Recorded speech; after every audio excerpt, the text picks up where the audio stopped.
I don't dey pay people. I know that I don't just people know too. They buy like that. Okay. So like this now where all these jeans dey now, you get where you dey store am?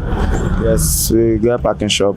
Okay, you get packing shop where una dey pack am. Yes. Okay. So in a day now, or okay, let's start in a day. How many jeans where you fit sell? We fit sell reach like 20 pieces if market dey. But if market no dey? Maybe like 5, 8. Okay. So from January till this month, how market be? Market sometimes quite they move, sometimes they see bad market they do subdash. Okay. Oh yeah, now. Thank you.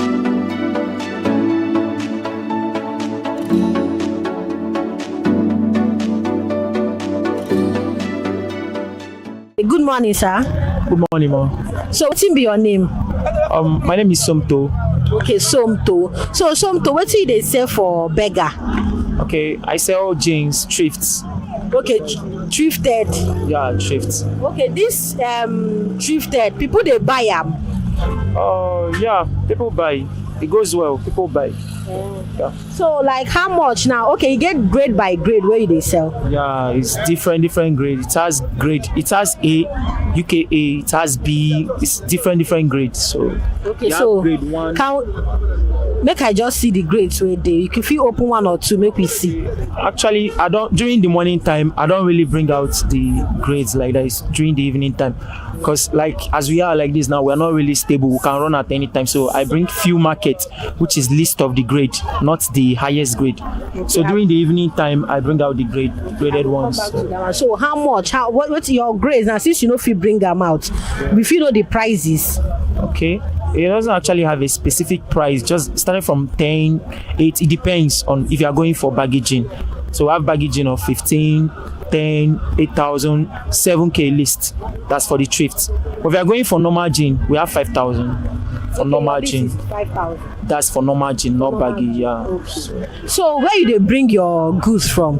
Okay, we get bill from Katangwa, Arena, and so. Okay, another question. Now, how market they go? We really can't say it's that good, sha, but we thank God it's going well, sha. So from January till now, how market be? It hasn't been easy, but at least we are eating.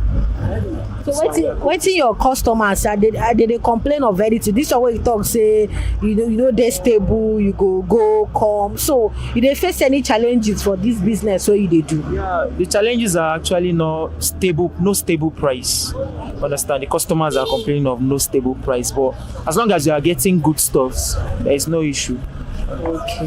Okay, thank you.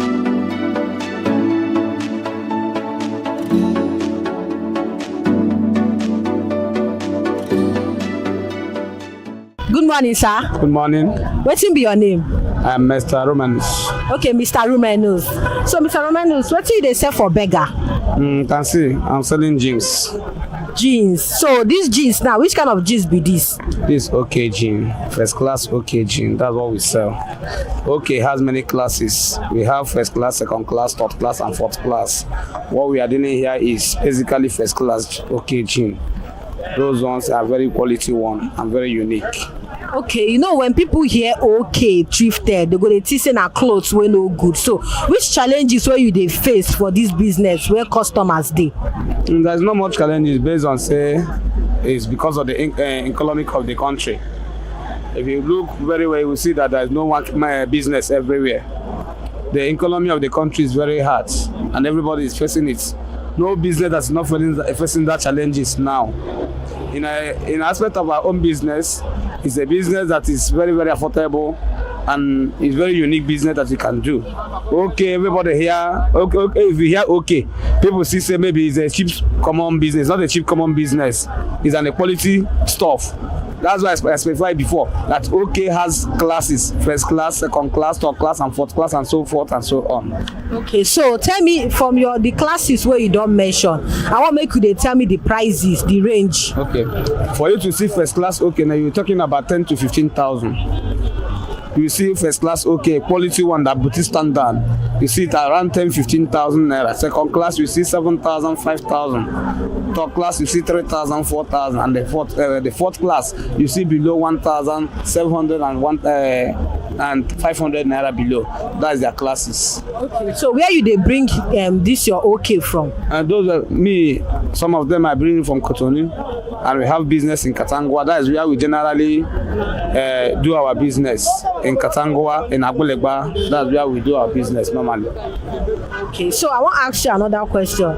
So as this business be now, when we sell the most? When we say if that season reach market now, fast. Me and you know that during season time, it's basically December, Christmas time. Everybody would like to change his or her wardrobe. Season time is always on Christmas time. That's the period this business move very well. Everybody sell. Anything you put, you sell. That's the thing. Okay, so another question be how market today? So far so good. The day has not run up. We're always here. It's just the start. Yeah, so no time is late. So we cannot say a bad market now because basically in the evening the market may sell.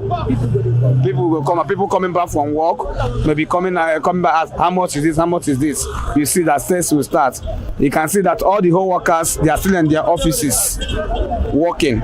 So when they close in the evening, they will come and say how market. The one or two business will be transact. That is how it is.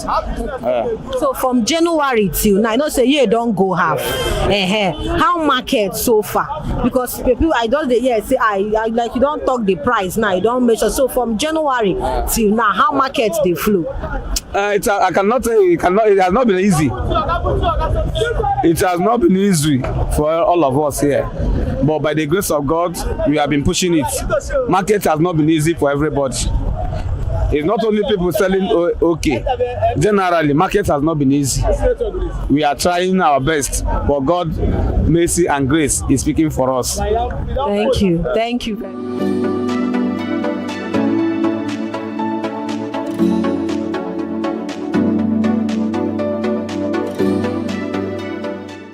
Good morning, ma. Good morning, ma. You are welcome. Wetin be your name? My name is Esther Joshua. Esther Joshua. Very good. Okay, so Madam Esther Joshua, wetin you dey sell for beggar? Okrika, they sell fairly used clothes. Okay, fairly used clothes, which is okrika. Yeah. So where you dey bring am from? From Abule Egba and Oshodi Arena. Okay, now where you dey bring your own? Yes. So your okrika, e get grade by grade? Yes. So which grade? Like how many? Grade 1 that I sell. Okay, grade 1. So how much be your grade 1? My nika, let's say I have 2 grades, sha. The other one is 4,000 naira, while the grade 2 is 2,500. Okay, so how people they react when they hear about okrika? Many people know about okrika, sha. Many people know about it. So that is the price that makes some people is it not okrika? How are you going to sell it 2,500? Is it not 1,000 naira? No, everybody know about okrika. So how market be so far since January till now? Well, since June, the market, the sales is very low. Since the month of June. And wetin cause make sales dey very low? I can't say really. I don't know. Okay, when you dey sell market the most? It's December period now. This November, December, and this July, because of school activities, we used to sell this July that we enter now. So these ones now where you sample now your first grade abi the second grade? My second. Okay, second grade dey here. Okay, where the first grade them dey? It's where? It's in the shop. Okay, your first grade dey shop. Okay. First grade too, but for now, I don't have first grade here. So when people talk say no be okrika, why you go cost like this? How you dey take on? Because true when you look am, you go say no be clothes wey they don use. How you dey take convince them, make them stay, make them buy? I used to tell them that it's what me I buy from market. That is why I'm selling it like this. Go from market, I buy 2,000 naira. So I have to sell 2,500. Or you are buying two, I sell 4,500. Okay, thank you, ma. You're welcome.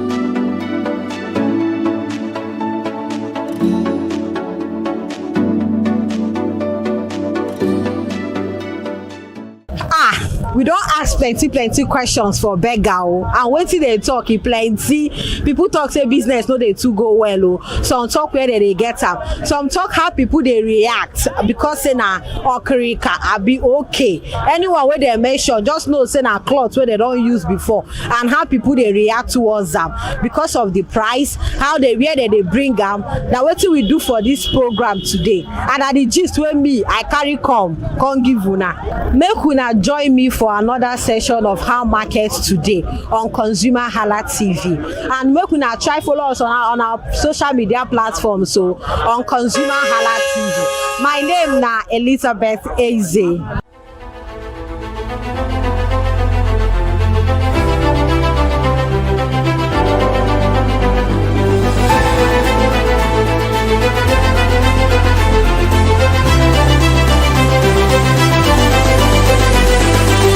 Hi people, my name is Mo Fakorede and I am a filmmaker and a film director, and you're watching ConsumerHalla TV. ConsumerHalla TV is everything consumer advocacy, consumer rights, everything that has to do with consumers. On this TV, you'd watch, you'd learn, be educated, and you'll be entertained. Keep watching ConsumerHalla TV. My name is Olubukola Ozone, a photographer and a social media enthusiast. You're watching ConsumerHalla TV. It's a consumer advocacy TV. If you have a problem, anything, any consumer related problem, just holla at them, just like their name implies, and they're going to get it sorted for you. Keep watching, stay tuned. Thank you very much.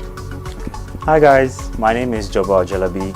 I'm a marketing communications professional. I currently lead marketing at Flash Change, a fintech startup. Keep watching ConsumerHalla TV, a consumer advocacy channel. Hello, my name is Sharon Rotimi. I'm an actor and I am on ConsumerHalla TV. Now, ConsumerHalla TV is a consumer advocacy channel. So if you have any issues, consumer related issues with brands and services, you can reach out to them and they'll be sure to handle it or to cater to you. Thank you so much. Hi guys, my name is Iyebiye Adeton. I'm a film poster designer and illustrator. This is ConsumerHalla TV. It's a consumer advocacy channel. We show content on consumers-based news, entertainment, and all of that. So I urge you guys to stay tuned to ConsumerHalla TV. My name is Anoluwapo Alao, a sales consultant for Star Times Nigeria. This is a ConsumerHalla TV, where they discuss anything consumer needs and get knowledge about anything about consumer. So keep watching it. Hi, my name is Adebola Ogushino. I'm a filmmaker and you're watching ConsumerHalla TV. Any consumer related issues, they've got you. Hi, my name is Stephen Olorunshisi. I'm a strategy and sales professional currently working with Obey, and you're watching ConsumerHalla TV. I mean, this is one of the channels that you don't want to but stay on. Consumer advocacy, brand promotion, everything consumer, what you need to learn for your business to grow. This is a channel where you learn, where you experience entertainment too, yeah. But it's good for businesses, for brands, and for an entrepreneur. If you want to know more about businesses, want to know more about brands, please stay watching. All right, thank you so much, ConsumerHalla TV. Keep watching. Hello, good day. My name is Tunde Balogun. I'm the lead pastor at the Kingsborough Church in London. And you're watching ConsumerHalla TV, which is a new initiation into the TV industry in Nigeria, the first of its kind in Nigeria. And I know that it's going to bring value and quality into the service industry. ConsumerHalla TV is here to offer value to service industry and to give a voice to consumers, bring awareness to the brand industry, and also bring education to what it is to have quality for what you paid for. I know that through ConsumerHallaTV, you are going to be able to get what you have paid for quality-wise and also give a voice to you in wherever it is that you do. I am here to support and give a shout out to say that keep watching ConsumerHallaTV and we'll have a better quality for value in Nigeria and in the global space. Please continue to watch ConsumerHallaTV because it is here to make things work better for you. It is on this note that I would like to say a big congratulations to the chairman and CEO of ConsumerHallaTV, Pastor Tunde Olufowora, and all the staffs of this great organization. Thank you for what you do. You are making things happen for us, and I pray that God bless you. Thank you. Hello, my name is Toyin Balogun. I'm here to give a shout out to ConsumerHallaTV, #1 platform helping you to shop smart, spend wisely, and live better. Anytime you have any kind of issues with your shopping, or you want to know a very honest review, please contact ConsumerHallaTV, here to help you. And please join the community where we can all make life easy and better for all of us. Hey there, do you know in the world today, everyone is a consumer. And as consumers, we all have the right to be heard. In Nigeria today, as a consumer, you have all right to product information, right to fair pricing, right to return goods, right to product labeling, right to fair dealings, and a lot more. Well then, have you heard about the new media channel? ConsumerHallaTV. ConsumerHallaTV. ConsumerHallaTV. At ConsumerHallaTV, our goal is to inform and educate consumers in Nigeria with insightful news alongside development within the fast-paced world of consumers through well-researched, specialized, and analytical content. Our vision at ConsumerHallaTV is to create an engaging platform that provides right connections for meaningful brands in Nigeria, thus creating a more caring world for consumers where business thrive. And guess what? Our ConsumerHalla brand is the first consumer complaint resolution portal in Nigeria, powered by a 72-hour feedback mechanism. We offer consumer advocacy, informative talk shows, branding promotions, advertising, and lots more. Connect with us via our YouTube channel at ConsumerHallaTV. Follow us on our Facebook page, ConsumerHallaTV, our Instagram page, ConsumerHallaTV, and do well to subscribe to our YouTube channel. Subscription is free. ConsumerHallaTV. At ConsumerHallaTV, you deserve to be heard. At ConsumerHallaTV, you deserve to be heard.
Good morning, welcome to Perspective, the weekend edition. Today is the 10th of July. Welcome, good morning, and thank you for always staying tuned on your favorite breakfast show, Perspective on ConsumerHallaTV, where we have discussions about all pressing and burning issues making the round. I'm Irihayo Mikoleke. Good morning, Nigeria. Thank you for staying with us.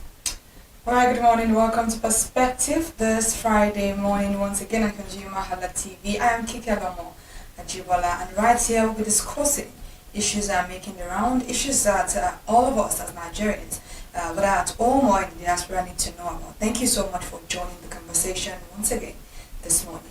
Good morning, Kike. Good morning. It's a raining Friday. Hope the rain did affect you. A little bit, but then we have to get to work. Okay, all right, let's get to it, Ernest. Now, this morning, we'll be having a very sensitive conversation, just like Kike said, and we'll be looking into why are consumers paying more for electricity, where does the money go, who is accountable, and what reforms can deliver reliable power. That is what we'll be having on the table. And now, going into it straight, Nigeria electricity crisis has once again come under intense scrutiny after figures released by the Nigerian Electricity Regulatory Commission (NEC) show that electricity distribution companies collected 801.16 billion from consumers between January and April 2026, despite a month of widespread blackout, unstable electricity supply, and growing public dissatisfaction. And during the same period, the discourse billed consumers more than 1.01 trillion naira, recovering nearly 80% of that amount. Yet, national electricity generation repeatedly dropped below 2,000 megawatts due largely to severe gas supply shortages affecting thermal power plants. And across the country, households and businesses continue to grapple with estimated billing, inadequate metering, rising tariffs, poor customer service, and prolonged outages. Businesses are spending more on diesel, petrol, and alternative energy, while consumers continue playing. Okay, consumers are busy paying. All right, let's go on a short break. We'll be right back.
Hi people, my name is Mofakorede and I am a filmmaker and a film director, and you're watching ConsumerHallaTV. ConsumerHallaTV is everything consumer advocacy, consumer rights, everything that has to do with consumers.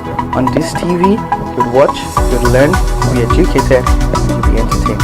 Keep watching ConsumerHallaTV. My name is Olubukola Ozone, a photographer and a social media enthusiast. You're watching ConsumerHallaTV. It's a consumer advocacy TV. If you have a problem, anything, any consumer related problem, just holla at them, just like their name implies, and they're going to get it sorted for you.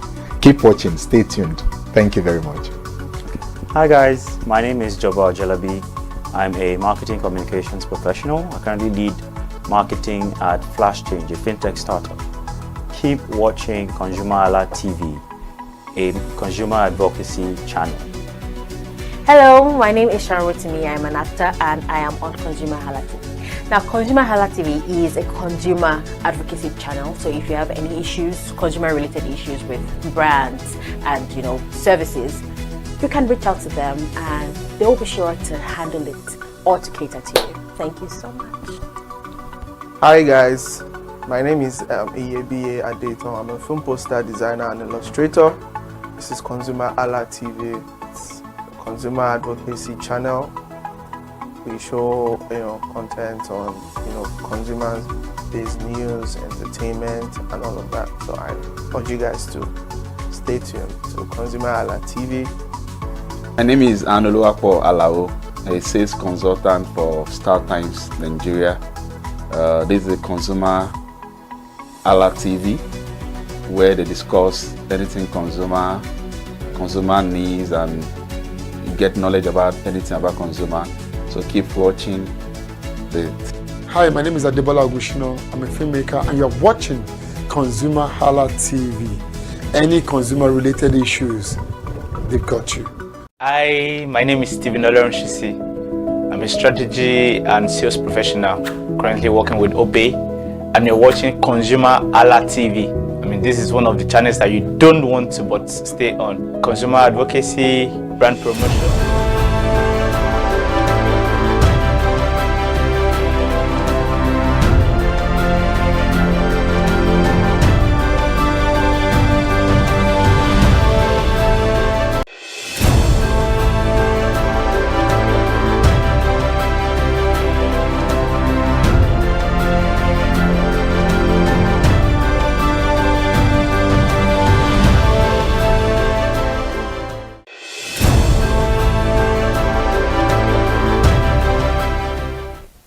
Alright, thank you for still staying with us, and we are still on Perspective, your favorite breakfast show, and we're talking about electricity because it's very, very important. And during the same period, however, the disco billed consumers more than 1 trillion naira, recovering nearly 80% of that amount.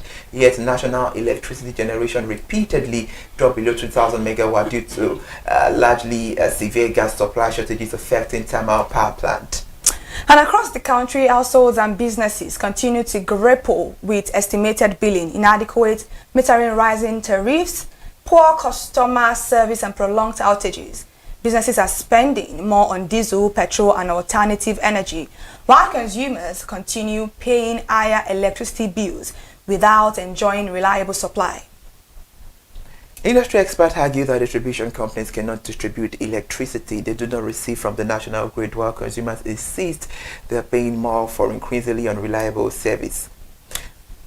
So where exactly do consumers' money go? Who should be held accountable for Nigeria's persistent electricity crisis? And what reforms can finally deliver the reliable power Nigerians have been promised?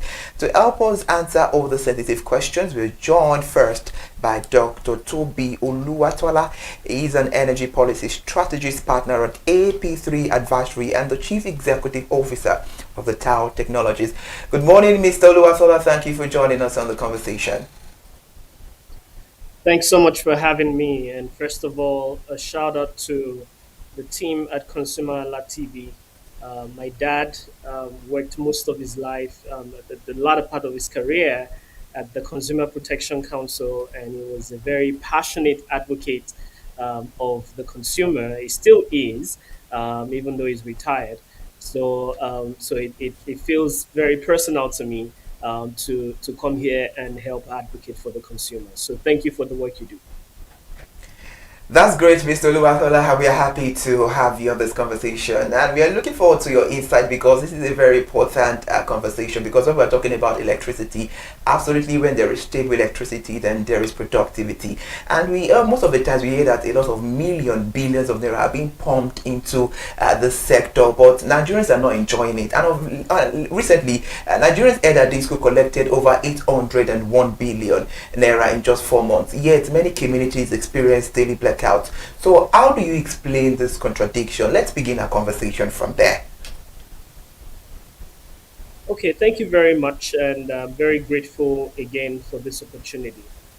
Let's start at the very beginning, and I'll use one day as illustration. So I will use June 28th at this year as illustration.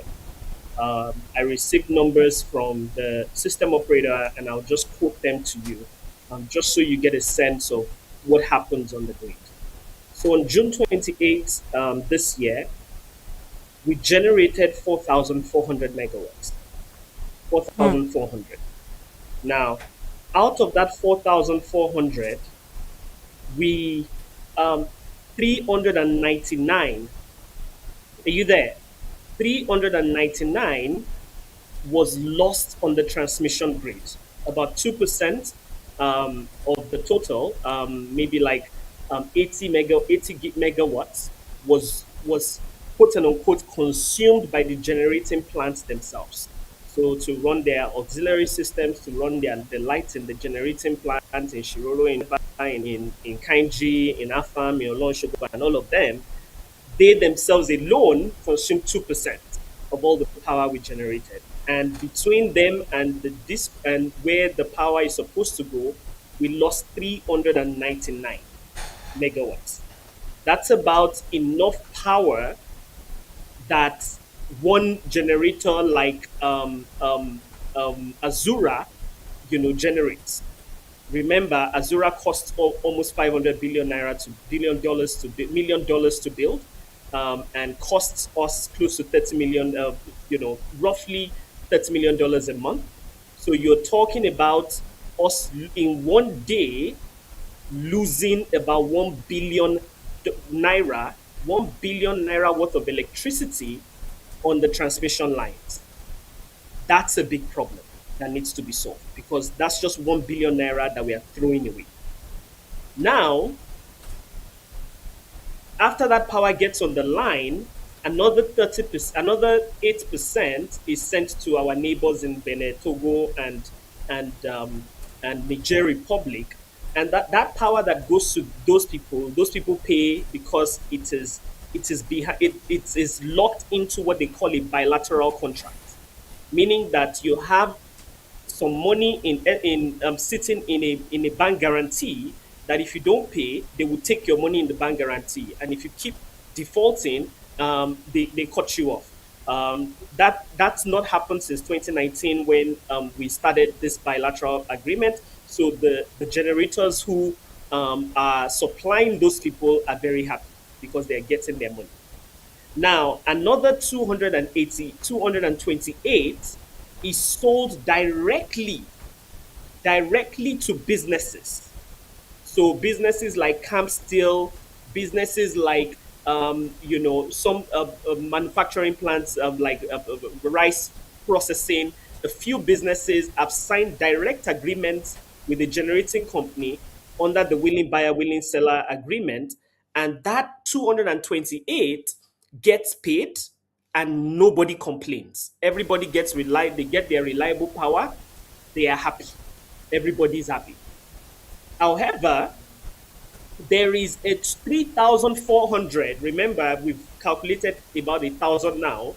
The remaining 3,400 was given to the discos. Now, out of that power that was given to the discos, we don't know how much the discos finally metered, or what the status of metering is, because we've been asking the discos to meter everybody forever, and it still hasn't happened. When the sector was privatized, the mandates to the discos at the time, which should have been enforced, was that they should meter every single person. But rather than say they should meter every single person, what we told them was that they should reduce ATC and C losses from around 40% where it was to about 15%. None of them did that or lose their 100 billion, meaning that they lost about 300 million of the money that they were supposed to collect. But then there's the ones that they didn't even see at all because the thing was stolen, there was power theft, or there was an illegal connection that they didn't even bill at all. So these are the big challenges in the sector. So when you think about another 40% of that 3,000 megawatts getting lost, that's somewhere in the neighborhood of another 1,200 megawatts. That's like $130,000 a month. That's about 4 billion a month that is getting lost to discos not being able to collect. So the first thing we need to think about is how do we plug the leakages? That's the first thing the sector needs to do. And the answer to that is quite simple: transparency. Light is the best disinfectant. The first thing we need to do is to make sure that every single feeder is metered. If you meter every single feeder supplies electricity, we know where we are losing electricity. Nobody can hide again. That's the first thing. Every single distribution transformer, you meter it. Very simple. We know where the losses are, and we know who to hold accountable, who to give the bill to when things get lost in the grid. The first thing, and doing that requires investment, but it also requires a everybody, all hands on deck process, where the discos, the regulators, everybody, nobody is colluding to avoid the process, and we all agree that this is an important thing that we need to do. The second thing we need to do is to move from this situation where discos are collecting money. They come and tell the rest of us, we give them close to 80% of the power we are generating.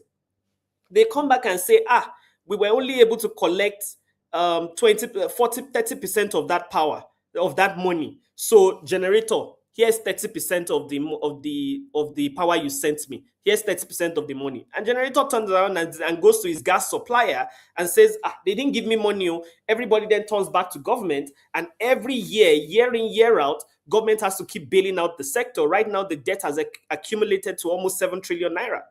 After we've been bailing out continually, that cycle cannot continue. That cycle cannot continue. We have to end that cycle. And the way to end that cycle is to put even the discos on a bilateral contract. The same kind of contract that those industries have, that our neighbors have, let's put the discos on those types of contracts, such that any power you get, you have to pay for. So what will happen is that when we do that, is that number one, the discos will get disciplined. When they know that government is not going to bail them out, if they can't pay for the power, they will get disciplined. So they will meter everybody, because now they know they have to collect the money. And what is already happening, that is the reality of the situation, is that most consumers are checking out. So most of us are realizing that this system as it is not serving us. So we are going ahead and installing solar and reducing, how much we're collecting, how much power we need from the disco, and I think that, that instilling discipline in the sector, it may cause some temporary pain, because the discos will be, they will now have to sit up, and they may have to, to be honest, they've been doing this. They've been prioritizing the Band-Aid customers over people who cannot afford to pay as much, and so that will continue to happen. But what would also happen, and has already also started happening, is that mini grids are popping up around the sector. They are a little expensive. They are cheaper than running generators. And I think that ultimately the way to solve, so that process of fixing the center, the grid, it will take a minute, but us creating centers of excellence, just like ABBA has created, where even when the national grid goes down, ABBA is still supplied, because they have a mini grid that is somewhat insulated from what's happening, from the lots that is happening in the main grid itself. I think us creating centers of excellence like that, whilst we work to curb the problems at the center, is the way to solve the problem. Now, you talked about tariffs earlier. Let me talk about tariffs. So right now, Nigeria is charging Band A 209 naira per kilowatt hour. to be fair, so that in dollars is somewhere in the neighborhood of let's say one at 140 per dollar. At 140 per dollar, that's about 15 cents, right?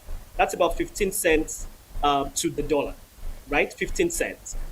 So I split my time between Nigeria and the US, and that's about what I pay in the US as well. In Ghana, they pay about 25 cents. Um, so in some of the neighboring countries, they pay somewhere in the neighborhood of, and in some states in the US, they pay as low as 12 cents, 11 cents. In some states, so that number, even though it is high by Nigerian standards, it is average by global standards. But because Nigeria is a poor country, at least at this point, the people don't have money. Not a lot of people can afford that. So I think that as we start to solve the problem, one of the things we also have to start doing is to start to look at how we can find ways to give ratepayers, give consumers a reprieve. Because if we don't, what will happen is that people will start exiting and finding a way to solve their problem by themselves. They will find a way to start ensuring that they are very, very efficient with their use of power, and not using the power you system, which is where we find ourselves today. I'll stop there. Thank you so much, Dr. Toby. That was a very detailed explanation right there. And let's quickly take a look at this, because over a decade ago, after privatization has happened, do you think Nigeria has reformed its electricity, or they've achieved the original objective of why they went to the private section? Good question. I think the privatization was not done well. There were several decisions that were made in the privatization that have come back to bite us in the rear end. And I'll explain what I mean by that. When we were going to privatize, we had the choice of doing a market design that enforces commercial discipline. Let me explain what I mean. We had a choice of doing a market design that says that, okay, you now own a disco. Go ahead and negotiate with the generating company, sign a contract with generating company, and be responsible for the contract you sign with the generating company. But what we did was that we created a single buyer called NBET in the middle, because we knew that the tariffs were not cost reflective, and we knew that the discos will not generate enough money to be able to pay the gencos. So we created, and also a lot of the gencos at the time had also spent too much building their generating plants. Geometric, for example, spent too much building their generating plant, much more than was reasonable building their generating plant. Azura cost a lot more than was reasonable, because I won't get into why people overspend in capital costs, but your guess is as good as mine. So because all those guys wanted to be paid tariffs that will allow them recover their excessive generating costs, we put a single buyer government in the middle that will be taking and absorbing be shock absorber for the debt for the sector. That has failed woefully, because at some point the company, the NBET that is in the middle, that is absorbing all the debt, does not have money to now pay, because every year the debt keeps accruing. So even after we raised tariffs, there are still excuses, because people are used to putting the responsibility for the insolvency on embed on the middleman because they know the government will always bail out the middleman. So what we need to do is to completely deregulate that, scrap the middleman completely, and let everybody, all the generating companies directly go and do a deal with the distribution companies, or directly go and find customers to sell to.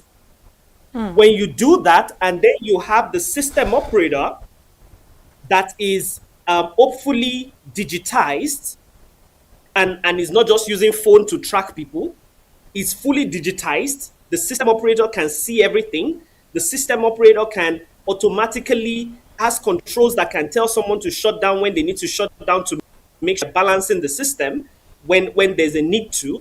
And the transmission operators are also proactively thinking about where demand is going to come from, where they need to make reliability upgrades to the transmission system and things like that. So, for example, that day that I was illustrating for you, a core and a Keja disco only got about 400 megawatts. Those people can generate, if you give those people 4,000 megawatts, they will generate it and they will pay for it. Because they can afford to pay, they're using it to do businesses.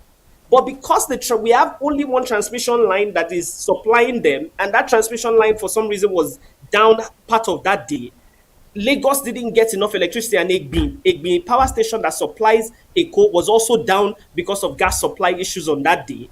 So Lagos didn't get electricity on that day. So then places who cannot afford to get electricity, cannot afford to pay, were being sent electricity. Whereas the people who can afford to pay, are willing to pay, will run their generator 24/7 if you don't supply them, which costs them twice the price. You didn't give them power because didn't make the transmission investment. Instead of making the right transmission investment, you made a political transmission investment where you drew a transmission line to Daura when there's nobody in Daura except for the ex-president's house. So these are the issues.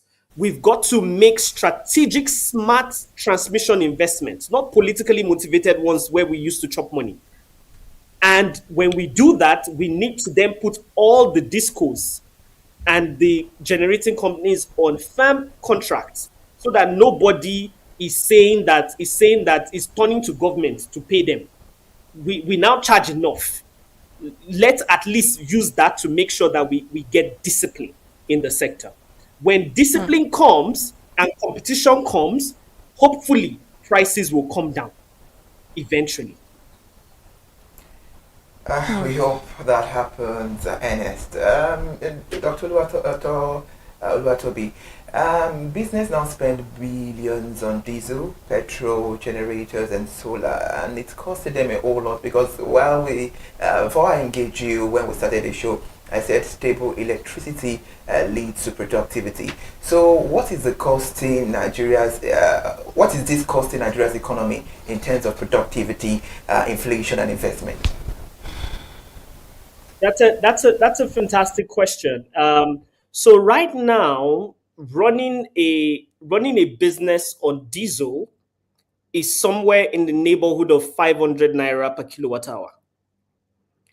Between 400 and 500 naira per kilowatt hour, running a business on diesel. So that's about twice band A costs, and the alternative of not using power at all, especially for businesses that cannot afford to run diesel like that, is that they can only run their business when there's light, when there's sunlight, and at night all the money and the economic activity that could have happened is lost. There is a very big literature around the value of lost load, and right now I think you speak to the point. I don't have the numbers in my head right now, but for every kilowatt hour of electricity we fail to supply, the economy loses a few millions that could have been accrued in the economy, that could have added to the GDP. So that's a big problem. But I don't want us to focus on the problem. I think that there are there are solutions today that reduce or to some degree ameliorate that problem for majority of people. One simple example is distributed solar. Now, personally, if you ask me, I'm not the biggest fan of every single home having their own solar system. I'm not the biggest fan of that. I think it's a little wasteful. I think it's better when we have, big solar plants that supply solar farms that supply a whole estate. And but you see, solar has, reliability constraints. It can only run when the sun is shining. But today, solar plus storage that can go maybe like 4 hours, by the time you average that costs over a period of 2-3 years, is almost equal to your band A price. If you essentially cut your coat according to your cloth, you install a system that makes sure that you can run basic operations during the day, and for maybe another 4 hours of autonomy after the sun goes down. That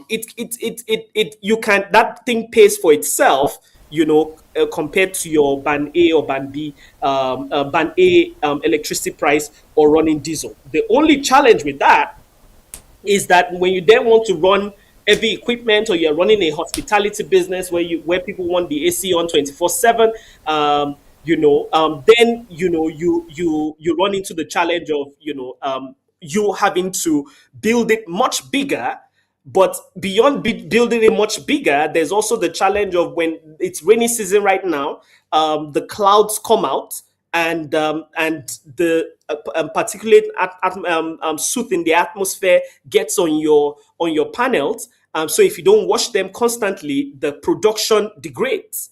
So my advice to people is, from time to time, if you have a solar system in your house, from time to time, have someone go on the roof to just clean the panels, to make sure that they are collecting enough sunlight, whilst the sun is shining. But like you and I know, the sun is not shining all the time in this season, so that's affecting us. So we really can't get around this problem of us fixing the grid, because ultimately that's the key solution that the country needs, to move the economy forward. All right, Dr. Toby, let's quickly take this question before we let you go, because it's very, very important to have conversations like this, given the fact that your insights have been really, really wonderful. But then, if you had the opportunity to redesign Nigeria's electricity market today, what are the first 3 reforms you would immediately implement just for us to have a better electricity production in Nigeria? I think a few of the reforms are already on the way, like the Electricity Act of 2023 already put us on a good path, where state governments are starting to take responsibility for electricity supply in their states. And we've seen the impact of that in places like Abia State, where in Aba, they get now, the businesses there get close to 24-hour supply, even when the grid goes down. So that's starting to happen. You've got situations where in Lagos State is commissioning several generating plants now, and they're on track to licensing a bunch of new generating plants, only supplying a microgrid within Lagos State. I think that's where we need to start from. Where we need to start from is making sure that we can create centers of excellence across the country, where we move back a little bit from the bigger issues that are happening beyond our state. And I'll give an example from my home state of Texas, where my family is. So in Texas has, most of Texas is its own grid. Majority of Texas is not connected to the rest of America's grid. And the way Texas has designed its own system is to make sure that on every given day, all the generating companies are competing to put electricity on the grid. Now, Texas has a transmission company that constantly is making plans and making sure that every generator, when it connects to the grid, the power can get to whoever needs it. Now, when generators are trying to generate, whoever is the cheapest generator, we let them generate. The person who is the most expensive generator, every generator says how much they want to be paid on a daily basis. The person who is the most expensive, whatever we are paying that person to make sure that we serve everybody, whoever is the most expensive, whatever we are paying him, that's what we pay everybody else. So everybody else who is efficient makes a profit. And it forces that guy who is the most expensive to drop his prices. And by that kind of competition, it forces prices to come down.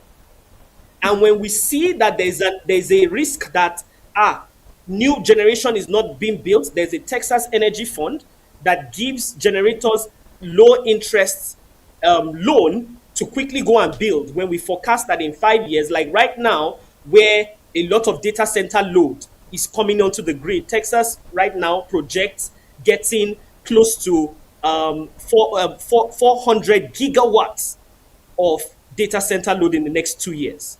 So all that load, all that new load, think about that, 400 gigawatts, that's like 4,000 what Nigeria generates right now. So it's huge, you know. So but what we're doing is that very, very actively we're managing everything together, and they're making it work.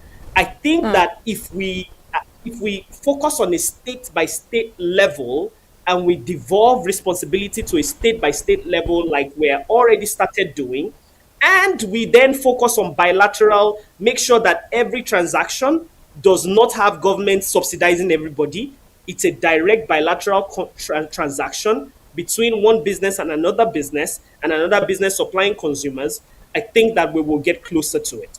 There are mini grids that are operating in Nigeria today that are supplying almost 24/7 power, because those guys are generating and they are selling the power directly to the people across Nigeria today. There are estates across Nigeria today where people get 24/7 power. It may be expensive, but they are getting 24/7 power because there is a clear agreement. And that's what's broken at the center that we need to fix. Wow. All right, Dr. Toby Oluwatola, your insights are valuable, and we appreciate your time for joining us on this conversation. And if I must say, we look forward to having you on more editions to come on Perspective. Thank you so much. Appreciate you guys too. Thank you for the work. All right, please do well to enjoy the rest of your weekend and stay safe. You too. You too. All right. And I was our guest on the conversation, Dr. Toby Oluwatola, an energy policy strategist, partner at the AP3 Advisory and CEO of Tower Technologies, joining us on the conversations. Why are consumers paying more for electricity? Where does the money go? Is it accountable? And what reforms does this really mean? And that is a whole lot. The conversation is still going on because absolutely we are moving to the legal angle of this topic. We'll be right back.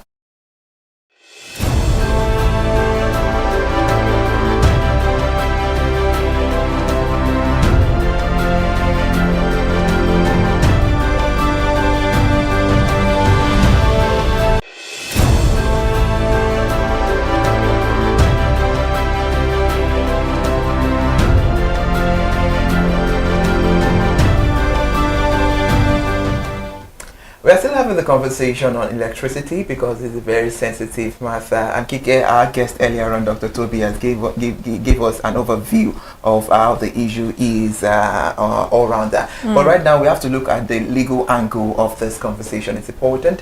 And examining this issue from the legal and regulatory perspective, joining us now is Israel Aye, is an energy lawyer. Thank you for joining us, Ms. Barrister Israel. Okay, Israel is just enough.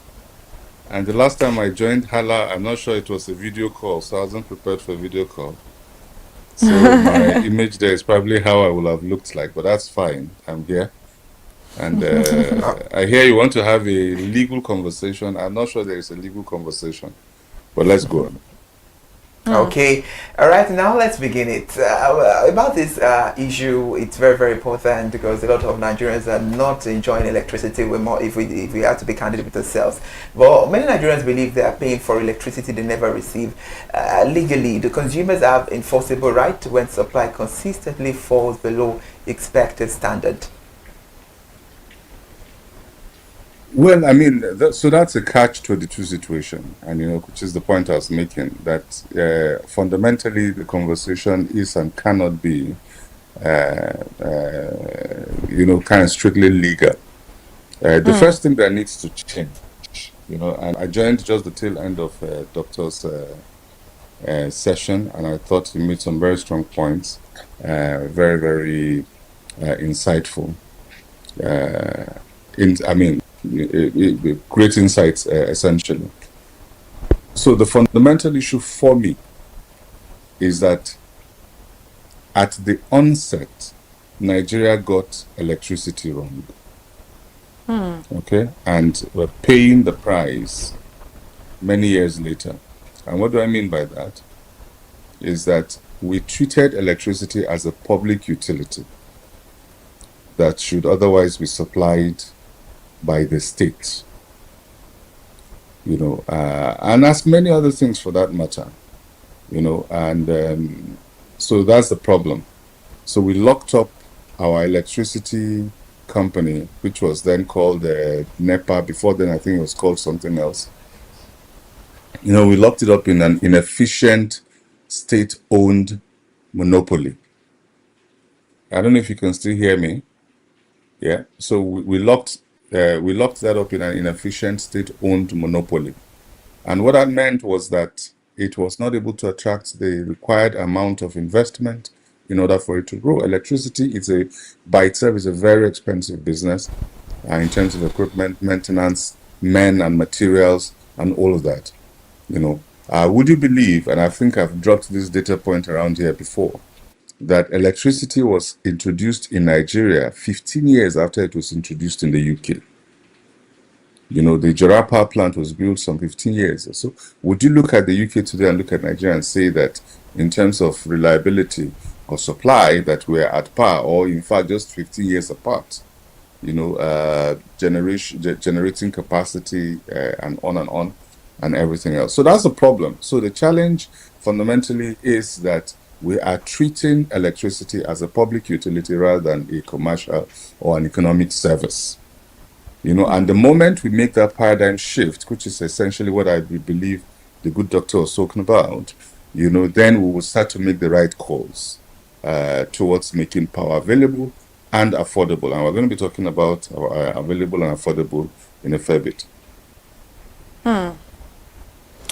Well, that was a very beautiful one, but then I think you spoke about the fact that this is not a fundamental discussion, but I think we still need to, have a bit of it. What bears the greatest legal responsibility for persistent power failures in Nigeria? Because it is not just today's conversation, it has been incessantly happening, and then people think they can do anything in this country, and that is why Nigeria is what it is today.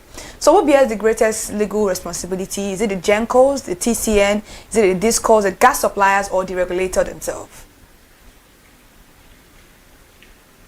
So that's an interesting question. I mean, given our current power supply model, and then the value chain is just what you have described: the GENCOs, the transmission company, the DISCOs in between, the gas suppliers supplying into gas plants, and sometimes it is not gas plants; it's maybe a hydro plant or whatever kind of other plan, and all of that. You see, it's more of a policy conversation than a legal conversation. You understand what I mean? I mean, assuming, and I tell you, look, I'm a lawyer, so I should speak to my, and I should speak for both for and through my constituency. Okay, if there are strictly legal issues that you can just sort of define rights and liabilities and say, okay, you get this, you do that. I mean, I'll tell you, yeah, and I mean, that probably means business for me, right? But let me just give you a simple analogy. Assuming I owe you money, you know, I owe you a certain amount of money and it is not criminality, I borrowed it, but I just can't pay. And you go to court and you get judgment for the money I owe you, but I just don't have the ability to pay. What do we have? That's bankruptcy already, right?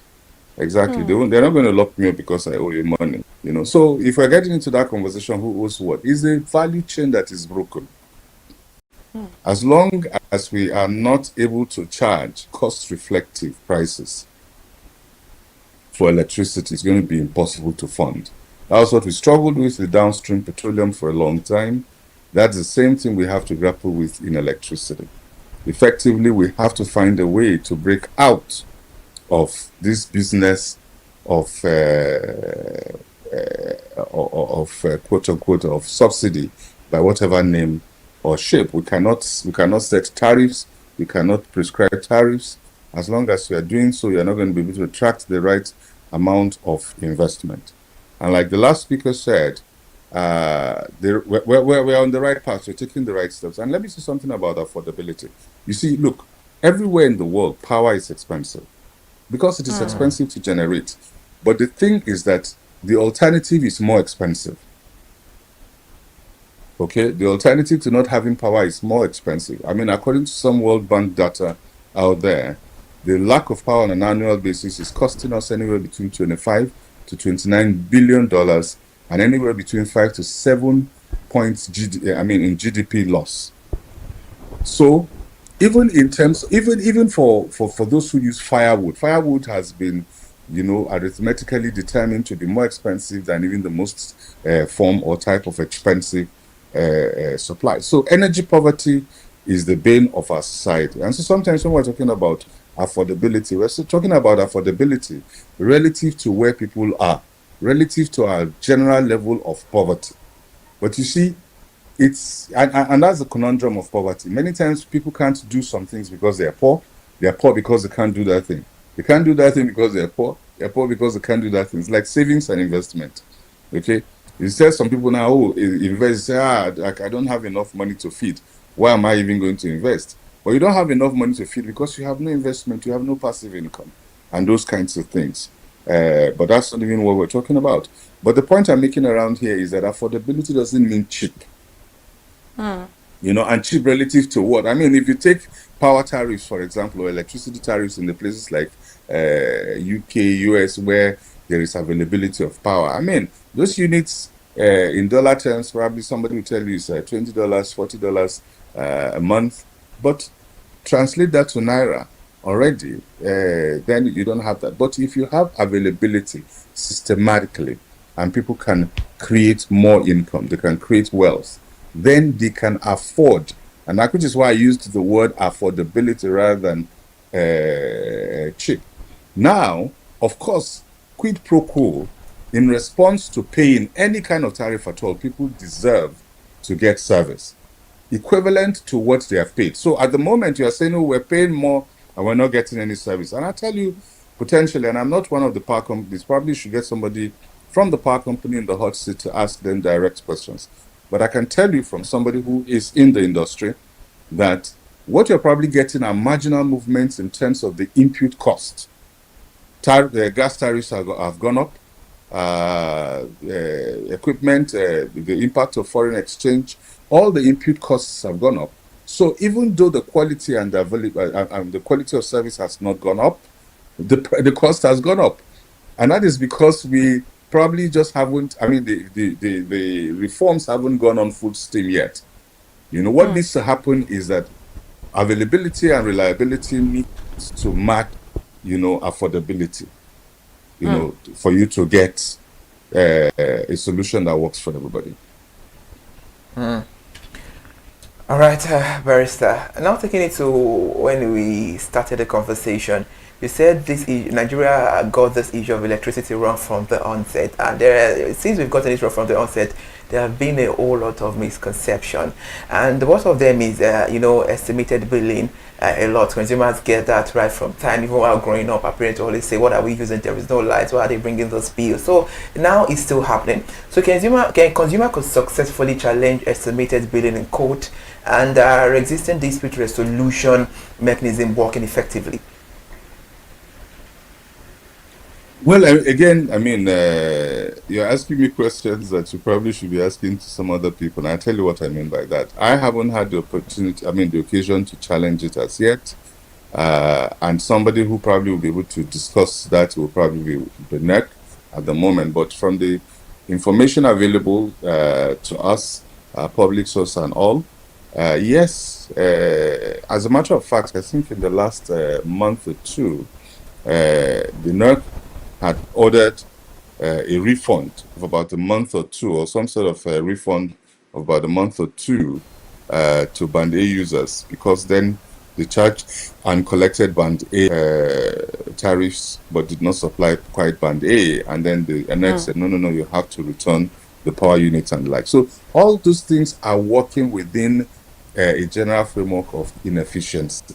What we need to do is to then make the system generally more inefficient, and then the dispute resolution mechanism will be more effective. I mean, if I went back to my my earlier analogy, assuming I owe you money, but I have a massive yacht where I'm flangering on the lagoon, and I'm lounging there, and I owe you $1 million.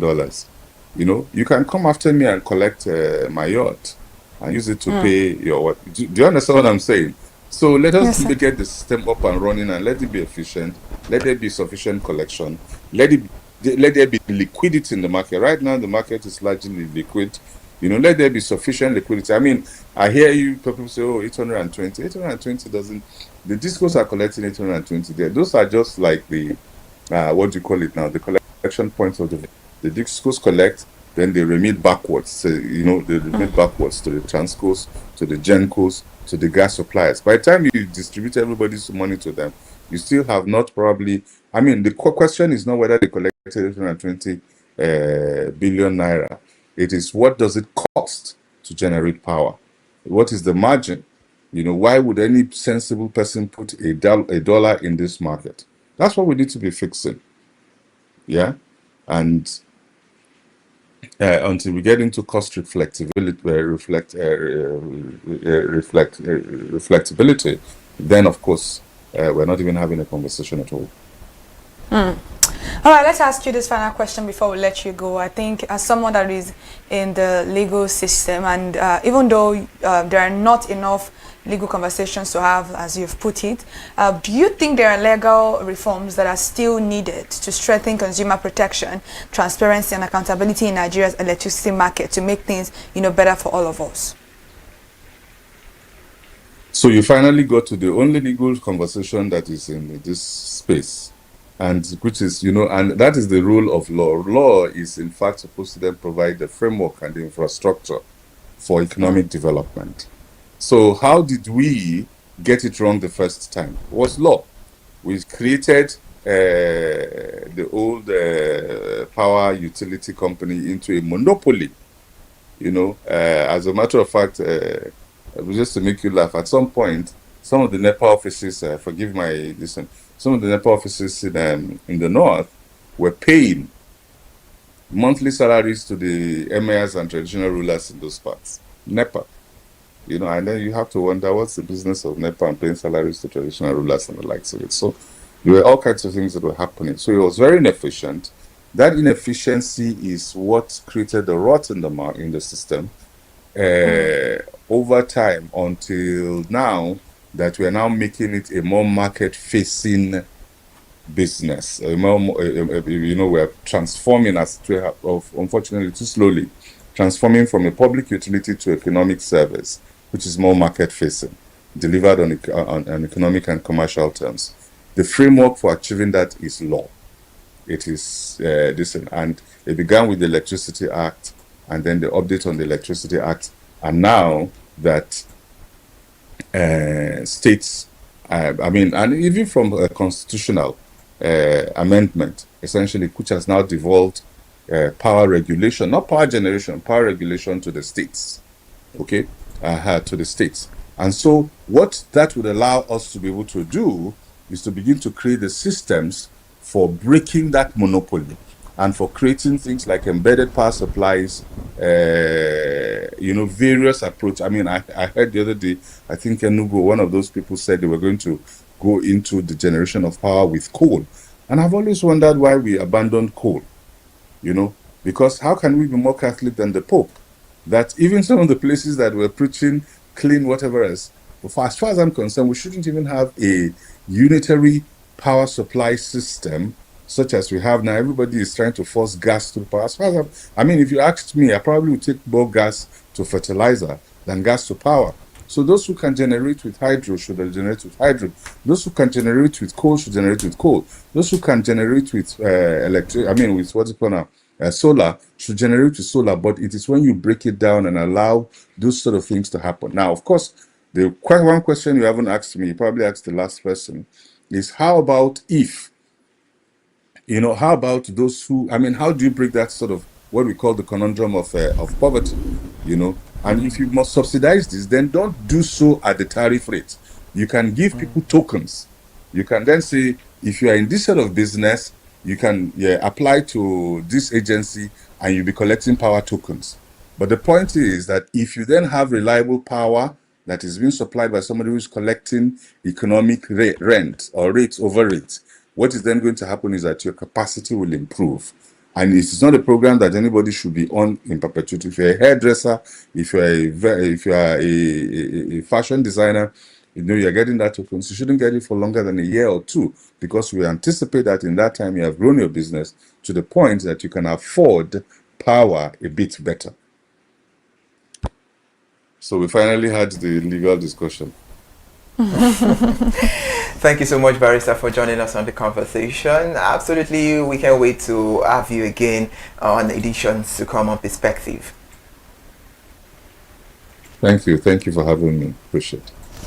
All right, please do well to enjoy the rest of your day and have a very beautiful weekend. And okay, that's all right, bye. That's our guest, Israel Aye, energy lawyer, joining us on the conversations via consumer paying more for electricity. And today's discussion has shown the Nigeria electricity challenge is not simply about revenue collection or tariff adjustment. It is about governance, investment, regulation, accountability, and ultimately delivering value to consumers. And while the figures show that distribution companies collected more than 801 billion naira in 4 months, millions of Nigerians continue to judge the sector by a much simpler standard. Can they switch on their lights when they need them? Until electricity becomes reliable, affordable, and transparent, questions about accountability, consumer protection, and the future of Nigeria's power sector will remain at the center of national conversation. And now we bring the conversation to an end. As sincere appreciation goes to our bold guest, Israel Aye, an energy lawyer, and Dr. Toby Oluwatola, energy policy strategist. They both gave us well and knowledgeable insight. And we've come to the end of your breakfast show, Perspective on ConsumerHallaTV. We'll be back again on Monday, God willing. Stay with us, follow us on all our social media platforms, subscribe to our YouTube channel.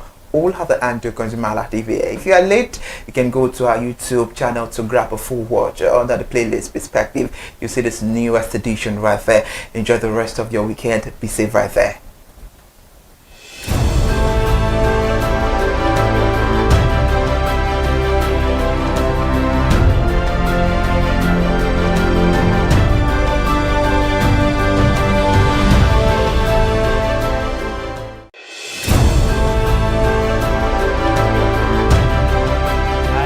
My name is Stephen Olorunshisi.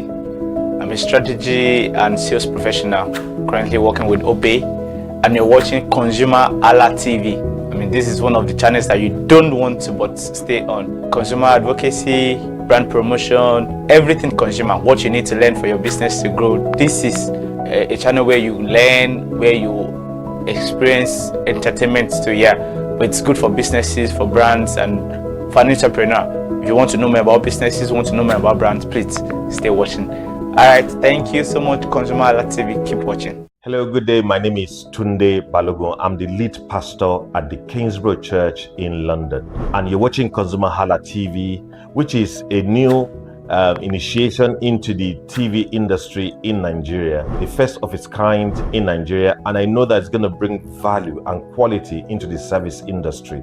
ConsumerHalla TV is here to offer value to service industry and to give a voice to consumers, bring awareness to the brand industry, and also bring education to what it is to have quality for what you paid for.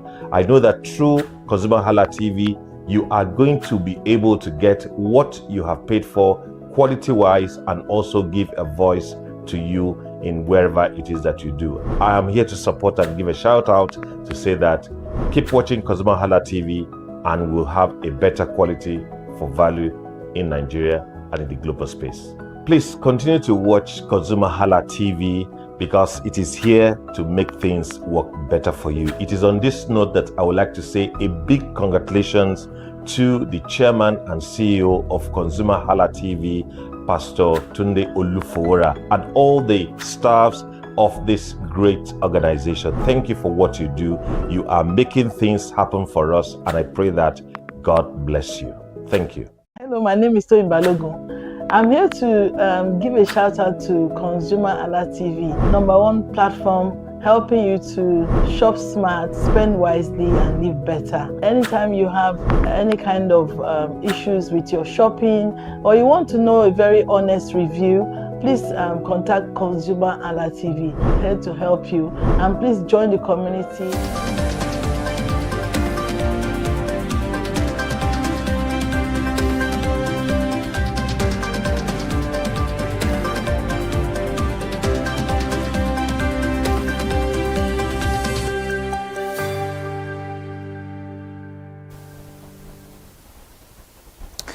All right, welcome to the news at 10 on ConsumerHalla TV. I am Kikelomo at Jibola. And right now, the federal government of France and the federal government of Nigeria have established a partnership to enhance agricultural value chain through the France-Nigeria Agribusiness Globe. The platform was unveiled on Thursday during the inaugural Agribusinesses series in Lagos State. It aims to connect the French-Nigerian business community, technical experts, and the French embassy to accelerate trade, innovation, and investment in the agricultural sector. Speaking at the event, the Consul General of France in Nigeria, Laurent Ferver, explained that the partnership combines Nigeria's agricultural potential with French expertise to transform the country into a premier African agri-food hub. The diplomats noted that the initiative offers a structured platform for the Franco-Nigerian Chamber of Commerce, academic institutions, and business groups to collaborate. The new club is expected to attract more than 500 members as part of integration into the chamber. The collaborative framework seeks to address a long-standing gap by creating a permanent roundtable where technical advisors, corporate bodies, and embassy officials can seamlessly interact. French and Nigerian officials confirmed that the strategic cooperation will focus on delivering technical support, financing, knowledge transferring, and expanded market access. Both nations expect this gateway to significantly boost bilateral economic relations and unlock sustainable opportunities in agribusiness. And still talking about the federal government of Nigeria, they have declared its target to expand the domestic solid minerals industry 25-fold to 30 million naira, which translates to approximately $21 billion by the year 2023.0. This milestone was disclosed on Thursday by the Executive Secretary of the Solid Minerals Development Fund, Fatima Shinkafi, during a keynote presentation of the University of Lagos. The ambitious expansion drive forms part of ongoing sweeping reforms aimed at attracting fresh foreign investment and multiplying government revenue. According to a statement signed by the spokesperson for the Solid Minerals Development Fund, Idowu Jokwe-Ibo. The ongoing sector overalls have already increased Federation revenue by more than 337% within 2 years. The reforms have successfully secured about $2.6 billion in fresh investment commitments. Addressing researchers, industry players and students, Fatima Shinkafi emphasized that the mining landscape remains highly underdeveloped despite boasting vast commercial deposit of over 44 solid minerals across 500 locations nationwide. The growth roadmap aligns with the 7-point agenda introduced by the Honorable Minister of Solid Minerals Development, Dele Alake, which seeks to triple the contribution of solid minerals to 3% of the gross domestic product. The federal authorities observed that abundant national deposit of gold, lithium, iron ore, coal, bitumen, barite, and gemstones must be fully harnessed to generate significant economic returns. The multi-stakeholder partnership involving the government, academia, and private industries is projected to drive this comprehensive economic transformation. And the federal government of Nigeria has accelerated its investment in strategic midstream and downstream infrastructure by financing 113 gas projects across the nation. The executive director of the Midstream and Downstream Gas Infrastructure Fund, Oluwole Adama, announced on Thursday that these critical projects are currently at various stages of execution. The initiative is designed to fully unlock the domestic gas market, catalyze industrialization, create jobs, and attract vital private capital into the national energy ecosystem. The comprehensive infrastructure portfolio comprises 8 gas processing facilities, 15 compressed natural gas and liquefied compressed natural gas mother stations, 86 daughter stations, and 4 liquefied petroleum gas depots. Speaking during a panel session at the Nigerian Oil and Gas Energy Week conference in Abuja, Oluwole Adama revealed that several of these facilities will be commissioned before the end of 2026. The remaining projects are scheduled to come on stream during the first quarter of 2027. The Midstream and Downstream Gas Infrastructure Fund emphasized that economic growth and sustainable development are complementary forces that must reinforce each other to improve living standards. Management stated that the primary focus of the agency is to ensure that this infrastructure expansion delivers tangible economic benefits and inclusive growth to all citizens. The deployment of these facilities is expected to position the vast natural gas reserves of the country as a primary driver of industrial advancement. And right now, the retail price of liquefied petroleum gas remained high across Nigeria 2 weeks after an emergency intervention by the federal government to stabilize the market. Despite a significant improvement in product supply following a high-level stakeholders meeting convened in Abuja on June 22 by the Minister of State for Petroleum Resources for Gas, Ekperikpe Ekpo. Market realities persist. Consumers nationwide are currently forced to pay between 1,300 naira and 1,650 naira per kilogram for the essential fuel.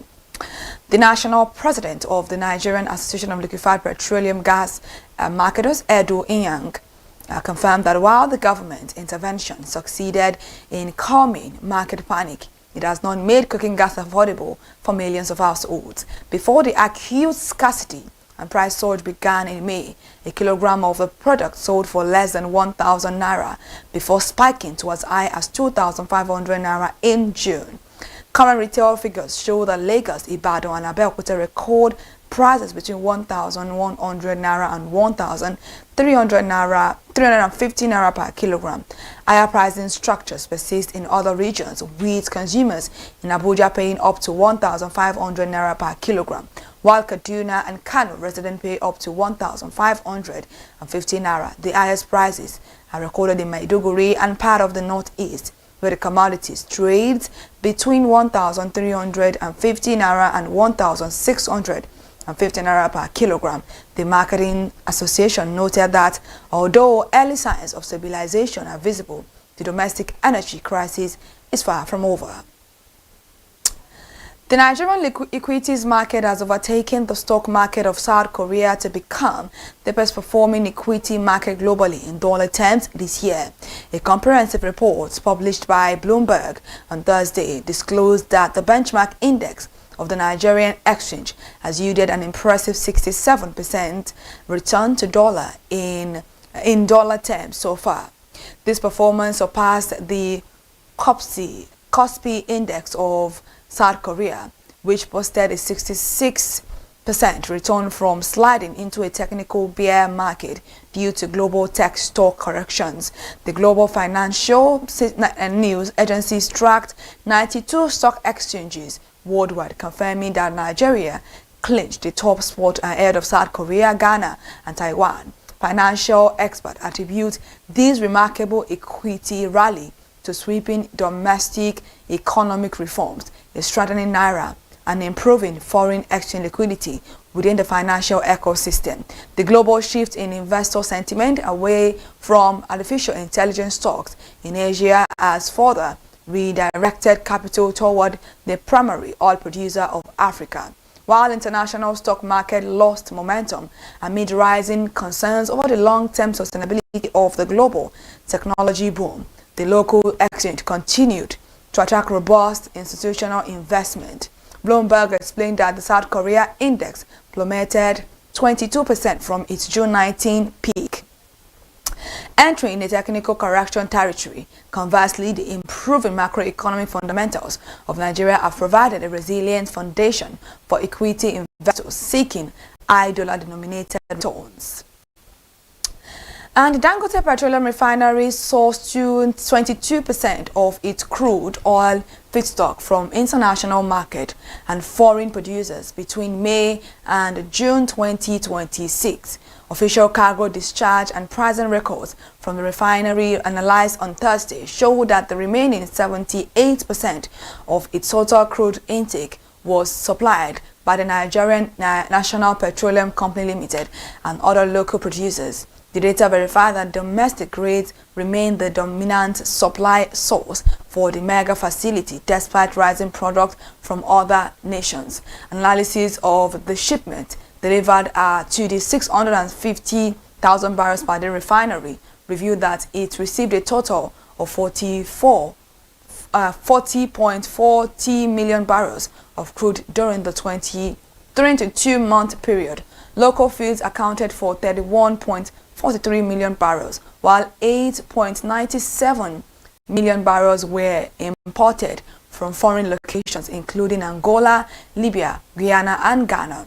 The facility took delivery of 21.47 million barrels of crude in May and 18.93 million barrels in June. The management of the refinery released these operational records to dispel ongoing public rumors that its product pricing fluctuates directly with daily international spot rates. The company verified that its crude supplies are purchased weeks or months in advance under structured contracts and linked to monthly average pricing systems. In May alone, domestic crude grades constituted 16.74 million barrels, while imported international trading blends stood at 4.73 million barrels.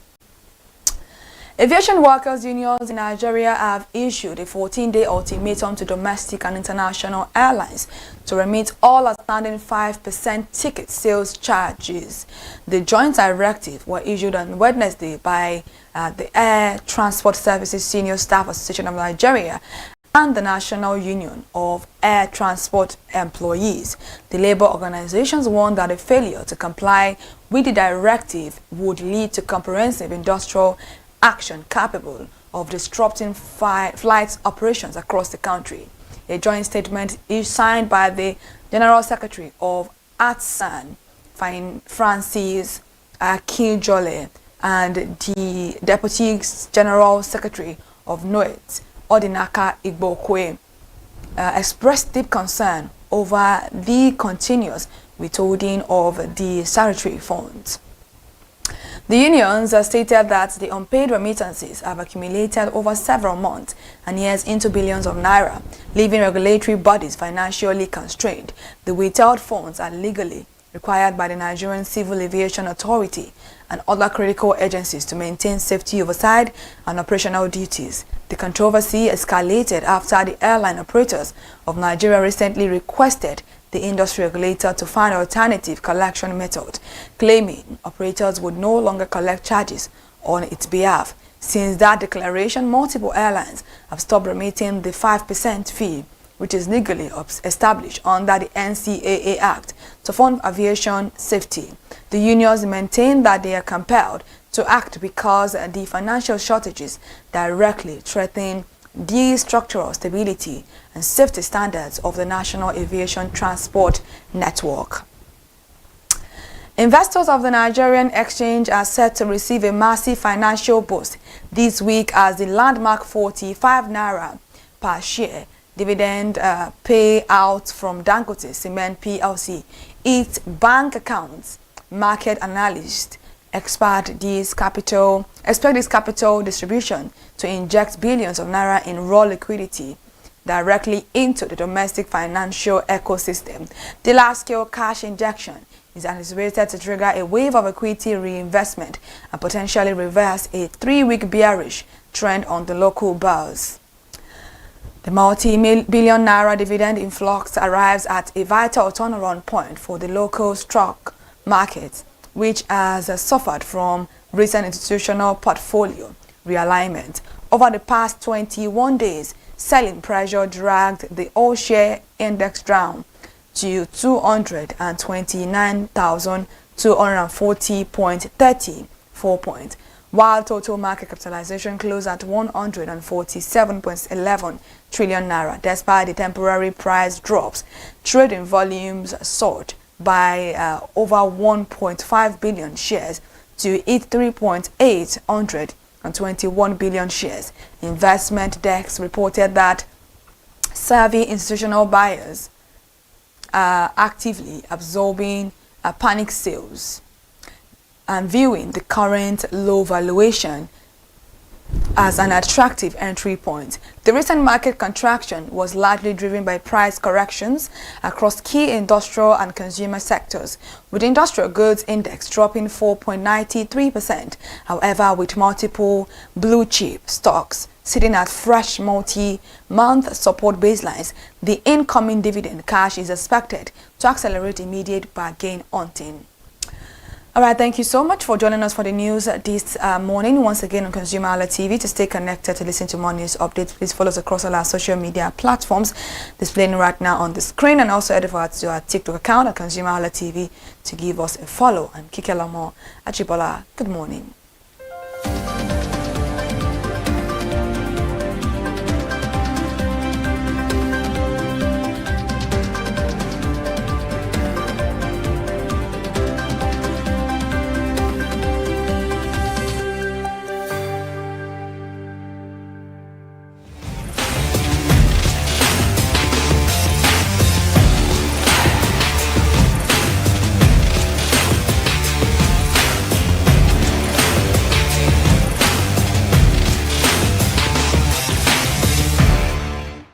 Hello consumers, as online shopping and digital businesses continue to go, from transporting grocery, food, transporting parcels to one location to the other, we have a wide range of logistics services. And when it comes to logistics services and delivery services, consumers know what to look out for when it comes to different logistic companies. And today we are live here on the street of Lagos, Nigeria, where we'll be asking consumers which logistics services and delivery services do they make use of, and why are they sticking with this particular logistic company? Do you know what? Come with me, let's go find out.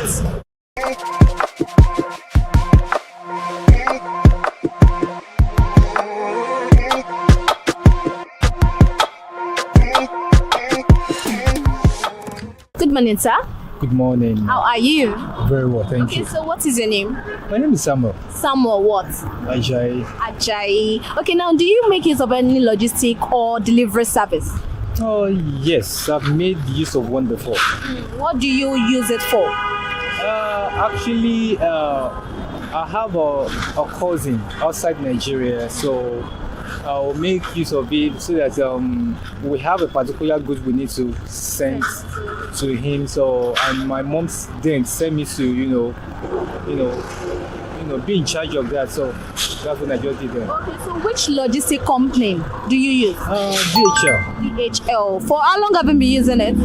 Well, I've not really been to it. It was a friend that introduced to me when we discussed about. I told him that we need to send a particular goods to a cousin, and he recommended the place for it because I've been using it for a long period of time and I have the experience with them. So he asked me to try them. Then I give it a try. Okay, so how has the experience been when you tried using it? Actually, to be realistic, they tried actually because what we needed them for, they delivered, and we have no issue. No, not at all. Okay, so if you were to, what makes you choose a particular logistic? I know you said you were introduced to that logistic by your friend, but in terms if you want to use a logistic, like you want to use a particular logistic, what will you look out for? Well, number one, their service is important. They are rendering services to us. Actually, we're helping ourselves. We choose them because we want them to help us, and they help us to deliver what we needed from them. So the first is their services, how fast they are, how reliable they are. Not that we just try as much as possible to make sure that they, we trust in them or commit all our good in their hand. But at the end of the day, what we expected is not what we are getting. Are you getting my point now? So if you can deliver, they are doing what we ask them to do. The good we are saying, they're going to where we want it to get to in time, and everything are perfect. So we are good to go. Talking about time, when did your cousin get the goods? Was it the time they told you? Was it earlier or it was late? Well, actually, when we want to send it, then actually they told us that in 72 hours it will get to the place, but though let me just say 1 hour 2 hours more than that. Let me just say like 4 hours, but it's still preferable at least. They still tried actually. Some people, some logistics company, they will tell you in 22 hours it's going to result to a week and something like that. They won't even get anything and all that. So in 4 hours we'll be able to get across to the person, and the person said he has already gotten what we sent to him. So I think with that they are better. They did well actually. Okay, so were you able to do a follow-up of your goods and all of that when Of course we did that. Okay, even actually they assure us as well that we can do anything we can do to make sure that we are safer side, but we did that. Even my cousin there is aware, and he put some things in place just to make sure that everything are in order, because we're in Nigeria, anything can happen, but at least we try our best and everything went well. Okay, so apart from this DHL, have you used any logistics service before? This was the first logistics service you tried? That is the first logistics service. I have using GIG logistics before.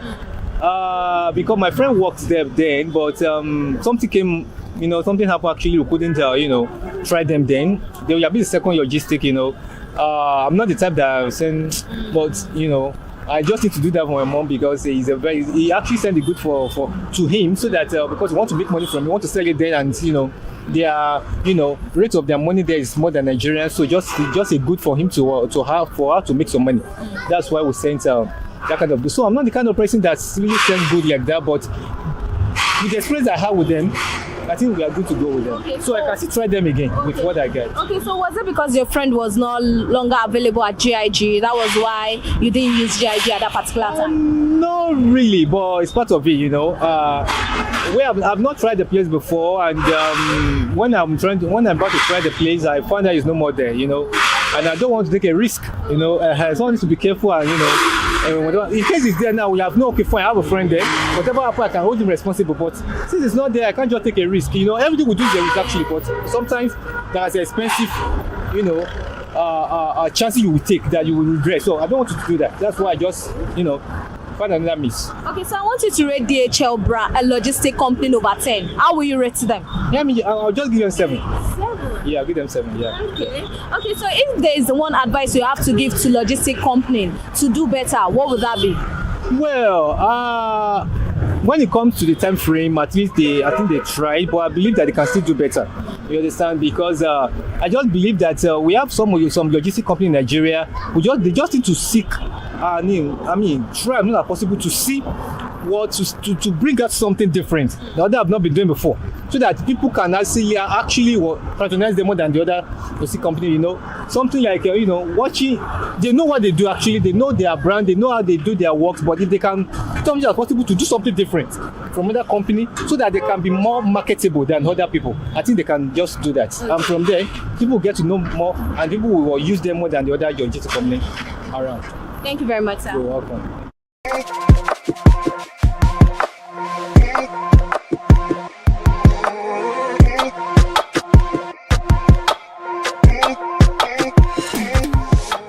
Good morning, sir. Good morning. How are you?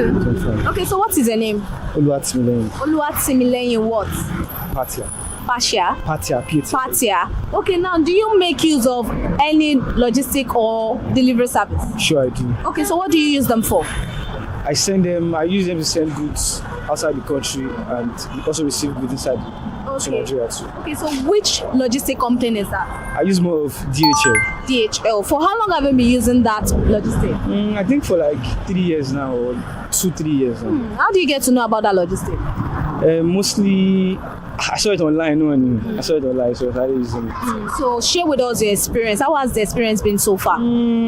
Apart from the taxes on imports, but their customer service is really, really nice because they have like branches almost everywhere, so it's easy for you to like navigate your area in Lagos, especially in Lagos. Okay, talking about the taxes and the rate, how much is it and how do you? Actually, I don't know, but me, I just used to get there. They will just tell me my price and I will pay for what I want to pay for.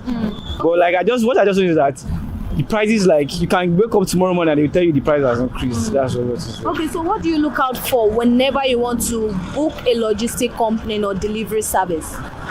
First thing I would check is how fast they are and just how fast they can deliver. That's just what I used to check. So apart from this DHL, which other company, logistic company have you used or do you know of? There are a lot of logistics companies that mostly once I'm standing in that junction, I will just see any bike or any person, I will just stop, then we'll just transact. Are you serious? That's what I do mostly now. You just stop them and give them Lagos is we are in Lagos now. 5,000, 7,000, and we are good. Instead of me to just carry Marwa and go to Ikeja, and that's what I do most of the time. Okay, so have you had any bad experience with any logistic? Yes, I've actually, because most of them have like bulk orders. So before they can move, they will say they are going to Alokwaja first, before they will go to the island, before they will go to this. So just like they're always slow. Mostly for those bike deliveries. So apart from the slowness, no damage, lost goods? I've not really had any damage, but I'm sure most people might have had like damages, but I've not had any damage. Okay, so I want you to rate DHL logistic company over 10. How will you rate them? I'll give them an 8.5. 8.5? 1.5 for myself, 8.5 for them. So it's not like they're not doing well, but you don't just want to give them the 10? I don't want to give them the 10.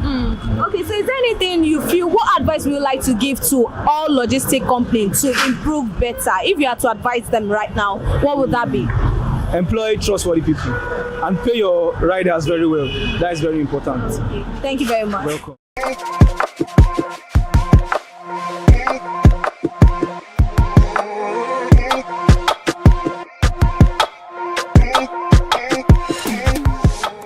Good morning, sir. Hello. Good morning. How are you? I'm doing good. Okay, so what is your name? My name is Bukola. Okay, now do you, Bukola what? Bukola Aremu. Aremu. Do you make use of any logistic or delivery service? I don't most time. I can't say I do. Yeah. Do you intend using them in the future? Definitely. When I have the need for them, I'll definitely patronize them, use their services. I feel they will make life easier, if you want to carry items from one place to another, instead of having to leave your home early and all like. It's easier to you can pay for the stress, you understand? So it makes life easier for people. So you've not tried ordering for food or anything before? I don't usually order for food because I eat homemade food. And if in extreme cases, I eat in buka. So I don't order for food. Yeah. But I do order items like online, like Jumia or the likes. Okay, so now that you order things online, how do you get them? Okay, most times let me say 90% of the times, I pick it up from their center. They usually have an office. Yeah, so the place I live, they have like 3 different offices. So I just select whichever one that is closer to me. So is there a reason why you don't use a rider to help you pick it up and you just go yourself? There is no special reason. It's just that the need has not arisen. When the need for it comes, there is no how. I will definitely use it. Let's say I want to pick up a parcel now from airport. I don't have to necessarily go to airport if there's a service that can do that for me. So it's just that I don't have the need for it now. Yeah. Okay, so is there anything you would like a logistic company to improve on? Oh, okay. Based on experience, maybe you've had 1 or 2. Is there anything like I've seen 1 or 2 videos online of people complaining about their items being lost or broken in the process of delivering items. And we've seen a lot of skits as well where these are skit makers. They make skits about it that maybe somebody orders food and the rider is part of it, things like that. I think the company should like set up a checkmating, just to see the activities of their riders and people working with them to maintain quality standard, so to say. Okay. Thank you very much, sir. All right.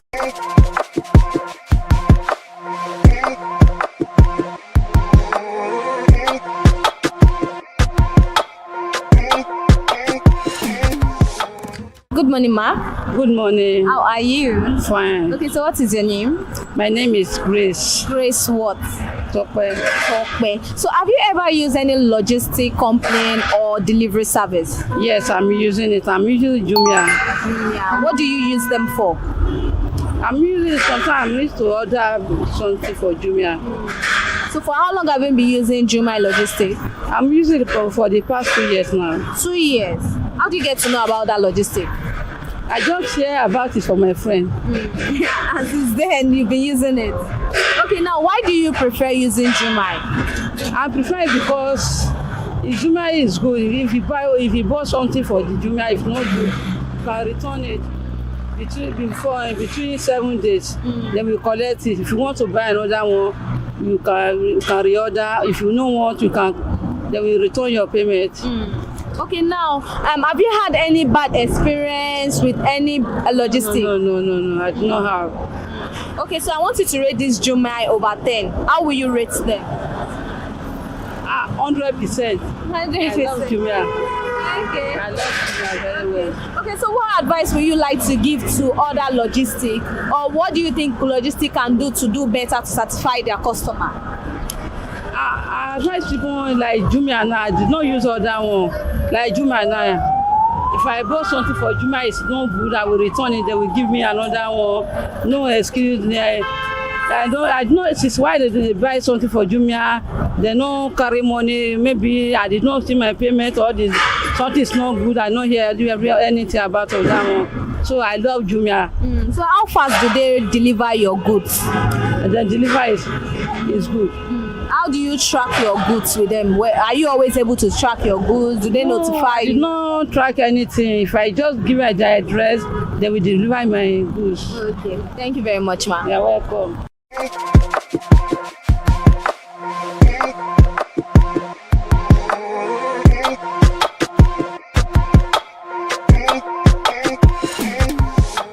Good morning, sir. Good morning, ma'am. How are you? Very fine. Okay, so what is your name? My name is Wisdom. Wisdom? Yeah. Wisdom what? Pious. Pious. So, have you used any logistic or delivery service before? Yeah. Okay, so what do you use them for? Ordering food. I'm a foodie, so I like food. Okay, so which one of them do you use? Glovo. Glovo. For how long have you been using Glovo? Roughly, I think 2 years now. It should be 2 years now. So. Okay, so share with us your experience with Glovo Logistics so far. Well, I really love Glovo because they are fast and reliable. There's nothing like what you order versus what you get. Exactly how it's displayed on the app or the website. That's what you are going to be given. That's what will be delivered to you. So that's why I really like Glovo. Okay, no, and I know you've already talked about speed, reliable, and all of that. What do you look out for in terms of logistics when you want to order from a logistic company? What must that thing that will make you go for them? Those are the two primary. Those are the two primary things now. That's the speed, and they should be very reliable. and I don't want to see anything like I order for plantain and I'll be seeing dodo, I'll not be seeing potato. So those are the major things. So apart from that, So I want you to rate Glovo over 10 based on your experience with them. How will you rate them? 9 over 10. 9 over 10. So how much is the delivery fee? Whenever you order, how much do you pay?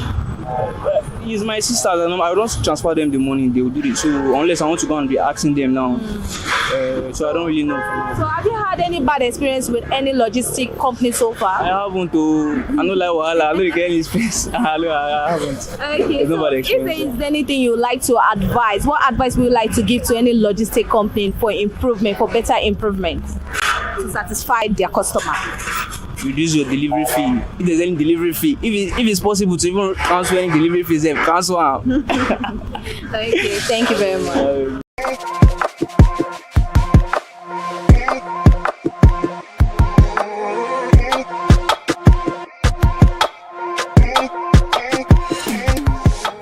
Good morning, sir.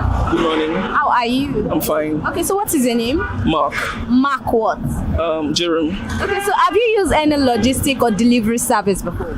Yeah, I have, but I just use them basically, that's all. So what do you use them for? To receive orders. Receive orders. Okay, can you remember the logistic company or the brand name? I do not check. I don't really care much. Serious? Why don't you care? Because I don't care what the company does. I just want my products. That's all. So I want you to share your experience with us with the brands, even though you can't remember. Share the experience you've had. Well, actually, at first they started well, but Nigeria, there are times that there will be some issues with the delivery, no timeliness, okay, and the fact that you might have to wait longer than you expect to wait is actually very disturbing sometimes. And if the product is something that you want to use urgently, it can be really annoying when you don't get it at the right time. So yeah, that's it. Okay, so have you tried laying complaints? Have you tried complaining to their customer service before? And how were you able to handle that? I just tell those I'm buying from not to send it through those particular people again. That's all. I don't reach out to their companies to ask or to lay complaining about their services. Yeah. Okay, now what do you look out for whenever you want to use a particular logistic or delivery service? Speed. That's just it. Once I order, I don't like to wait. Or personally, I don't like buying stuff online. But if I have to buy online, I want it as soon as I can get it, immediately, if possible, immediately. Or at least after a few hours. Come on, it should be available. Not that 3 days, 4 days, come on. I mean, a delivery in Nigeria, 4 days is too much of a time frame to receive something. I mean, I'm not buying from abroad, so yeah. Okay, now is there anything I want you to? I know I cannot even ask you to rate them now because you don't remember the brand name. But if you were to rate them, average, and that's me being fair. If I want to be really strict, it's below average. But I mean, I know Nigeria is the way it is, and some things are out of their control as well. So it's not always their faults. But they can improve. Okay, so have you ever had issues whereby your package got missing or broken or damaged? Have you ever had issue with that apart from them delivering late? I've not had a missing package, but I've had one that had it's tamper proof. Wow. So it felt like maybe it was already open before I received it. So I had to really inquire what happened. But later on, I learned that it was actually inadvertent. He didn't mean to open it. It was a mistake. But I'm very free. I don't have problem. No, as for my stuff complete, I'm good. Okay, so after reaching out to them and they explained what happened, did you try using that particular logistic again? Like I said, I bought it. They ordered it through them. I don't relate to the people, but I tell my merchants that okay, look, if I'm buying stuff from you, these guys, I don't want the guy you sent it to the last time. Don't use him again. Use somebody else. Yeah, that's it. Okay, so if you had to say anything about the improvement, what any logistic company can do better to improve, what would that be? What will you say? 2 things. Number 1, speed. Number 2, communication. If you know you can't deliver something at the time, don't promise it. For me, I feel like the main reason why businesses go down is because they don't keep to their word. If you say something, do it. Nobody cares what your excuse is. And of course, like I said, speed. If you can show that you can meet up, people will keep coming back to you. And there's no way you won't grow. You surely grow as a business. So thank you very much, sir. No problem.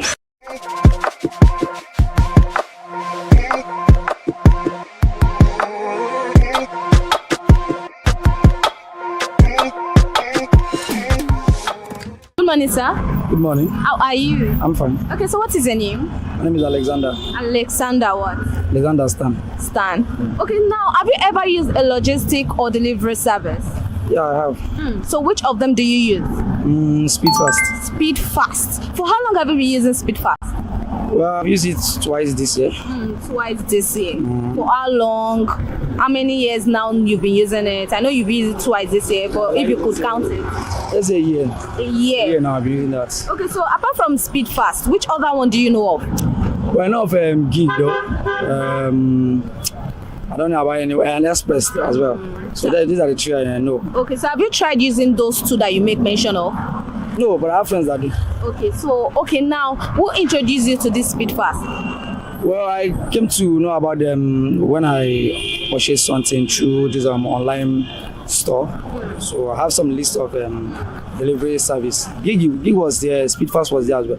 So when I checked the reviews of people that have used it, so I said, let me try Speed Fast. Yeah, that was since it was the first, but I've seen hearing about Gig so far so good.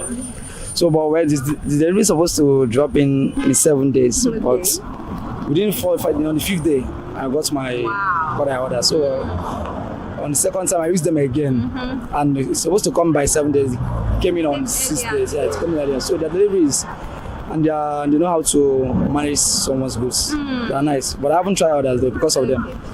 Okay, now I know you've already shared with me your experience with Speed Fast. So I want to ask you, what are the things you look out for whenever you want to get a logistic or delivery service? Okay, the first thing I normally look after is first of all, I need to check the review, their hospitality and the way they manage goods. Because some of these products, when being shipped abroad, I don't know, let me say a trust belief system. You know, there's some goods that I can rely on Speedstar. Meanwhile, if they are the first time they deliver my goods, I'm not around. Even the person that wants to pick it up, they did not allow the person to even access that until they have to call me multiple times. And then they let me know the person that was there. Before I could say, okay, no problem, you can hand it over to that person. And there's no extra cost you are paying. Like, they're very straightforward. If they told you that you are getting this there, you are getting it there. So that is that. Okay, now I want you to rate them over 10 based on your experience. How will you rate them? Well, rating Speed Fast, I give them 9. 9 over 10 is a fair mark. Of course. Okay. So I know you said you did not. So if you want to use them, you don't pay any charges and all of that? Well, I don't know about that, but I think if there's any extra charge you are paying, when I'm paying when I'm purchasing my goods, I'll first of all indicate the logistics I want to use. So I think if there's any charge, they're adding up. They used to add it up to my, and they have this kind of way that if they not deliver fast, they can give you back some of some pay. They can pay you back because of its late delivery. Wow. So they are amazing. But I heard my friend talk about other logistics like Gig and Express. Gig 2 is nice. It's nice, but I've not used it. But from my friends' experience, they're okay. So if I want to make any purchase online, even if it's outside Nigeria, because Speedstar is, I don't know, the 2 times I've used them, it's not a product I bought in Nigeria, it's just outside. So they ship it down to me. So you know, have you ever experienced any bad experience with your package, or it didn't deliver? I know you said the only delivery service you've ever used, the only logistic you've ever used is Speed Fast. Have you ever had any experience with bad delivery before and all of that? Not really, but the last time I deliver my products, there's been a little bit of issue with one of the products, but it's not an edible product, so I just look at it. There's nothing much. So I believe because that day, I think it was the raining season, so I think maybe it's because of the rain. So when I go to reviews, they apologize. Even the guy that dropped himself apologized, tell me that something might go wrong, but I said, okay, since they're straightforward, their staffs they're amazing, they're straightforward. So since then, they will handle your goods with care. That's one thing I will tell about them. Okay, so is there anything you would like them to do better? I know you've already said 9 over 10. You've said good thing about them, but anything?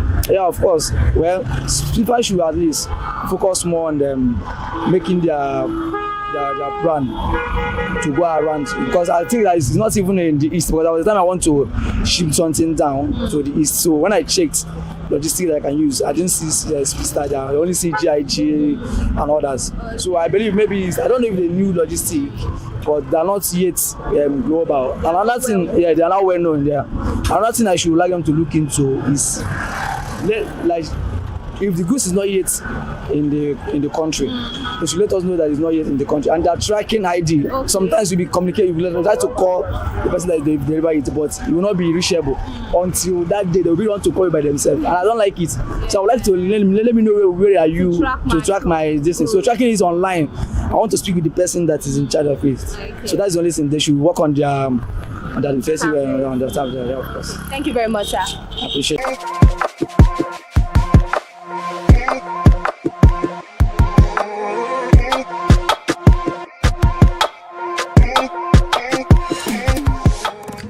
From speed, affordability to customer service, logistics service have become an essential part of how Nigeria send and receive package. We've heard so far from consumers the main reason why they choose a particular logistic and stick with them. And on today's edition, DHL have won the heart of consumers. You can hear from themselves the reason why they stick to DHL, and that will be all on today's edition of Consumer Voice on ConsumerHalla TV. Do well to subscribe. Comment under the comment section which logistic company or delivery service do you make use of. Till I grace your screen again, I am Elizabeth Abefe. Bye for now.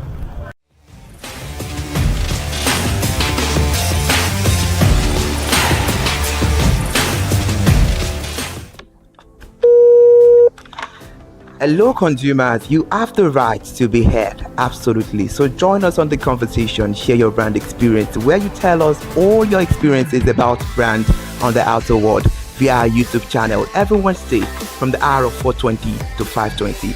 You can watch us via our YouTube channel, ConsumerHalla TV, and subscription is free.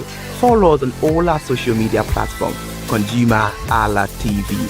Share your brand experience. It's about storytelling. It's about experiences. Hello consumers, you're welcome to another exciting episode of Consumer Voice on ConsumerHalla TV. I am Matilda Omenai. As you already know, Consumer Voice is a show where we'll be visiting different places in Lagos to check out people's preferences, hear what the consumers have to say about different leading brands that they make use of. Hello, it's your boy here, Iremofeko Foworola, and you know what? They call me the AWUF General Overseer. Every day is a blessing and it is meant to be enjoyed maximally with AWUF packages that put a smile on our faces. And guess what? That is why this show AWUF is for you. You can get to know about trending market slashes, promos, offers and juicy deals that put a smile on your faces, and you can always enjoy them maximally. And you know one thing that is so interesting about this show? It is a blend of English and Pidgin. As I dey run you English, now I go dey marry am with Pidgin, make am spicy. So catch me every time on the show to enjoy more about trendy AWUF packages. Public service announcement. Hello consumers, I am Kikelomo Ajibola and welcome to the Scam Alert segment on ConsumerHalla TV. Scam Alert educates viewers about various scams affecting consumers. We learn tips on how to identify fraudulent activities and provide advice on protecting our personal information. We aim to raise awareness and empower viewers to avoid falling victim to scams. We cover various topics such as phishing, identity theft, fraudulent investment schemes, and many more. You want to catch up on how these scammers invade our lives? Join us every Tuesday by 12:30 p.m. for Scam Alert on our YouTube channel at ConsumerHalla TV. Subscription is absolutely free.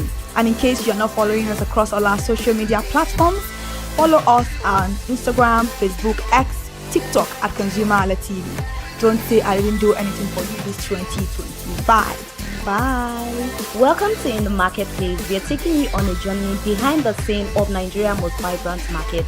From the sight and sound of the market to the stories of the people who makes it thrive. We will be sharing the untold stories that brings this market to life. Join us as we explore the history, challenges, and triumphs of the market vendors.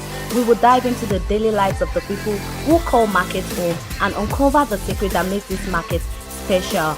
You will get to see the passion, energy, and dedication that goes into making this market success. Tune in in the marketplace on ConsumerHalla TV on Thursday by 11 a.m. to experience the sight and sound. Don't forget to follow us on all our social media handle on ConsumerHalla TV. I am Elizabeth Abefe. Hello fellow consumers, are you looking for a program where we give analysis about brand and a program where we project the voice of the consumer? Join my team and I on Consumer Analytics and Resolution Box by calling on the program to get your issues resolved. And in case you are wondering where Consumer Analytics and Resolution Box will be showing, please join us on our YouTube channel at ConsumerHallaTV. Subscription is free by 2 p.m. to 4 o'clock p.m. every Mondays and Wednesdays. Consumer Analytics and Resolution Box will be airing and will be here to provide you any information on brands and also issues that you have pending for us to resolve. Also follow us across all our other social media platforms, Instagram, Facebook, X, TikTok at ConsumerHallaTV. And that is why at ConsumerHallaTV, you deserve to be heard. Hi everyone, I am Iri Ayomikunle Eke. Join me live on Perspective every Mondays to Friday from the hour of 9 to 10, where we have meaningful and engaging conversations about all the burning and pressing issues making the round. Issues related to our economy and consumers. It's conversing, it's relatable, it's beyond interview. We have expert analysts who gives updated analysis about all aspects of a conversation. Join the moving train by subscribing to our YouTube channel, ConsumerHalla TV, and do well to follow us on all our social media platforms, ConsumerHalla TV. Stay informed. Thank you. I am Matilda Ovenai. As you already know, Market Today is the show where we visit different markets across Nigeria, Lagos, to check out the prices of different things, ranging from household items to foodstuffs to cosmetics, electronics, every other thing. In a world of hustle and bustle, entertainment keeps us alive, and that is why at ConsumerHalla TV, we ensure you enjoy all around 360-degree entertainment program. Screen Time is the show for you, where you enjoy top 5 countdown, celebrity of the week, exclusive interview, and other segments. Don't mind if it's just a jealous person. Oh, It's new movie release, update, and screen time.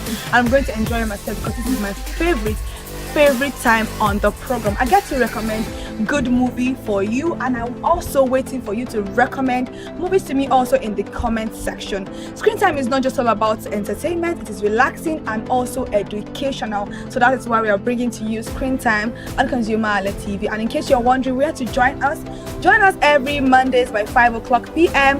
at ConsumerHalla TV on our YouTube channel. Subscription is very, very free. And in case you have not followed us across all our social media platforms, please do so. We are begging you, on Instagram, Facebook, Twitter, and also TikTok at ConsumerHalla TV. What are you waiting for? Click on that follow and subscribe right now. And from the I to the R to the E to the M to the F to the E, my name is Iremofe Koforola, the man always clothed in went and strength. And I am Kikelomo Ajibola. Toodles! Hi people, my name is Mo Fakorede and I am a filmmaker and a film director, and you're watching ConsumerHalla TV.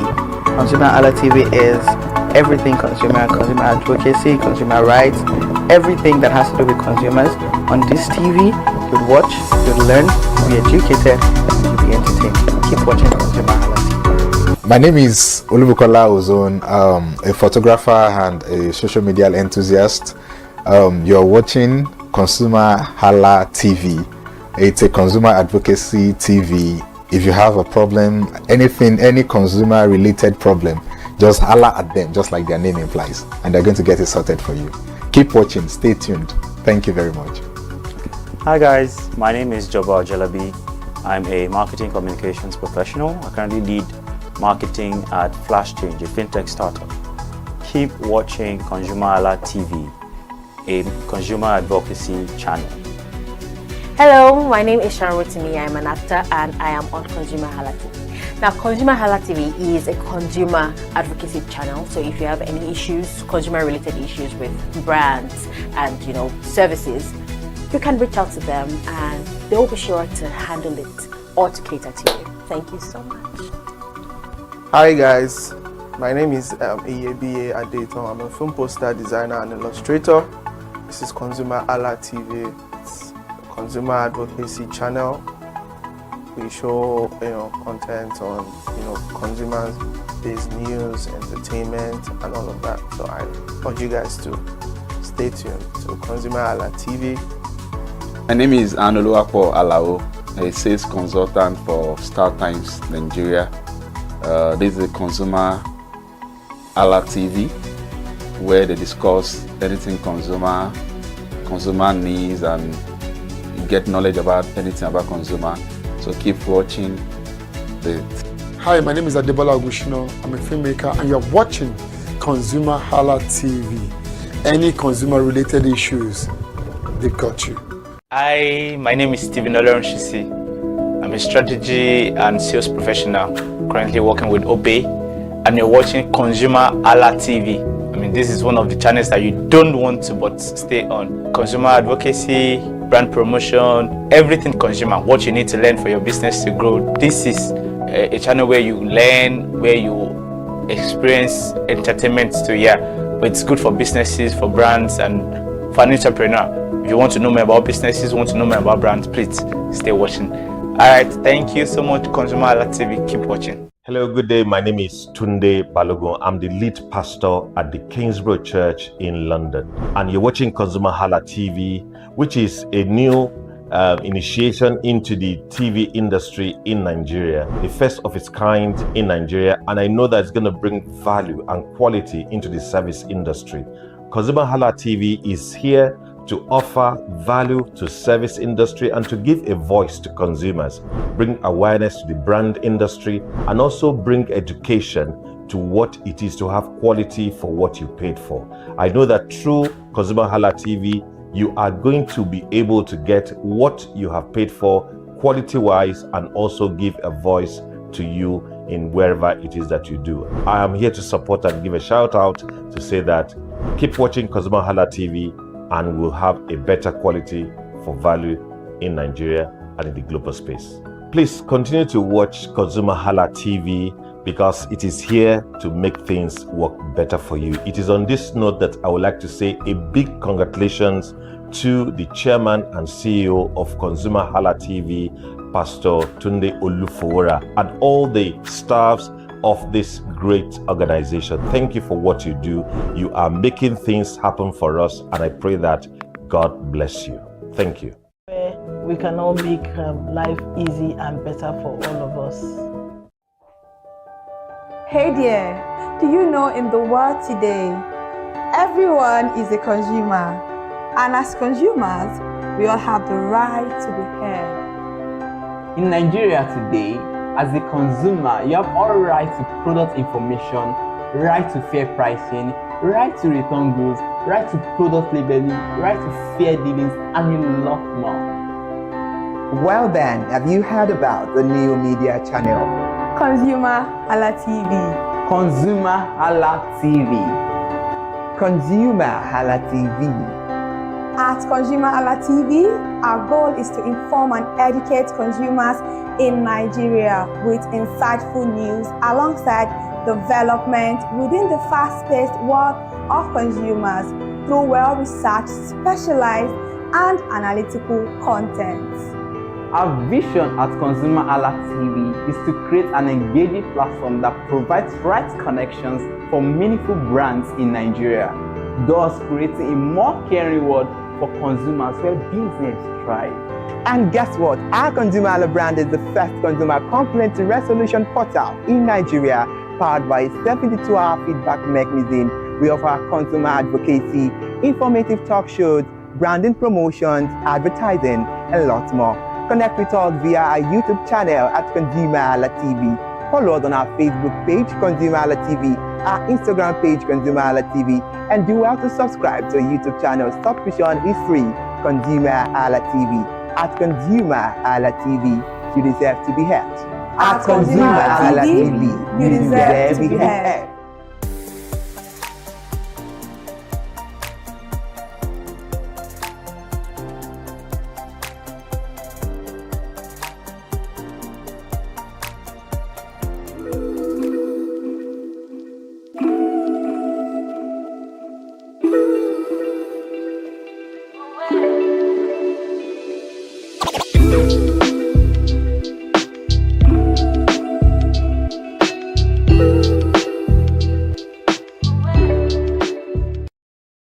Good morning, Nigeria. Welcome to your favorite consumer awareness show on ConsumerHalla TV. This is Consumer Watchdog, the program where we protect consumers by examining the real-life cases and helping Nigerians understand their right under the law.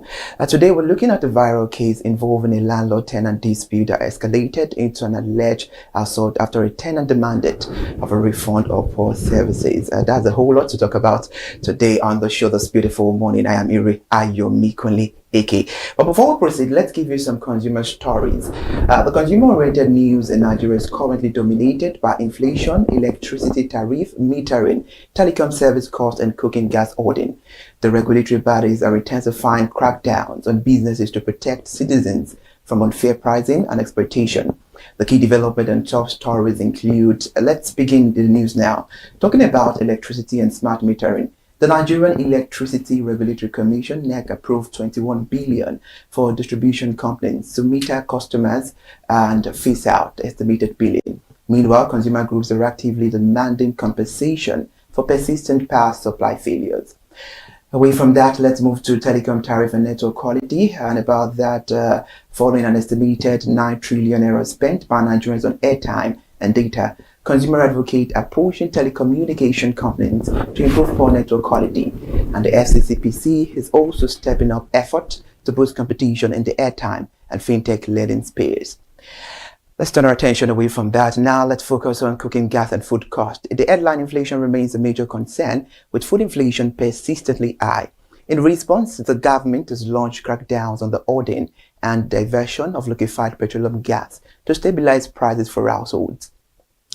And now the price gauging crackdown. Talking about that, the FCCPC has warned traders and market associations across the country against price fixing and exploitation, urging citizens to report retailers who arbitrarily hike prices or inflate basic commodities. And now let's talk about aviation rights. Nigerian aviation authorities continue to monitor airlines, with bodies like LASCOPA recovering millions of naira in refunds for consumers following flight disruptions. Away from that news report, let's move into a day conversation as we discuss consumer right violations under the FCCPC Act 2018.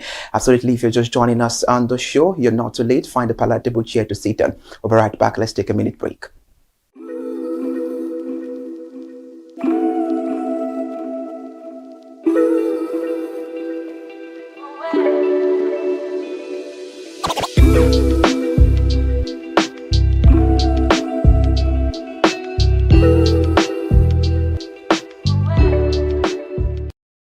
Alright, thank you for still staying with us. Just like we said earlier on, our conversation on the table this morning is about consumer right violations under the FCCPC Act 2018. And about that, there is a video that we have to play to you before we move into the body of the conversation. Try him. If you don't take any picture, try him. If you don't send me any picture, I'll smack that phone. Try him. Why you snap me? Try him. Why you snap me? Why you snap me? Try him. You don't have respect. You don't have respect. Bring your things out and collect your transfer and leave. She's harassing me. She wanted to fight me now. Look at this one. Is this the security guy? Bring your money. You saw she wanted to slap. Slap that phone now. Okay.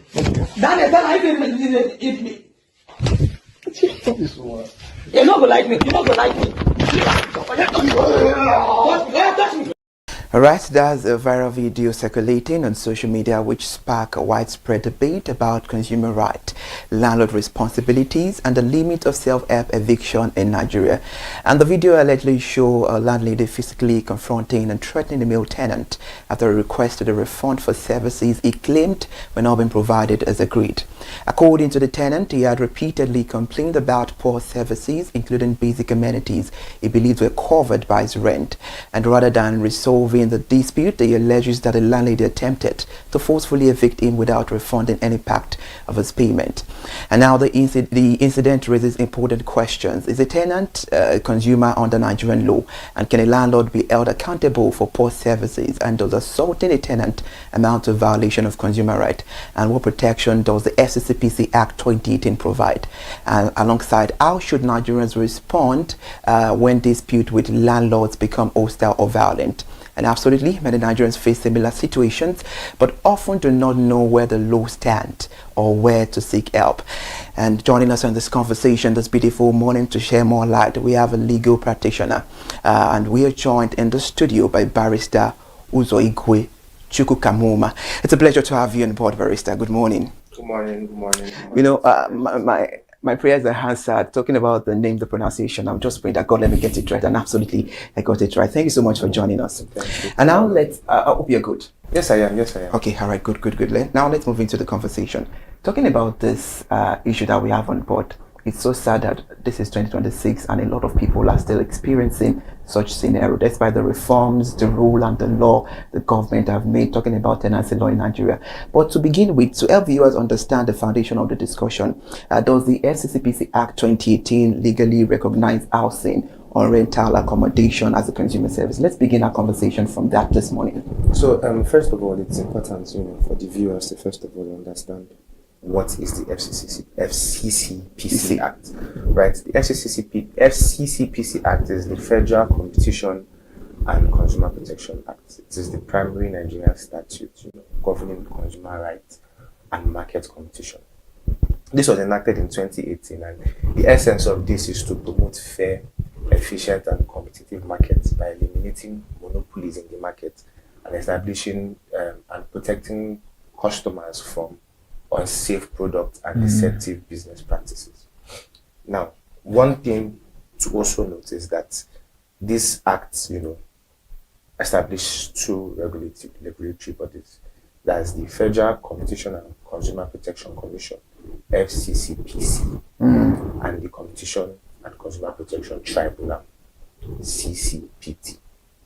Now, to your question, does this act legally recognize housing or rental accommodation as a consumer service?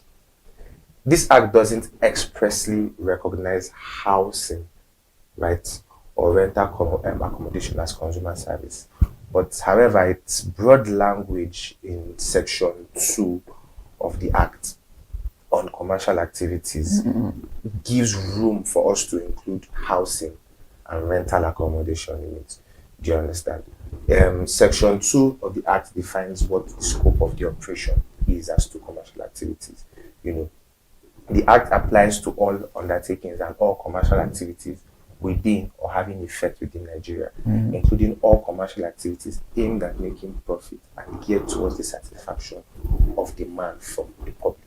So this is a very wide net. So even if it doesn't expressly state, which is something within the law, sometimes there are rules, there are provisions, there are statutes that might not expressly state a particular thing, but it's wide enough to couch a whole lot of things within it. That's good.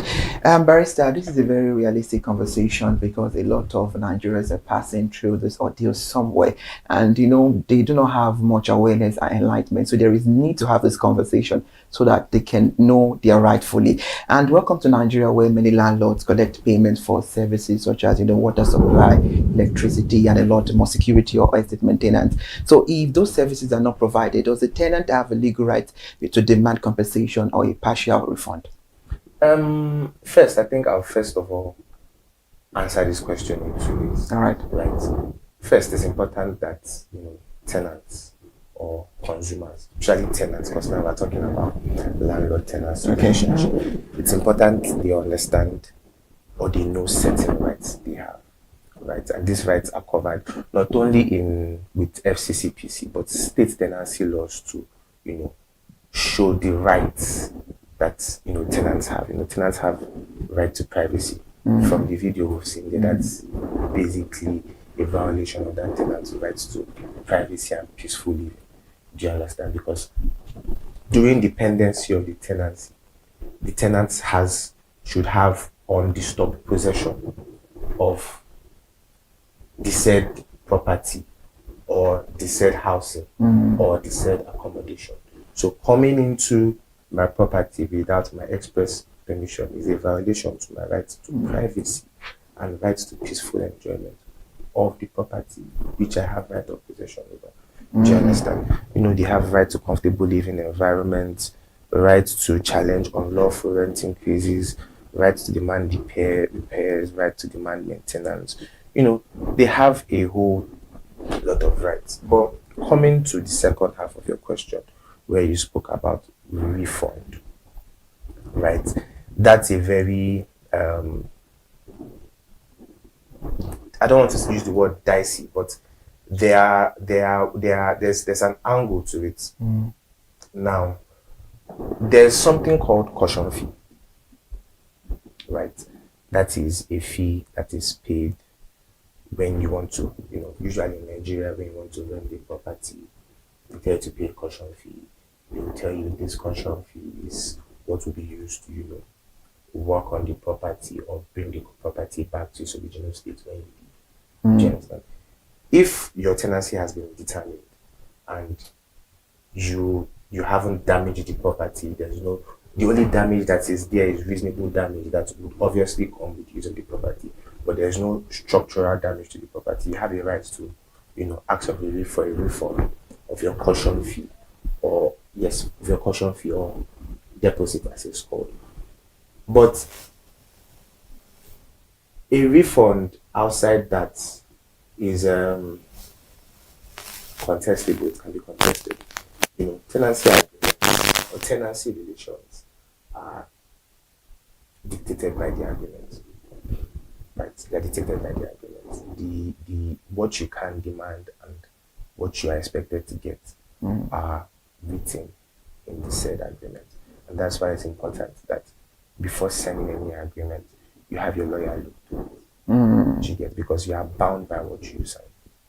So if except it is expressly stated that refund of all other things except for caution fee. Take for example, you made payments for this, you made payments for that, you made payments for this and that. Except it is expressly stated in the said tenancy agreement. It's not something that you can easily ask for, although you can be compensated. But we'll get to that following question. All right, that's very, very interesting. And Barrister, to look into the issue of this co-tenant and the landlady that happened and went viral, we could see obviously that the tenant was, recording the landlady when the landlady was kind of harassing tenant. So talking about that, is it lawful for a tenant to record landlady when facing this kind of harassment? So people would usually say, you recording me goes against my right to privacy. That's the usual word around town. I have a right to privacy, or you cannot record me. But there's something non-lawyers don't know. To every general rule is an exception, right? And your human right is not absolute. It is absolute until the point it affects others. Do you understand? It is absolute until the point it affects others. So I'll first start with the Constitution. Section 37 provides for certain conditions, right, to which this right can be kind of, let's say, managed, right? Like I said, it's not absolute. Do you understand? And number one is you can record another person in the interest of defense, public safety, public order, public morality, or public health. And or for the purpose of protecting the right and freedom of other persons. Do you understand? So, in that situation, in the interest of defense, I'm defending myself, right? Defending myself, and that's the only means by which I can prove to the court in a situation where this matter moves to court that this happened, because it's your word against mine. Do you understand? And then even going down to the NDPC Act, and the NDPC Act is the major statutes that controls privacy in Nigeria. Is the Nigerian Data Privacy Commission, right? The Act.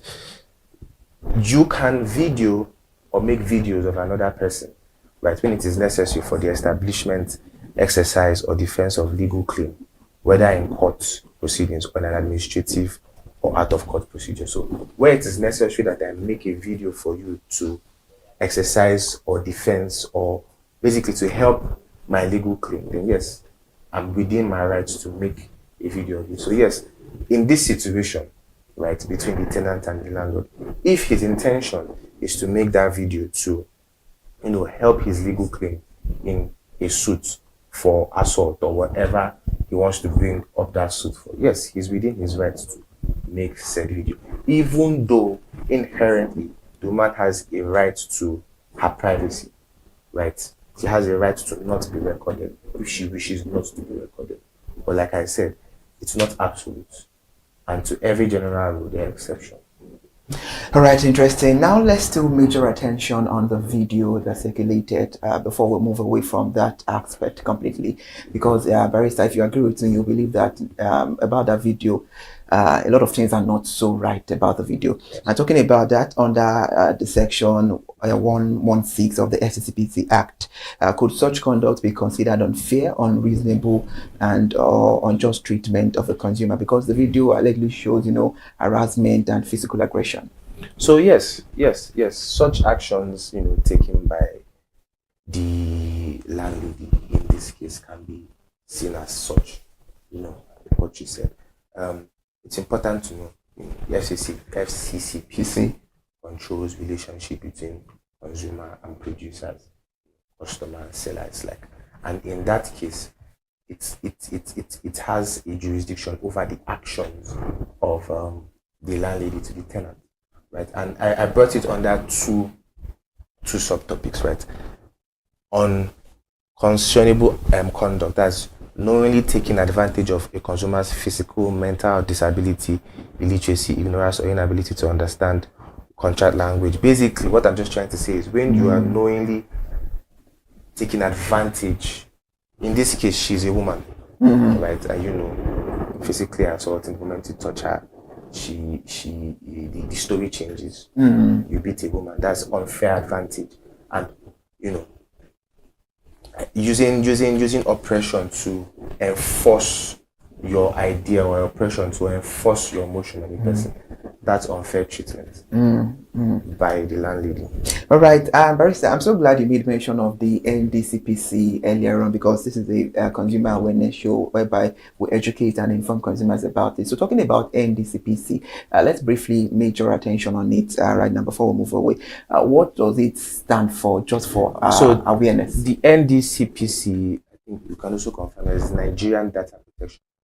Okay. And they are the ones in charge of, how we handle our what happens. I mean data is not just video. Anything that has data, your name, the forms you fill, a whole lot of things that have to do about you, right? And your data. They are the ones in charge of handling it, supervising it. They create rules as to how it can be distributed. Everything that has to do with data of persons living within Nigeria.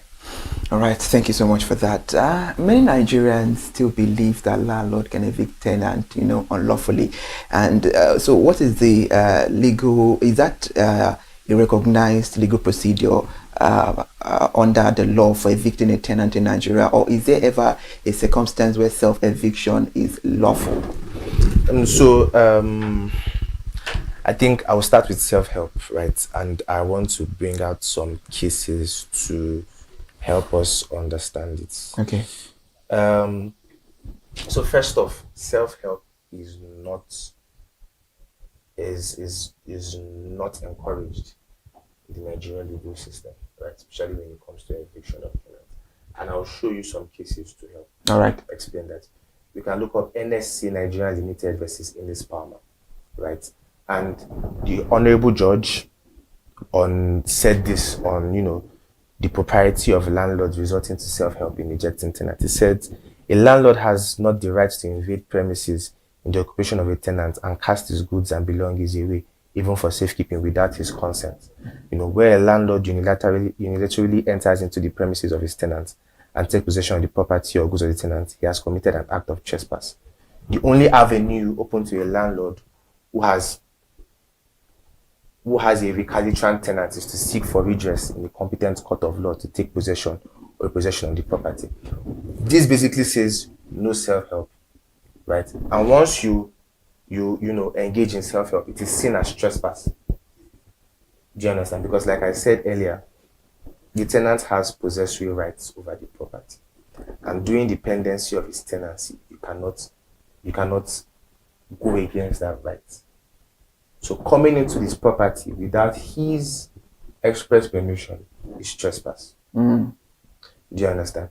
Also, in Edo versus Provost, the justice of the Court of Appeal says that the appellant, I'm going to quote what he says here, the appellants are in physical and peaceful possession of the land in dispute, and the respondents would have gone to court to seek an order to eject them from the land in dispute. It is wrong for them to have resorted to self-help, which is a sort of jungle justice, and must be discouraged or condemned by the court in a very clear and unequivocal terms. It also made mention, moving forward, that the respondents have failed to seek a due process of law in ejecting the appellants from the land in which they have been in peaceful and exclusive possession, but rather resorted to self-help, which was followed by physical entry in the land in dispute, and therefore they are trespassers and liable to pay for damages suffered by the appellant resulting from the action. Basically, what happened here is, the landlords forced their way into the tenant's property and try to evacuate them by themselves. Self-help, similar to what this lady was doing. Leave my property, I'm throwing your stuff outside, I'm throwing your load outside, find somewhere else to go. What the court is saying is this is wrong and this should not be encouraged. There are procedures with which you can evict a tenant from your property. There are laid down procedures by law for peaceful eviction of tenants from your property. And the moment you do not follow those provisions, you've resorted to self-help, and the court frowns on self-help. Lastly, on self-help, because in law it's important to use cases to back up your claims. It also helps the people understand the ingredients of these things. In Iheanacho versus Uzuchukwu, the Court of Appeal also said on the consequence of landlord resorting to self-help in a bid to recover possession of premises. It said where a landlord fails or ignores to obtain an appropriate order of court for possession after due hearing or enters the premises and takes same without the said order of court, the landlord has evaded and committed an infraction on the right of the tenant and renders himself liable in trespass. In other words, resort to self-help by a landlord in a bid to recover the premises occupied by his tenant, who is a lawful occupant, does not come with the purview of the provision of the law. Do you understand? In this instant case, the appellant, instead of filing an appropriate court action for recovery possession of the premises from the respondent, resorted to self-help. We're all saying the same thing. The court frowns on this. Do you understand? Now, landlords might be asking, what is the appropriate way to, evict tenant from my property, or like we call it in law, recover my property, recovery of premises? Splinters Limited versus Oasis Finance, explains this. There's a method to the madness, like I like to call it, and I would quote exactly from the judge in the said case. A landlord desiring to recover possession of premises let to a tenant shall 1. First, unless the tenancy has expired, determine the tenancy by serving on the tenant an appropriate notice to quit. Let's dwell on that for a minute. First, unless the tenancy has expired, meaning at this point the tenancy is still subsisting, you are to determine the said tenancy. That when we say determine, end that tenancy by serving the tenant an appropriate notice to quit. What this means is, at the end of our tenancy, or at the end of this notice to quit, I wish not to renew our tenancy agreement. Now, there's how will I explain it now? There are different types of tenancy, and different types of tenancy comes with the appropriate time period for a notice to quit. 1 year, a yearly tenancy is 6 months. Quarterly tenancy, 3 months. Monthly tenancy, 1 month. Do you understand? So it's expected that before the determination of the tenancy agreement, that is the initial, let's say 1 year, before that 1 year expires, you have to serve on your tenant a notice to quit, letting him know that, okay, I do not wish to renew this tenancy. Now, when that notice to quit expires, you then serve on the tenant 7 days notice of intention to recover premises. Do you understand? So after the notice to quit, you serve on the tenant 7 days notice of intention to recover premises. Now, in some cases, which rarely happens, in a world where the tenancy has expired, right, you didn't serve notice to quit, because at the end of the day, realistically, it's not compulsory to hand out a notice to quit.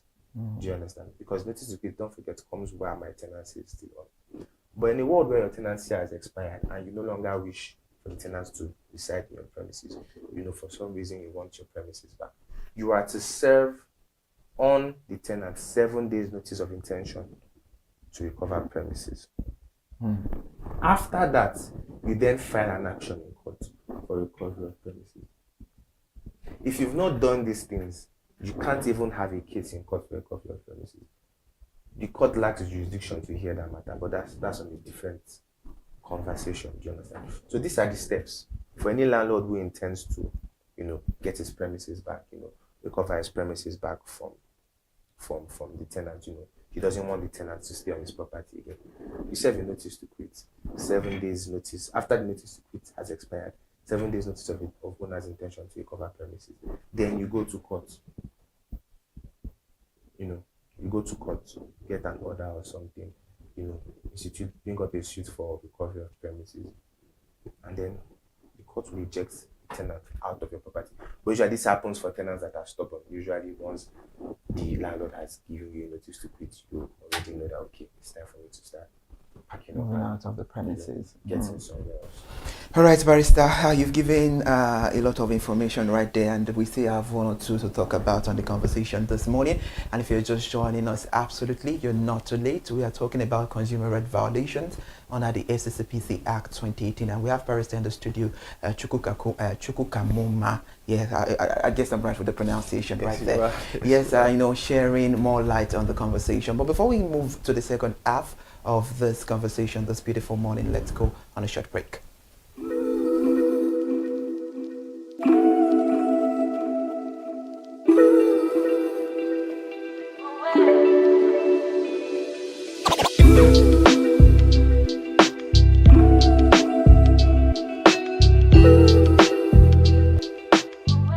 Alright, thank you for still staying with us. It's your favorite consumer awareness show on your favorite TV channel. This is Consumer Watchdog on ConsumerHallaTV, where we advocate for consumer right and protection. And on the table, we've been having a conversation that is very, very potent, and it's major on consumer right violations under the SCPC Act 2018. And we have a barrister who has been shedding light and giving us, a well-detailed analysis, Uzogwe Chukwukamoma. We have him in the studio. Now, Barrister, before we proceed towards the end of the conversation, this incident become viral on social media. So from a legal perspective, does widespread public attention strengthen a victim case by preserving evidence? It doesn't strengthen it, it doesn't weaken it, do you understand? And I don't see widespread attention as a means of preserving evidence. There are ways with which evidence are brought to court, and there's the way by which it is brought to court determines the weight of the evidence. Do you understand? How is it brought? Who brought it? Do you understand? Those are the things the court will consider as regards the evidence. So it being widespread doesn't necessarily strengthen it or weaken it. What it does is it just brings more attention to it. And now I believe in cases like this, the court now, handles matters like this more delicately. But that doesn't mean it handles it outside the purview of the law, because there are ways by which matters like this are handled. There are rules. I won't say it strengthens the case. I won't also say it weakens the case. But I believe if you have a good case, you have a good case, regardless of whether it goes viral or not. This issue has been something that has been for a very long time. It's not just starting now, and there have been a whole lot of awareness, a whole lot of education and information about it. But with what is happening right now, this issue seems not, to stop anytime soon. So about that, in 30 seconds, what are the 3 most important things every tenant should do immediately if a landlord becomes violent after a complaint or a fund request, in order to protect consumer right and protection? So first, on the issue of violence, the most important thing to do is file a police report. Immediately there's any sign of violence, any threat of violence, any act of violence, file a police report. Right? Then, even before that, it's important, like I said earlier at the beginning of this interview, do not sign any document without the presence of your lawyer or without your lawyer inspecting through it, because you are bound by what you sign. Do you understand? And then thirdly, you have the court. It's the place of hope for the common man. You know, go to court. Go to court. As long as you have your proof, you have your receipt, you have your agreement, you have, you know, whatever you are trying to prove in court, you have proof of it. If you are saying, oh, okay, I'm requesting a refund on, because let's not forget, in situations, in tenancy agreements, right, there are things the landlord ought to fix. There are things the tenant ought to fix, you know, when it comes to structural damages. It's the landlord's duty to fix it. So imagine, let's take a situation where there's a structural damage. You've informed the landlord about it. He has refused to fix it, but it's affecting your living conditions, and then you choose to fix it. Do you understand? You can request a refund of the money spent on that. If the landlord refuses to, quote and unquote, refund you, you can institute a claim in court, you know, for you to be compensated back. So yeah, these are the three things, you know. In cases of physical abuse or assault, a police report first of all. Before signing that tenancy agreement, you know, get a lawyer to look through it. If you don't have a lawyer, look through it by yourself. Do you understand? The internet now has answers to a whole lot of questions, but just don't blindly sign documents. And then, you know, you have the court to get redress for anything with which you want to get redress for. In shedding more light about what you said, I'm so glad that you just made an awareness that, you know, where everything is not right, they should proceed to court as far as they have their receipts, their documentation, videos, and all of that to prove that, okay, this thing is legal, I'm not framing it up. So looking at the bigger picture, both FCCPC Act and the state tenancy law apply. Which framework currently provides stronger protection for tenants in Nigeria? So, those two laws you mentioned are two separate things. Okay. And they cover two separate aspects. In terms of tenancy-landlord relationship, you know, the state tenancy laws supersede. You know, they have everything, you know, that is, it's the law that controls tenancy-landlord relationships in Nigeria, the state tenancy laws.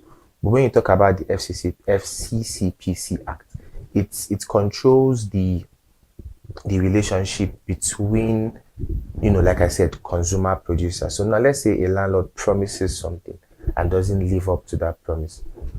You know, you can bring the FCCPC Act can work. Let's say a situation where you are being forced to adhere to an agreement or something. FCCPC Act can work. I think recently the FCCPC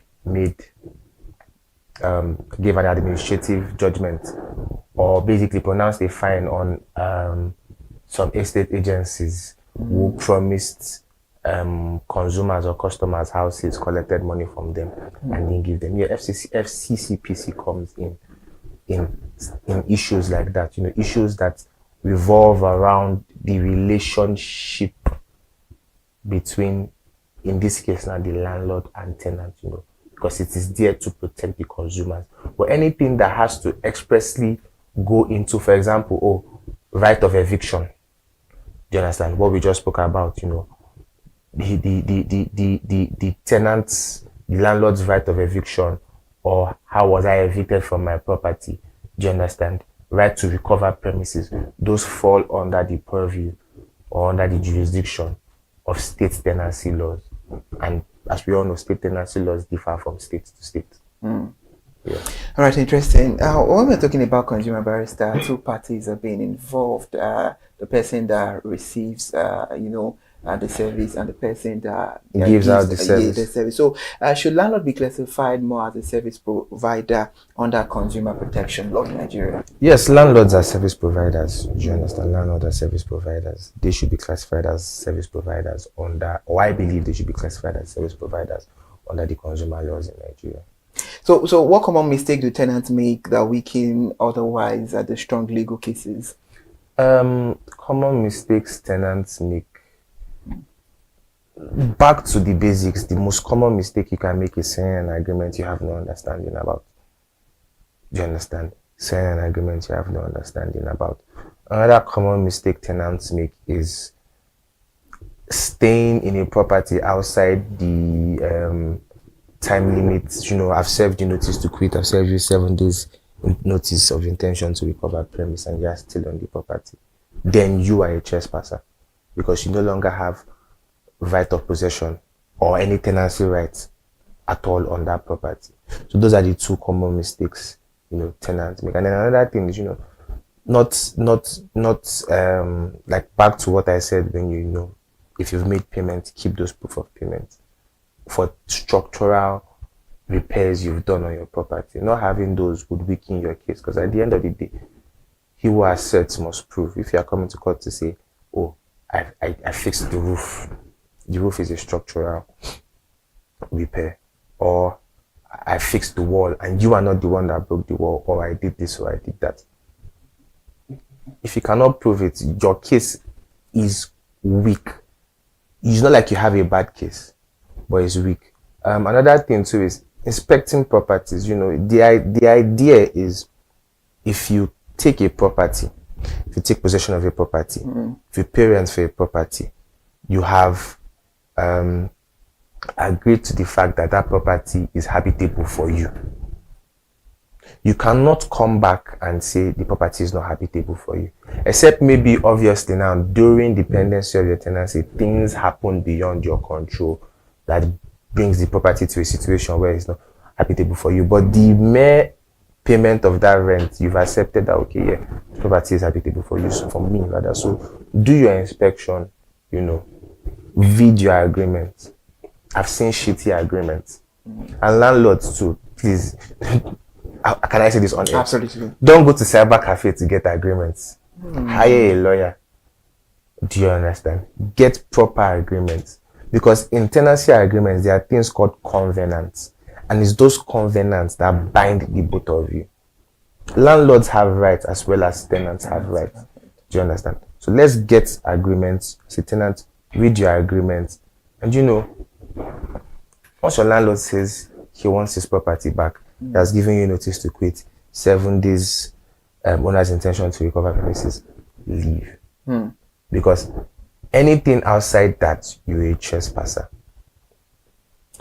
All right, that's interesting. But before we end the conversation finally this morning, Barrister, I believe we need to look into the cause of these issues, because tenancy dispute is a whole lot is happening so frequent in Nigeria. So now, to filter things, do you think this issue is being caused by the how expensive house rent is in Nigeria, and do you think that is one thing that is giving the landlord, will I say power or ego to to be very, very assertive and handle their tenant roughly? Let's look into this briefly before we end the conversation.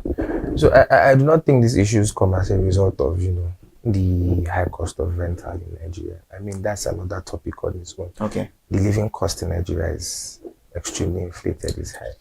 I just feel like these issues come as a result of, one, the tenants don't know their rights, and two, it's just poor human relations. Because for every bad landlord out there, there are still good landlords. Do you understand? The fact that the woman slapped the man is not even, there's no quote unquote law we can say cause that. It's just poor human relations. Do you understand? Because there was no point. You could have as well said what you said without any form of assault or violence. Do you understand? So I just feel like the cost of rental is not one of the issues or one of the reasons why a landlord should. Because I mean, if it's the cost of rent, then the tenant should be the one causing the issues now, because I'm the one paying the rent. The landlord is the one receiving. But certain landlords, poor character, do you understand? Bad customer service. It goes back to FCCPC. Bad customer service and just poor attitude. Another thing too, tenants don't know their rights as a tenant. You get? Thank you so much, Barrister Uzoigwe, for bringing your top-notch knowledge into this conversation. And I think I would start from where you stopped about consumers knowing their right, because it gave me joy when I see consumers knowing their right. And I think this is 2026, not 1996, not 2006. We should know our right. Thank you so much, Barrister Uzoigwe, for joining us on the conversation. It's been a pleasure, and we hope to see more of you on this conversation. Thank you so much. That's our guest on the show this beautiful morning, Barrister Uzoigwe, joining us on the conversation. Consumer rights do not end at supermarkets, banks, or telecom companies. They also extend to service connected to housing and everyday living. Whether you are a landlord or a tenant, disputes should always be resolved through lawful channels and never through violence, intimidation, or self-help. And that is it on Consumer Watchdog this beautiful morning. If you just joining, please go grab a full watch via our YouTube channel at ConsumerHallaTV. Go to our playlist, you see Consumer Watchdog there. You saw the latest episode, and grab a full watch and share and tell a lot, tell a friend to tell a friend about consumer awareness, about tenancy dispute in Nigeria. Thank you for joining us on Consumer Watchdog. I am Ire Ayomikole Eke. Thank you for joining us.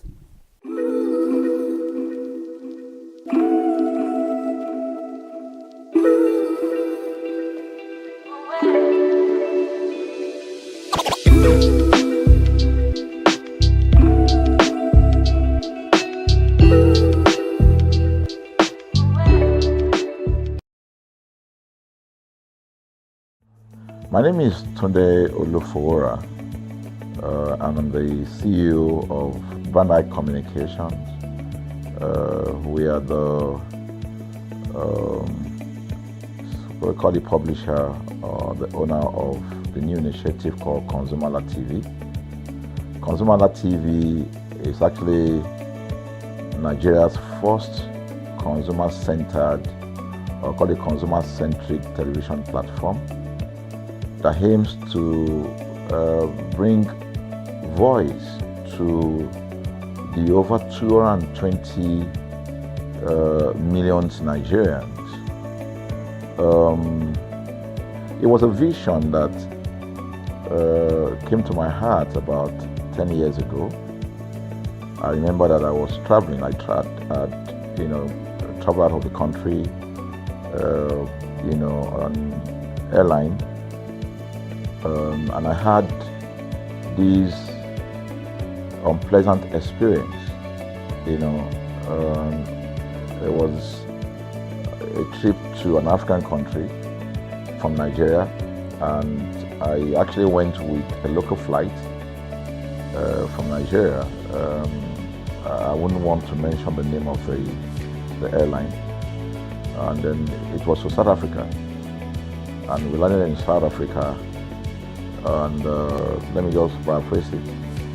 When I was coming back, I had some money, some dollars, and that someone had given to me to hand over to another person in Nigeria. So I wanted to help out.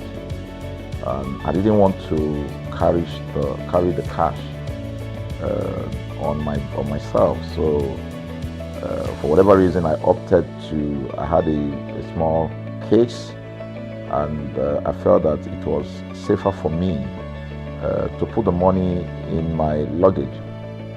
So I put it in a safe place in my luggage, got everything intact, and I checked in my luggage.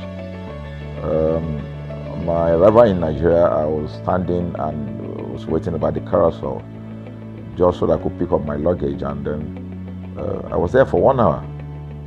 And waiting for my luggage.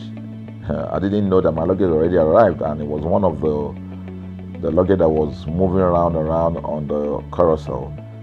So after about 1 hour wait, I looked to my left and my right. Almost everybody had gone.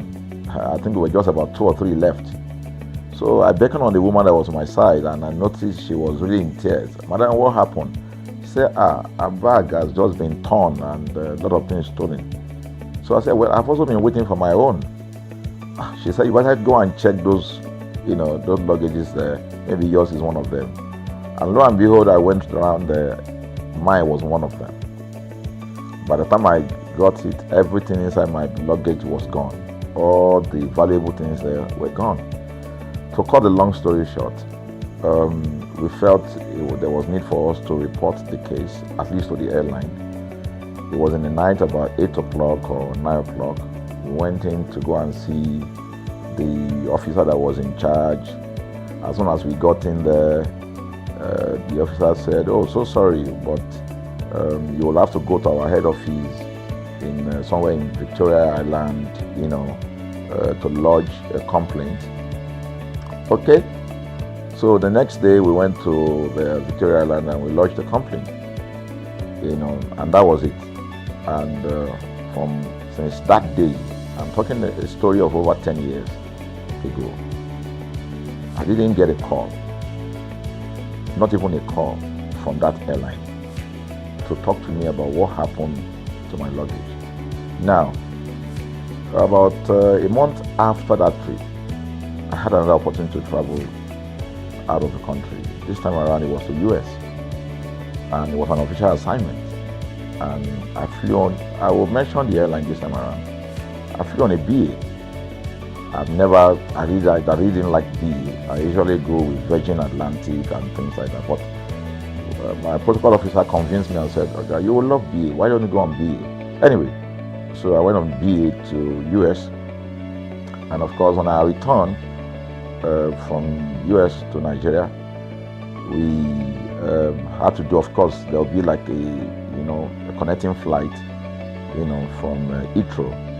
So we got into London Heathrow, and then because it was through Heathrow that we went, and then so they changed since it was BA, they changed the aircraft this time around to a bigger one. I mean, clearly because there were more Nigerians, or more people that were planning to come to Nigeria, and then we boarded. Not quite 10 minutes into the flight, in the air, the aircraft started malfunctioning. The air conditioning compartment were not functioning very well. I was on what you call business economy. The whole of that business economy all the way to economy side, the ACs were not working well. It was hot. And then I was watching. And then from that moment till we got to Nigeria. From that moment till we got to, I'm just trying to paraphrase. From that moment till we got to Nigeria, I could remember very well how many times the pilot, broke into conversation and had to apologize and say, "We're really very sorry about this." He was giving us almost every 30 minutes. There's always a kind of update. "So sorry, this is what we're doing now, this is what we're doing." While we were on that journey, I also remember an incident. So they came, the crew apparently couldn't resolve they couldn't manage the crisis or what was going on about it. They couldn't fix it. So they come up and said, "We're so sorry, but for all the inconvenience, we're declaring, free lunch, free whatever it is you want, you can get." So trust Nigerians, you need to hear how everybody was jubilating, But something struck me. The experience I had just about a month before, and this experience, somehow I started comparing them. I was trying to see how this matter will be managed. Again, to cut the story short, we landed in Nigeria on the BA. Before we landed, the pilot announced and said that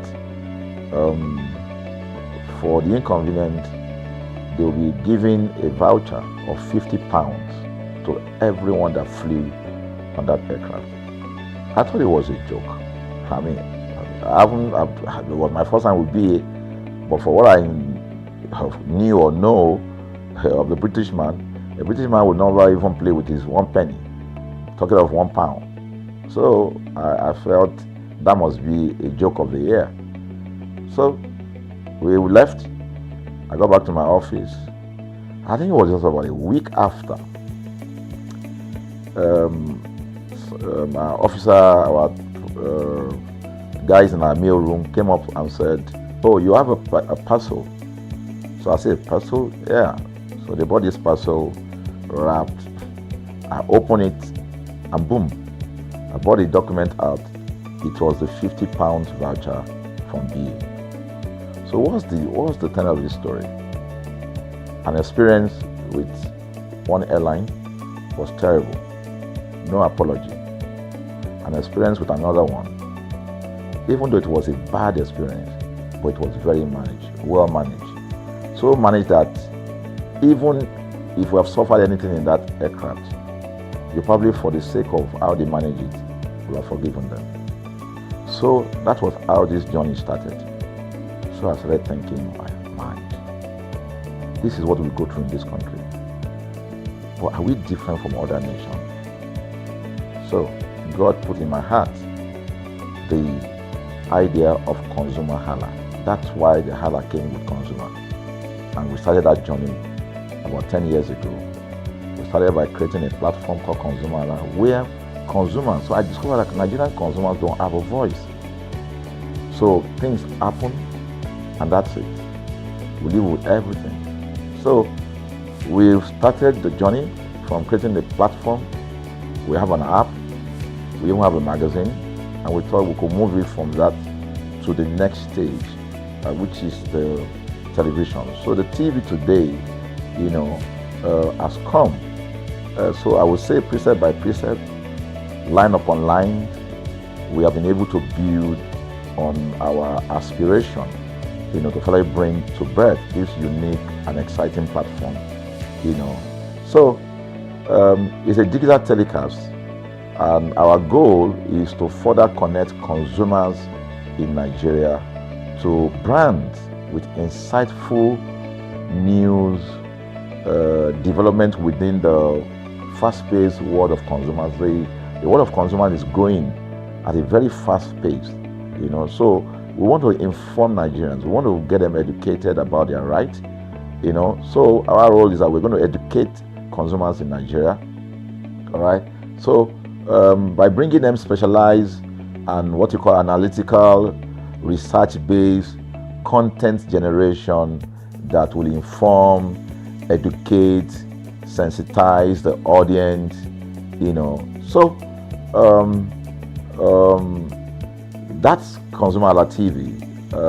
So I call it an offshoot of our ConsumerHalla brand. ConsumerHalla brand actually was the first we call it the first complaint or consumer complaint resolution portal. When we started it about 10 years ago, or about 7 years ago, it became the first complaint resolution portal. We created it so that Nigerians can actually lodge complaint on that portal. We spent a lot of resources to build a very robust platform where today, if you have any complaint, about any brand, any leading brands in Nigeria, and you go on that platform, you can actually click, just a click, you can find the brand, you can actually lodge your complaint, and once you submit it, that complaint will be routed to that organization, and within 72 hours, we will obtain feedback for you. We build it in such a way that we have connection to almost all the organizations, and it's been working. We've resolved several complaints for people without having to charge them any penny, because the idea is not to charge. So what we have done with ConsumerHalla TV is to take it to the next level. So we hope to change the narrative. We want to give the right direction. Nigeria has the largest consumer market in the world, with a population of over 220 million people. Why should we be the one that is suffering the most? Everywhere you turn to, it's as though Nigerian consumers don't have a voice. You're traveling, you buy a ticket. For whatever reason, an airline will wake up middle of the night,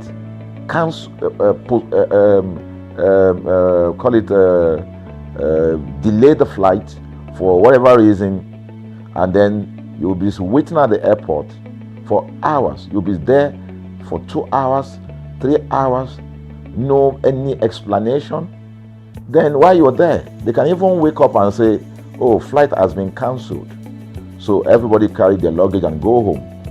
Nothing happened. Of course, things are changing.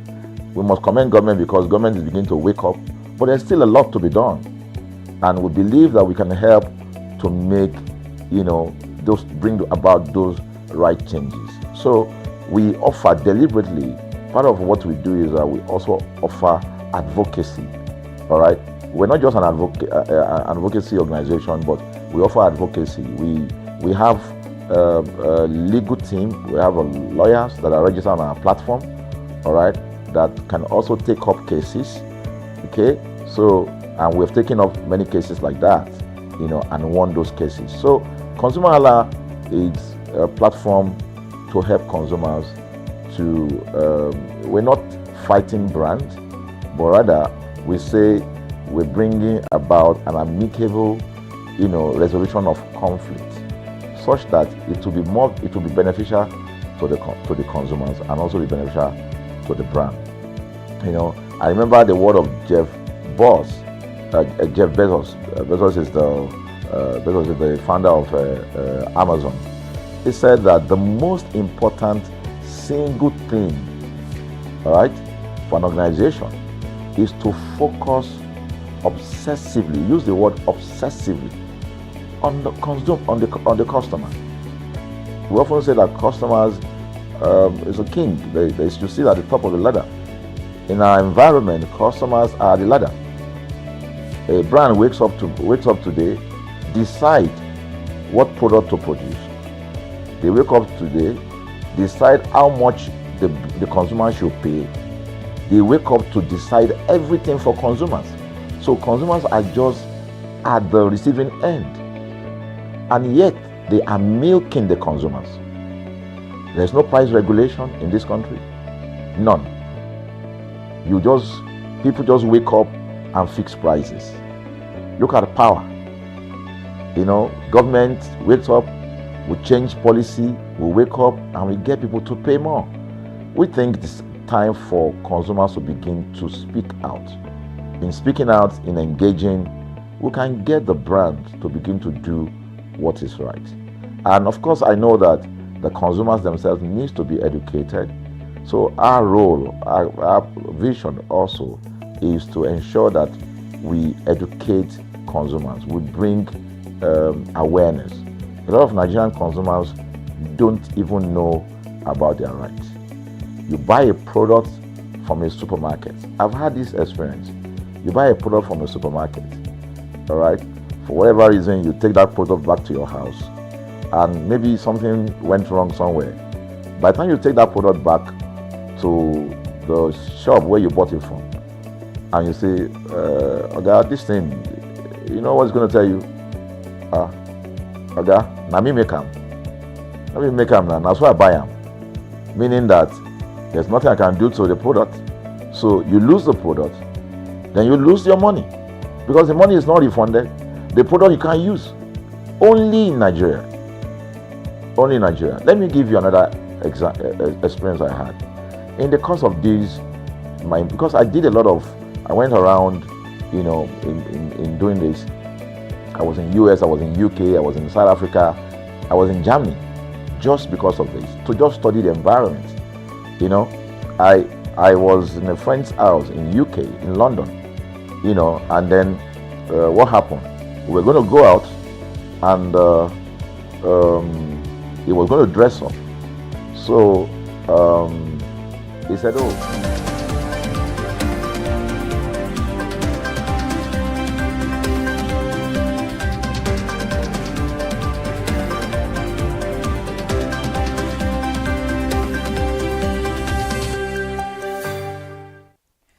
Good afternoon, welcome to the midday news at ConsumerHallaTV. I am Kike Lomo at Jibola, and right now the government of France and the federal government of Nigeria have established a partnership to enhance agricultural value chains through the France-Nigeria Agri-Business Club. The platform was unveiled on Thursday during the inaugural Agri-Business series in Lagos State. It aims to connect the French-Nigerian business community, technical experts, and the French embassy to accelerate trade, innovation, and investment in the agricultural sector. Speaking at the event, the Consul General of France in Nigeria, Laurent Favier, explains that the partnership combines Nigeria's agricultural potential with French expertise to transform the country into a premier African agri-food hub. The diplomat noted that the initiative offers a structured platform for the Franco-Nigerian Chamber of Commerce, academic institutions, and business groups to collaborate. The new club is expected to attract more than 500 members as part of its integration into the chamber. The collaborative framework seeks to address a long-standing gap by creating a permanent roundtable where technical advisors, corporate bodies, and embassy officials can seamlessly interact. French and Nigerian officials confirmed that the strategic cooperation will focus on delivering technical support, financing, knowledge transfer, and expanded market access. Both nations expect this gateway to significantly boost bilateral economic relations and unlock sustainable opportunities in agribusiness.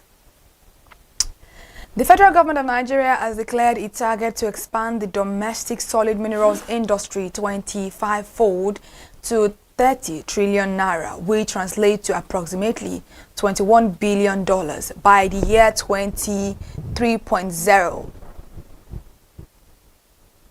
This milestone was disclosed on Thursday by the Executive Secretary of the Solid Minerals Development Fund, Fatima Shinkafi, during a keynote presentation at the University of Lagos.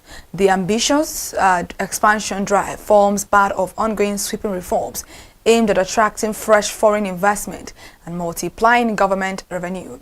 According to a statement signed by the spokesperson for the Solid Minerals Development Fund, Idowu Jokpe Nibo, the ongoing sector overalls have already increased 337% within 2 years. The reforms have also successfully secured about $2.6 billion in fresh investment commitments. Addressing researchers, industry players, and students, Fatima Shinkafi emphasized that the mining landscape remains highly underdeveloped, despite boasting vast commercial deposit of over 44 solid minerals across 500 locations nationwide. The growth roadmap aligns with the 7-point agenda introduced by the Honorable Minister of Solid Minerals Development, Dele Alake, which seeks to triple the contribution of solid minerals to 3% of the gross domestic product.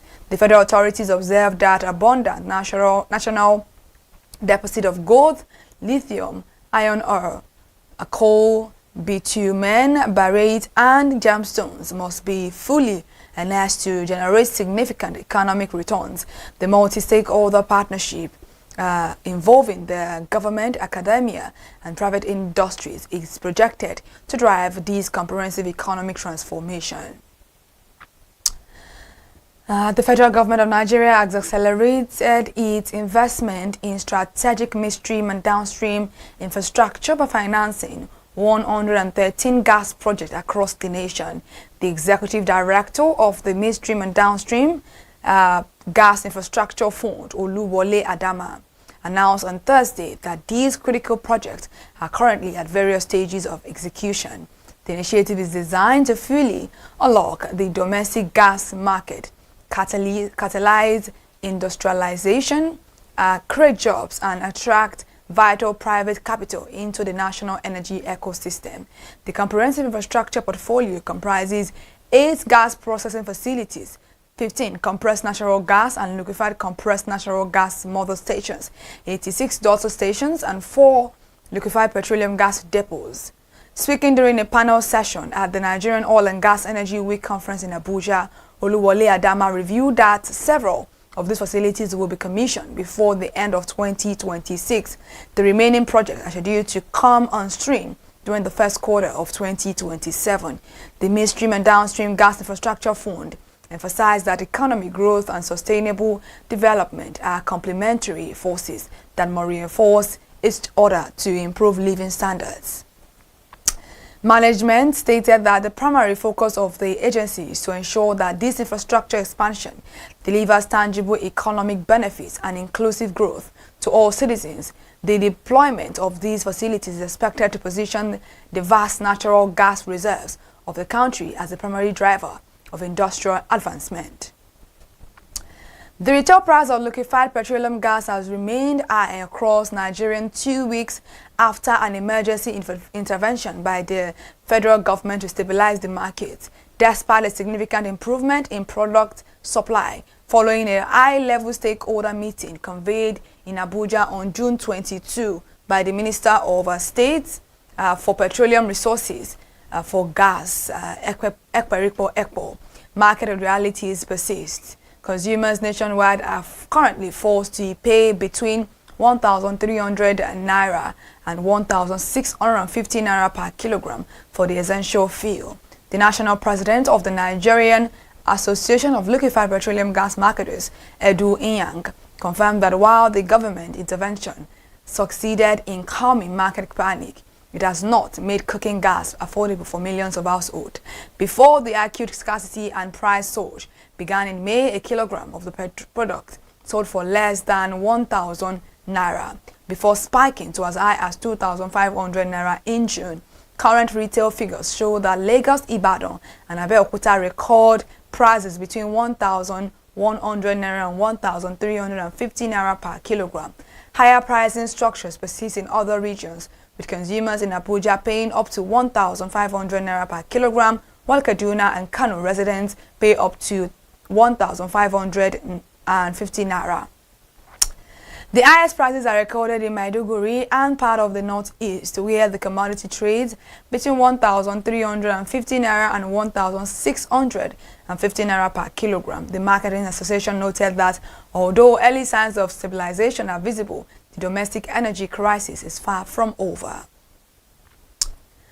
The Nigerian equities market has overtaken the stock market of South Korea to become the best performing equity market globally in dollar terms this year.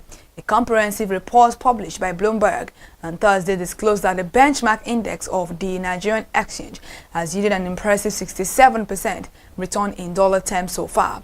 This performance surpassed the Kospi index of South Korea, which posted a 66% return before sliding into a technical bear market due to global tech stock corrections. The Global Financial News Agency tracked 92 stock exchanges worldwide, confirming that Nigeria clinched the top spot ahead of South Korea, Ghana, and Taiwan. Financial experts attribute this remarkable equity rally to sweeping domestic economic reforms, the strengthening naira, and improving foreign exchange liquidity within the financial ecosystem. The global shift in investor sentiment away from artificial intelligence stocks in Asia has further redirected capital toward the primary oil producer of Africa.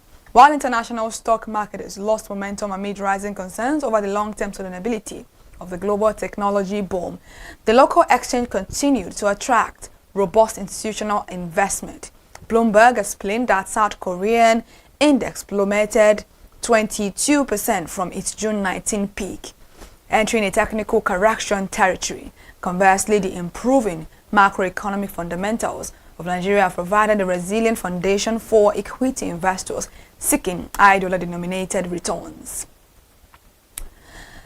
The Dangote Petroleum Refinery sourced 22% of its crude oil feedstock from international market and foreign producers between May and June 2026. Official cargo discharge and pricing records from the refinery analyzed on Thursday showed that the remaining 78% of its total crude intake was supplied by Nigerian National Petroleum Company Limited and other local producers.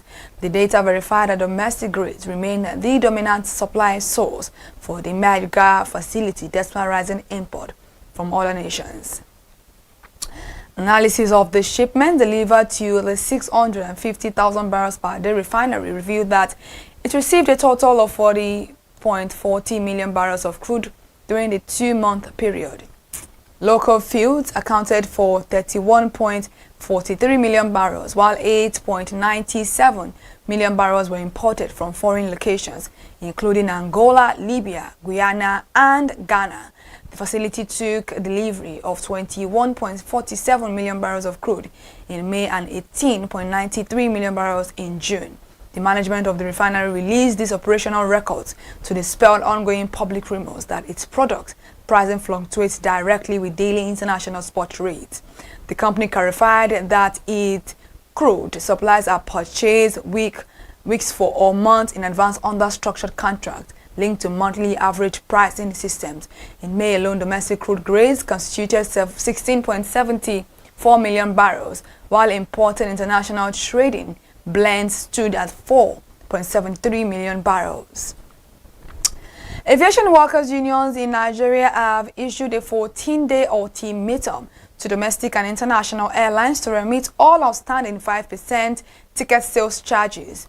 The joint directive was issued on Wednesday by the Air Transport Services Senior Staff Association of Nigeria and the National Union of Air Transport Employees. The labor organizations warned that a failure to comply with the directive would lead to comprehensive industrial action capable of disrupting flight generations across the country. A joint statement signed by the General Secretary of ATSEN, Frances Akinjole, and the Deputy General Secretary of NOET, Odinaka Igbokwe, expressed deep concern over the continuous withholding of the statutory funds. The union stated that the unpaid remittances have accumulated over several months and years into billions of naira, leaving regulatory bodies financially constrained. The withheld funds are legally required by the Nigerian Civil Aviation Authority and other critical agencies to maintain safety oversight and operational duties. The controversy escalated after the airline operators of Nigeria recently requested the industry regulator to find an alternative collection method, claiming operators would no longer collect charges on its behalf. Since that declaration, multiple airlines have stopped remitting a 5% fee, which is legally established under the NCAA Act to fund aviation safety. The unions maintain that they are compelled to act because the financial shortages directly threaten the structural stability and safety standards of the national aviation transport networks. And investors on the Nigerian exchange are set to receive a massive financial boost this week as the landmark 45 naira per share dividend payout from Dangote Cement PLC its bank account. Market analysts expect this capital distribution to inject billions of naira in raw liquidity directly into the domestic financial ecosystem. The large-scale cash injection is anticipated to trigger a wave of equity reinvestment and potentially reverse a 3-week bearish trend on the local bourse. The multi-billion naira dividend influx arrives at a vital turnaround point for the local stock market, which has suffered from recent institutional portfolio realignment over the past 21 days. Selling pressure dragged the all-share index down to 229,240.34 points, while total market capitalization closed at 147.11 trillion naira. Despite the temporary price drops, trading volume surged by over 1.5 billion shares to 3.821 billion shares.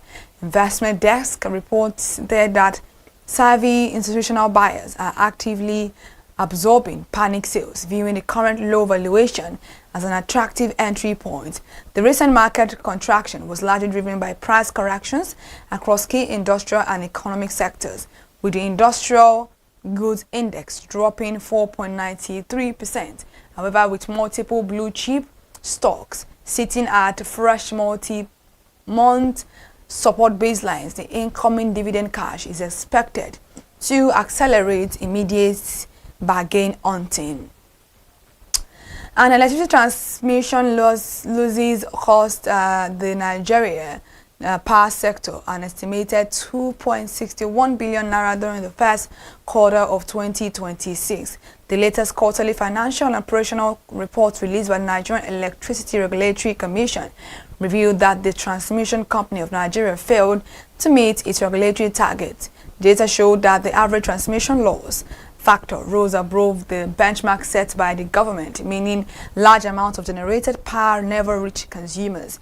The transmission loss factor measures the proportion of total electricity generated by power plants that is lost during transmission or consumed internally at substations. The Regulatory Commission explained that the 2.61 billion naira loss consists of 257.91 million naira in direct transmission losses, 2.35 billion naira in penalties payable to generation companies. This total excludes individual service level agreement penalties that the transmission company faces from distribution firms. The regulatory agency noted that the recorded loss for the quarter represents an improvement compared to the 3.13 billion naira deficit registered in the fourth quarter of 2025, and according to the official review, the average transmission loss factor stood at 7.96% during the period under consideration. This operational outcome exceeded the statutory multi-year tariff order target, which is strictly fixed at 7.00%. Thank you so much for joining us for the midday news at ConsumerHallaTV. To stay connected, to listen to more news updates, please follow us across all our social media platforms: Instagram, Facebook, X, YouTube, ConsumerHalla, and also head over to our TikTok account at ConsumerHallaTV. Good afternoon.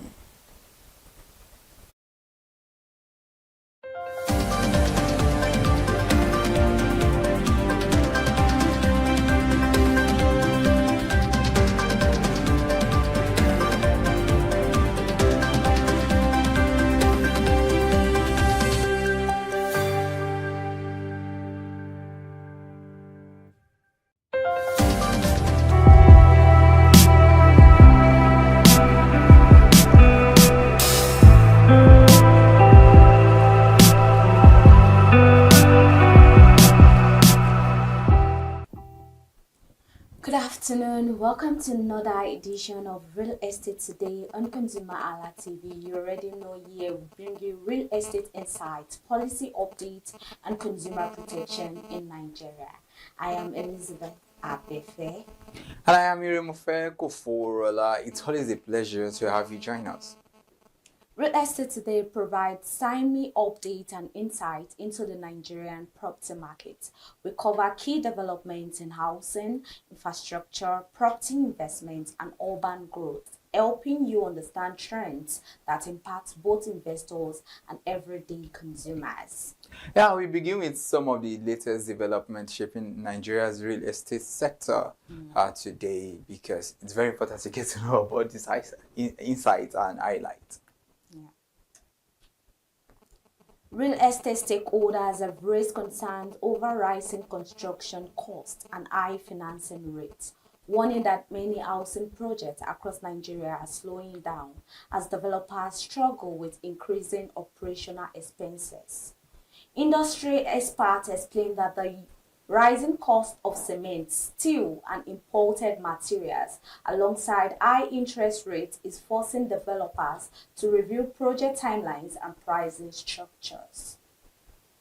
Market analysts say investor demand for short-let apartments continues to grow in Lagos as landlords increasingly shift from traditional yearly rent to short-term rental models that offer faster returns.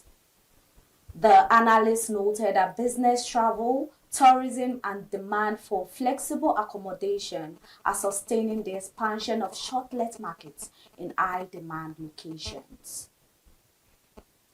The Lagos State government, through the Lagos State Real Estate Regulatory Authority, has strengthened collaboration with the Economic and Financial Crime Commission to tackle fraudulent activities with the property sector. Speaking during a meeting with EFCC officials, the special advisor to the governor on housing, Barakat Odunika Bakari, said the partnership is aimed at improving enforcement and protecting residents from fraudulent transactions. Real estate analyst says infrastructure development remains one of the strongest drivers of property investment across Nigeria, with investors increasingly targeting areas benefit from road expansion and urban renewal. The experts explained that improved connectivity and government-backed infrastructure projects are opening up new residential and commercial investment corridors. That was, insightful, and it's very important that you get to know about this update. But before we go ahead with more insights on this program, let's go on a short break. We will be right back.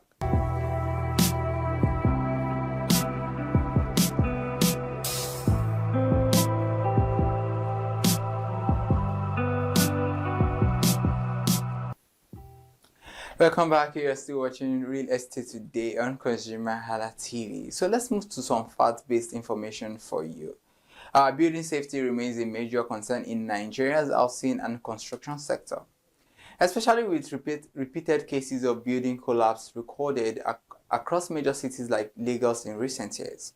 According to the latest data from the Building Collapse Prevention Guide, Nigeria has recorded over 679 building collapse incidents since 1971, resulting in more than 1,600 deaths nationwide. Lagos accounts for about 53.9% of reported cases due to rapid urban expansion, high-rise construction activities, and weak regulatory enforcement. One of the major devastating incidents occurred in November 2021 when a 21-story building under construction collapsed in Ikoyi area of Lagos, killing more than 40 people and triggering nationwide concerns about construction standards, supervision, and regulatory enforcement. In March 2026, a 4-story building housing a school and residential apartments collapsed in the Ogba area of Lagos. According to the Lagos State Building Control Agency, students and occupants were evacuated moments before the incident, preventing what could have been another major tragedy.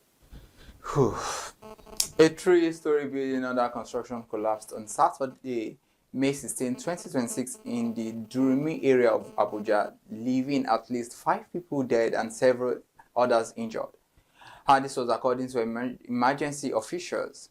Rescue agencies including NEMA and the Federal Fire Service pulled multiple victims from the rubble as search operations continued, while the incident renewed concerns over recurring building collapses in Nigeria linked to poor regulatory enforcement, structural defects, and the use of substandard materials. So this raises an important question: how do we build safer, stronger, and more sustainable homes for the future?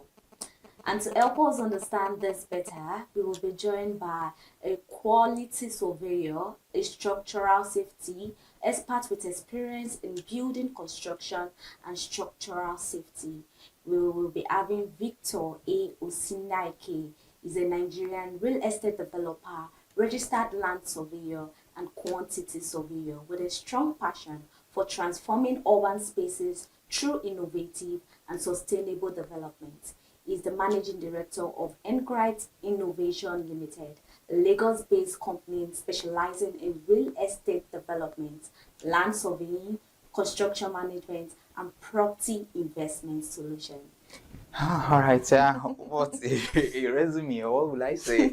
But I mean, this conversation calls for serious attention from every quarter, from every corner, from everything you can think of. So he's going to do more justice to that. Before we bring him on board, let's go on a short break. Go nowhere.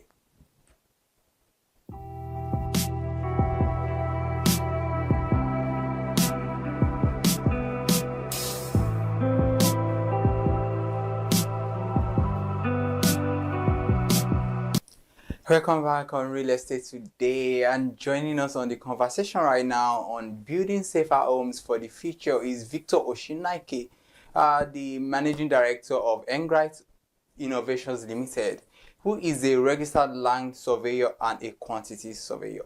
Welcome to the show.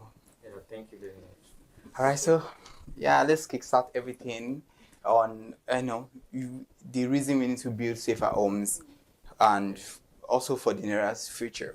Okay. Okay, now from a quantity surveyor perspective, what are the major causes of building failures and collapses in Nigeria?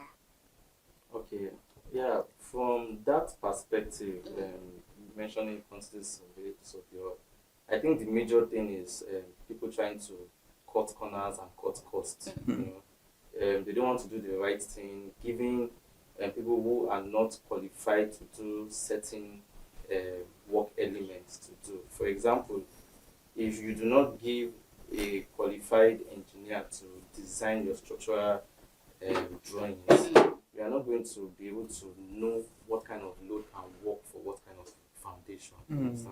And at the same time, if you do not even get your soil investigation properly, or you give someone who is just an apprentice or someone who is just learning on the job to get these things done for you, yes, you get your report, they can even get somebody to sign it and all that. But this document is what the structural engineer will use to design their drawings to know, okay, you want to build 2-story buildings, 5-story buildings. So this is what they will be able to use to tell, okay, what is the soil bearing capacity of that place? What design do I need to do to make sure that what you want to build on that thing will stand? Yeah, quite insightful. You mentioned a whole lot, and yearly we have different numbers, of collapsed buildings, and it is more frequent in urban cities if you look at it. So looking at all these things and what you just highlighted right now, these collapses that we have, is it more of the topography or the building materials or the geographical location? So what exactly are the main causes of these? Okay, so for these happenings in urban areas, first of all, is because of the accommodation pressure that we have in these places. Developers, investors, they want to maximize space and all of that. So it is not about the location or the topography of these urban cities. It's just because of most times, like I said earlier, they want to minimize cost. So they use substandard materials, they use quacks, and most importantly, poor supervision. You could have the right team on site and all that. If they are not supervising the artisans properly, you will still have collapses on site, because when you are not there to watch the concrete mix ratio, when you are not there to watch the alignment of this column connection to the beam and all that, in the end, it comes down to causing the collapse of such buildings. Yeah, before you go ahead, because you were talking about supervision, and I think that is very important to note. Because I remember just early this year, a construction which is still ongoing beside our own apartment, they erected a fence beside us and it collapsed. So, and at the end of the day, it was just realized that the guys working there were just doing that thing without adequate supervision, which led to, probably they were not using the right materials, and they were not just, doing the right things they were meant to do. So I just think that supervision could be one of the main reasons these things happen the more. Initially, you make mention of soil testing, getting the right soil. So now I wanted to ask, now in many cases, soil testing is either ignored or not properly carried out. But before construction, what role does soil testing play in ensuring the safety and stability of building in Nigeria? Okay, so soil test investigation ensures before you build anything, you know the soil bearing capacity of that property. So it will help the structural engineer to design what fits according to that structure, meaning that the structural designer will know that, okay, this is the type of foundation, because we have various type of foundation based on the soil and based on the number of stories you want to go. So without the soil test reports, you will not be able to adequately design what is fit for the particular property. Yeah, we have more cases of collapse, and I think it could be avoided if you look at it. And we have the increase in demand for story buildings in urban cities. Most times when you go around, you see different story buildings. And I think sometimes this is something that we really need to look into. And what are the key structural details that engineers sometimes overlook when it comes to erecting buildings that eventually lead to collapse? Okay, so Lagos, for example, Lagos, because of the immigration and all that, right? Yeah. Every year, population increase about 6% yearly, and we do not have enough buildings to contain these people coming. Understand? We need at least about 200,000, over 200,000 units of houses to accommodate the pressure in Lagos. So it makes people want to go higher. People want to build, higher structures. Now, from the engineering perspective, the things that needs to be looked into is the type of concrete, the mixed ratio of your concrete. Understand? Is it according to what has been designed? If a structural engineer designs something to use probably 1:4 mixed ratio, and you are trying to, manage cost and reduce it, then you would expect collapse in the future. Then, aside the team that is working on site, I think it's important that government officials enforce, all of these things, because we don't have adequate enforcement. Everything is just about documentation. Bring your drawings, submit for approvals, and all of that. But where is the enforcement? We need to check stage by stage, from the foundation stage, from the column stage, from the slab stage. Government officials need to come to make sure that they carry out their enforcement. So anybody that is not doing the right thing, they will be able to treat accordingly. Yeah. Well, still talking about enforcement, because I know sometimes you see some buildings sealed, then the next thing is see that they are reopened for construction. And what actually happens, because and sometimes building plans that people have, this might be what they intend erecting here, then you see a different thing at the end of the day. So what are those major things that are in place that affect all of these things? Okay, so we have various units of enforcement according to Lagos State Building Control Agency, right?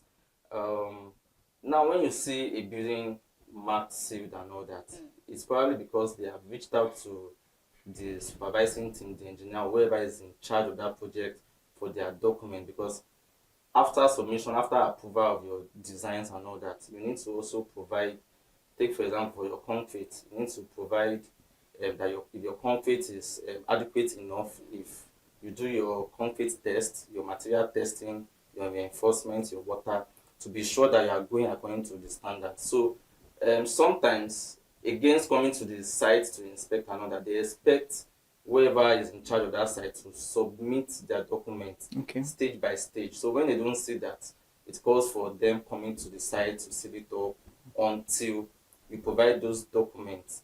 And there are penal fees also that you have to pay before you go back to the site. And in some cases also, it could be that you didn't follow the design according to what you have submitted and all that, or probably you didn't follow the setback as required, and they seal it up. Then if you need to make some adjustments, you make before they open it. I think I love the fact that you make mention of the stages for a well safer building. And one of that is that proper planning and structural design are very critical before any construction begins. Now, I want to ask, how important are these stages and what risks arise when they are poorly executed or rushed? The very first stage is a soil test. You see, personally, if I send a soil investigator to go to a site to give me the soil test, to take samples of the soil, I used to tell them not to pull up their equipment. I want to come and see the depth. So you don't just go 5 meters and you cook up a report and you are telling me you went 15 meters, you went 20 meters. That is key, because by the time they give you a wrong information, the error has started. So even the structural engineer that is going to design the structural drawings, everybody are just doing planning for failure. You understand? So that is key, first of all. Then if you can get that right, you get your foundation right. Another two major key area is that is the supervision. You have to make sure that everything works according to the plan. I used to advise for developers and contractors to have a program of work. You understand? That way you plan your construction early enough. You get your timelines adequately so that you don't get to rush. Because when you are trying to rush, even the artisans, they know you are rushing. They just want to do anything, cover up mistakes and all that you'll not be able to see.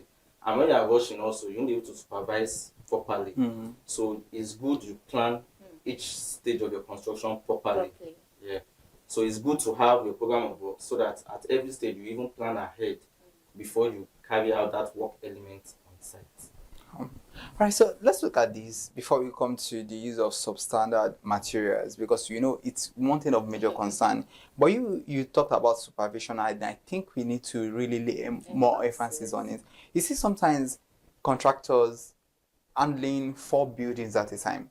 They are here, they are there. You see them at different locations. So how then are they able to supervise each of those buildings to ensure that yes, the right use of materials are in place and the artisans or those working on such building follow the right procedures in erecting such buildings? So for me, I always say get the right professionals, put them there.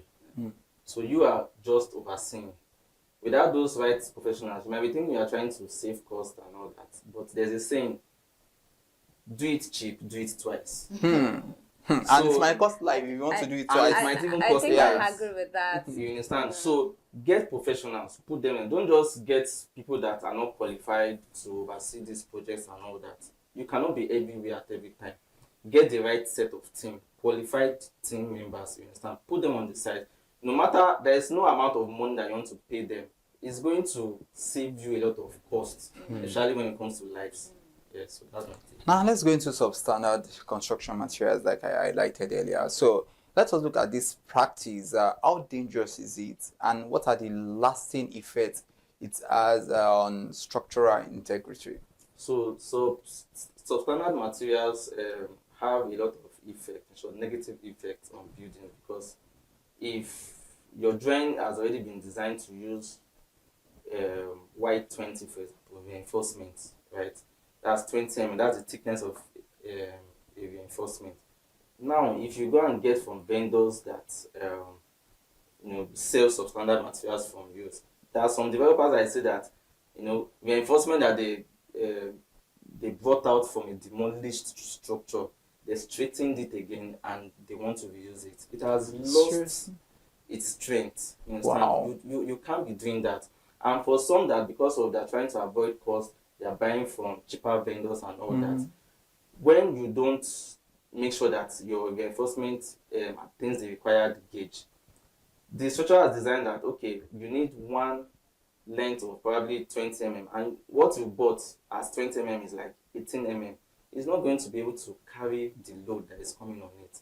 So that way, you are not seeing the problem in the future. You are just thinking you are trying to manage cost and all that, right? And it is very, very bad. Now, another area of using substandard materials is in supervision. When you don't have a quality control and assurance team member on site, by the time you order for materials, they bring it to site. This one is 20 mm, okay. This one is that, okay. This block is 225, okay. When you have someone that checks the material, there's what we call a vernier caliper, right? Any materials, if you want to check the thickness, the measurement of the material, you check it. So at that instance, from procurement, you know that, okay, you're getting the right material, you're getting substandard material. You need the vendor to take it, to return it, and bring a better one. You get it done immediately. But if you don't get it done immediately, then you are setting trap for yourself, because substandard materials are, they are not negotiable. You shouldn't even do that in the first place. I think you made mention of some of the enforcement agencies that we have for building this thing, and you said most of them majorly focus on documentation.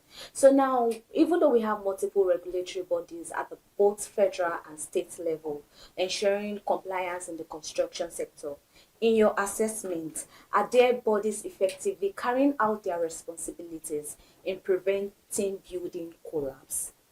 So, what I would like to say about that, they have different bodies. In short, developers complain that the bodies are getting too many and all that.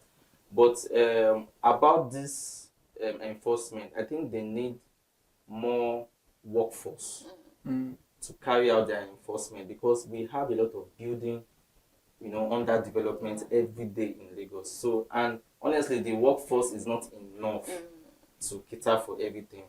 So they will need more workforce, and aside that, it's beyond documentation. I think they need to create a kind of database so that they know at what time they need to go check this site, go check that site, to be sure they are working according to design and according to quality.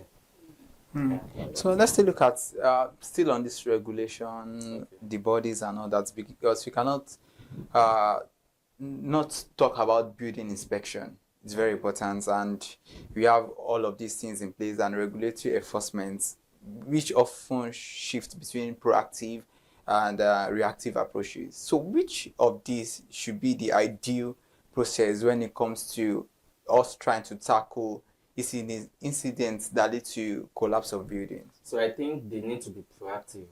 Most times they are always reactive. In short, most times it is residents that cries out to them that come and check this or come and check that, or you understand, these people doesn't look like they are keeping to the setback, doesn't look like they are keeping to quality. So I think the enforcement agencies, they need to be proactive.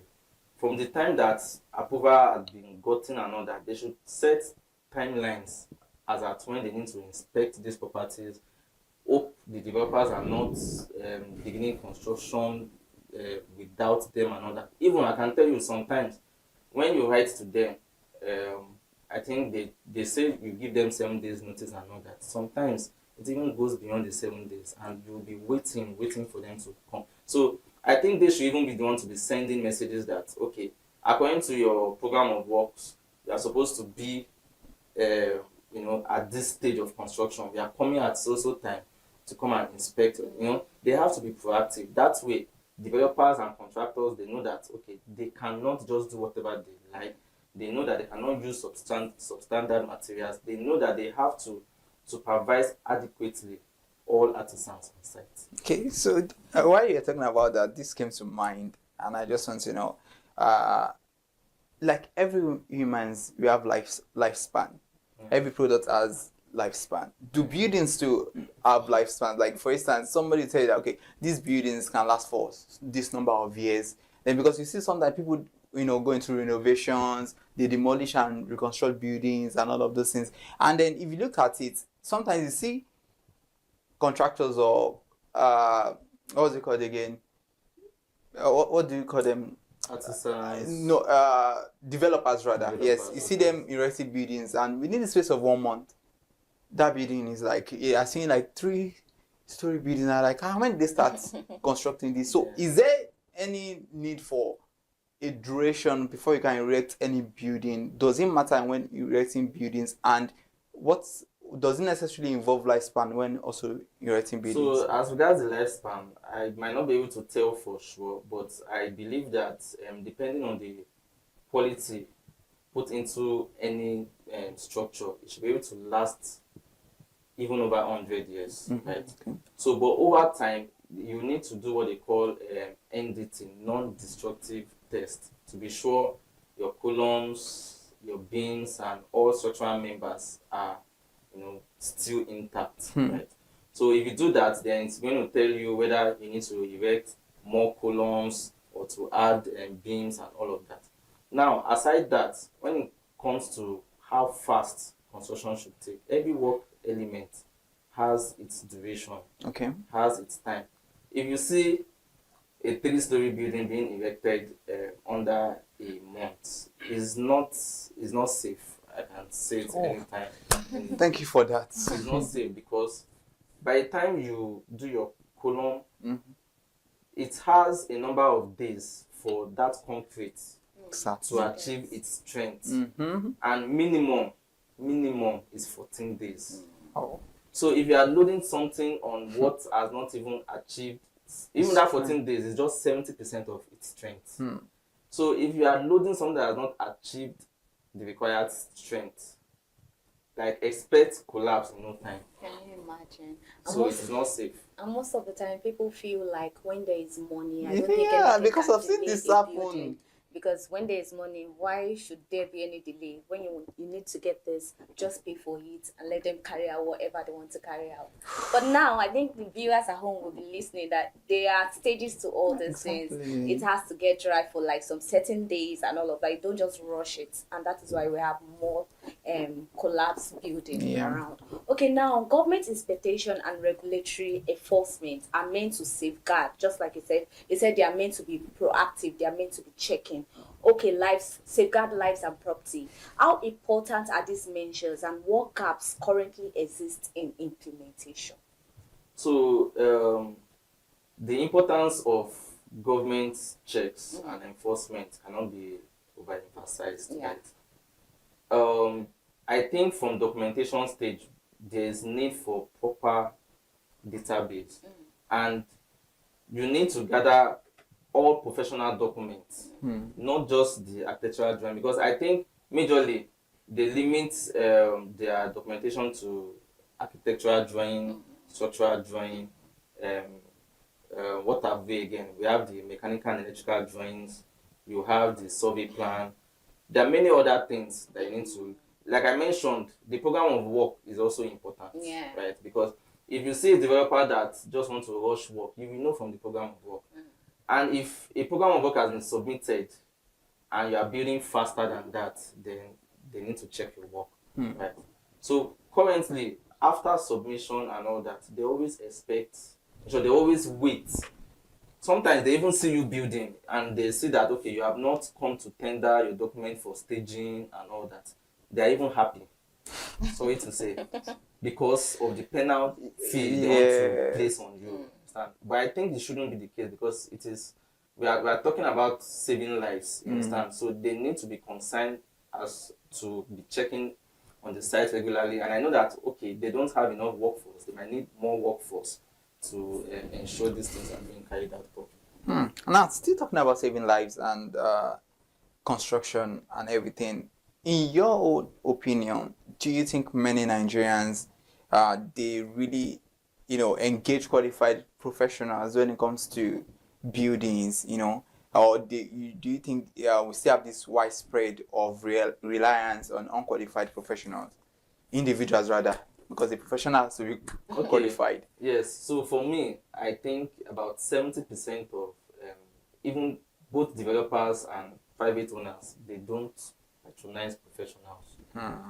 And even from the government side, I think there's a lot they need to do as to checking these things. Take, for example, I said I'm a licensed surveyor. Now, a lot of the survey plans that are being submitted to the government most times don't go through a licensed surveyor. So people just go to a property, they just pick points, measure anything. They even blow it so that whatever the developer wants to build, they will have enough setback, enough land space for them to go through approval process. But you cannot have a licensed surveyor do that for you and not give you the right measurement of the property. So there is a lot that government needs to do in checking all of this thing, because it also starts from there, right? Then also, like your soil test too, even your architectural drawings and all that, you just get people that are not yet qualified based on what they have learned, probably from somebody or elsewhere, based on field experience. They just do something for you and you feel it is okay. You will see some people call themselves engineers, or because they have been on the field for like 5 years, 10 years. But it is not right, because whatever they think they have learned on the field, there are some theoretical aspect of it that they still do not know, and only requires a professional to guide them appropriately. Yeah. So currently, I think people need to use professionals more. The course you are running away from, right? You will still meet it in front. Now, let me also add, since I'm a quantity surveyor, there are some people that they don't even want to see a BOQ. They are like What's a BOQ for those who might not know? So a BOQ is a bill of quantities. Okay. You understand? So it tells you how much you are going to use to finish a particular construction. The estimate of the quantities, the description How of much all you the are materials, spending, the amount everything. and all that. Everything is in that bill of quantities. So most times when we give clients, they look at it and say, this is too high, this is expensive, you understand? And they will run to that other person that is not an engineer, is not a They'll cut quantity surveyor, corners. that will just thinking of cutting corners. They will just give you a particular price, and at the end of the day, when you start building, they will tell you, no, it cannot be enough, or we did not add this, we did not add that. And these are the things that the professional would have taken into consideration from the get-go and give you that, okay, this is your bill, you understand, this is what you should be working at. So, and some people, this is what even cause structure that they will start and to take them like 3 years, 5 years, in short, in some cases abandoned, because when somebody that is not qualified tells you that this project you want to do will cost you 50 million and it's supposed to cost 200 million, and you've gone to borrow money from the bank, 50 million that you need to pay back, and you start the project, probably it's 3-story building, and you are not able to build past the ground floor, right? You need to pay the bank. So you have to suspend that and start looking for money to pay the bank. I love the fact that he keep laying more emphasis on soil testing. He said if you don't get the right soil for your foundation or your building, it's going to affect even both the structural design that they're working on and all of that. Now, I want to say warning signs can sometimes appear before a structural failure occurs. What are some key indicators that a building may be structurally unsafe? Okay, so when you begin to see a building tilting, you know that something is going on from the foundation. When you begin to see cracks at the column point, at the beam areas, you know that there are structural defects on that building. And for high-rise buildings, there is need to call professionals to monitor your building. The surveyor can help you monitor the building to tell whether this particular place is already tilting, because for high-rise buildings, you might not see those defects in time. It's easy to see it with 1-story building, 3-story building, but for high-rises, it's hard to tell in time. So you need professionals. Regularly do your NDT, regularly monitor your building, the alignment, the horizontality, everything. So that way you know in time. And when you know in time, these same professionals will guide you on remedies to put in place so that such structures will not come down. Yes, you've watered it. So let's just look at it, because maintenance culture in Nigeria generally, I can say to some certain degrees, it's kind of bad. And all of these things you've mentioned now, some people don't even bother doing it at all. So how can homeowners then ensure that they maintain their buildings to avoid any form of deterioration? Because at the end of the day, yeah, there could be signs. Some of them might be doing it, but probably they're not doing the right things enough. You understand? They are waiting till when they now start seeing cracks on the wall and all. So how can they ensure that, yes, they put proper things in place? So the very first thing that I would say is that after a project is delivered, there is need for creating a maintenance schedule. Very, very important. So it is this maintenance schedule, and it requires the use of all qualified professionals. So you know that, okay, after so number of years, you need to check this, you need to check that. After so number of months, you need to check this. So you have to be carrying out that schedule very well. Then another thing that we are yet to do in this part of the world is that after construction, it is very, very important for us to have an as-built drawing. So there are usually a lot of changes as construction goes on. You change where your plumbing pipes are passing through, probably because there's a column affecting it or whatever. You change where your cabling are passing. So you need an as-built drawing so that even after the people that designed the building or that constructed the building are left, anybody that is coming into for maintenance, they know where what is. They know that, okay, there's a cable passing through this place. You know that there's a pipe passing through this place. They know that there's a column here, we cannot drill through this place. Like, it is very important. So you need your as-built drawing, and you also need your maintenance schedule. Yeah, so many construction defects often trace back to early stage decision. You've mentioned like it's from the foundation, the soil itself, that most of these things always happen. So what are the most common mistakes property developers and owners make during construction? Okay, without talking about the soil investigation again, the execution really matters. You see, your carpenter can shape your structure. You will not, you will not believe. So if you don't execute properly, if you don't make sure that you supervise, there is no artisan that is minimal or that you can ignore on site, because there's if you cannot tell how high that whatever they are doing will affect your building. Now, if a carpenter that's supposed to do a 9 inches beam, for example, and he didn't complete, maybe he did just 7-inch beam, it's going to affect the quality of that beam. And over time, the beam that's supposed to carry load will be tensed and it's not be strong enough to carry the proper load. So supervision and using the right qualified team members are always necessary. All right, before we allow you go, looking ahead, looking into the future, because we all need safer buildings to stay alive. You understand? If not you, somebody else might erect a building, and you, someone might fall victim of whatever might happen. So, what should we do to ensure that, yes, you said all of these things, but above all things, both government agencies, individuals, everybody looking into, having a building of their own in the nearest future, what should be the practical steps that we all should take to avoid further collapse? Okay, so now when you have an individual who wants to build something, I want to build, though I am not in this field, you call a professional.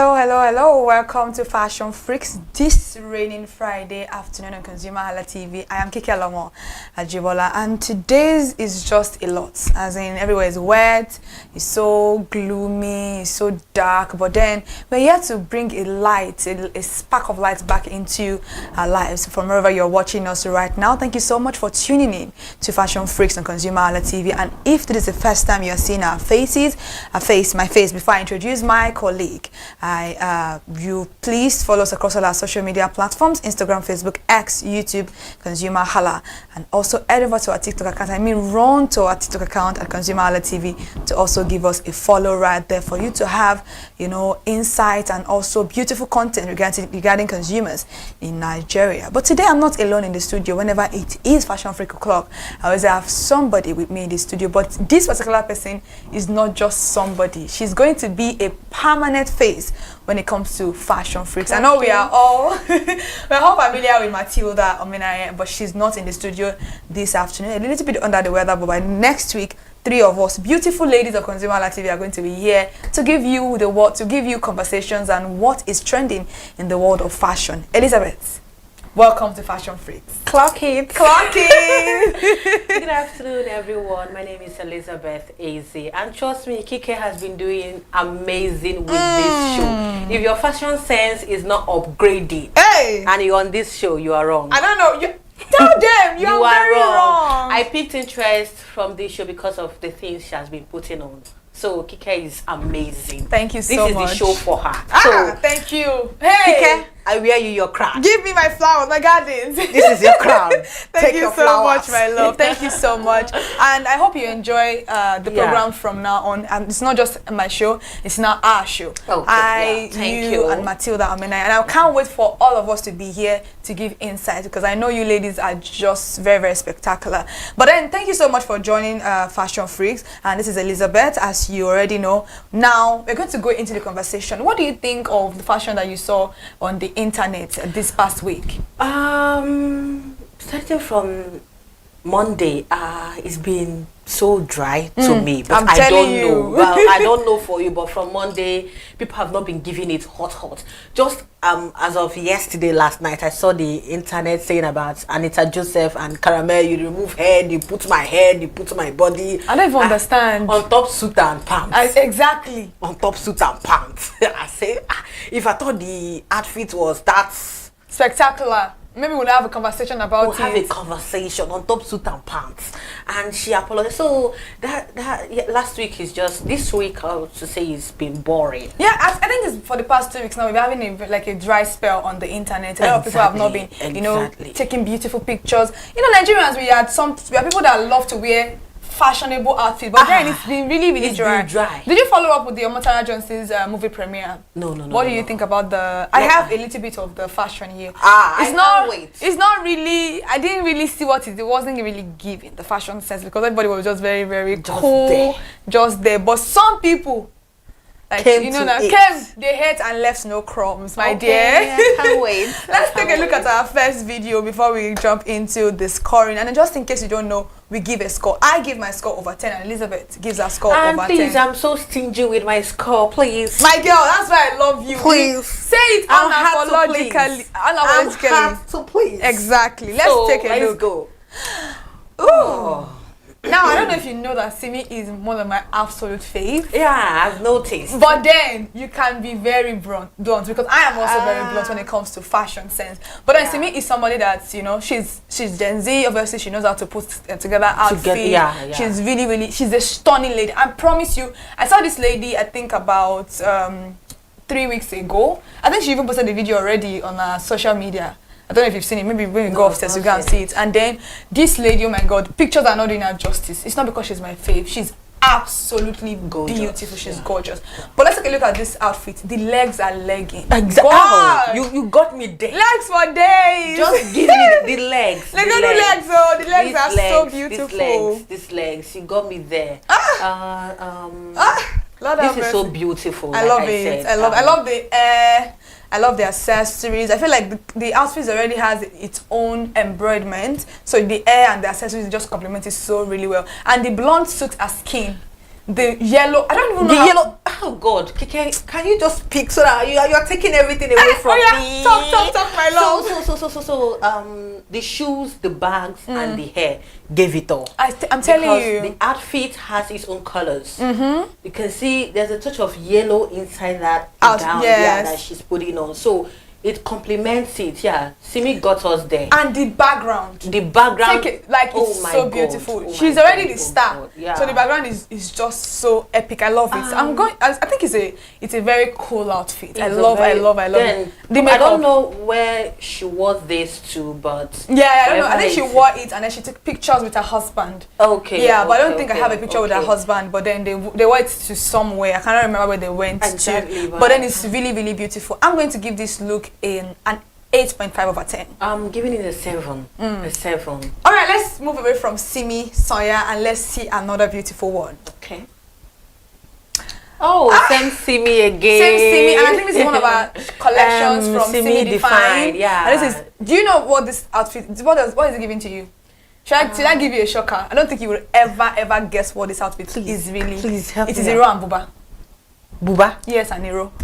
Are you being serious? I'm very serious. It looks like a gown. I am very. When I saw this collection, I'm like, oh my god, this is so beautiful. The hair, God. the makeup, the face card, the wedding ring, everything is just so. And the blue blew me away, my dear. I just love the fact that Simi doesn't do too much with her accessories. Yes, She's just there. Yes, she's just there. So yeah, I love it. This a 7 too. I love it so much. I'm gonna give it an 8. I love it. I just feel like it's a very creative saying that thing. it's a buba. It's a very buba, Yeah. honestly. It's really, God. really beautiful. This is nice. And whoever laid that hair, clock it for you. Oh my You know God. what you're doing.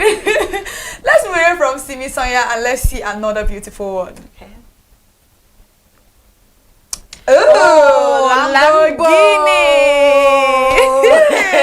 It's giving. It's giving what it's meant to give. Oh my God! Yeah. Okay. God, I beg. God, they create. God, I beg. The background. It is well. The heart, the shades. Oh my God! This is beautiful. I love it. I feel like it's a very comfortable outfit, suitable for just flight and everything. I don't want to do too much. And then the art is you're giving that shade for a beautiful skin. The glasses. Oh my God! I love. Everything is so beautiful. Shades Well, are you gonna rate this look? I'll 6 to a 6. No, I'm gonna give it a 6.5 because it's not like a flamboyant outfit. It's just a regular, but then it's still 8 and left no crumbs. Let's move away from Messi and let's see another one. Oh, Mommy Eliana.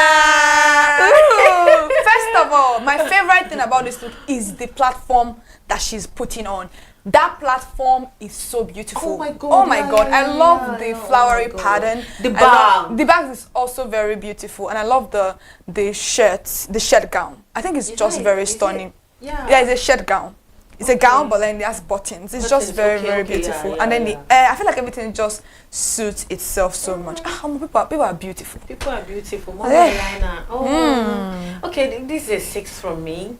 I think I'm gonna give it an 8 over 10. I think it's just very comfortable. I think I can put it on. For a nothing more than Shah. My dear, please just do you. Do you. All right, let's move away from Vicky James and let's see another one that we have here. Temi Nikan. Temi Nikan Shosho. See, let me tell you something. Some people know how to dress, and some people know what to wear for their body type. Oh my God. This Temi Nikan girl, she just knows what to wear. Look at that earring, the statement earring. I love that earring.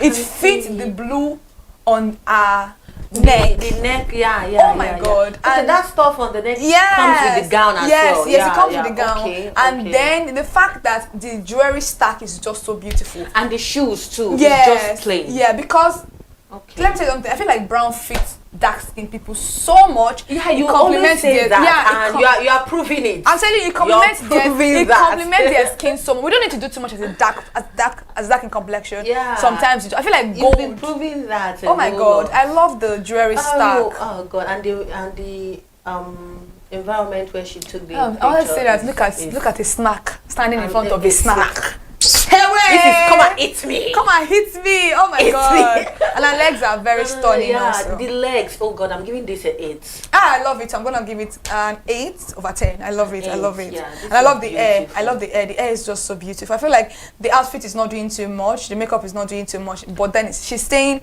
I am the girl. I'm that girl. All right, let's move from Temi Nikan. Let's see another beautiful one. Still Temi Nikan. Oh, yeah, I've been seeing this outfit. Is have mercy. Bolaji or I know. Bolaji Kumala wore it also.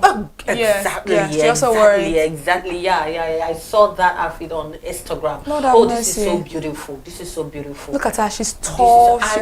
For her neck to be plain. Because the outfit itself, the material, the patterns on that is because I don't think any could have actually done anything. Yes, like on that. The outfit is an accessory on its own. Oh my God, the shoes too. Like the bag. She's so stunning. No, and the hair, she's giving an African queen. I'm gonna give this a 9. I really love this look so much. I feel like Bolaji to have put. I know that I saw this. Yeah, Bolaji wore it. I feel like she's just giving an African queen. Like I love it so much. I love it. This is giving royalty. All right, let's move away from Temi Nikan again and let's see another one. Woo! Woo, woo, woo. Do you woo, see woo. that necktie? It is done with ashoke. Don't that say. tie, I'm telling you. I am telling you. I'm telling you. Hey. So. Seems like I'm gonna recreate this. I'm telling you, I love it on so much. On a very good Friday. It's giving, thank and God it's Friday. Will award me for this. I'm telling you, and it's giving, thank God it's Friday. But then I'm telling you, I am an office babe. I'm going to recreate this. Producer, clock it down. I love Clock this down for me, please. This is so stunning. Wait, you said the tie is made of. Yeah, it's ashoke. Oh my God. I think ashoke or lace. You know, the other day we saw a tie with attachment from Bimbo. Yes. Now I'm seeing a tie with ashoke. Hey. I know this is stunning. Me, when I will start my own, producer, don't lock the door.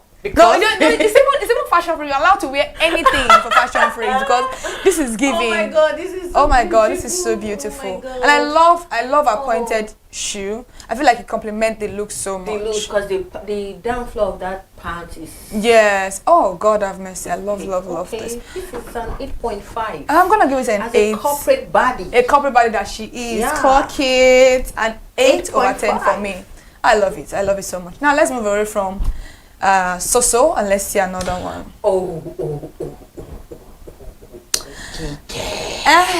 Nelly, what are you doing, girl? Where did you get this picture from? I don't know. Are they sending it to you exclusively? No, because I stalked them because I need to see what they are wearing. Do you think the necklace is necessary? Honestly, no. It's not necessary. I think the green looks beautiful. The green looks beautiful. Anyway, I don't want to dwell too much on the look. It is absolutely stunning for the environment. It's even very hot in Lagos State. People need to wear things like this, my dear. Like, be free. Be free. Let the breeze enter every part of your body. Like, you deserve this look. Because it's not easy with this. What is she putting on? Is that a sandals or? That's just like a normal flat. A flat. Maybe she just went to casually eat something somewhere. I just want to know what she. No, it is. I think it's a flat. Yeah, it's a flat. The bag is stunning. Well, I'm gonna give it 5/10. Kike, you stole my number. Kike, give me back my number. I'm not giving you back the number. Give it whatever you wanna give me. This is a 5/10. I'm giving it a 5 too. No, I had a 5 in mind. I'm giving her that 5 because you stole my number, Kike. I'm so sorry. Right, let's move away from Nelly, Obonu, and let's see another one. Okay. Is that Toyin? It's Toyin Abraham for Omotala Johnson's movie premiere that happened on Sunday. I was supposed to be at the movie premiere, but we didn't go. Oh my God. Well, I feel like I'm just tired of orange and black at this point. Like I don't know. It just I don't feel like the color is really flattering like that. Maybe for me, like orange and black. Come on, like I think we're just. How like there are different colors to explore. This is even a new look I'm seeing. I don't think I've seen such a thing on. No, I think she wears mostly things that look like this. Honestly. Yeah, I think this is an iconic Toyin look. It's not a bad outfit. It's not. I love the opening at the back. Yes, I just feel like maybe some things are not that flattering. I feel like I don't know what is going on here at the shoulder. The slit, the hand, and then is a divided cape. I think a lot is going on with this dress. Honestly, a lot is going on. I'm gonna give it a 6/10. A 5, because the slit I'm seeing, the back, oh my God! No. I feel like it's just everywhere. Bit by bit. It's everywhere. So well, 6/10, 5/10. That's a very, very good number. Have I given an 8? Yeah, you have. Okay. Alright, let's move away from that and let's see another one. Ooh, Wumi Toriola. That's what I'm talking about, baby. I think tomorrow is her birthday. So this is like a pre-birthday shoot. Okay. I love it. I love the Arewa headgear with a touch of, rose right there. I love everything about this look. It's covered, it's giving decency, modesty, and still giving stunning at the end of the day. This is a solid 8.5/10. I love it. She's bold. Very. She looks bold. Woo. And wow.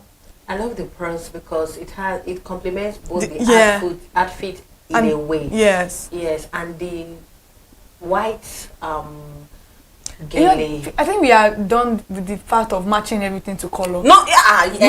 We are done with that era. So don't do it though. Don't do that. So I'm wearing red. That's why you have to be. You can wear red and pink, my dear. You can wear red and kill it. You can kill it however you want to kill it. I'm giving her a 7. I love it. 7. All right, let's move away from Winterella and let's see another one.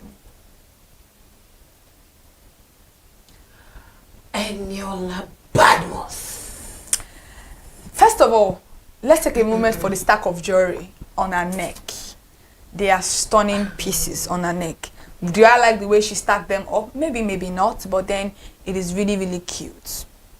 And this was an outfit that she wore to Sarah Johnson's movie premiere. Okay, so a movie premiere? Yeah. I really do not get the look. The gown, I don't know, is it a gown or a skirt and top? It's a skirt and top, my dear. Because I can see it from the other from the other picture. Yes. I don't know, I'm just giving it a 4. 5 over 10. A 4 because... Alright, let's move away from Eniola Badmus and let's see another one. Okay. Mama Dola. Mama Diola. Mama Diola. Fola Gade Bang. Oh my God. Are you carrying your wife? People see him on it's a serious from Sarah Johnson's movie premiere. Are you serious? Are you getting married? Are you the groom? Tell us so. Are you the groom?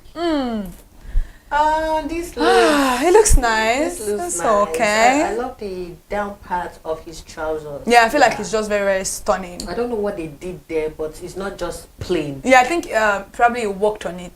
There's a particular northern style working. Exactly. Yeah, I think they worked on it. Exactly. So it's not just plain. It's not just like normal dashiki. Exactly. You know? They're giving like a spice to it, and I like the bead circle. Yes. They're very, very beautiful. The coral beads are very beautiful. I think I'm gonna give it an 8 over 10. I love it. I love it. I love the shade. Oh my God, the shade looks really, really nice on him. Let's move away from Folagade Banks and let's see another one.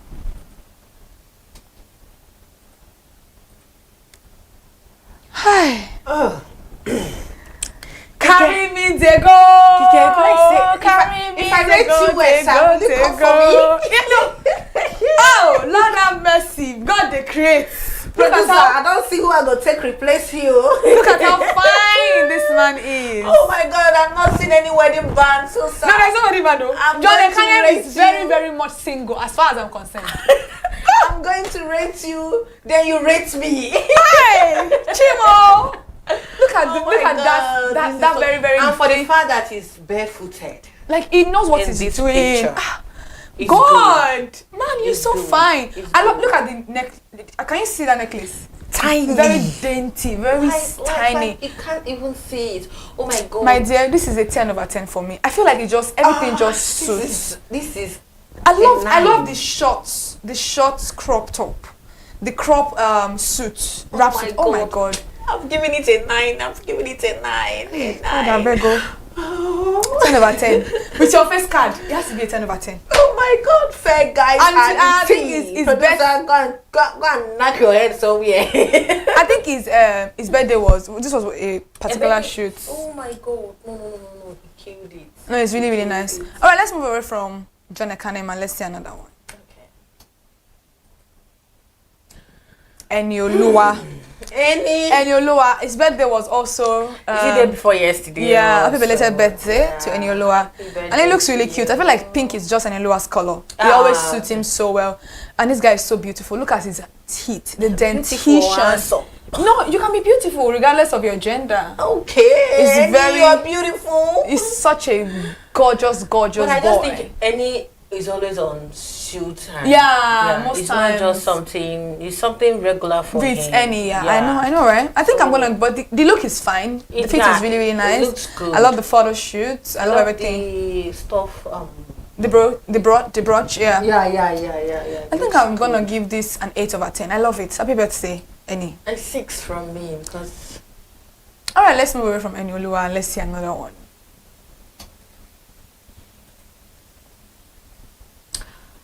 Zainab Face Bakare. So this was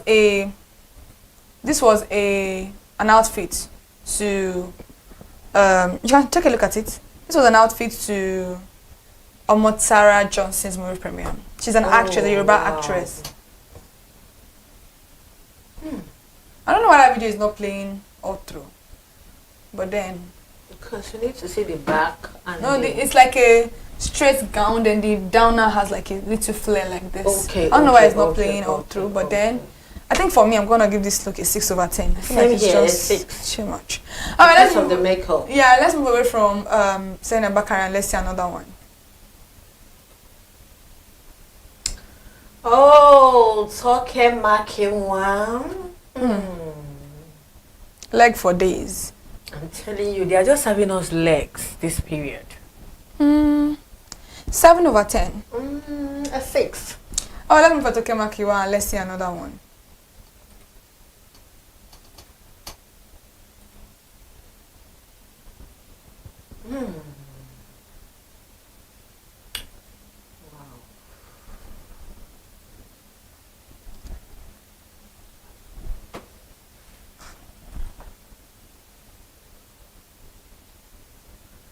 Well, this is not a bad outfit. I feel like I love the blue more, though. I think it's just way better. Okay, are we rating both of them? Yeah, both of them. Okay. And then for the blue, I'm going to give the blue 7. For the black, I'm going to give it like a 5.5. I'm giving both a 5. Oh, let's move away from that and let's see another one. Oh, Prudent. Yeah, Prudent, I think this is an outfit from Simi's collection. Oh, wow. So this is the Simi defined outfit. I love this look so much. So simple, classy, chic. I'm giving this a 5. I'm gonna give this an 8 over 10. I love the look. Alright, let's move away from Prudence and let's see another one.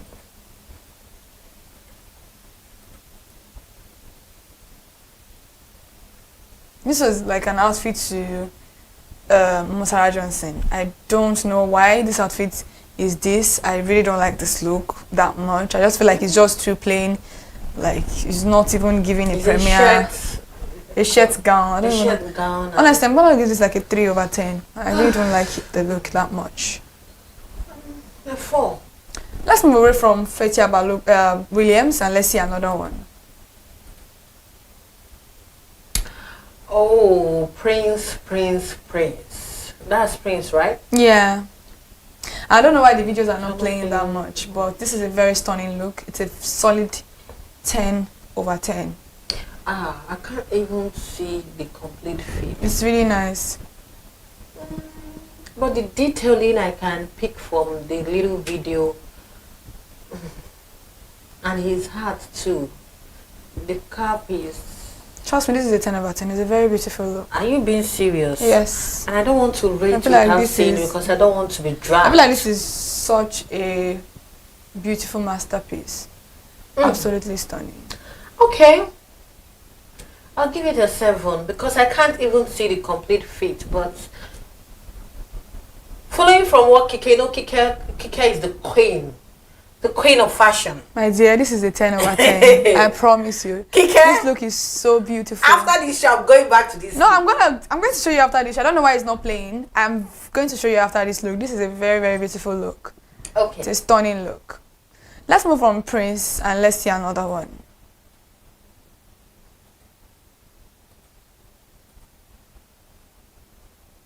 Oh, Queen Mother. Queen Mother. So this is a look that she wore to... Oh, this is so beautiful. Omotsara Johnson. I think I look at one of those looks that I really, really love. Yeah. I think I'm going to give this an 8 over 10. I'm giving it a 9. I love the look. Alright, let's move away from Iyabo Ojo and let's see another one.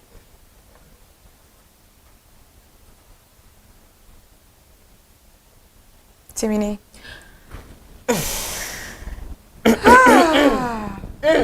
Lord have mercy. Lord have Such mercy. a fine man you Please, are. is that one a tie too? No, I think it's just like a like an accessory. Okay. Like a bandana or something, I think so. Oh my God. I love the Panama.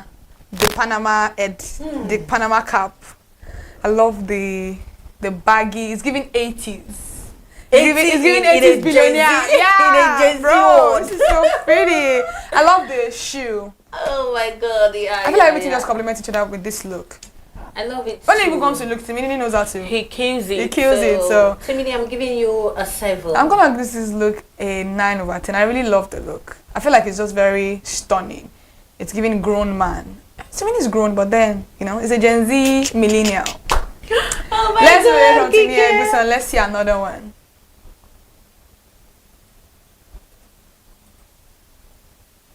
So this is a look, I think the first look of the celebrant, of the owner of Omotara Johnson, Bookie Right. Okay.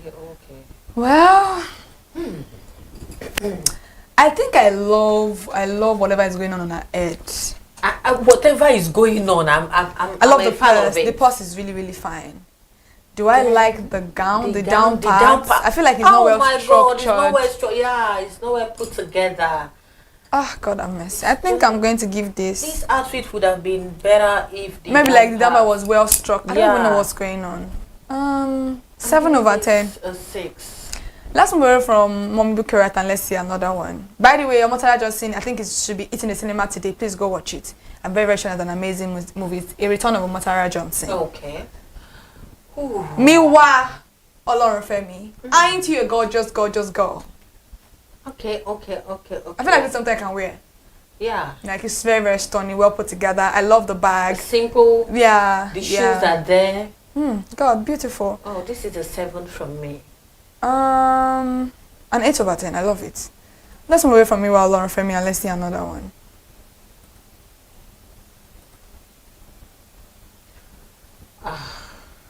Another look from Omotara Johnson. I really don't know. I think the down part it's not structured. It's not well structured. I'm gonna give this a 5 over 10. A 5 too. Let's move away from Mombuki Right again and let's see another one. Miss Nkambala. Oh my God. Gorgeous, gorgeous girl. I love the Tyler braids. Oh my God. Oh my God. Ah, you're such a fine wine. God have mercy. The body is what? Tea. Body is tea. Hey, clock it. No. Oh my God. This hey, outfit, God have mercy. This outfit, complete like. I love what that is going on. This is a 9.5. And it's 10 over 10. What are you deducting? Go. You as a lecturer you are a bad lecturer. What? This is a 10 over 10. This is a 9.5. What? No. Priscilla is just that girl. Lord have mercy, Prissy. The hair. I see what she did. The China braid is so stunning. I love the hair. No. Dark skin girls are winning on this internet thing. No. Nigerian girls. Take it back. They are winning. Mama Rakim, who can know that this one as a child, almost a year old? Lord have mercy. She's so stunning. Absolutely stunning. Gorgeous. 9.5. Alright, let's move away from Priscilla Ojo and Kambala. Let's see if you have other ones.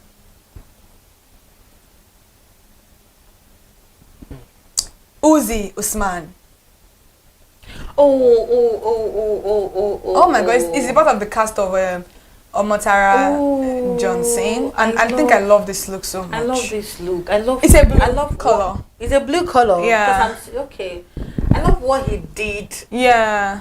The flap. Yeah. And the chest part. I'm telling you, I love what they did. I feel like it's just so cute. This is my first time I've seen a cut like that. Yeah. Actually, this is my first stunning. time I've seen a cut like that, and the hat too. God have mercy. God decorate ya. This is a 9.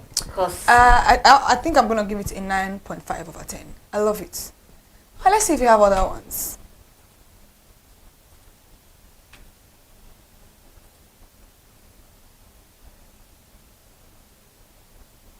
I know you've already seen Folagade Banks before. Absolutely stunning look. Yeah.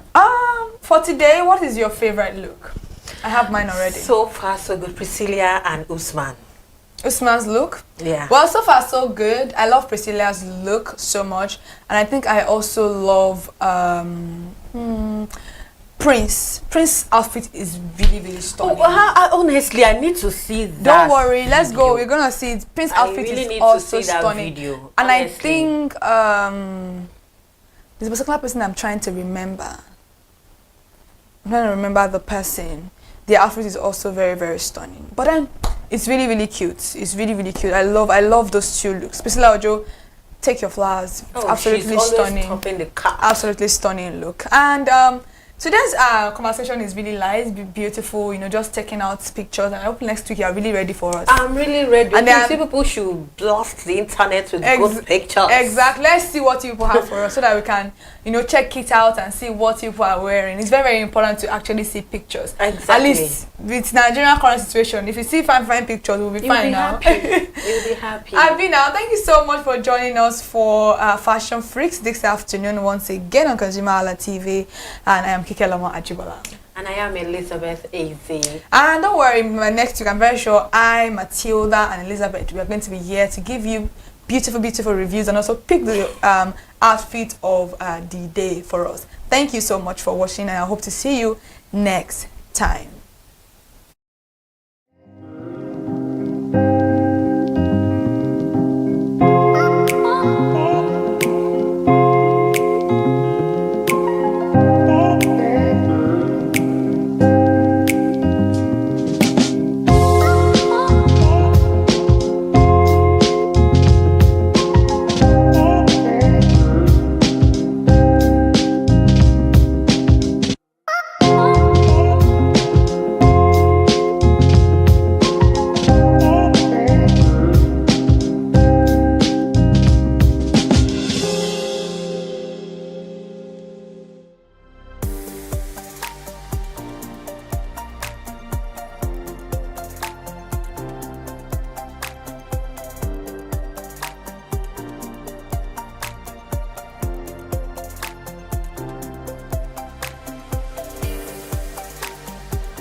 My name is Tunde Olufowora. I'm the CEO of Brand Eye Communications. We are we call the publisher or the owner of the new initiative called ConsumerHallaTV. ConsumerHallaTV is actually Nigeria's first consumer-centered, or call it consumer-centric television platform that aims to bring voice to the over 220 million Nigerians. It was a vision that came to my heart about 10 years ago. I remember that I was traveling. I traveled out of the country, on airline, and I had this unpleasant experience. It was a trip to an African country from Nigeria, and I actually went with a local flight from Nigeria. I wouldn't want to mention the name of the airline, and then it was to South Africa, and we landed in South Africa, and let me just paraphrase it. When I was coming back, I had some money, some dollars, and that someone had given to me to hand over to another person in Nigeria. So I wanted to help out. I didn't want to carry the cash on myself. So for whatever reason, I opted to. I had a small case, and I felt that it was safer for me to put the money in my luggage. So I put it in a safe place in my luggage, got everything intact, and I checked in my luggage. My arrival in Nigeria, I was standing and was waiting by the carousel just so that I could pick up my luggage, and then I was there for 1 hour and waiting for my luggage. I didn't know that my luggage already arrived, and it was one of the luggage that was moving around on the carousel. So after about 1 hour wait, I looked to my left and my right. Almost everybody had gone. I think there were just about 2 or 3 left. So I beckoned on the woman that was on my side, and I noticed she was really in tears. "Madam, what happened?" She said, "Her bag has just been torn and a lot of things stolen." So I said, "Well, I've also been waiting for my own." She said, "You better go and check those luggages there. Maybe yours is one of them." And lo and behold, I went around there. Mine was one of them. By the time I got it, everything inside my luggage was gone. All the valuable things there were gone. To cut the long story short, we felt there was need for us to report the case, at least to the airline. It was in the night, about 8 o'clock or 9 o'clock. We went in to go and see the officer that was in charge. As soon as we got in there, the officer said, "Oh, so sorry, but you will have to go to our head office in somewhere in Victoria Island, to lodge a complaint." Okay. So the next day we went to the Victoria Island and we lodged a complaint, and that was it. And since that day, I'm talking a story of over 10 years ago, I didn't get a call, not even a call from that airline to talk to me about what happened to my luggage. Now, about a month after that trip, I had another opportunity to travel out of the country. This time around it was to US, and it was an official assignment. And I flew on, I will mention the airline this time around. I flew on a BA. I really didn't like BA. I usually go with Virgin Atlantic and things like that. But my protocol officer convinced me and said, "Okay, you will love BA. Why don't you go on BA?" Anyway, so I went on BA to US. And of course, when I returned from US to Nigeria, we had to do, of course, there'll be like a connecting flight, from Heathrow So we got into London Heathrow, and then because it was through Heathrow that we went, and then so they changed since it was BA, they changed the aircraft this time around to a bigger one. I mean, clearly because there were more Nigerians, or more people that were planning to come to Nigeria, and then we boarded. Not quite 10 minutes into the flight, in the air, the aircraft started malfunctioning. The air conditioning compartment were not functioning very well.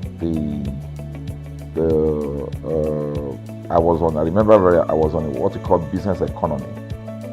You know, the whole of that business economy all the way to economy side, the ACs were not working well. It was hot, and then I was watching, and then from that moment till we got to Nigeria. From that moment till we got to, I'm just trying to paraphrase. From that moment till we got to Nigeria, I could remember very well how many times the pilot, you know, broke into conversation and had to apologize and say, "We're really very sorry about this." He was giving us almost every 30 minutes. There's always a kind of update. So sorry, this is what we're doing now, this is what we're doing. While we were on that journey, I also remember an incident. So they came, the crew apparently couldn't resolve they couldn't manage the crisis or what was going on about it. They couldn't fix it. So they came up and said, you know, "We're so sorry, but for all the inconvenience, we're declaring, you know, free lunch, free whatever it is you want, you can get." So trust Nigerians, you need to hear how everybody was jubilating, you know. But something struck me. The experience I had just about a month before, and this experience, somehow I started comparing them. I was trying to see how this matter will be managed. Again, to cut the story short, we landed in Nigeria on a BA. Before we landed, the pilot announced and said that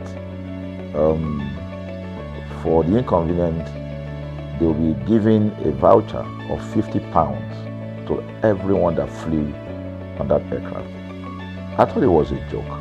I mean, it was my first time with BA, but for what I knew or know of the British man would never even play with his 1 penny, talking of £1. So I felt that must be a joke of the year. So we left. I got back to my office. I think it was just about a week after. My officer, our guys in our mail room came up and said, "Oh, you have a parcel." So I said, "Parcel? Yeah." So they bought this parcel wrapped. I opened it, and boom, I bought the document out. It was the £50 voucher from BA. So what's the tenor of this story? An experience with one airline was terrible, no apology. An experience with another one, even though it was a bad experience, but it was very well managed. So managed that even if we have suffered anything in that aircraft, you probably, for the sake of how they manage it, will have forgiven them. So that was how this journey started. So I started thinking in my mind, this is what we go through in this country. But are we different from other nations? So God put in my heart the idea of ConsumerHalla. That's why the Hala came with consumer. And we started that journey about 10 years ago. We started by creating a platform called ConsumerHalla, where consumers, so I discovered that Nigerian consumers don't have a voice. So things happen, and that's it. We live with everything. So we've started the journey from creating the platform. We have an app, we even have a magazine, and we thought we could move it from that to the next stage, which is the television. So the TV today, you know, has come. So I would say precept by precept, line upon line, we have been able to build on our aspiration, to finally bring to birth this unique and exciting platform, So it's a digital telecast, and our goal is to further connect consumers in Nigeria to brands with insightful news, development within the fast-paced world of consumers. The world of consumers is growing at a very fast pace, So we want to inform Nigerians. We want to get them educated about their rights, So our role is that we're going to educate consumers in Nigeria, all right? So by bringing them specialized and what you call analytical, research-based content generation that will inform, educate, sensitize the audience, So that's ConsumerHallaTV. So I call it an offshoot of our ConsumerHalla brand. ConsumerHalla brand actually was the first we call it the first complaint or consumer complaint resolution portal. When we started it about 10 years ago, or about 7 years ago, it became the first complaint resolution portal. We created it so that Nigerians can actually lodge complaint on that portal. We spent a lot of resources to build a very robust platform where today, if you have any complaint, about any brand, any leading brands in Nigeria, and you go on that platform, you can actually click, just a click, you can find the brand, you can actually lodge your complaint, and once you submit it, that complaint will be routed to that organization, and within 72 hours, we will obtain feedback for you. We build it in such a way that we have connection to almost all the organizations, and it's been working. We've resolved several complaints for people without having to charge them any penny, because the idea is not to charge. So what we have done with ConsumerHallaTV is to take it to the next level. So we hope to change the narrative. We want to give the right direction. Nigeria has the largest consumer market in the world, with a population of over 220 million people. Why should we be the one that is suffering the most? Everywhere you turn to, it's as though Nigerian consumers don't have a voice. You're traveling, you buy a ticket. For whatever reason, an airline will wake up middle of the night,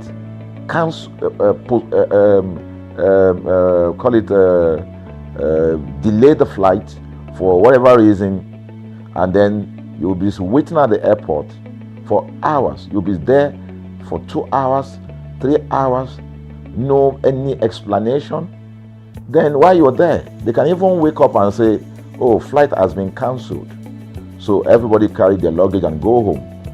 Nothing happened. Of course, things are changing. We must commend government because government is beginning to wake up, but there's still a lot to be done. And we believe that we can help to make, bring about those right changes. So we offer deliberately, part of what we do is that we also offer advocacy, all right?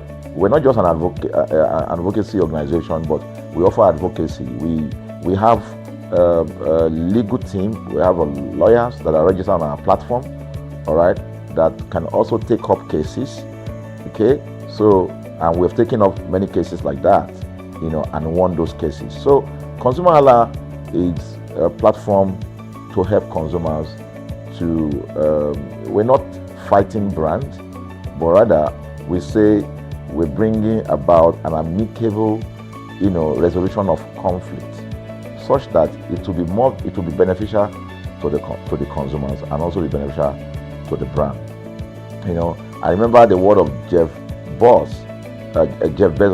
Bezos is the founder of Amazon. He said that the most important single thing, all right, for an organization is to focus obsessively, use the word obsessively, on the customer. We often say that customers is a king. They should sit at the top of the ladder. In our environment, customers are the ladder. A brand wakes up today, decide what product to produce. They wake up today, decide how much the consumer should pay. They wake up to decide everything for consumers. So consumers are just at the receiving end. And yet, they are milking the consumers. There's no price regulation in this country. None. People just wake up and fix prices. Look at power. Government wakes up, we change policy, we wake up and we get people to pay more. We think it's time for consumers to begin to speak out. In speaking out, in engaging, we can get the brand to begin to do what is right. And of course, I know that the consumers themselves need to be educated. So our role, our vision also is to ensure that we educate consumers, we bring awareness. A lot of Nigerian consumers don't even know about their rights. You buy a product from a supermarket. I've had this experience. You buy a product from a supermarket, all right? For whatever reason, you take that product back to your house, and maybe something went wrong somewhere. By the time you take that product back to the shop where you bought it from, and you say, Oga, this thing, you know what's going to tell you? Oga, na me make am. Na me make am, that's why I buy am. Meaning that there's nothing I can do to the product. So you lose the product, then you lose your money, because the money is not refunded. The product you can't use. Only in Nigeria. Only in Nigeria. Let me give you another experience I had. In the course of this, because I did a lot of, I went around, in doing this. I was in US, I was in UK, I was in South Africa, I was in Germany, just because of this, to just study the environment. I was in a friend's house in UK, in London, and then what happened? We were going to go out, and he was going to dress up. So he said, oh, to me, I was seated in his sitting room. So he said, oh, wait a minute, I picked up an iron, that's the pressing iron, 2 days ago or so from a store. Oh, let me try this, let me just stand, use that to iron my shirt and we can go out. So I was seated, the TV was on, I was watching. While I watched him, he brought out the pressing board, spread it out, brought the iron out in my presence, plugged in the iron, and then as soon as he switched on the power button, we just had a spark. Boom! The guy was raged. Then he goes, what just happened? So he said, no, these guys are in trouble, they're in soup. I was thinking, what are you going to do? I was trying to compare that experience to what would have happened in Nigeria. In my presence there, he opened the pack, there was a card inside it. Inside that card was a call, number to call. And they called the shop or wherever he got the thing from. I was hearing the conversation that was going on. And all he said to them on the phone was, look, by the time he even called, clearly because they already, through the call, they could trace where he was calling from and who was calling. He said, yeah, I picked up this number, I picked up this iron yesterday, and guess what? I just plugged it to power, and then this thing just, stopped, didn't work. At the other hand, I could hear the voice, oh, we're so sorry. We're sorry about that. And they said, this is your address, yeah. Don't worry, we'll get you a replacement. All right. So my friend ended the call and dropped the. So I said, so what's going to happen? He said, don't worry yourself now. Shebi, we're here. They will bring a replacement. I said, they will bring a replacement. He said, yes. I said, they won't even try to check whether it was your fault, because it could have been your fault. Maybe you didn't do something well about the first. No, it can't be his fault. Shebi is a brand new item that he bought. While we were still talking, in fact, I'm not even sure it was up to 30 minutes or so. We had a knock on the door. He himself said he must be the dispatch person. By the time he opened the door, it was a dispatch man that was on the other side. And then the dispatch man was at the door. Just watch this. Was at the door. I was seated in the sitting room. The guy was at the door to meet with the dispatch guy. The dispatch man that brought the replacement iron, you know, I heard him say, "We're so sorry." So I was so shocked. I mean, a dispatch man, this guy is a dispatch, so also apologize. I was so touched by it that even a dispatch man was so trained, you know, to tell the guy, "We are so sorry." And guess what? He brought the replacement iron. By the time my guy opened the iron, it was a bigger size iron. So they replaced with a bigger size iron. The guy never asked for the one that went bad. He didn't say, "Okay, where is the other one that we gave to you," so that he could take it back. No, he just bought a new one and gave it back. So I asked my friend, I said, "Can you interpret this to me?" He said, "Here in London, if they didn't do this, they know the next thing I will do." So I'm just going to grab a lawyer and I'm going to tell them they've destroyed something in my house. By the time I'm done, they will pay through their nose. Because the brand, the consumers are conscious of their rights. In Nigerian consumers, even those who are aware, won't even take the battle up. Everybody just go, what can we do now? Today they wake up and ban this. What can we do now? So we're going to change the narrative. We have to stand up. So the vision of ConsumerHalla TV is really to create an engagement platform that constantly mirrors the minds of consumers and provide right connections for meaningful brands in Nigeria. Thus, we believe, you know, will be forming part of that our overall vision, you know, of creating a more caring world of consumers where businesses thrive. Please. So, I think that we'll make our impact. We ask you to join us on this journey. ConsumerHalla TV will drive engagement. It will also be there to help to promote brands that are doing what is right. So we're not out to criticize any brand. Rather, we have to complement what the brands are doing, because there is no organization that or a business that was set up to fail. Nobody set up a business to fail. So there are just gaps that needs to be fixed. So together we can fix things, and together we believe that we will create the right story for consumers in Nigeria. Thank you very much.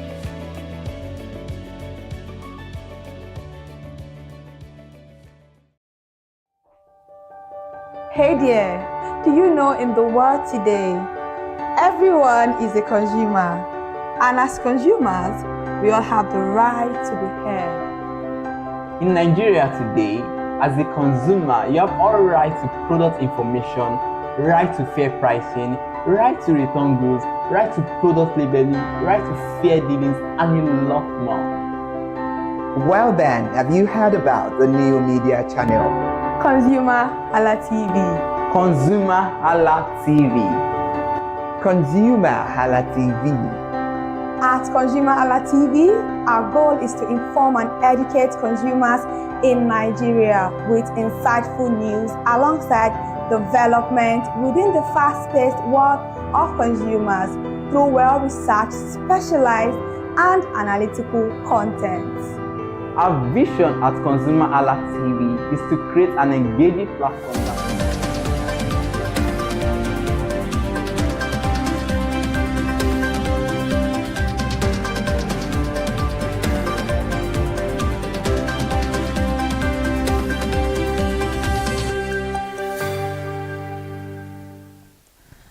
Alright, good afternoon. Welcome to the news at 2 on ConsumerHalla TV. I am Kike Lomo Ajibola.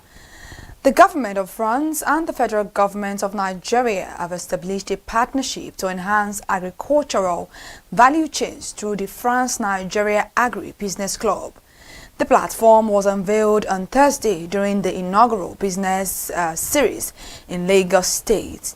It aims to connect the French-Nigerian business community, technical experts and the French embassy to accelerate trade, innovation and investment in the agricultural sector.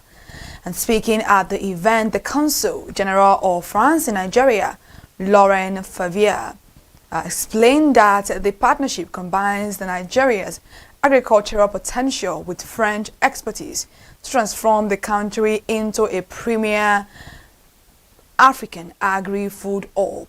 The diplomats noted that the initiative offers a structured platform for the Franco-Nigerian Chamber of Commerce, academic institutions and business groups to collaborate. The new club is expected to attract more than 500 members as part of its integration into the chamber. The collaborative framework seeks to address a long-standing gap by creating a permanent roundtable where technical advisors, corporate bodies and embassy officials can seamlessly interact. French and Nigerian officials confirmed that the strategic cooperation will focus on delivering technical support, financing, knowledge transfer and expanded market access. Both nations expect this gateway to significantly boost bilateral economic relations and unlock sustainable opportunities in agribusiness. The federal government of Nigeria has declared its target to expand the domestic solid minerals industry 25-fold to 30 trillion naira, which translates to approximately $21 billion by the year 2023.0. This milestone was disclosed on Thursday by the Executive Secretary of the Solid Minerals Development Fund, Fatima Shinkafi, during a keynote presentation at the University of Lagos. The ambitious expansion drive forms part of ongoing sweeping reforms aimed at attracting fresh foreign investment and multiplying government revenue. According to a statement signed by the spokesperson for the Solid Minerals Development Fund, Aidowu Chokpe Yibo, the ongoing sector overalls have already increased Federation revenue by more than 337% within 2 years. The reforms have successfully secured about $2.6 billion in fresh investment commitment, addressing researchers, industry players and students. Fatima Shinkafi emphasized that the mining landscape remains highly underdeveloped despite boasting vast commercial deposit of over 44 solid minerals across 500 locations nationwide. The growth roadmap aligns with the 7-point agenda introduced by the Honorable Minister of Solid Minerals Development, Dele Alake, which seeks to triple the contribution of solid minerals and 3% of the gross domestic product. The federal authorities observed that abundant national deposit of gold, lithium, iron ore, coal, bitumen, barite and gemstone must be fully harnessed to generate significant economic returns. The multi-stakeholder partnership involving the government, academia and private industries is projected to drive this comprehensive economic transformation. Now, the federal government of Nigeria has accelerated its investment in strategic midstream and downstream infrastructure by financing 113 gas projects across the nation. And the executive director of the Midstream and Downstream Gas Infrastructure Fund, Oluwole Adama, announced on Thursday that these critical projects are currently at various stages of execution. The initiative is designed to fully unlock the domestic gas market, catalyze industrialization, create jobs, and attract vital private capital into the national energy ecosystem. The comprehensive infrastructure portfolio comprises 8 gas processing facilities, 15 compressed natural gas and liquefied compressed natural gas motor stations, 86 daughter stations and 4 liquefied petroleum gas depots. Speaking during a panel session at the Nigerian Oil and Gas Energy Week conference in Abuja, Oluwole Adama revealed that several of these facilities will be commissioned before the end of 2026. The remaining projects are scheduled to come on stream during the first quarter of 2027. The Midstream and Downstream Gas Infrastructure Fund emphasized that economic growth and sustainable development are complementary forces that must reinforce each other to improve living standards. Management stated that the primary focus of the agency is to ensure that this infrastructure expansion delivers tangible economic benefit and inclusive growth to all citizens. The deployment of these facilities is expected to position the vast natural gas reserves of the country as the primary driver of industrial advancements. The retail price of liquefied petroleum gas has remained high across Nigeria 2 weeks after an emergency intervention by the federal government to stabilize the market. Despite a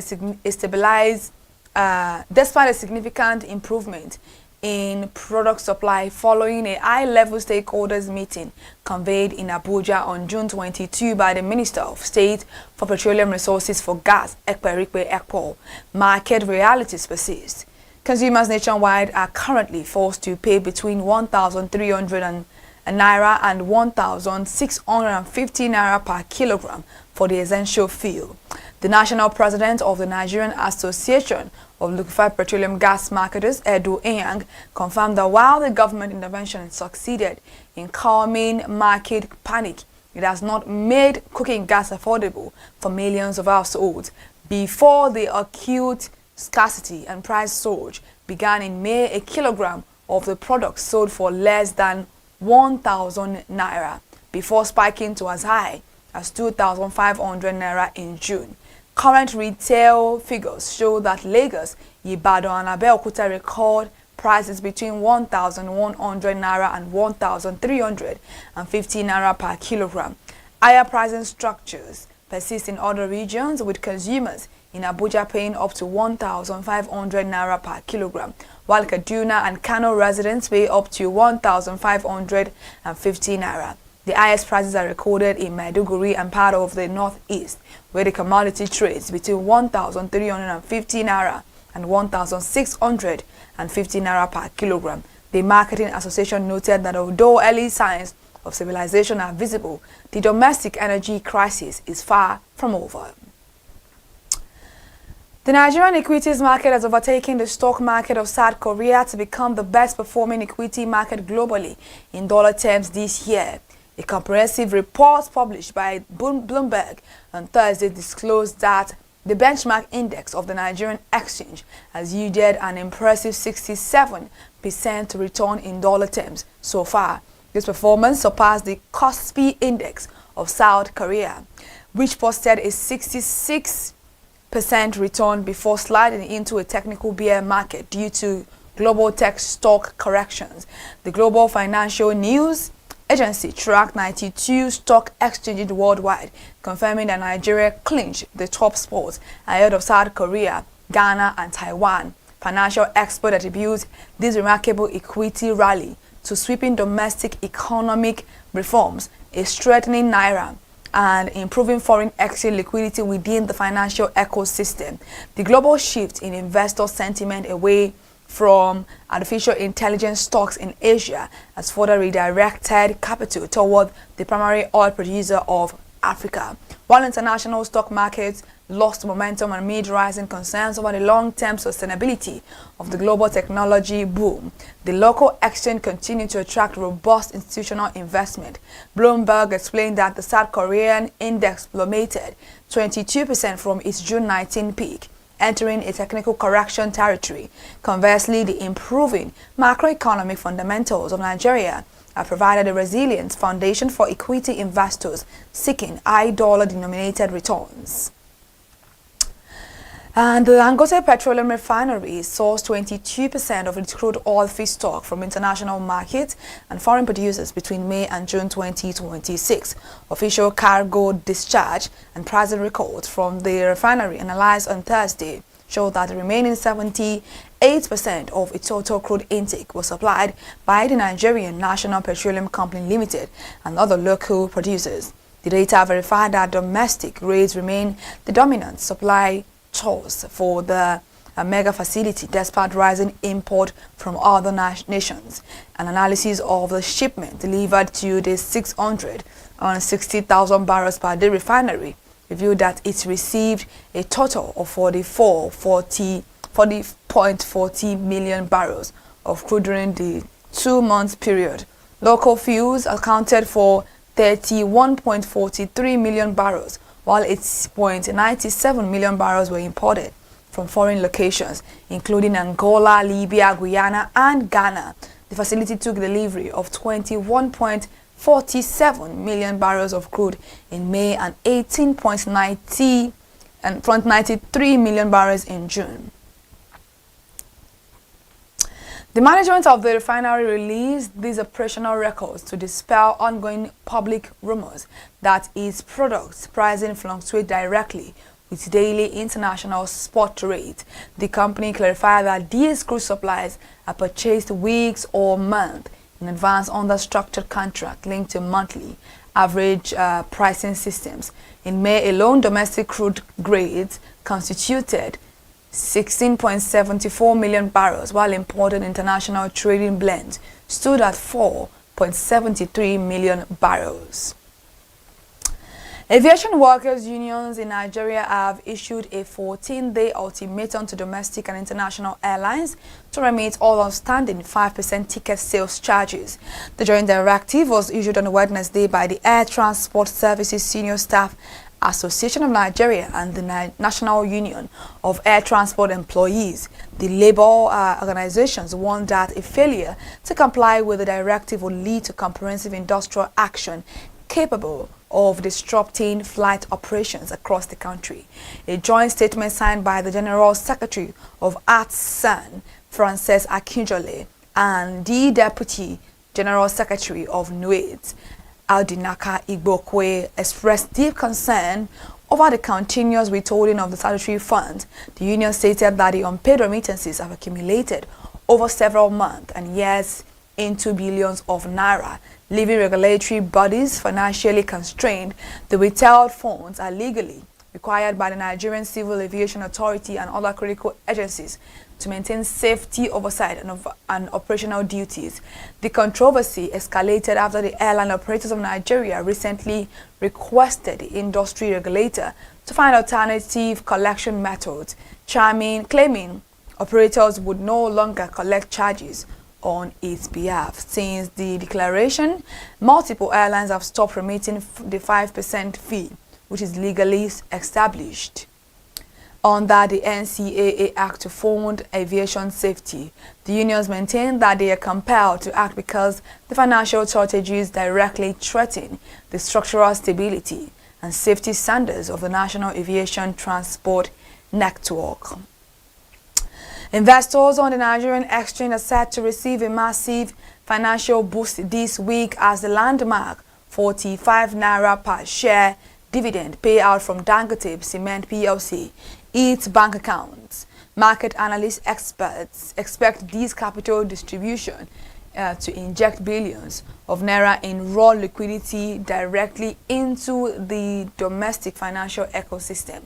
The large-scale cash injection is anticipated to trigger a wave of equity reinvestment and potentially reverse a 3-week bearish trend on the local buzz. The multi-billion naira dividend influx arrives at a vital turnaround point for the local stock market, which has suffered from recent institutional portfolio realignment.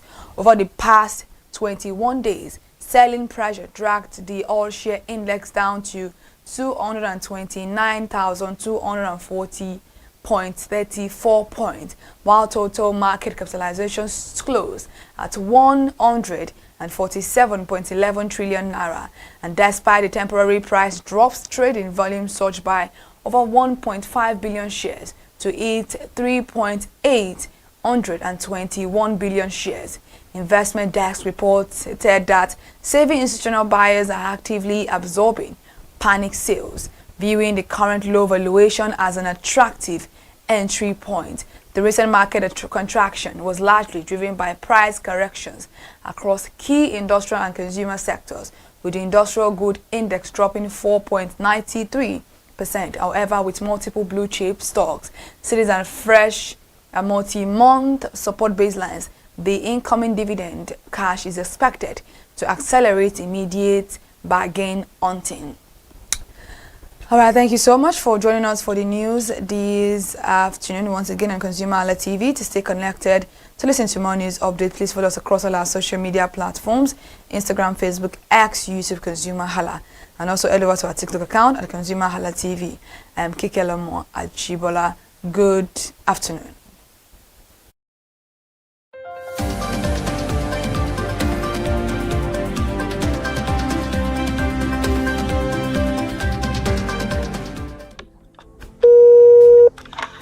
Hello consumers, you have the right to be heard, absolutely. So join us on the conversation, share your brand experience, where you tell us all your experiences about brand on the outer world via our YouTube channel every Wednesday from the hour of 4:20 to 5:20. You can watch us via our YouTube channel, ConsumerHalla TV, and subscription is free. Follow us on all our social media platforms, ConsumerHalla TV. Share your brand experience. It's about storytelling. It's about experiences.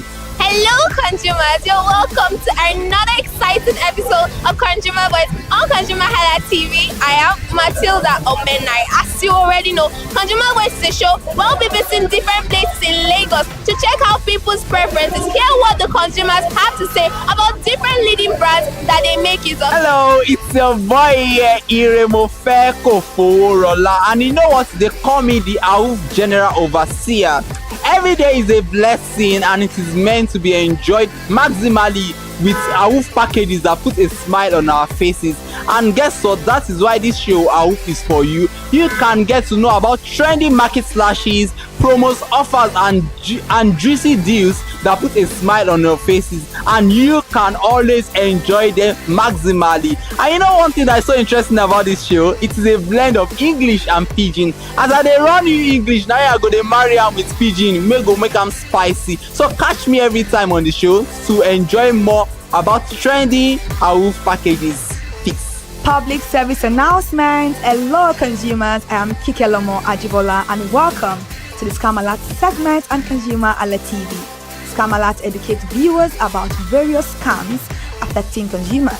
We learn tips on how to identify fraudulent activities and provide advice on protecting our personal information. We aim to raise awareness and empower viewers to avoid falling victim to scams. We cover various topics such as phishing, identity theft, fraudulent investment schemes, and many more. You want to catch up on how these scammers invade our lives? Join us every Tuesday by 12:30 p.m. for Scam Alert on our YouTube channel at ConsumerHalla TV. Subscription is absolutely free. And in case you're not following us across all our social media platforms, follow us on Instagram, Facebook, X, TikTok at ConsumerHalla TV. Don't say I didn't do anything for you this 2025. Bye. Welcome to In the Marketplace. We are taking you on a journey behind the scene of Nigeria's most vibrant market. From the sight and sound of the market to the stories of the people who makes it thrive. We will be sharing the untold stories that brings this market to life. Join us as we explore the history, challenges, and triumphs of the market vendors. We will dive into the daily lives of the people who call markets home and uncover the secret that makes this market special. You will get to see the passion, energy, and dedication that goes into making this market success. Tune in to the In the Marketplace on ConsumerHalla TV on Thursday by 11 a.m. to experience the sight and sound. Don't forget to follow us on all our social media and on ConsumerHalla TV. I am Elizabeth Abefe. Hello fellow consumers, are you looking for a program where we give analysis about brand and a program where we project the voice of the consumer? Join my team and I on Consumer Analytics and Resolution Box by calling on the program to get your issues resolved. And in case you are wondering where Consumer Analytics and Resolution Box will be showing, please join us on our YouTube channel at ConsumerHalla TV. Subscription is free by 2 p.m. to 4 o'clock p.m. every Mondays and Wednesdays. Consumer Analytics and Resolution Box will be airing and will be here to provide you any information on brands and also issues that you have pending for us to resolve. Also follow us across all our other social media platforms, Instagram, Facebook, X, TikTok at ConsumerHalla TV. And that is why at ConsumerHalla TV, You deserve to be heard. Hi everyone, I am Iri Ayomikunle Eke. Join me live on Perspective every Mondays to Friday from the hour of 9 to 10, where we have meaningful and engaging conversations about all the burning and pressing issues making the round. Issues related to our economy and consumers. It's conversing, it's relatable, it's beyond interview. We have expert analysts who give updated analysis about all aspects of a conversation. Join the moving train by subscribing to our YouTube channel, ConsumerHalla TV, and do well to follow us on all our social media platforms, ConsumerHalla TV. Stay informed. Thank you. I am Matilda Omenai. As you already know, Marketing is the show where we visit different markets across Nigeria, Lagos, to check out the prices of different things, ranging from household items to foodstuffs to cosmetics, electronics, every other thing. In a world of hustle and bustle, entertainment keeps us alive, and that is why at ConsumerHalla TV, we ensure you enjoy all around 360-degree entertainment program. Screen Time is the show for you, where you enjoy top 5 countdown, celebrity of the week, exclusive interview, and other segments.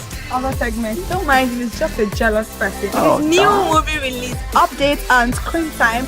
I'm going to enjoy myself because this is my favorite time on the program. I get to recommend good movie for you, and I'm also waiting for you to recommend movies to me also in the comment section. Screen time is not just all about entertainment, it is relaxing and also educational. So that is why we are bringing to you Screen Time on ConsumerHalla TV. And in case you're wondering where to join us every Mondays by 5:00 p.m. at ConsumerHalla TV on our YouTube channel. Subscription is very, very free. And in case you have not followed us across all our social media platforms, please do so. We are begging you, on Instagram, Facebook, Twitter, and also TikTok at ConsumerHalla TV. What are you waiting for? Click on that follow and subscribe right now. And from the I to the R to the E to the M to the F to the E, my name is Iremofe Koforola, the man always clothed in wealth and strength. And I am Kikelomo Ajibola. Toodles! Hi people, my name is Mo Fakorede and I am a filmmaker and a film director, and you're watching ConsumerHalla TV. ConsumerHalla TV is everything consumer advocacy, consumer rights, everything that has to do with consumers. On this TV, you'll watch, you'll learn, you'll be educated, and you'll be entertained. Keep watching ConsumerHalla TV. My name is Olubukola Ozone, a photographer and a social media enthusiast.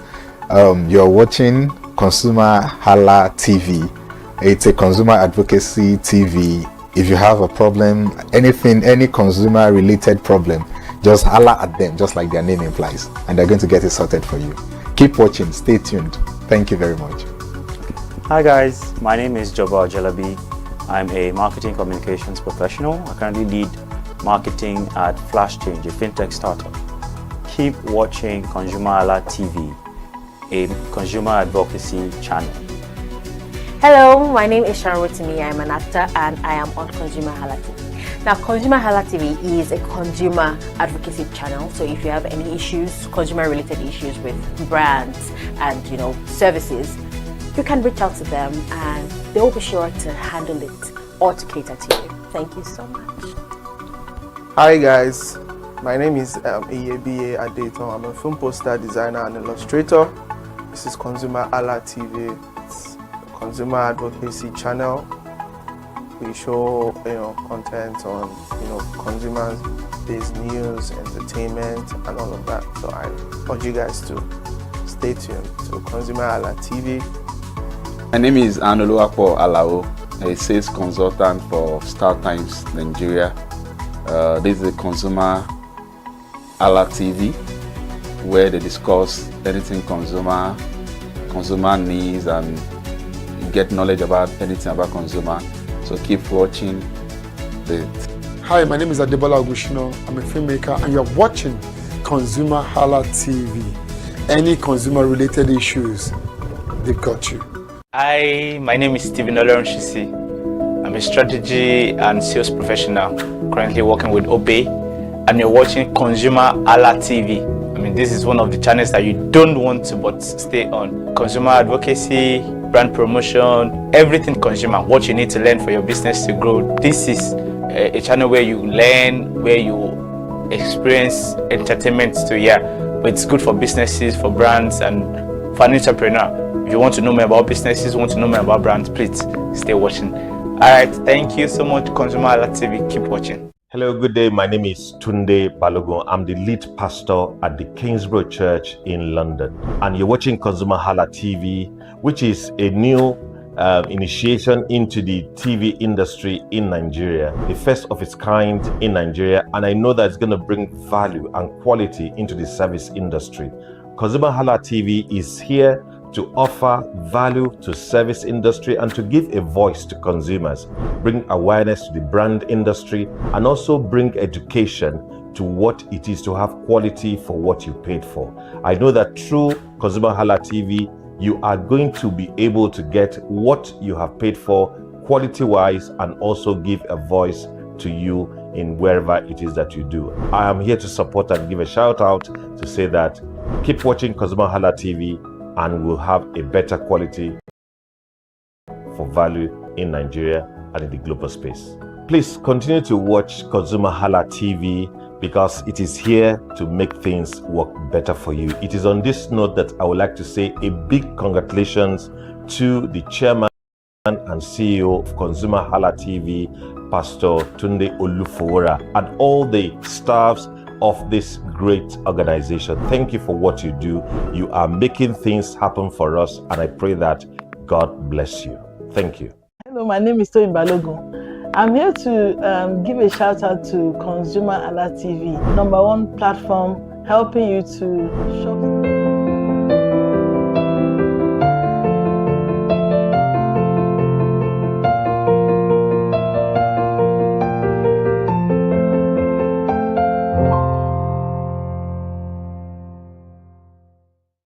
Good afternoon. It is the 10th day of July. We are happy, we are excited to be alive, and welcome to Tips and Tricks on ConsumerHalla TV this beautiful Friday afternoon.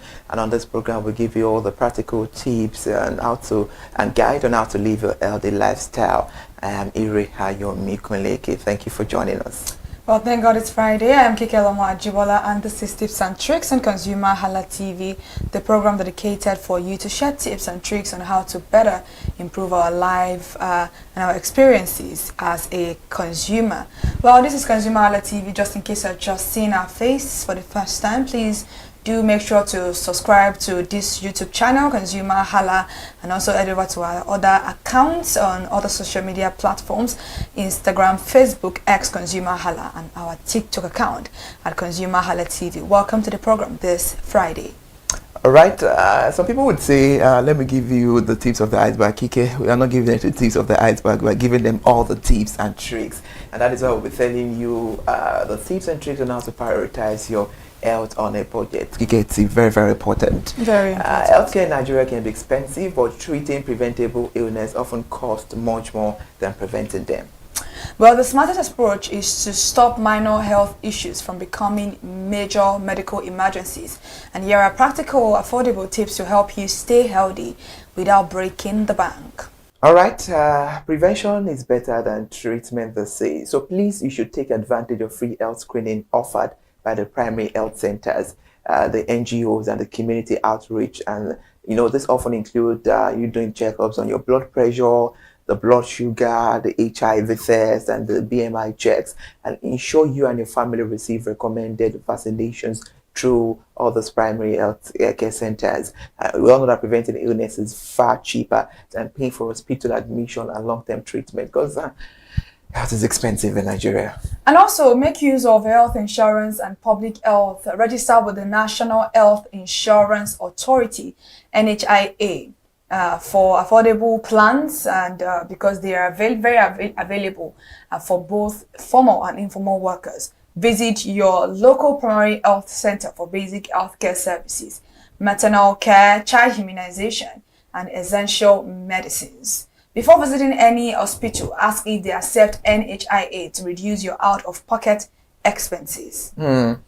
Another tips to give you on how to prioritize your health on a budget is to make sure you eat healthy without spending more. We know we all can choose a nutritious local food such as beans, eggs, vegetables, and seasonal fruit instead of processed food and sugar drinks. And drink more water instead of soft drink is very, very important. Reduce your intake of salt, sugar, and excessive cooking oil to lower your risk of hypertension and diabetes. Please, let's take this to a note. Another one is to stay active at no cost. Aim for at least 30 minutes of walking or exercise 4 times a week. Use stairs whenever possible and walk short distances instead of driving. Free home workout videos are also an excellent way to stay fit. You don't need to go to the gym. You don't need to be registered to any gym. Just make sure you do 1 or 2 things just to keep body and mind and soul fit and, capable of working on a long term. Staying fit is very, very important. So as you're staying fit, your mental health is very, very important. Stress affects both your physical and mental well-being. So talk to trusted friend, the one you truly trust, your family members or community support groups. So get 7 to 8 hours of quality sleep every night. It's important to improve your overall health and productivity. Another one is to always make sure you practice good hygiene. Wash your hands regularly and properly and ensure your drinking water is safe. Sleep under insecticide treated mosquito nets, or you buy insecticide to spray before you go into your apartment or your house, and keep your environment clean to reduce the risk of malaria. A very good environment, keep away the mosquitoes that we have in Nigeria, and good hygiene helps prevent illness that often results in costly hospital visit, and not everybody even likes being in the hospital. All right, make sure you prepare for medical emergencies. I pray your health will not fail us, but set aside a small monthly amount between 1,000 and 2,000 as a health emergency fund. Whenever possible, ask your doctor or pharmacist about quality generic medicines, which are often more affordable than the branded alternatives. And make sure you seek medical care early. I know a lot of us do not, try to go to the hospital, but then checking and keeping yourself in check is very, very important, because so that we can avoid self-medication, for a prolonged period. Visit the primary health center or qualified healthcare providers as soon as symptoms persist. Telemedicine consultations can also provide affordable access to medical advice before conditions become severe. And the reality check is that a costly option, a smarter alternative. Visiting a private hospital for minor illness. Start with a primary health center or qualified healthcare provider. Buy medicines without professional advice. Consult a doctor and use NHIA covered medicines where available. And when it comes to treating complications from diabetes or hypertension, your regular checkup for your blood sugar checks and also for blood pressure, your healthy diet and exercise is absolutely needed. Paying for emergency hospital admission, maintain health insurance and a dedicated emergency health fund. Interesting. Now to give you more tips, talking about consumer tips, you must not be able to control the rising cost of healthcare, but you can reduce your medical expenses by preventing illness, seeking treatment early. As you're seeing the symptoms, do not assume. Assumption is always wrong most time. Just go to a well-learned doctor or pharmacy, to prevent illness, seeking treatment early, and you have to maintain healthy habits and making good use of health insurance and public health services. Remember, good health is one of the best investments you can make for yourself and your family. So it's important to make sure you prioritize all these tips on how to prioritize your health on a budget. Absolutely, it's very, very important, because Nigeria is not even helping matters when it comes to affordable health care, and even if you have the money, sometimes the hospitals, the medical professionals may not even be considerate or even be empathetic towards the patient. So it's very, very important that you put yourself first and understand the fact that your health remains your utmost priority, because when your health fails you, you're no longer alive. Then the hope, the vision, the dreams also die with the person that is also already in buried. So we have to be very, very careful. And a lot of Nigerians, we added on the guys of, oh, I'll go to the counter to pick up paracetamol. I'll go to the counter to pick up this particular drug. Did you ever ask a medical professional about what you're picking up? Do you even know what is wrong with you? And then we treat things that we are not supposed to be treating. You neglect what exactly is wrong with you. And our body tells us a lot of things sometimes and say, oh, you need to do this, you need to do that, because we don't have that culture of visiting the hospital every time to do a little checkup, check your blood pressure, your blood sugar, your hepatitis B test, your HIV, and every other thing. We don't do all of those regular check-ins. And even though they told us, oh, check this thing every 6 months, a lot of us don't even, I don't think some people even check theirs in 10 years, which is very, very bad, because sometimes illness can be underlying and you don't even know what is wrong with you. You don't even know that you have this particular illness. And I was watching a video this morning, I think Nurse Tiwa, she was talking about, I think about 254 million people in the world have hepatitis B, and it is just 13% of those people that know that they have hepatitis B. And if you cannot treat it early, hepatitis B is very irreversible. It's even worse than HIV. So we need to be very, very careful. Check yourself. Get vaccination if it is very, very important. Research vaccination, because I know a lot of people are not comfortable with the idea of vaccination, but check it. Check what it is meant for.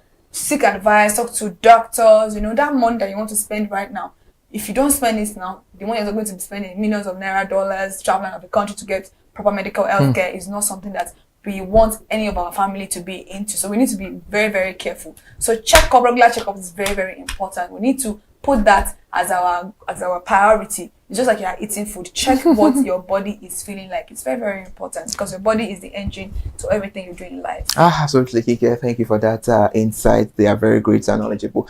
But a lot of people also think that, when you tell them to eat healthy, they will tell you food is expensive, fruit is expensive. No, there are some fruit that you can afford to as well. Banana, orange, you have a whole lot of them. So we should always do this check and balance, because health is wealth and health is life. When there is good health, absolutely, you will move mountains and, you would fly high. And that is it on tips and tricks on how to prioritize your health on a budget. I am Ayomi Kolege. Good afternoon and thank you for joining us. Thank you so much for joining us this afternoon. Once again, I am Kike Alomo at Jibola. Good afternoon.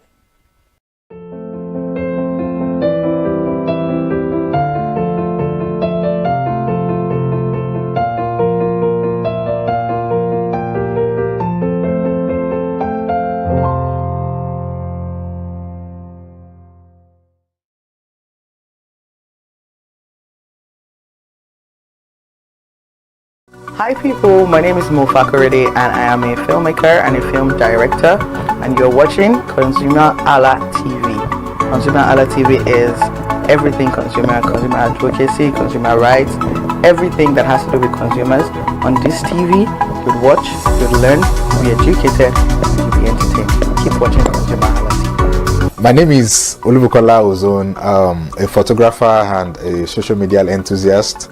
You're watching ConsumerHalla TV. It's a consumer advocacy TV. If you have a problem,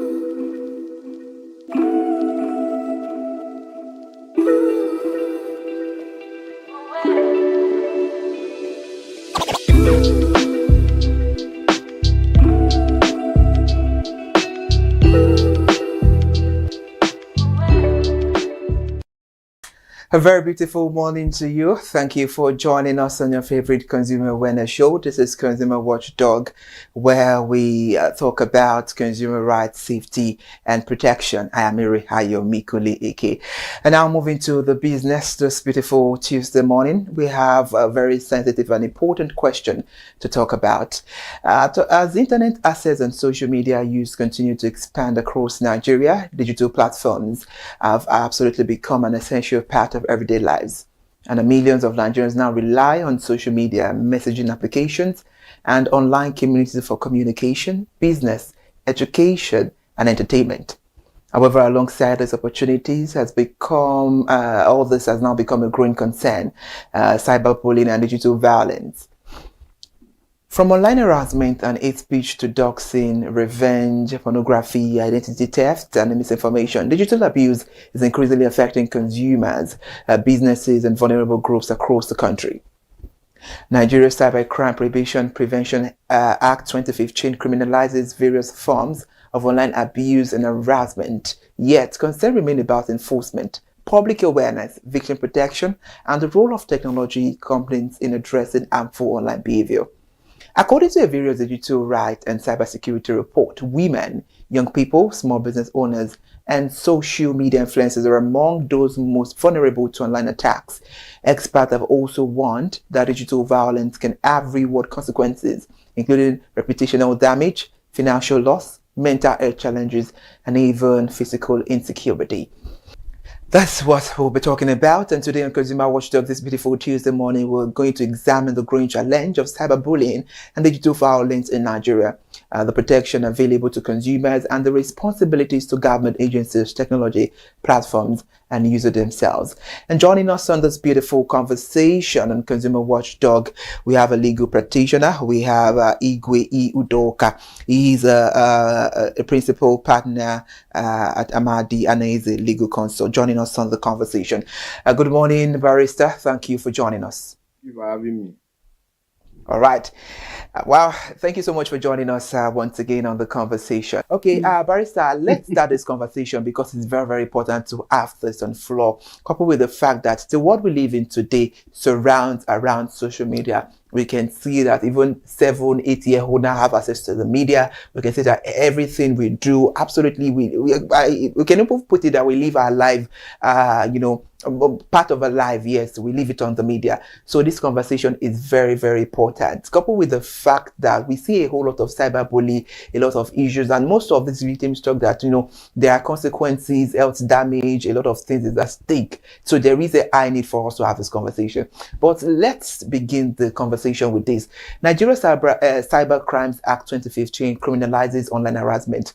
So why does enforcement appear limited for ordinary consumers while high-profile cases often receive greater attention?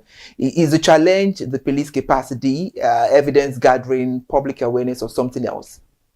Well, personally, I think the challenge is not that Nigeria lacks law. Nigeria doesn't lack law. In fact, Nigeria has one of the most comprehensive cybercrime laws in Africa. The Cybercrime Prohibition Prevention etc. Act 2015. Particularly when you look at the section 24, it criminalizes cyber stalking, online threats, bullying, and certain forms of digital harassment. The law has also been amended to narrow down its scope after concerns that I think the earlier law, the wordings was too broad and could affect legitimate freedom of expression. So the issue is not necessarily the absence of legislation. It is largely an implementation issue. Let's say we narrow it down to 3 reasons, or say 4 reasons. Now we start with that of public awareness. A significant number of Nigerians simply do not know what cyberbullying is, or they are not aware that it is a crime. Many people believe that once an insult or threat is made online, the only option is to reply with another insult, or to drag each other, like they say, dragging people online. The person on social media, they do not know. They can preserve evidence and report the matter to the police or the relevant authorities. In my practice, I have seen people delete WhatsApp messages immediately after reading them because they are angry. Unfortunately, by deleting those messages, they may also be destroying very valuable evidence. Now we come to the second, investigative capacity. Digital crimes are fundamentally different from conventional crime. If someone steals your phone, investigators know what to look for. But if someone uses, say, 10 to 15 fake accounts, a VPN, a foreign email address, or an anonymous SIM card to harass you, tracing that individual requires digital forensic and expertise. Cooperation from, say, internet service providers, and in some cases, cooperation from foreign technology companies. Many police divisions across Nigeria simply do not have yet the needed technological capacity. Although specialized cybercrime units have made significant progress when it comes to tracking cybercrime cases. Thirdly, I say is the difficulty of electronic evidence. Court require authentic evidence, which we both know from the Evidence Act. A screenshot alone may not always be enough because of screenshots can be edited. That is the world we live in now. Lawyers now increasingly advertise clients to preserve, let's say, metadata, export WhatsApp chat, retain original files, obtain certified electronic records where necessary, and in appropriate cases, they engage digital forensic experts. Under the Evidence Act 2011, electronic evidence is admissible, which we all know, but it must satisfy various legal requirements regarding authenticity and reliability. Again, let's just say is a public attention. Unfortunately, high-profile cases naturally receive more publicity than those involved, the ordinary citizens. When a politician or a celebrity or prominent business person alleges cyberstalking, the case often receives immediate media attention, which creates public pressure for swift action. That does not necessarily mean the law favors influential people. Rather, their cases are more visible. But at the end of the day, the ordinary Nigerians also deserve some level of protection, which we've also seen when it concerns civil society, which they've helped a whole lot in bringing to light issues concerning the ordinary citizens of Nigeria. Interesting, barrister. I'm glad that you made us understand that there are consequences for all these people behind the cyberbullying. Absolutely. And let's focus our attention on social media platforms, because we have WhatsApp, we have X, we have Facebook, Instagram, and TikTok. So don't you think focusing on social media, like all these platforms, bear greater responsibility for harmful content posted by Nigerian users, or should enforcement primarily rest with regulators and law enforcement agencies? Where does accountability lie? Do you think it should fall on the social media platforms, or those that are actually behind the bully? The accountability has to be shared. Accountability has to be shared. I think it will be unfair to place the entire burden either on social media companies or government agencies, because cyberbullying and digital violence are problems that involve different parties, that's multiple actors. The platforms, they create digital environment, government enforce the law, and users make choices about what they behave, their behavior, their online behavior. Users are the ones who make these choices. Social media platforms, I think, are no longer just technology companies nowadays. They have become more, say, modern public square where millions of Nigerians and millions of people around the world conduct businesses, political debate. Some people build careers online, and some people also interact socially online. So with the influence that comes with the responsibility, these companies have sophisticated algorithms that can recommend content, amplify trends, and even predict what users are likely to engage with.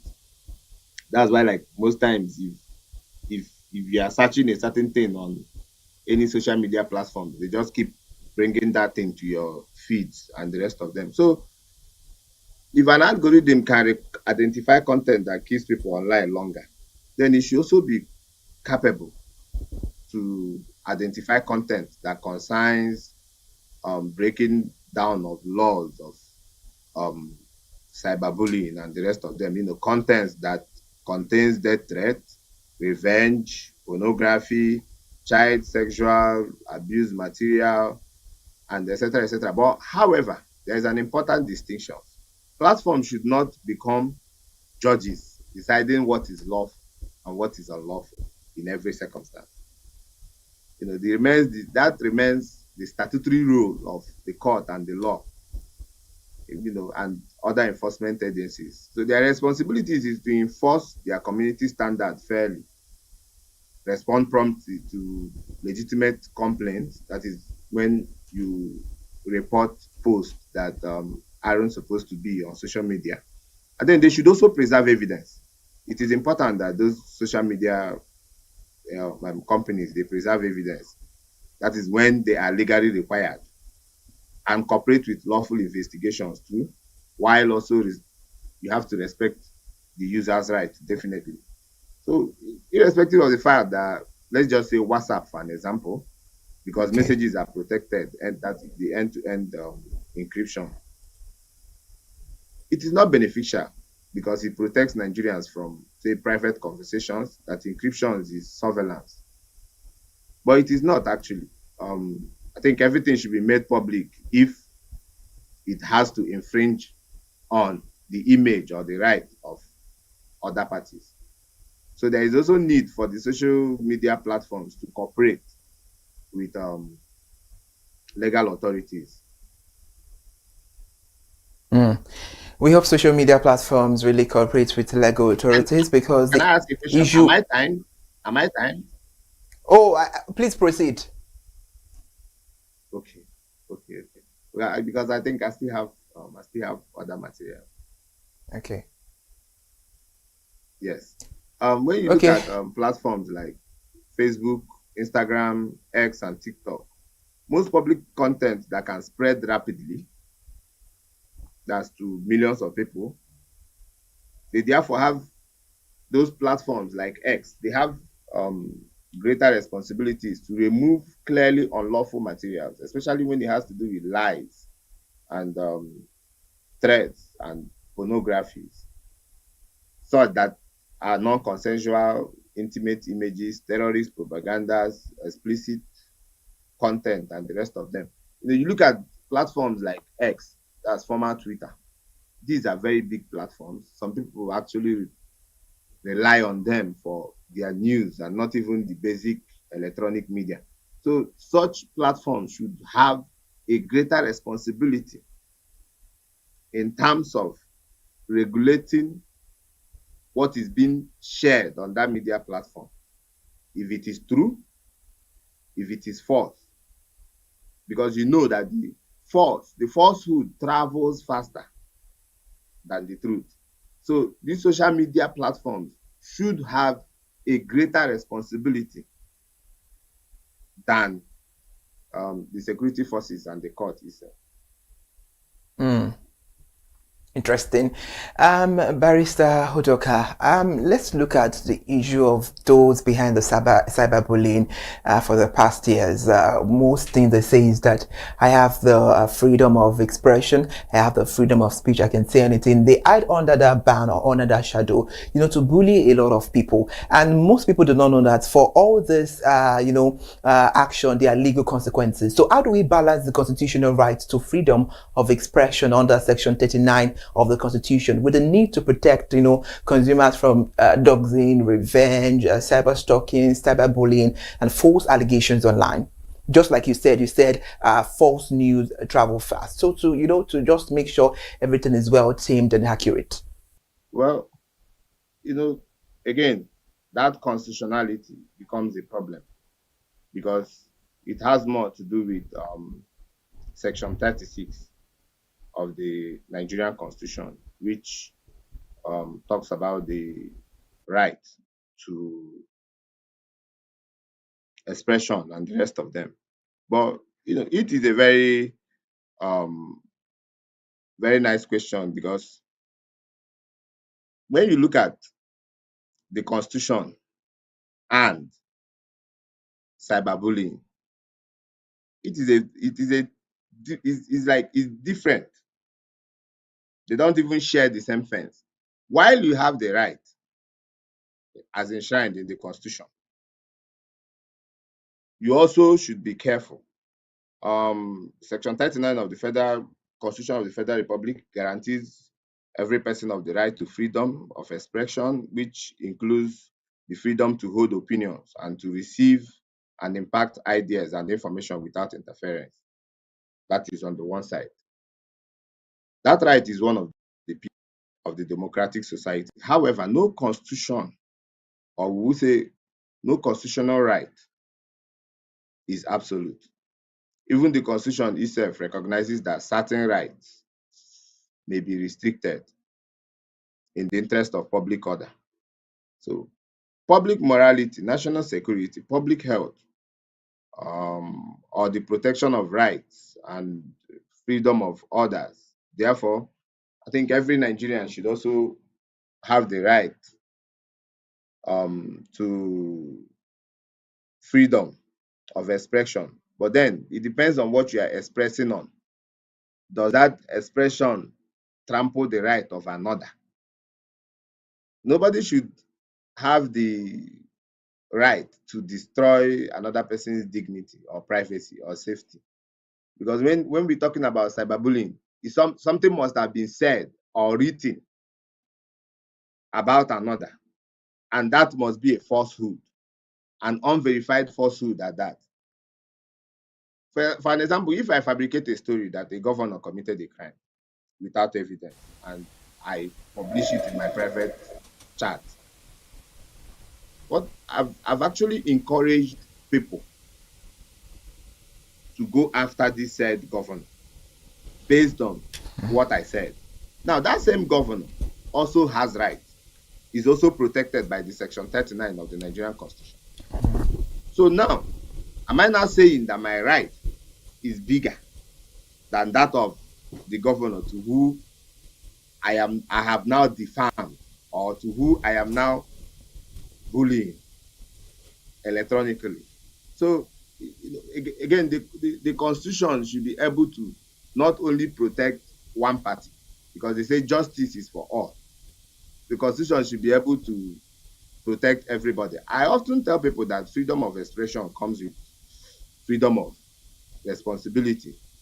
Owning a microphone does not give someone the right to shout or to say fire in a crowded building when there is no fire. You know? So, likewise, owning a smartphone, it does not give anyone the right to destroy another person's life with lies or try to intimidate the person, or unlawful disclosure of private information. Also, as lawyers, I think we must also educate the public that deleting harmful content after it has gone viral does not necessarily erase the legal liability. Once damage has occurred, the law can still hold practical balance. And that is just the truth. So, at the end of the day, the balance protects both democracy and human dignity. Freedom of expression gives you the right to express your opinion. It does not give you the right to destroy another person's dignity. So we protect free speech, but we do not protect, say, digital violence. Because digital violence can also be masquerading as free speech. But no, we have to differentiate between free speech and digital violence. All right, interesting. I also believe with you with the fact that there should be check and balance with the way we use social media these days, because it's a whole lot, and a whole lot of chaos is happening right there. But Barrister, welcome to Nigeria, where we are so rich of culture and values. And looking at our culture and our societal values, we all know that bullying is not even welcome at all. So in your assessment, are there cultural or social factors that contribute to the rapid spread of cyberbullying and online harassment in Nigeria as we speak today? Well, I think that is one of the biggest factors. The biggest factor is the one I call the culture of public ridicule. Nigerians are naturally expressive people. We tend to express ourselves. We enjoy humor, banter, social media commentary.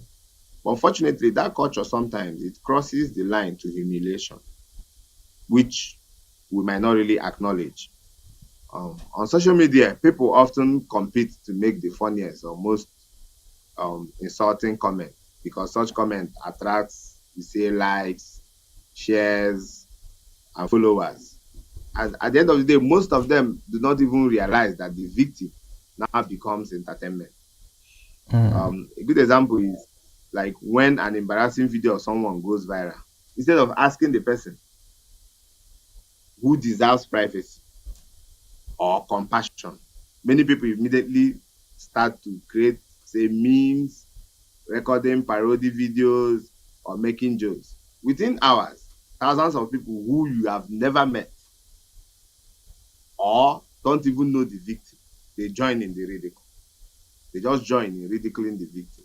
So many do not just stop to ask whether the video is genuine, because these days AI can do and undo, or whether the person consented to such videos being published.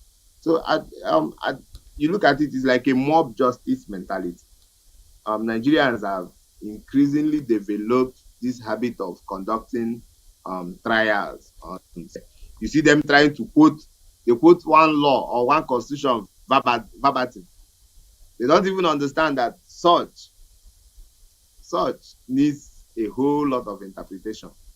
So, we have seen that happen often and repeatedly with allegations of, say, fraud, sexual misconduct, child abuse, people being accused of rape falsely, and the whole lies and falsehood is being exaggerated, beyond where it should have started or where it should have ended. So is also an ethnic and religious problem because of the political atmosphere of Nigeria. Nigeria, we all know, is a diverse country with hundreds of ethnic groups and different religious beliefs. While this diversity is our strength, it can also become a source of division when exploited online. For example, during elections, supporters of political parties, they often attack each other, they exchange insults, they fabricate stories, they call it propaganda, manipulated videos and hate speech here and there. Instead of debating on policies, discussions that will move the country forward, they tend to rely on lies just to settle cheap political scores. So traditional values can also help us combat this whole issue of cyberbullying. Many Nigerian cultures, respect for others, protection of, say, reputation, and communal harmony should also be highly valued when it comes to using culture to fight the cyberbullying that we see today. But I think the greatest danger of social media is not technology. It is human behavior. A smartphone, I think, has no conscience. A smartphone cannot breathe, so it has no conscience. The person holding it does. So until we build a culture of empathy, and responsibility online, I think cyberbullying will continue to thrive. Talking about your last line about cyberbullying will continue to, go on. And before I major on the question, I need to, appreciate you for bringing clarity to that analysis that you just concluded. But while making the analysis, you made mention of AI, and experts say AI is the future. And if you look at it right now, AI, the future that we seems is, a decade to this time is just here, because most organizations, even government, depend solely on AI for data and all of that. So the future is now when it comes to AI. With the emergence of AI, do you think, cyberbullying will stop? Because with the way we Nigerians, abuse things a lot, talking about the oversight, do you think cyberbullying will stop with the emergence of AI? Okay.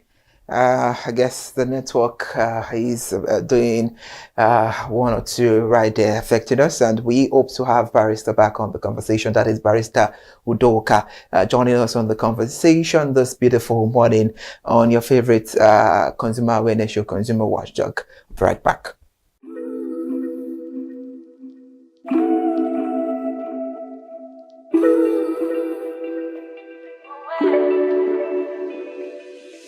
All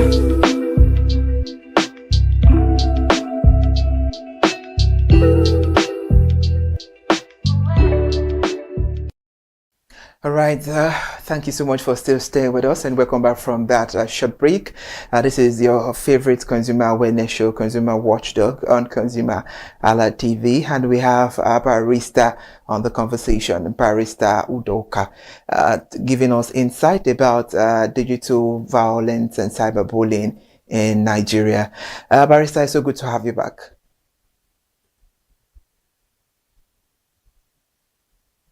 All right, thank you so much, Barrister, for joining us on the conversation. That is how far we can go. The network was absolutely bad, and I'm sure that is why you cannot join us. So thank you, Barrister Igwe Udoka, for your insight. He's a principal partner at Amandi Anezi Legal Consult, joining us on cyberbullying and digital violence in Nigeria. Just before we end the show, it's important to let you know that cyberbullying and digital violence are no longer isolated online problems. They have become significant consumer protection, human rights, cybersecurity, and public safety concerns. While digital platforms have expanded opportunities for communication, innovation, and economic growth, they have also created new risks that require stronger awareness, responsible platform governance, effective law enforcement, and improved digital literacy. As technology continues to evolve, consumers must become more informed about online safety, privacy protection, and the legal remedies available when digital abuse occurs. At the same time, policymakers, technology companies, civil society, organizations, and security agencies all have important roles to play in creating a safer digital environment. The challenge moving forward will be balancing freedom of expression with accountability, privacy with security, and innovation with consumer protection.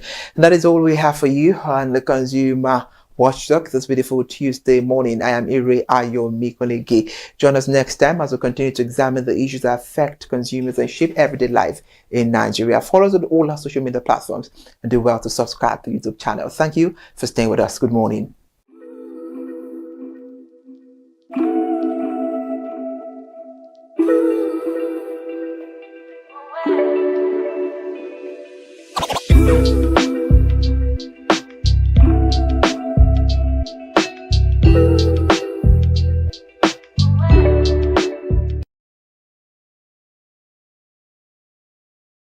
Right, my name is Corey Peters and I am a product manager. So this is a very innovative idea, and first off, everybody is a consumer, and so this is the voice of the consumer, and this is a voice that is going to be heard. For the first time, the consumers in this country are going to be able to express their ideas and to get to know your rights, to know what belongs to you. And it's going to change a lot of branding. It's going to change a lot of things, because everybody knows that we're not just getting things out for the consumers. The consumers have a right to accept. You know, as they say, the customer is always right. So the customer is the consumer, and the consumer is always right. So, you know, when there is control, when there is feedback, there is bound to be change. So so I said, I'm a product manager. When you develop products, sometimes you believe you know what the users want, and through different kinds of surveys. But when the users actually get the product, they can tell you their mind, how the product is, their feeling about the product. So it's good to definitely change how products are being designed, how services are being given to people, because you can get a feedback, and that feedback can make or mar a company, you know, and everybody wants to have good feedback. So it's definitely going to change the behavior of people that make products. One very good thing is information. Information is power. So the consumer is going to get way more powerful. The voice of the consumer will be heard, the opinions of the consumers will be heard, and that opinion will shape how products and services will be made in this country going forward. Be on the lookout. You are now in charge. Several things coming your way through this station. I'm very excited about it. the things he's already brought out, and there will be many more things. But the bottom line, the consumer is now in the driver's seat. So ConsumerHalla TV, thank you for this innovative work. You're going to keep evolving and just follow the consumers. The consumers will lead you to what they want, and that's how it's supposed to be, always. They're going to have different types of consumers, and they're going to pander to the different needs, but you're going to be making consumers very, very powerful. So thumbs up, keep up the good work. My name is Korede Peters. Thank you very much.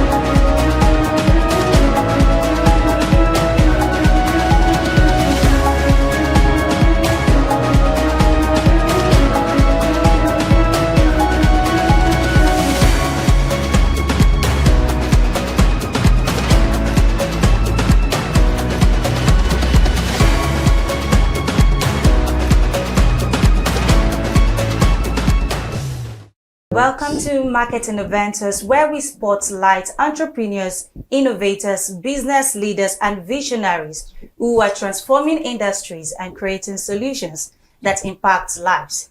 I am your host, Peace Unwoke, and you are welcome to today's show. Today, we are joined by a technology entrepreneur whose journey reflects resilience, expertise, and a commitment to solving real-life challenges through technology. He is a computer engineer, a current registered professional, an MBA holder, and the founder of Main Tech, one of the growing and respected IT brands operating from Computer Village, Ikeja, Lagos. Beyond business, he is passionate about creating opportunities for young Nigerians and repositioning IT support as a respected and rewarding career path. Please join me in welcoming today Richman Ayedun. You are welcome to Market Innovators. Thank you very much. How are you today? I'm very well. You're very well. Thank you. Okay, so before we go into the major conversation of the day, let's talk about the name. What brought about the rich man? Is there a reason? Is there a reason behind that name? Scripture says whatever Adam calls it, right? That was the name there. So it's just the name I chose for myself. Oh, right? You chose the name for yourself? Yes. That was not the name your parents gave? gave? Legally, yeah, but okay. Yes. All right. Okay. So talking about source and origins, let's talk about your career path. How did you transition into IT support, buying and selling gadgets, owning Main Tech? So let's talk about your career path. How did that happen? Okay. So. Okay, it's been a long journey, I must say. Yeah. So it all started from, I never really had interest in tech like from while I was small. Okay. But one thing I can remember was I'm a very curious person, inquisitive and all of that. If you bring in something, I was okay, how is this thing working? What is inside and all of that? So I think I didn't get a lot of toys growing up, but I was that kid that if I laid my hands on one toy, either it's mine or not, I want to get to the root of it. And also I think it's been way back from my end days. So I did national diploma, right, in Federal Polytechnic Offa in Kwara State. But then prior to that time, the reigning thing then was, everybody wanted to become a doctor, a lawyer, and an engineer, right? Yeah. There was no so much knowledge around computers as at then. So I actually wanted to study medicine and surgery. And that was what I chose in my JAM, those days of you choose 2 universities, 2 polytechnic, and also I chose medicine and surgery, but I didn't meet up the cutoff. JAM. No, I passed JAM, post CTME. Okay. Yeah, so, and then the course I was offered, I really didn't like it. I was like, okay. So I just had to fall back to the polytechnic. And funny how the computer engineering stuff, is even my brother I said I should pick it. That since I love to, touch things at home, and why not? Let's do engineering. I'm like, okay, no issues. And then I fell back to that, and then from then on, I just picked interest. Came back to Lagos, did my, I think, COS 3 months, 6 months, and then I went to a computer school, and from then on, that thing really started, all in, and from there, finished my ND, went to the university, and, yeah, it's just been, like, from there. Okay, so let's start from there, talking about you studying computer engineering.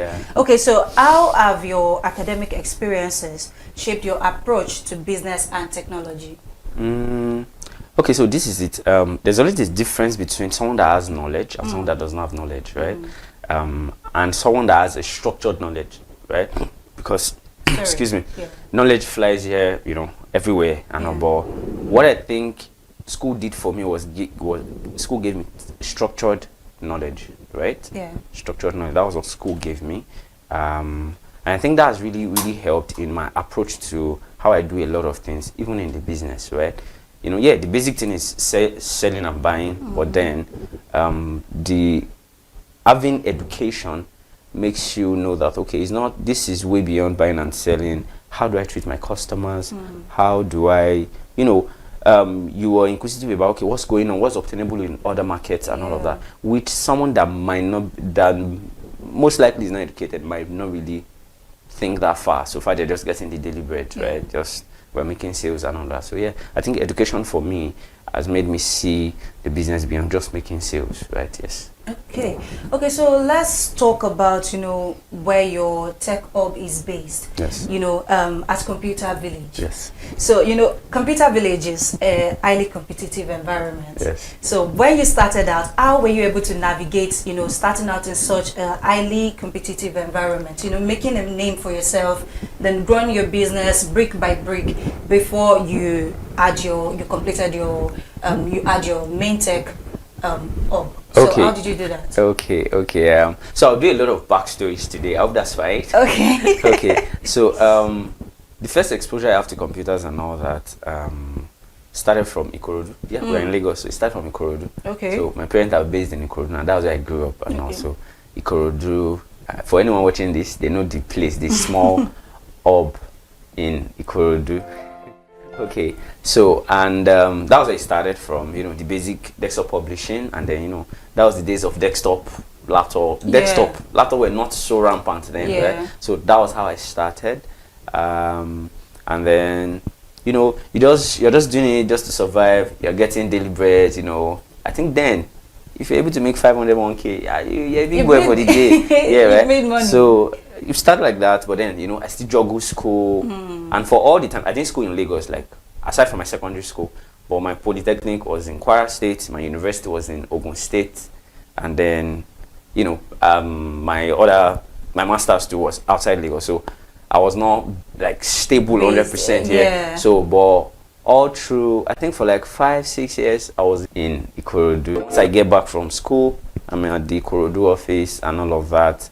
Coming back from NYSC, came back to Ikorodu and all of that, and I think once in a while we'll come to Ikeja to buy, to buy from the wholesalers so that we can retail at Ikorodu. So we buy stuffs. I think we started entering into laptops as a then. Come buy a drive, buy around. I don't know if you know, so when you party about laptop, we come buy stuff, buy flash and then go to at least I do know that. If I don't know the technical ones, I know flash. Flash drive, yeah. So we buy at Computer Village, then go and sell, which is like what most everybody does, right? In outside other markets, outside Computer Village and all. The first instance I had at, I think I should move from being a one-man business, like the roadside repair guy or the sales guy, to let's actually try and build a business. Started I think 2018, 2019, so before COVID, 2020. Was it that period you decided to transition to No, it was not then. It was not then. So I was still in Ikorodu. So I was like, so after university now, what's next and all of that. But then I got the leading to go for my master's, and so I still knew I could not. So, but then I've been guarding clients over the years. I mean, there's some clients that I still have 8 years in the books, right? Okay. 8 years ago, we are still their IT personnel up until now, right? You still have to talk about your client retention. Yes. So, but then go to school, come back and all that. So I was like, okay, masters, okay, yeah. I was still doing, so I would attend to my clients online and all that. And then, you know, in this industry, you can't do all. It's so large. There's sales, there's repair, there's marketing, there's setup, there's infrastructure, you know. So I leverage my relationship with some of my colleagues. So there are times that we have to be at a client's place physically. Yeah. While I was away outside Lagos, some of my colleagues and maybe younger colleagues too, I call them. They go then we do, you know, profit sharing and all of that, just to still retain those. I think I'm already entering into the other question. But then I kept that, and so I first registered as Richman 27 Global Services. Okay. Yes, that was what I registered at first. But then when I was trying to wrap up my masters, I began to say, okay, you know, I began to read books. Structured knowledge. Yes, outside traditional school. I started reading personal development books on business. You know, I'm like, okay, I think I really want this thing to outlast me. So I think the first thing I had to do was just remove my name from the brand. So rebrand to Maintech. So I was like, okay, how do I get this? How do I? So I'm going to tell you how this name came about. This Maintech came about. So I was like, okay, I want to remove, because you know the way Nigeria is now. Once people see Richman, they'll say, okay, it's your name. They'll still think it's still a one-man business, right? So I wanted to take away that one-man business mentality from new clients. Once you approach, you know, okay, you're coming to a brand, not a one-man business. Exactly. So I knew I had to change from Richman 27 Global Services to. So I think Richman 27 was like for 2 years. Then I had to change, do a whole lot of rebranding, reprinting, and all of that.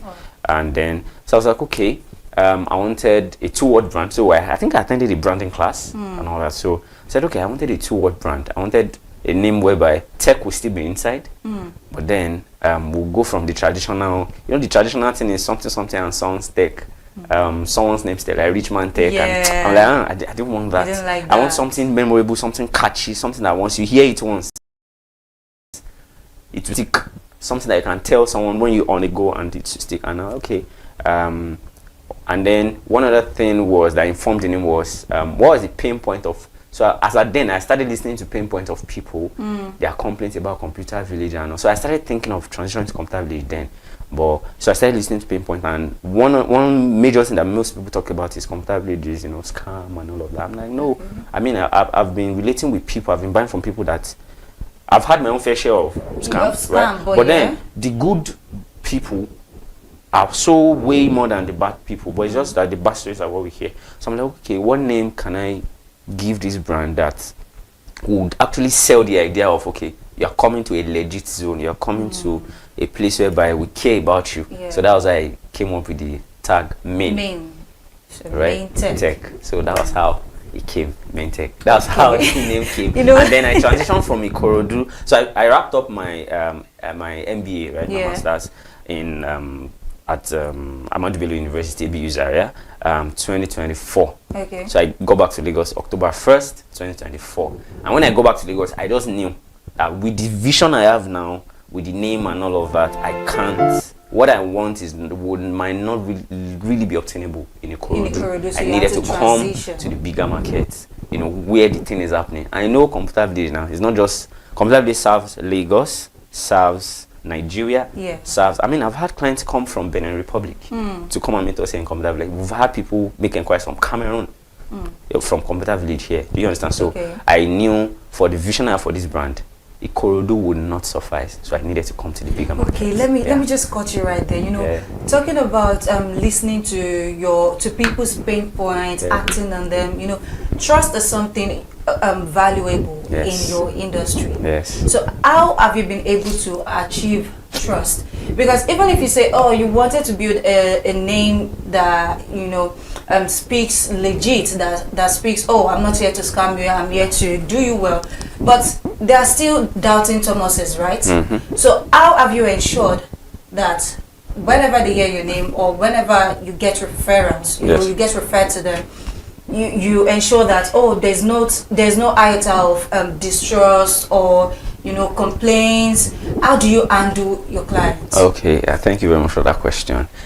Because I mean, The first, so it starts from, so for us now, for Mintech now, so I can now say us because we are it's a brand. Yeah. So for us now, what we do is we know that from the first instance where our client contacts us, when we are being contacted, we know that the trust journey has started. It's not until when they hand over their money to us or their money to us, or when they bring their gadget.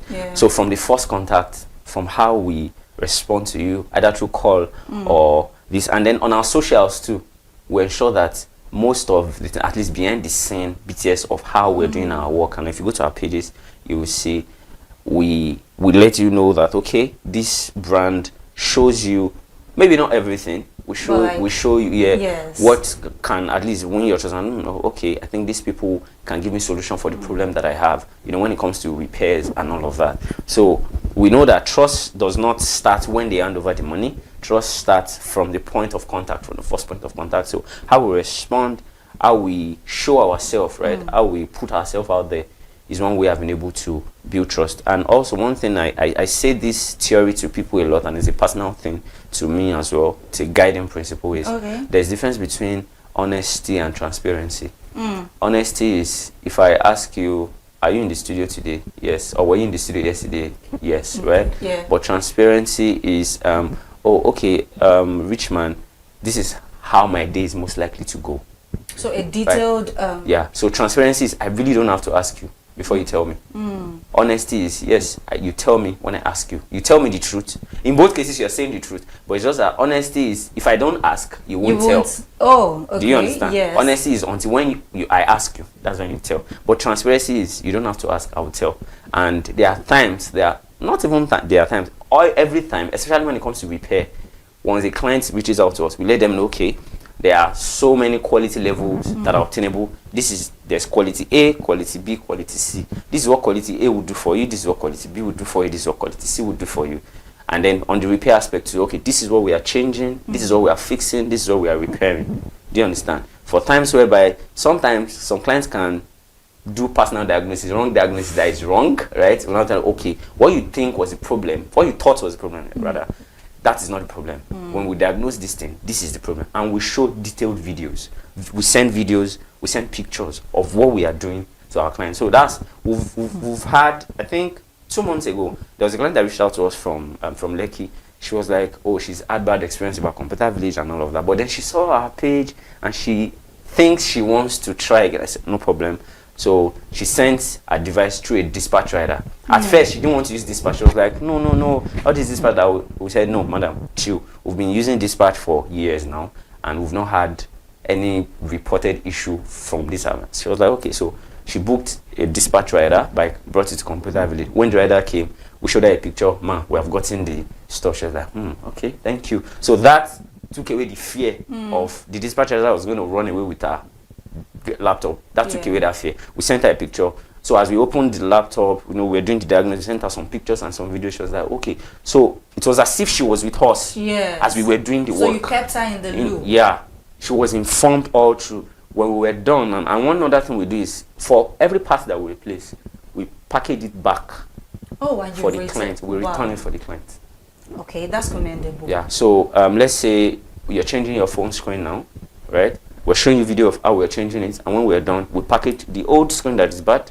We'll show you, package everything, send it back to you.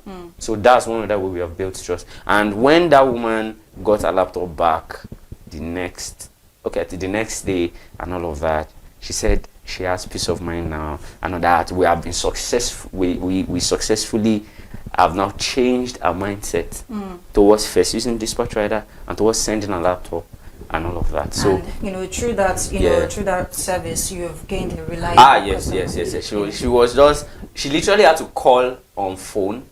She called me personally on my phone. She said for like 20 minutes she was just saying thank you, that she didn't think that her mind was so up and all that. I'm like, no, they are bad eggs, right? But the good ones are so many, are so much, right? It's just that we're not telling our story.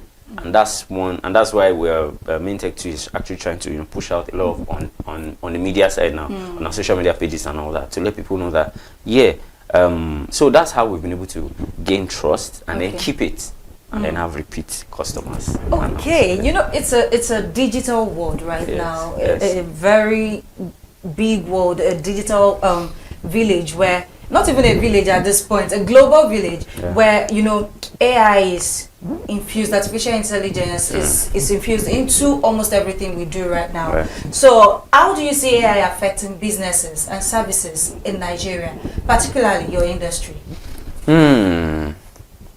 My industry. So this is one thing I would say. AI, like every other innovation, right, is a disruptor, right? It's coming to disrupt a lot of things.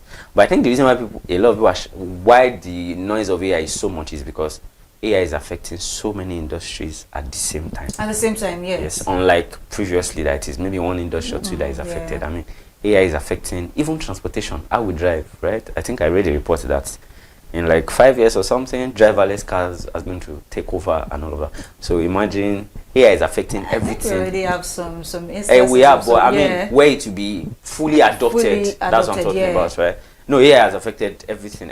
Even our, so let's talk about your industry. Has it affected your industry? It has. So let me give you this. Prior to now, some 4 or 5 years ago, if the laptop does not come on, a client will call, hello engineer, my laptop is not coming on. If it's not charging, hello engineer, my laptop is not charging. If the phone is misbehaving, hello engineer, my phone is this. Hello, my phone is that. Hello, my phone is this. Now that call has reduced. I'm not going to lie. There's no data yet officially, but that thing has reduced. Now we have cases whereby before they reach out to us, they've done their diagnosis with, you know, the AI bot chats and all of those things, right? And there are times that even some clients that are learned and maybe a bit tech savvy, they'll be like, oh, I've asked this AI, I've asked that AI, it's telling me this is the problem, but it's just that I cannot solve it. That's why I'm now calling you. What do I do? Wow. Right? So clients are no longer calling for us to, at least for the basic, just like, let me use the word first aid now. AI is now a leveler whereby clients can do first aid diagnosis by themselves. Your intermediary at this point. Right? So what that means is the average repair or salesperson has to be very knowledgeable. You must be able to answer questions beyond, because AI will just answer them based on AI with them generic answers. But you now have to be able to give them in-depth answers, right? Like, because there are some insider market secrets that AI is yet to know. That's the edge that we still have. So it has affected us. Okay, I'll give you this example too. It has affected the way I also patronize some other persons, right? Meaning in the sense that, so before now too, you know, when we want to get parts, you know, parts, there's something called parts number, serial number, model number, and all of that. Before, I will have to call vendors. Oh, I need, let's say for example, I need battery for this HP. They'll be like, so I don't know. I want to send them the picture and all of that. But now, I don't have to do that anymore. Once I just put the name of the HP, the model number and all, the AI will give me the exact battery model number. It's also so it's helping me too. So I will just tell the person I want to buy from, okay, this is the model number of what I need. Do you understand? So it saves time and all that. So it's actually both ways, right? It's for everything that has an advantage. There's also a disadvantage. And for everything that is coming to disrupt an already existing industry, it's going to create a whole new level of another example of a whole new level of opportunity. And one final example I will give is how it has. So I don't like to just stay on the bad side. That's why I'm trying to balance it. So let me give you another good example for how AI is helping and can help. We have the rise of content creators now, right? Yes. I can tell you for a fact. Okay. Okay, let me say this out there. A normal maybe computer engineering student in school, not even a computer, just a normal someone that knows how to use phone, that is tech savvy, like can use your phone, can, you know, you have data, you have a good phone, you have a good camera and all of that, right? You can begin to do educational content based on computer stuff repairs. I think we have a lot of them, but not so much yet in this part of the world. You can begin to do educational content in tech and all, where you educate people, everyone in the ecosystem. I mean, everybody uses laptop, everybody uses phone and all that without knowing how to use a phone, all through AI. Wow. So that's another group. So it is disrupting, but then also creating opportunities. Okay. Do you see now? Yes. So that's the thing, yeah. Okay, so you have consistently advocated for IT support as a career path. Yeah. Yes. So would you say that this area, considering where the location of your business is, would you say that this area, IT support is currently or constantly being overlooked in Nigeria, in this part of our world? Yeah, most people just think IT support is just repair, open the phone, change the battery, open the phone, change the screen, open the laptop, change the battery, install Windows, install Mac OS and all, right? Yeah. So I think that's why it's still being overlooked, right? That's why most people just, I mean, I've had you wouldn't say location, being at Computer Village, being at Computer Village has a lot of talks around it, so you wouldn't say that location also affects how people view your industry? So the thing is,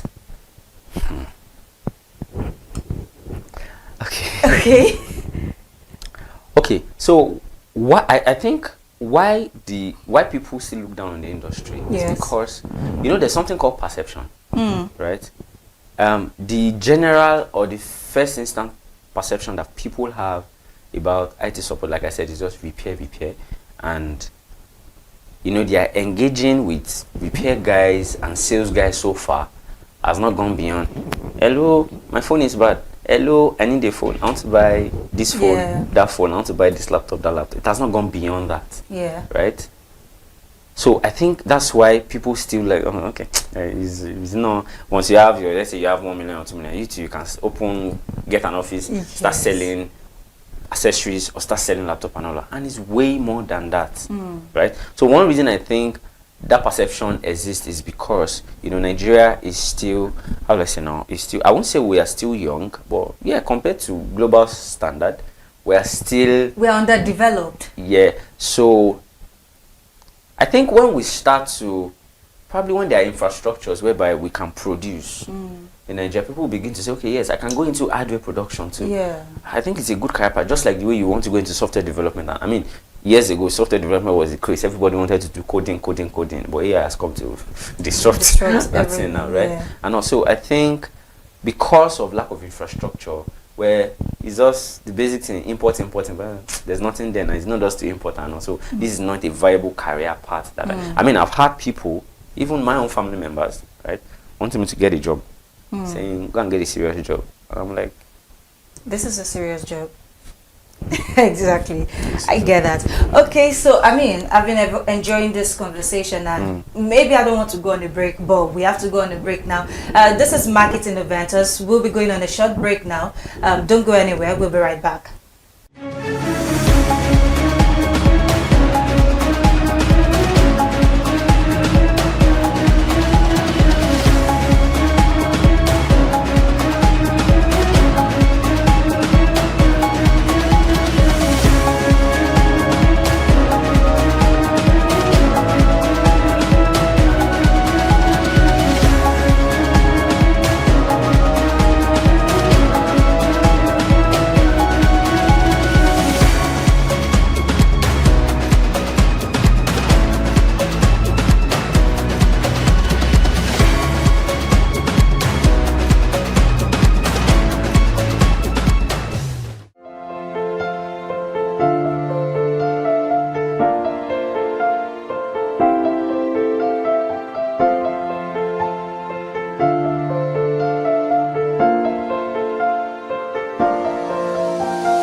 Welcome back to Marketing Inventors, where we spotlight entrepreneurs, business leaders, and visionaries who are transforming industries and creating solutions that impact lives.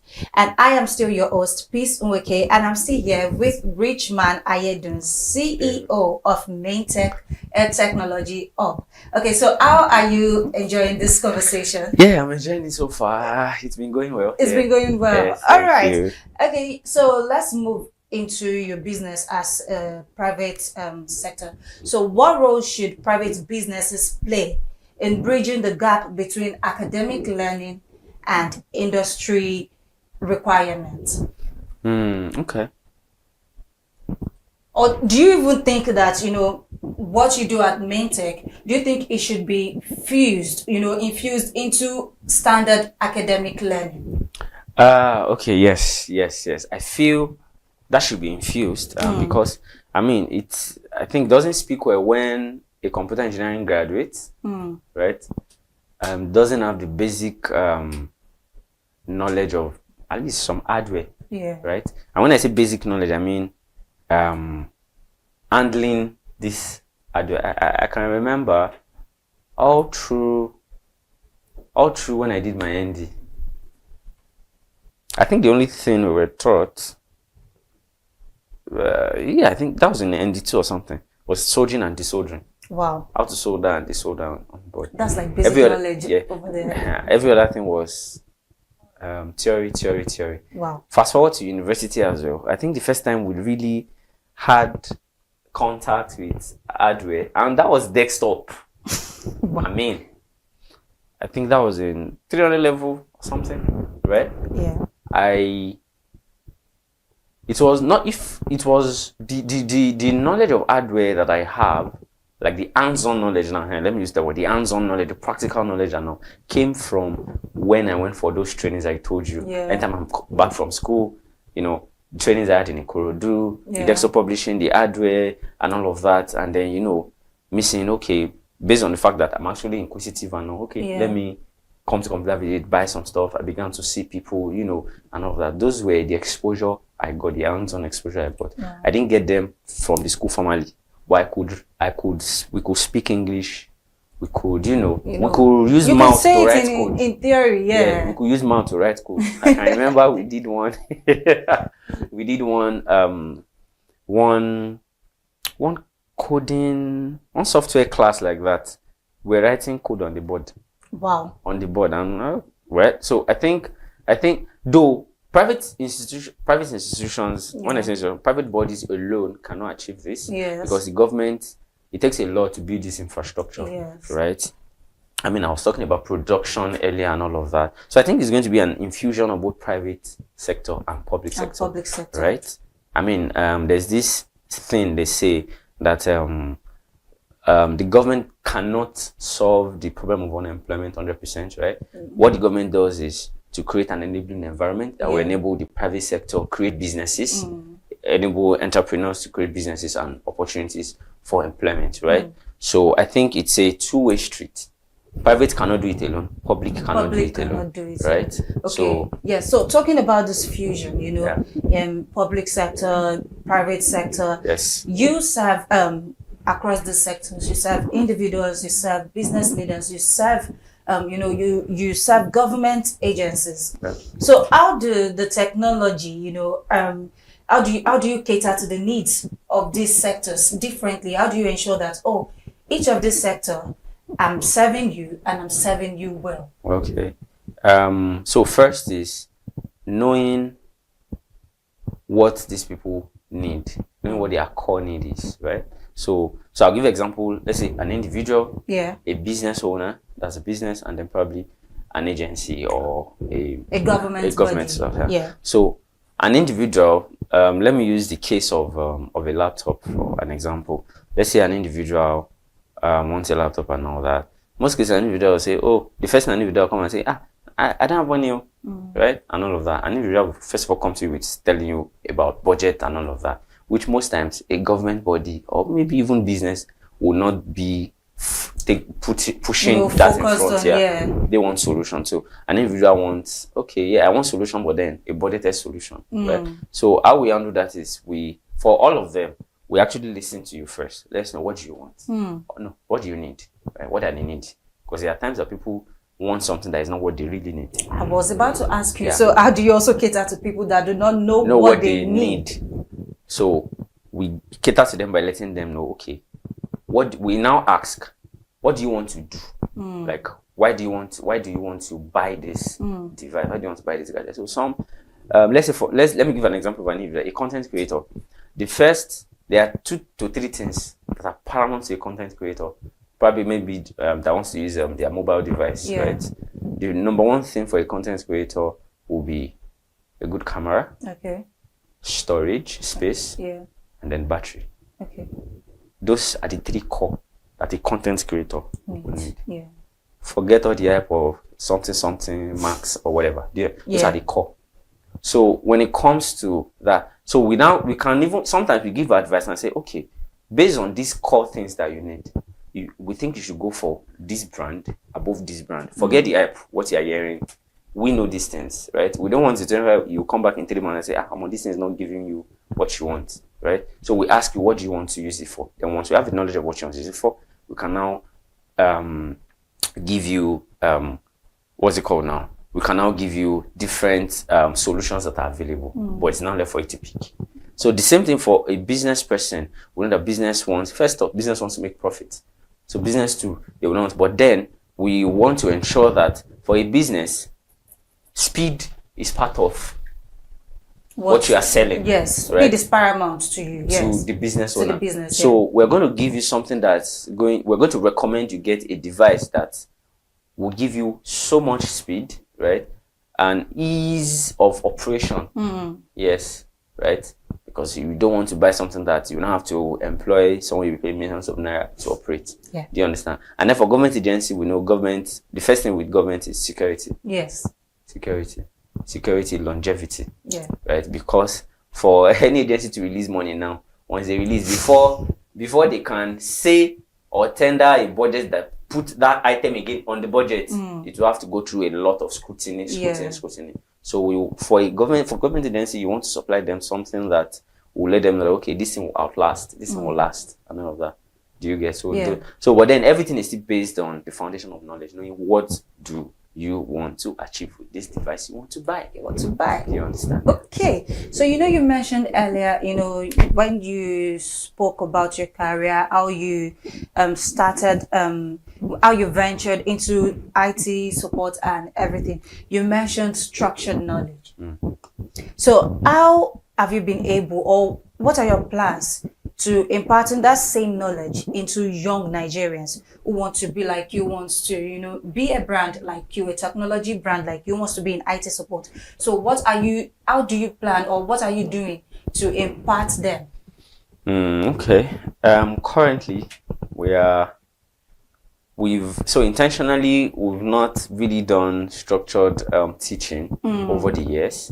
Here and there we just guide some people, but nothing to we don't have a body, and that's because we are trying to piece together. So this is it. What we're trying to achieve at Main Tech is we just don't want to just give you the technical knowledge, right? We want to give you both the technical knowledge and the business knowledge. And that I think I heard this from Olumide Emmanuel. He said, for every skill, there's a skill. How will I say it now? There's a skill. So let me use our computer stuff. So there's a skill of computer engineering, which is maybe any aspect you choose, probably sales, repair, infrastructure setup, and all that, or networking, because computer engineering field is wide. There's a software part and all of that. There's coding, there's cybersecurity. So there's that skill. And then there's the business of that skill too, right? Yeah, it's good to start from the level of skill, having the knowledge of the skill and all that. But after, you have to move onto the level of the business, because that's where the real money is, where you'll be able to play with the big boys. Yes. Do you understand? So we just don't want to give technical. There are so many other persons, so many other brands doing just 3 months training. Yes, you can start opening phone, opening laptop, doing your sales here and there and all that. Yeah, but way beyond that, we want to. So that's why we have not officially, right? We have not officially. But if we want, when we want to consider, having to teach and all of that, yes. And we just don't want to make it like the traditional way, the apprenticeship thing. Yeah. Whereby we want to make it a standard stuff whereby if you're coming through and passing through this system for 6 months, you're coming as a novice, you're going out as maybe not an expert, but as an intermediate. Yes. You have the business knowledge, your vision, your mindset has been changed. You have a better orientation, right? Of what you want to achieve. You want to go out and do likewise, even do bigger things. Do better, yeah. Right? And all of that. Not just to become another roadside seller, repair person. Okay. Yeah. So talking about, playing with the big boys. Yeah. So I want you to tell me, every business has its challenges. So I want you to tell me one great moment, during in your business, one great moment that made you feel or felt accomplished. Yes. And then I want you to tell me one down moment that it was kind of tough or rough on you, and you were having thoughts. So I want you to tell me about challenges, one great moment in your business that's kept you going, and then the other part. Okay, so for challenges, I think this is something that every entrepreneur face. Exactly. I think one major challenge has been and would always be, and even in this era where information is here and there, everybody is flying, is when you're contacted for maybe for a purchase, a large volume, right? You submitted your bid. What's that again? You submitted bid, you've made your market research, you've spoken with the people or the persons or the business that wants to probably make purchase. We're talking hundreds of purchase of gadgets, of device and all of that. And in the end, you just hear, we'll get back to you. That stuff. Just got your hopes high for nothing. Yeah, that's one. And then the other part is where you're trying to, yes, you know your onions, you know your expertise and all. You're submitting a bid and all. And then the people that you're submitting bid for, they're letting you know that, hello sir, there are 4 other persons that are bidding for the same thing. And this is the price they are giving us. So you can't even, do you understand? Yes. You now have to be educating them. Okay, we are sourcing for this from here. Okay, so let me just put this out there. A lot of people call pre-owned devices, like they call it UK use. Yeah. It's not everything that's come from the UK. It's not everything that's come from the US.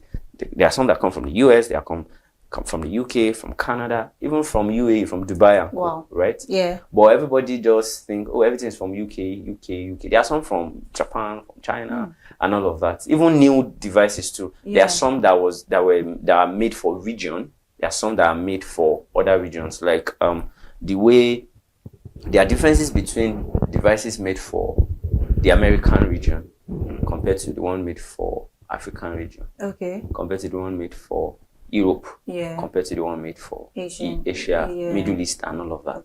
Yeah. But a lot of consumers don't know. And then their prices vary because of the region that they were made for. So you can't compare the price of a device, whether new or pre-owned, that was made originally for Dubai or for Europe. You can't compare the price to that was made for the US. But consumers don't know. So they just come and tell you, I know this is the price you're getting here and all of that, and then you are forced to, do you get now? So that price war, because all of you are selling the same thing, right? At least to meet the high, you're selling the same thing. So that's one challenge. So the first challenge is they will get back to you, especially when it's in volume. And you imagine you're getting that back to back to back to back. You're saying 1 week, 2 weeks, or in 3, 4, 5 deals, and you're getting, okay, you have gotten to the final stage. And I think there was one we got to the final stage, like, okay, they will ask you submit everything, compliance, this certificate that you submitted and all of that, and then they just ghost you and get back to you. And then so that's one challenge, and I think it's not peculiar to us. It's in every industry. And then the other one of people or the consumers or the buyer themselves not just wanting to say, oh, okay, But other people are selling it for Price this war. price war. Yeah. Yeah, so that's the word. So price war, and then the other one. So but then the good, you asked the question. I think the question was two in one. Yes. The good part. The good part and the bad part. So I Now said you've the given bad. us the bad part. So if you can just tell us the good part, a few minutes. The good part, I think one I would say is that made a very, very tangible yes remark on you. Like you felt really, really wow. Yes. How you accomplished that. Okay, so I think one good one that I would say is retainer. Having return customers. Yeah. Right? Over the years. So like I said, we work for brands and all that. So there are some companies that the person that brought us in or the persons that brought us in, they are no longer there. But then based on the fact that we've supplied quality service and product so far over the years, right? Even the new persons that came in, maybe when you want to do procurement and all, they still get to say, oh, okay, this is the people we have that referred us, use us, right? Yeah. So that's one. I think the other one, though this was personal before I started building the brand. This was when I was a solo, that's the one man guy I know. I think as at that time, I traveled. I think I went to Kwara State and all. And one of the clients, the CEO of that company, brought in some system from the US or something. I know. And they called, so the contact person called me. I've never met the CEO before. Yeah. Like, Alpha engineer, where are you? I'm like, I'm not in Lagos, so I'm in Kwara State. They're like, okay. I said, what's up? I said, oh, they need my service. I'm talking before COVID, 2019. Oh, wow. 2018, 2019. Yeah. Said, they need, I said, it will take me like 3 more days before I wrap up in Kwara State, coming back to Lagos and all of that. So that will be till like next week. So I gave them like 4 days. Yeah. They're like, okay. So she now said she was going to tell the CEO. She told the CEO, and the CEO said, no problem. We'll wait for him. Wow. When she called and told me that, I'm like, and this is someone that has so many people that can attend to him. I'm talking, this one is, I don't know if it was a billionaire then, but not I'm talking rich, wealthy, so these are people that even before he bought that thing, the company from where he brought from the US, they were telling me, okay, they can give them their partner say in Nigeria. They said no, that they shouldn't worry, that he has someone that does these things for him. I've been doing it for his business over there, and he had never seen me before. Never seen you. So I was so happy, right back then in Kwara. I'm like, oh my goodness, that means my work is actually I'm actually doing well and all of that. So, and that's one thing I tell people too. It's not just about the skill. How do you relate to them, trust and all of that? Because trust me, not even in this AI age and all, there are so many people that can do what you are doing. So that differentiating factor will be trust and how you treat these people. The human factor. Yeah. No, that's So all right, so I would love to really continue this conversation, but we have to go on another break now. Don't go anywhere. We'll be right back.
Good evening, it's news at 4 on ConsumerHalla TV and welcome to the news this evening. The government of France and the federal government of Nigeria have established a partnership to enhance agricultural value chains through the France-Nigeria Agri-Business Club. The platform was unveiled on Thursday during the inaugural Agri-Business series in Lagos State. It aims to connect the French-Nigerian business community, technical experts and the French embassy to accelerate trade innovations and investment in the agricultural sector. Speaking at the event, the Consul General of France in Nigeria, Laurent Favre, explained that the partnership combines Nigeria's agricultural potential with French expertise to transform the country into a premier African agri-food hub. The diplomat noted that the initiative offers a structured platforms for the Franco-Nigerian Chamber of Commerce, academic institutions and business groups to collaborate. The new club is expected to attract more than 500 members as part of its integration into the chamber.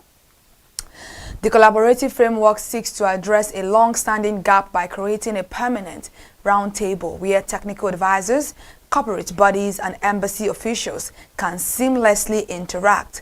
French and Nigerian officials confirmed that the strategic cooperation will focus on delivering technical support, financing, knowledge transfer, and expanded market access.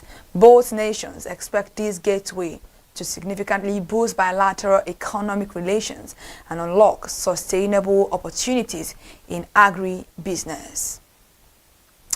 The federal government of Nigeria has declared its target to expand the domestic solid minerals industry 25-fold to 30 trillion naira, which translates to approximately $21 billion by the year 23.0. This milestone was disclosed on Thursday by the Executive Secretary of the Solid Minerals Development Fund, Fatima Shinkafi, during a keynote presentation at the University of Lagos. The ambitious expansion drive forms part of ongoing sweeping reforms aimed at attracting fresh foreign investment and multiplying government revenue. According to a statement signed by the spokesperson for the Solid Minerals Development Fund, Idowu Jokpeibo, the ongoing sector overalls have already increased federation revenue by more than 337% within 2 years.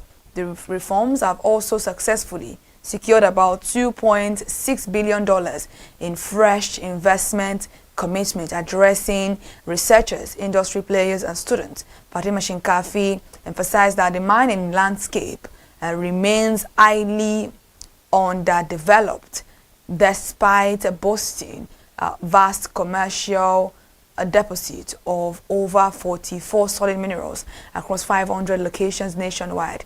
The growth roadmap aligns with the 7-point agenda introduced by the Honorable Minister of Solid Minerals Development, Dele Alake, which seeks to triple the contribution of solid minerals to 3.3% of the gross domestic product. The federal authorities observed that abundant national deposit of gold, lithium, iron ore, coal, bitumen, barite, and gemstones must be fully harnessed to generate significant economic returns.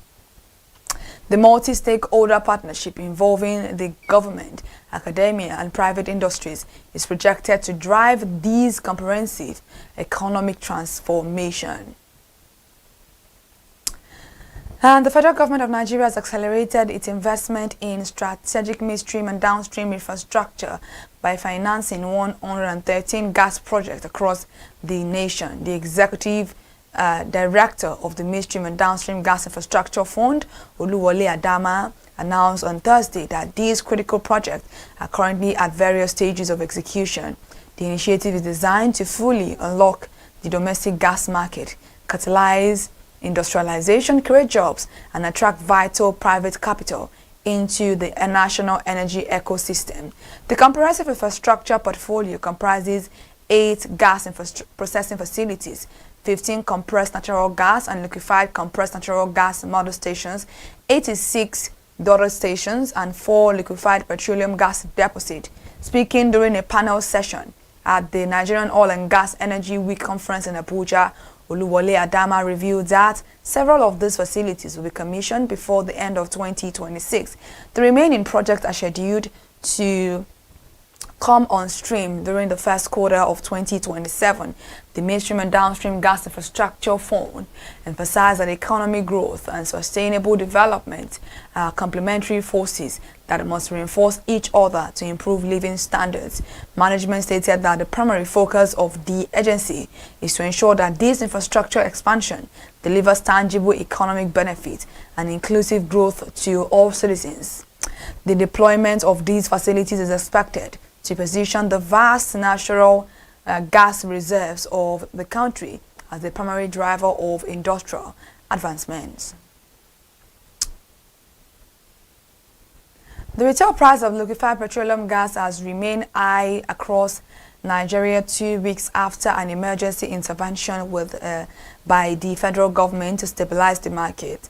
Despite a significant improvement in product supply following a high-level stakeholders meeting convened in Abuja on June 22 by the Minister of State for Petroleum Resources for Gas, Ekparikpe Ekpo, market realities persist. Consumers nationwide are currently forced to pay between 1,300 naira and 1,650 naira per kilogram for the essential fuel.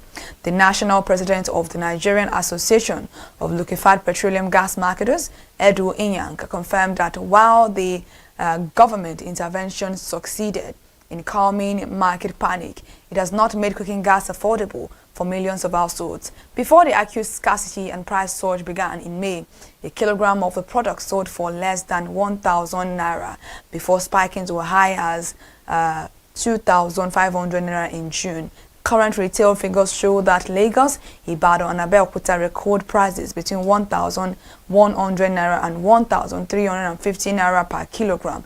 Higher pricing structures persist in other regions, with consumers in Abuja paying up to 1,500 naira per kilogram, while Kaduna and Kano residents pay up to 1,550 naira.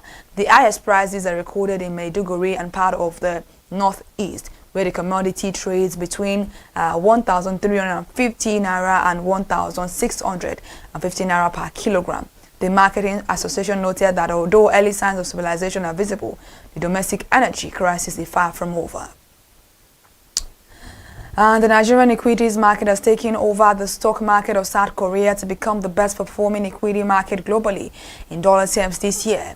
A comprehensive report published by Bloomberg on Thursday disclosed that the benchmark index of the Nigerian exchange has yielded an impressive 67% return in dollar terms so far. This performance surpassed the Kospi index of South Korea, which posted a 66% return before sliding into a technical bear market due to global tech stock corrections. The Global Financial News Agency tracked 92 stock exchanges worldwide, confirming that Nigeria clinched the top spot out of South Korea, Ghana, and Taiwan. Financial experts attribute these remarkable equity rally to sweeping domestic economic reforms, a strengthening naira, and improving foreign exchange liquidity within the financial ecosystem. The global shift in investor sentiment away from artificial intelligence stocks in Asia has further redirected capital toward the primary oil producer of Africa. While international stock markets lost momentum amid rising concerns over the long-term sustainability of the global technology boom, the local exchange continue to attract robust institutional investment. Bloomberg explained that the South Korean index plummeted 22% from its June 19 peak, entering a technical correction territory. Conversely, the improving macroeconomic fundamentals of Nigeria have provided a resilient foundation for equity investors seeking high dollar-denominated returns. The Dangote Petroleum Refinery sourced 22% of its crude oil feedstock from international market and foreign producers between May and June 2026. Official cargo discharge and pricing records from the refinery analyzed on Thursday show that the remaining 78% of its total crude intake was supplied by the Nigerian National Petroleum Company Limited and other local producers. The data verified that the domestic rates remain the dominant supply source for the mega facility despite rising import from other nations. An analysis of the shipment delivered to the 650,000 barrels per day refinery revealed that it received a total of 40.40 million barrels of crude during the 2-month period. Local fields accounted for 31.43 million barrels, while 8.97 million barrels were imported from foreign locations, including Angola, Libya, Guyana, and Ghana. The facility took delivery of 21.47 million barrels of crude in May and 18.93 million barrels in June. The management of the refinery released its operational records to dispel ongoing public rumors that its product pricing fluctuates directly with daily international spot rates. The company clarified that its crude supplies are purchased weeks or months in advance under structured contract linked to monthly average pricing systems. In May alone, domestic crude grades constituted 16.74 million barrels, while imported international trading blend stood at 4.73 million barrels. Aviation workers unions in Nigeria have issued a 14-day ultimatum to domestic and international airlines to remit all outstanding 5% ticket sales charges. The joint directive was issued on Wednesday by the Air Transport Services Senior Staff Association of Nigeria and the National Union of Air Transport Employees. The labor organizations warned that a failure to comply with the directive would lead to comprehensive industrial action capable of disrupting flight operations across the country. A joint statement signed by the General Secretary of ATSEN, Frances Akinjole, and the Deputy General Secretary of NUET, Odinaka Igbokwe, expressed deep concern over the continuous withholding of the statutory funds. The union stated that the unpaid remittances have accumulated over several months and years into billions of naira, leaving regulatory bodies financially constrained. The withheld funds are legally required by the Nigerian Civil Aviation Authority and other critical agencies to maintain safety oversight and operational duties. The controversy escalated after the airline operators of Nigeria recently requested the industry regulator to find alternative collection method, claiming the operators will no longer collect charges on its behalf. Since that declaration, multiple airlines have stopped remitting the 5% fee, which is legally established under the NCAA Act to fund aviation safety. The unions maintain that they are compelled to act because the financial shortages directly threaten the structural stability and safety standards of the national aviation transport network. And investors on the Nigerian exchange are set to receive a massive financial boost this week as the landmark 45 naira per share dividend payout from Dangote Cement PLC its bank account. Market analysts expect this capital distribution to inject billions of naira in raw liquidity directly into the domestic financial ecosystem. The large-scale cash injection is anticipated to trigger a wave of equity reinvestment and potentially reverse a 3-week bearish trend on the local bourse. The multi-billion naira dividend influx arrives at a vital turnaround point for the local stock markets, which has suffered from recent institutional portfolio realignment. Over the past 21 days, selling pressure dragged the all-share index down to 229,240.34 points, while total market capitalization closed at 147.11 trillion naira. And despite the temporary price drops, trading volume surged by over 1.5 billion shares to 3.821 billion shares. Investment desks reported that savvy institutional buyers are actively absorbing panic sales, viewing the current low valuation as an attractive entry point. The recent market contraction was largely driven by price corrections across key industrial and consumer sectors, with the industrial goods index dropping 4.93%. However, with multiple blue-chip stocks sitting at fresh multi-month support baselines, the incoming dividend cash is expected to accelerate immediate bargain hunting. Thank you so much for joining us for the news at 4 this evening. Once again, at ConsumerHallaTV. To stay connected, to listen to more news updates, please follow us across all our social media platforms displaying right now on the screen, and also head over to our TikTok account and give us a follow at ConsumerHallaTV. I'm Kikelomo at Chibola. Good evening.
It's a beautiful Friday evening. Welcome to your favorite weekend show. This is Best Weekend Deals, your trusted guide to the biggest bargains, hottest discount, and smartest way to save money this weekend. It's informative, it's entertaining. I'm Iri Ayomikunle. Thank you for always joining us. I am Iremofe Koforola. So whether you are planning to shop, travel, book a hotel, or simply enjoy great entertainment, we have searched for some of the best deals available across Nigeria to help you spend less and enjoy more. And now getting started to this week, top shopping deals. Talking about shopping deals, we have current shopping deals across Nigeria, cover everything from the groceries to electronics, with major retailers offering impressive discounts and free delivery options. So if you're shopping for electronics and home appliances, Jumia is currently running flash sales, which is up to 37% off selected air fryers and significant discounts on Benetton appliances. And we know that Benetton appliances are talking about your kettle, your iron, fan, and everything electrical appliances. And Konga also has attractive offers to smartwatches and the Lontorisi and DC fans. So if you want to get your groceries and food items, Superma.ng is there for you. They have ongoing discount, while the Childek is offering up to 30% off selected meals alongside free delivery. So if you're buying fresh produce or bulk food items, Price Pally remains one of the most affordable options for you. So to discover all this and even more, you can verify, via their platforms. We have Kite Glow, we have Plenty Jara. You can go to all their verified social media handles, Instagram, TikTok, depending on the site you want to buy something from. All right, so if you're also planning a weekend whereby you have some getaways, there are plenty of hotel available for you. Several deals you can get. So in Lagos, budget accommodation starts from around $19 per night, while premium hotels such as Eco Hotel and Suites are offering seasonal packages ranging between $115, apologies right there, and $220 per night. So in Abuja, travelers can find affordable options beginning around $50 per night, with luxury hotels also offering promotional rates. In Port Harcourt and Benin City, selected hotels are offering discounts up to 20%. So before booking, compare prices on Agoda, Booking.com, Hotels.ng, and Hotels Combined to find the best offers, including complimentary breakfast, airport transfers, and free Wi-Fi. And now, let's move to travel deals. Because on this show, we talk about shopping, dining, travel, entertainment deals. We bring to you Ernest, well-detailed on the show. So for travelers, airlines and travel agencies are rolling out a lot of exciting discounts on both local and international trips. And domestic flight fares now start from about 35,000 naira, with airlines such as United Nigeria Airlines offering promotional prices. Waka Now as well is also featuring special flat rate fares to destinations across Nigeria, anywhere you're going. And for regional travel, Rwanda Air is, there for you as well, offering you a beautiful discount up to 20% and flight to Kigali at Zanzibar. You can also find a lot of competitive fares on Airpeace, Ibom Air, and ValueJet through various booking platforms. All right, so let us talk about some bookings also, whereby you are looking beyond Nigeria. Several holiday packages are available this season for you, so you can enjoy an Accra getaway with approximately 615,500 naira per season, per person rather, if you can share that. And also you explore Kigali from around 669,900 naira. So you can also experience Egypt's packages starting at 885,900 naira per person, and that you can share. So for those planning longer vacations, Aspom Travel Agency is offering combined France and Spain tours from approximately 3.3 million naira, while Travel Better and Travel Wings have holiday packages to Dubai, the Maldives, and South Africa. It's a very beautiful one there. If you want to travel to Maldives, South Africa, Kigali, all of that, Rwanda, you have a lot of beautiful travel agency that offers beautiful discounts. And absolutely, and I just made mention of a lot of them. Now let's talk about entertainment deals. Before we give you details of entertainment deals, a lot of movies that you can get, YouTube. We have a lot of TVs that you can just subscribe to, enjoy movie, watch, and have fun to the fullest. If we're talking about music as well, you can download movies, you can download music you can watch them via YouTube, Spotify, download if you are using iPhone, and a lot more. And if we're talking about cinemas too, we have a lot of cinemas, and congratulations to the legendary Mami Bookie Wright, Now the return of Montara Johnson is now showing in all cinemas starting from today.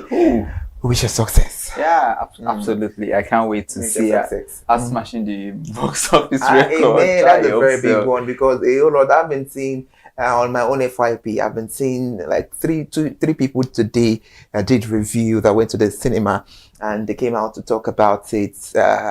From what they said, ever since a man said the movie is what I come back, that this is not just the return of Montara Johnson, it is the return of Bookie Wright. That is not the normal stuff you watch that are talking about cars, exotic. When he was saying all this, I wasn't surprised, because we know that she does standard jobs, and she said all of those actors came with their A game. And when the story ended too as well, It's a very, very beautiful one. Anybody who knows a good story will know that, oh, this is not the usual, and it's more interesting than the previous one. And I got another person talking about it, and after that she deviated into the issue of, the people did not greet, how this, let's just leave all this celebrate, let them breathe, let them rest. I beg everybody, just well, let's talk about it briefly. Jai Kuti too was on a show. She granted an interview. I don't want to make and she said, talking about them celebrities, that a whole lot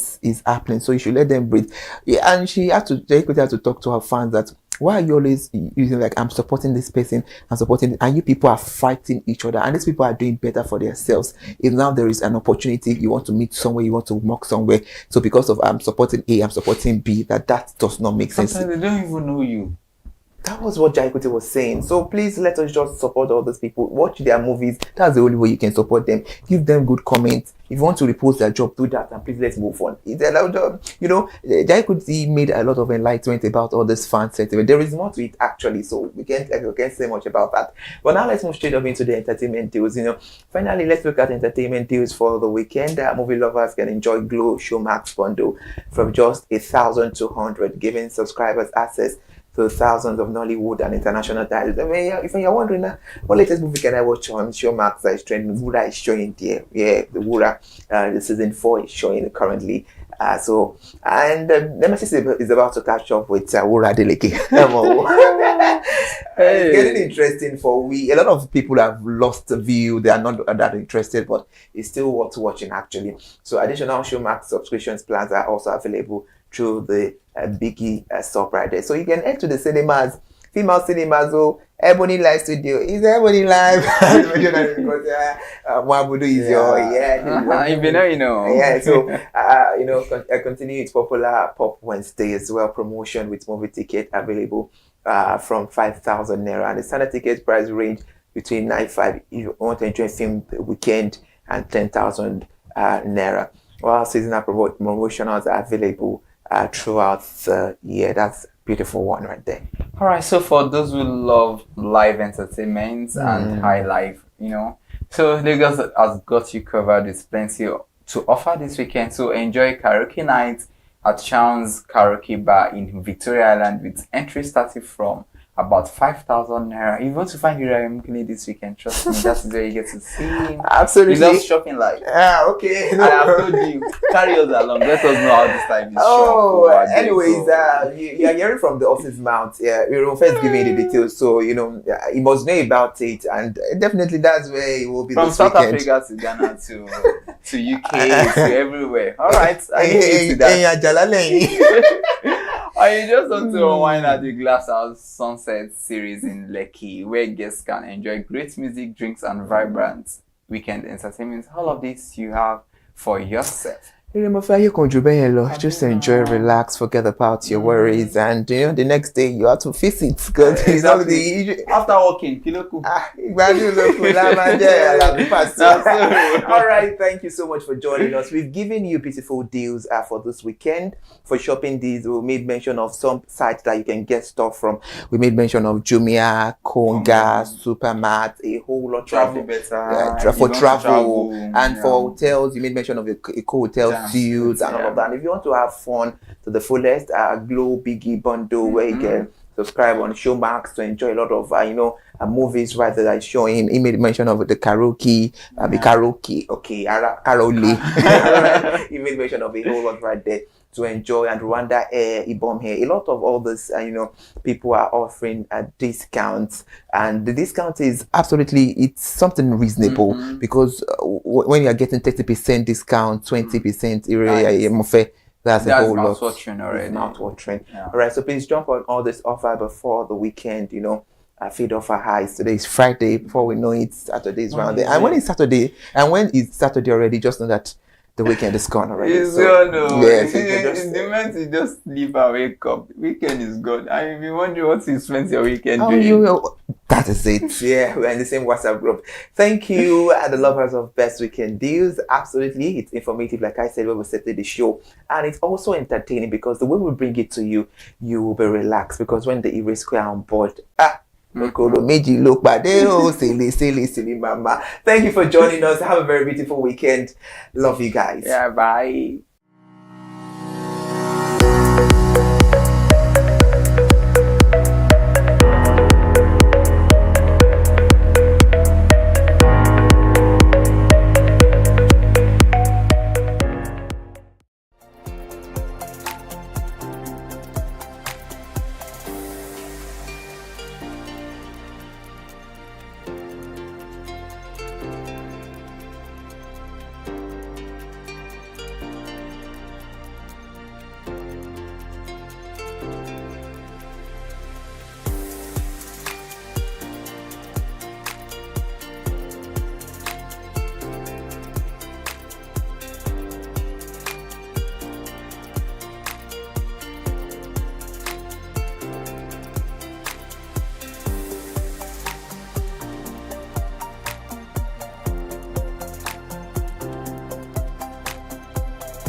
Imagine living with severe pain every month, pain so intense that it affects your work, education, relationships, and daily activities.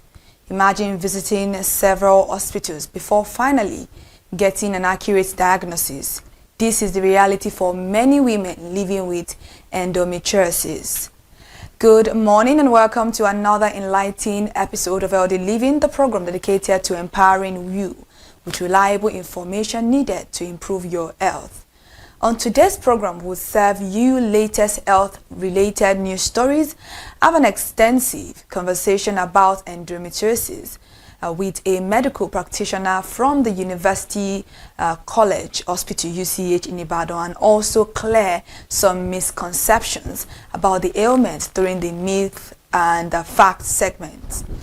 All right, before we actually go into today's conversation, let's quickly take a look at the news stories going on in Nigeria currently regarding health. And the first one is about the federal government, as they have reaffirmed commitment to sickle cell care in Nigeria. The federal government has reaffirmed its commitment to improving the lives of Nigerians living with sickle cell disease, describing the condition as a major public health challenge that requires urgent and sustained action.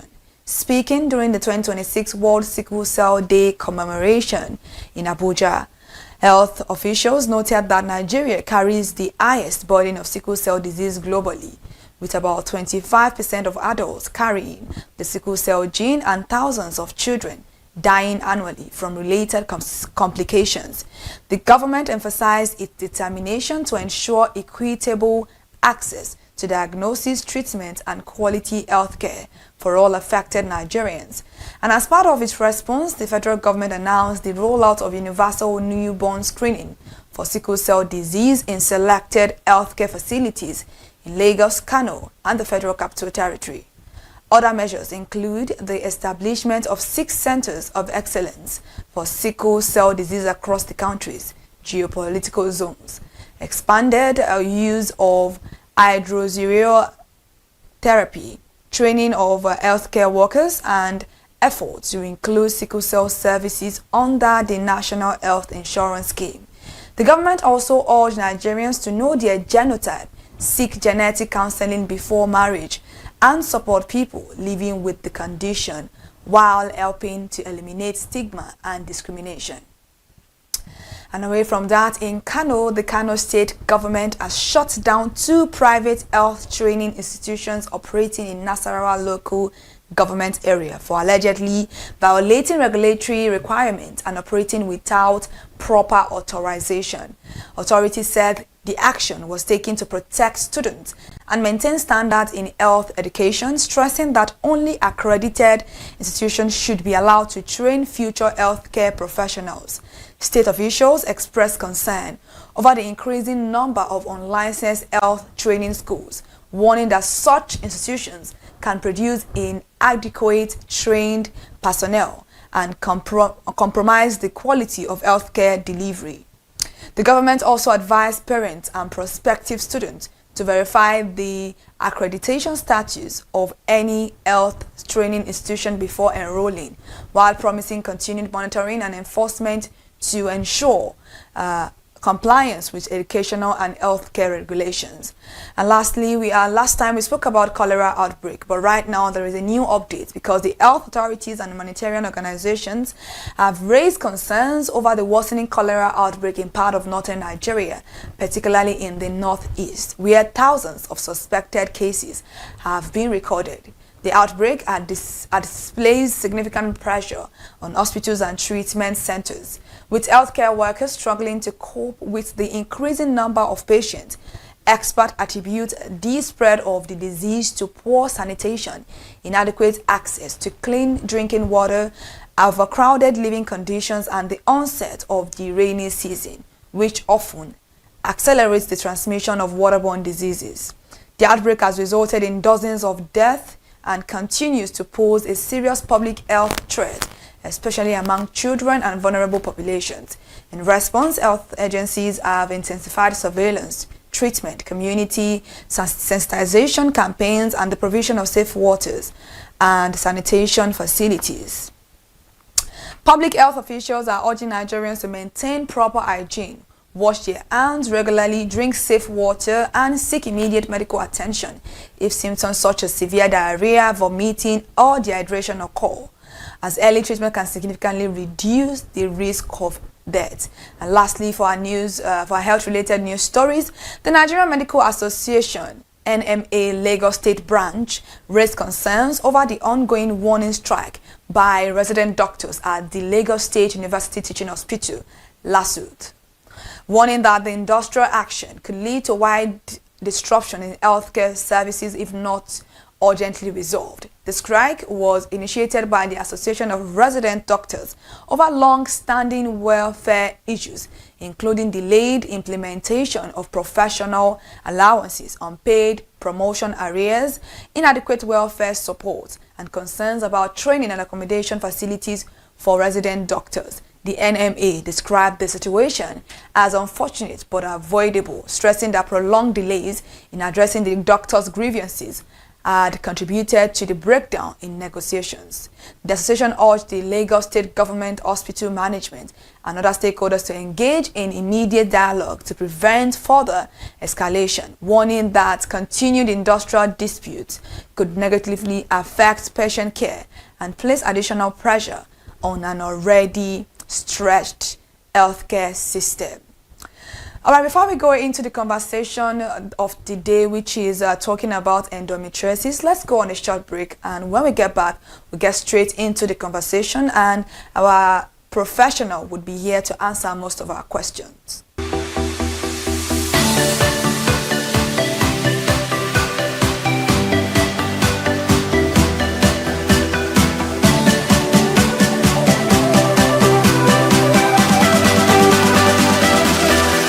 All right, welcome back from that short break, and right now we are talking about endometriosis, and it's a conversation that we need to have, especially ladies. But then, before we actually dive into the conversation, let's look at this short video of what endometriosis can look like in the body of a woman. Endometriosis is a medical condition in which tissue similar to the lining inside the uterus, called the endometrium, begins to grow outside the uterus.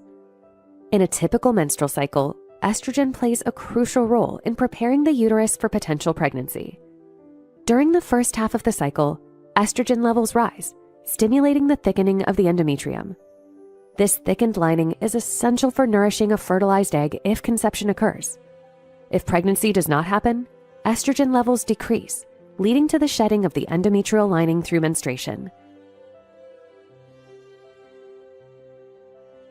However, in endometriosis, the endometrial tissue starts growing in places outside the uterus, such as on the ovaries, fallopian tubes, intestines, and bladder.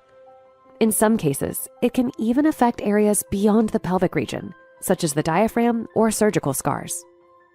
As estrogen levels rise, this ectopic endometrial tissue thickens and breaks down, just like the normal endometrium inside the uterus.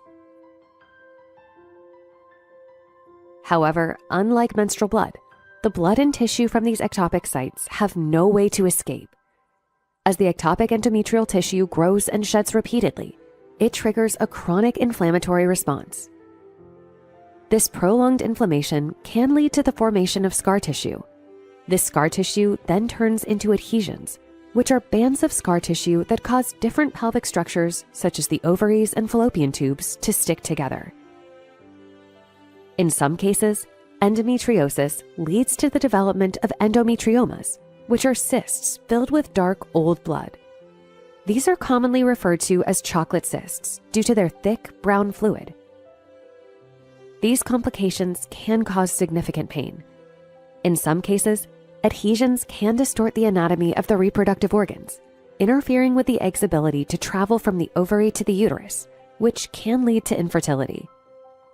In more severe cases, adhesions can cause organs to become twisted or displaced, potentially leading to complications such as bowel obstruction or urinary issues. The exact cause of endometriosis is still not completely understood. The most accepted theory is retrograde menstruation, where menstrual blood flows backward into the pelvic cavity instead of leaving the body.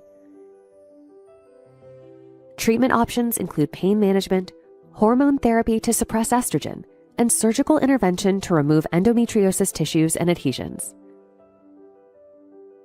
Thank you for watching this video. If you want to learn more about gynecology, you might want to have a look at my playlist to watch all the videos on this topic. And that video quite explained a lot of things. I'm very sure most of us are now looking and also checking for ourselves if I do have this particular disease. According to global health experts, millions of women and girls of reproductive age are living with endometriosis, yet awareness remains low, particularly in many developing countries. The condition can lead to severe menstrual cramps, chronic pelvic pain, painful intercourse, digestive issues, fatigue, and difficulties with conception. So joining us this morning is a respected healthcare professional, a registered nurse with experience in women's health, who will help us understand endometriosis and answer some of the most pressing questions surrounding the condition. Welcome to Healthy Living, and thank you for joining us, Ms. Anyaso Uchechukwu. She is a registered nurse and a registered midwife, currently working at the University College Hospital, UCH Ibadan. And today's conversation is talking about understanding endometriosis, the silent pain many women endure. Ms. Uchechukwu, good morning. How are you doing this morning? I'm fine, thank you. How are you doing? I'm fine, thank you much. So let's get straight into the conversation, because for viewers hearing about endometriosis for the first time, what exactly is endometriosis and how does it affect a woman's body? Okay. Endometriosis is a common chronic medical condition whereby the tissues that surround the uterus that are normally present in the uterus are found outside of the uterus, commonly in the ovaries, fallopian tube, or they can spread to other pelvic organs. And this can affect the women's daily health, because when these normal uterine tissues are found outside of the uterus, it can lead to pain, it can lead to fertility problems sometimes, and also inflammation. All right, now, thank you so much for that answer right there. I think it gave us a little bit of insight to what this particular illness is. But then many women experience menstrual pain. how can someone distinguish between normal menstrual cramps and pain that may indicate endometriosis? Because I think a lot of us these days, there are some certain level of pain that we endure when it comes to period, and we think it is normal. So when do you draw the balance that, okay, this is not normal compared to the normal menstrual cramps? Okay, so normal menstrual cramps, which is commonly known as dysmenorrhea, that one usually relieves with rest, a little bit of medication like paracetamol or the common paroxycam, which is Felvin, or it relieves easily after a few days of menstruation. Maybe after the first 2 days to 3 days, the pain is gone. But it's not the same case for endometriosis. Endometriosis pain worsens over time, and the pain tends to be more severe, more than dysmenorrhea, more than the normal menstrual cramps. Severe, it is persistent, and it tends to last over a longer period of time. Okay, you mentioned painkillers when it comes to menstrual cramps, and we've heard quite a lot of times, oh, don't use this, it can cause kidney problem, don't use that, try as much as possible to endure the pain. What exactly do you preach for us? Is paracetamol okay to use? Is other pain relief okay to use? Or is it that it depends on how much we use them that causes other issues for us? Yes, everything basically boils down to the way you are able to control it. It's not every time you're having like a minor pain that doesn't require medication and you're taking paracetamol, you're taking Felvin, taking any other type of patients. This is not something that should be practiced every single time you are in pain. So you should learn how to manage your pain sometimes, even without these medications. Too much of everything is bad, like we all know. So too much of medications too can as well affect the kidneys, like you said earlier, and also other organs in the body, also like also the liver. So too much of everything is bad, but does not mean you cannot use pain medications to manage these symptoms. All right, thank you very much. So what causes endometriosis? And are there known risk factors that can increase a woman's chances of developing this condition? Not yet. There is no known cause for endometriosis, but there are several proposed factors that can contribute to this condition, such as immune deficiency, such as genetic, like I said earlier, familial history, early age of attaining menarche. That means the person started menstruating at a very, very young age, maybe like between the ages of 7, 8, 9, when usually the most common age for people to attain menarche is like between 11, 12, 13. So early menstruation, early age of attaining menarche can also be a contributing factor. Genetic, maybe familial history, if it has been existing before in the family, so it is high chances of the person developing endometriosis. Thank you. So that means it can be hereditary, and it can also be from maybe like you start your period early. Is that what you're trying to say, if I get you correctly? Yes. And let me ask you this question. At what age does endometriosis commonly begin? And can teenagers also be affected by it? Commonly begins at, will I say, the reproductive years. There is no limit to age in which it can start. It can start as early as the reproductive years, but symptoms may start also as early as adolescence. So the minute they start to attain puberty, they can start experiencing signs of endometriosis, like the heavy. I don't know if we are going to get there, but there are some common signs that can make them to know that, okay, this is not the normal menstrual period. This is endometriosis. Okay. So yes, okay. teenagers can also develop endometriosis. Okay, so let us look at those signs. Let's just get there right now. Let's look at those signs. What are those signs that you would know that this is not a normal period, and this is, something bigger than just having my period, especially for the young ones. The younger ones are just starting their period, and even some older people don't even know what endometriosis is. So give us those signs, if you can list them out for us and explain them to us. Okay. The first most common and glaring sign is usually severe menstrual pain. Their menstrual pain, like you asked me earlier, what is the difference between the normal menstrual cramps and that of endometriosis? And I said earlier that the pain is usually severe, is way worse than the normal menstrual cramps. So this is also an indicator when they are having severe menstrual cramps. When they are chronic pelvic pain, it's not just the lower abdominal area that is paining them. The pain is kind of generalized within the pelvic region. That can also be a sign of endometriosis. When there is heavy bleeding, the bleeding is not within the normal range. By the time, as a young lady, you are using up to 4 to 5 pads a day, you should know that, okay, this is not normal. So that can be a glaring sign of endometriosis. When there is painful bowel movements, usually when you are menstruating, if you want to use the toilet, if you want to urinate, there should not be any pain. But in the case of endometriosis, even something as simple as urinate can become very, very painful. They can be fatigued, they will get tired easily, they will not be able to perform their activities of daily living, they will feel bloated, and it will be very obvious in their physique, and there will also be difficulty becoming pregnant. It can feed on fertility also, but it does not necessarily mean that one with endometriosis cannot become pregnant or um cannot get pregnant, or maybe with the aid of fertility medications cannot deliver babies. Yeah, thank you. I Okay. believe that was self. Yes, thank you very much.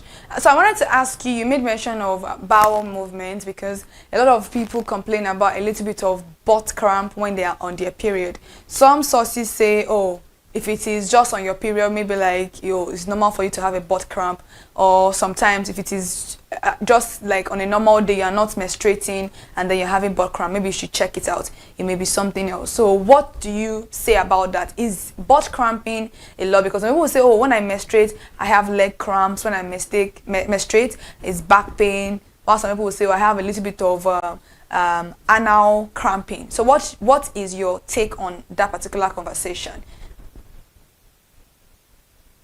Are you asking in relation to endometriosis or just generally? If it is related to endometriosis. Well, in the case of normal butt cramping, that one can occur due to involuntary muscle spasms. That is not related to endometriosis. But in the case of endometriosis, like I said earlier, as one of the signs and symptoms, that there can be painful bowel movements and urination. So endometriosis can affect other organs. It does not just affect only the uterus, it can affect the other organs. There can be constipation, there can be diarrhea while menstruating, there can be painful bowel movements, painful urination, and even painful sexual intercourse also for them. It gets very unbearable, discomforting, and it is not pleasant at all. So I don't know if that answered your question. Yes. Yes, it does answer my question. And that is a lot to take in actually. So but then we have this particular condition that is so painful and so uncomfortable for a lot of women, but then it goes years without even getting a proper diagnosis. So they often refer to endometriosis as a silent disease or a hidden condition. Is it that doctors are not doing enough for the women, or women just feel like, oh, because they said this is how a woman should feel when they are on their period, they don't go for diagnosis? And why does it take so long to even identify this particular illness in the first place? Well, endometriosis can often be referred to as a silent disease or hidden condition because these symptoms, people tend to confuse it with the normal menstrual cramps. They don't detect it early that, okay, this is abnormal, this is way worse than it should be, and they don't seek medical help early. They tend to take a long period of time before going to the hospital or getting to see a doctor before they are properly diagnosed. So it's not as if there is no awareness or the doctors are not putting in more effort towards this condition. It's just that the women living with this condition Some of them tend to not come to the hospital because they feel, oh, it's just my normal period cramps, it's just way worse. Whenever I'm menstruating, I cannot do anything, it's just cramps. Maybe after 5 days, I'll be fine, and all of that. They tend to not seek medical help. So that is why. It's so many women with endometriosis complain of fatigue. You made mention of that, but then we didn't talk about the emotional stress. How does the condition affect mental health and overall well-being of a woman? Okay, so it is. We all know that it's not easy living with any kind of pain, not to talk of a pain. So living with a pain as worse as endometriosis, women may tend to experience anxiety, depression, frustration whenever they know that, oh, my period is coming nearer. They tend to get depressed, they will be anxious, they will be stressed. It can affect their sleep and even their productivity. Maybe at work they might not be able to function properly at work, and also it can affect their personal lives, such as leading to a strained relationship between even their family members, their friends, and also their partners. So yes, it can affect their mental health in several ways. So it's not even just a conversation of I'm dealing with pain, it's also a conversation of how well I act in the society. But apart from menstrual pain, and you spoke about the organs such as the bladder, we didn't talk about the intestine and the digestive system. How does endometriosis affect these two things? Yeah, I said it earlier. It all boils down to what I previously mentioned, that endometriosis can lead to constipation while they are menstruating. They can have diarrhea. It can affect them, their bladder, in such a way that they will be experiencing painful urination. Instead of urinating properly or freely while they're on their period, they tend to become very, very, very painful, and the pain is kind of unbearable for them. So yes, it can affect the bladder, and for the for the bowels, they tend to have painful bowel movement. They cannot go to the toilet as conveniently as they should. All right, thank you very much. We spoke about infertility already, and so not to scare people, although you mentioned that it doesn't mean that they cannot give birth. But then there has been a lot of people that have said, oh, I went for endometriosis surgery or to remove it and all. What should women know about its impact on reproductive health? Yes, it can contribute to infertility, but it is not. It can contribute to infertility by causing inflammation. You know, I said earlier that the normal tissues that are found in the uterus, they are growing outside of the uterus. And what happens during menstruation? The uterine lining, they are shedding. So when these tissues are found outside, when it is the time for menstruation, wherever these tissues are, they tend to also want to shed. So this is what is causing the major pain that they're experiencing, because instead of it being in the uterus, it is outside. So in this case, if it is growing in the fallopian tube or on the ovaries, and we know that the ovaries are the eggs, and we know that fallopian tube is the pathway where the fertilized egg will go pass through and implant in the uterus. But when there is a blockage there, this is like a major stumbling block. There is a blockage already in the fallopian tube. The fertilized egg cannot move freely. So yes, it can contribute to infertility, but it does not mean that with proper fertility treatment, or maybe with a laparoscopic surgery where they can go in with a camera, visualize the area and see where the endometrial tissues are and remove them carefully, that can remove that factor of infertility. And also with appropriate fertility treatments, they can be on medications if they want to get pregnant, some be on injections, and a lot. So let's talk about endometriosis diagnosis. How is it diagnosed, and what tests or examinations are commonly used by healthcare professionals for people that you don't want to take this test or want to know about it? Okay, the first method of diagnosing is through the medical history. The, the, the, the health practitioner has to know their history. Like I said in the beginning, that a contributor might be familiar history or genetics. So they want to rule out the fact that if it was inherited or maybe it's due to the early age of attaining menarche, if they started menstruating early, they want to know the root cause before any other type of investigation. So after discovering the root cause, then they can now move on to pelvic examination. They want to know what is happening in the pelvic area. They want to do a pelvic ultrasound. That's like to visualize. They'll go to the radiologist and have their scan done.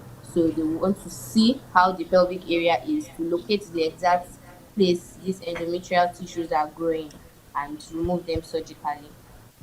Yes. We spoke about the pain. I think that is one of the most common, that's the most common factor that we are examining today, just to make life easier.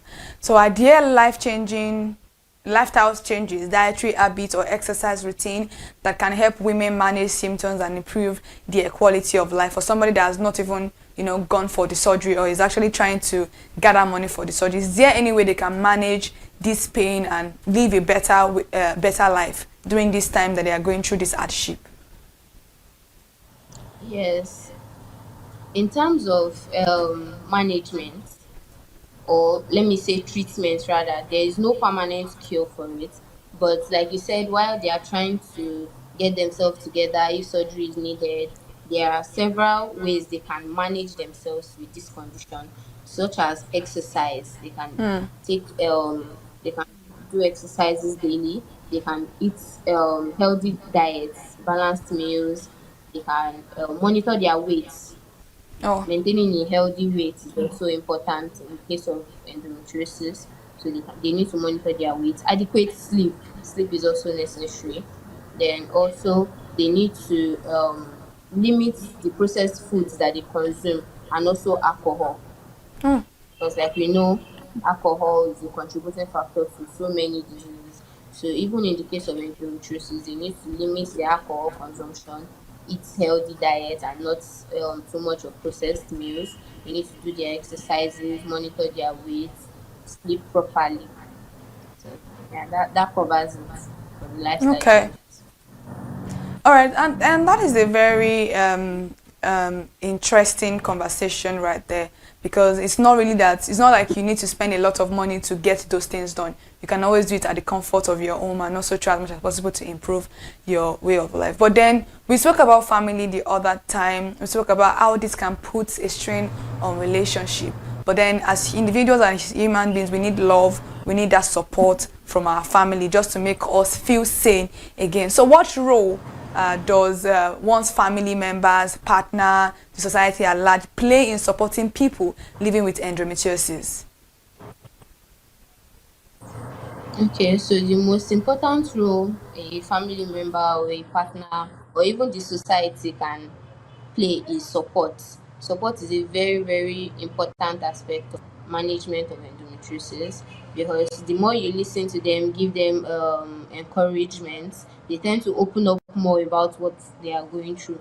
We discussed it earlier that this diagnosis is, they don't present it well to the hospital because they tend to feel like, oh, it is just the normal menstrual cramps. But by the time you provide listening ear to them, make them feel seen and encouraged to talk more about what they are going through. So this helps them to feel that, yes, okay, I'm not alone in what I'm going through and there is actually hope for this.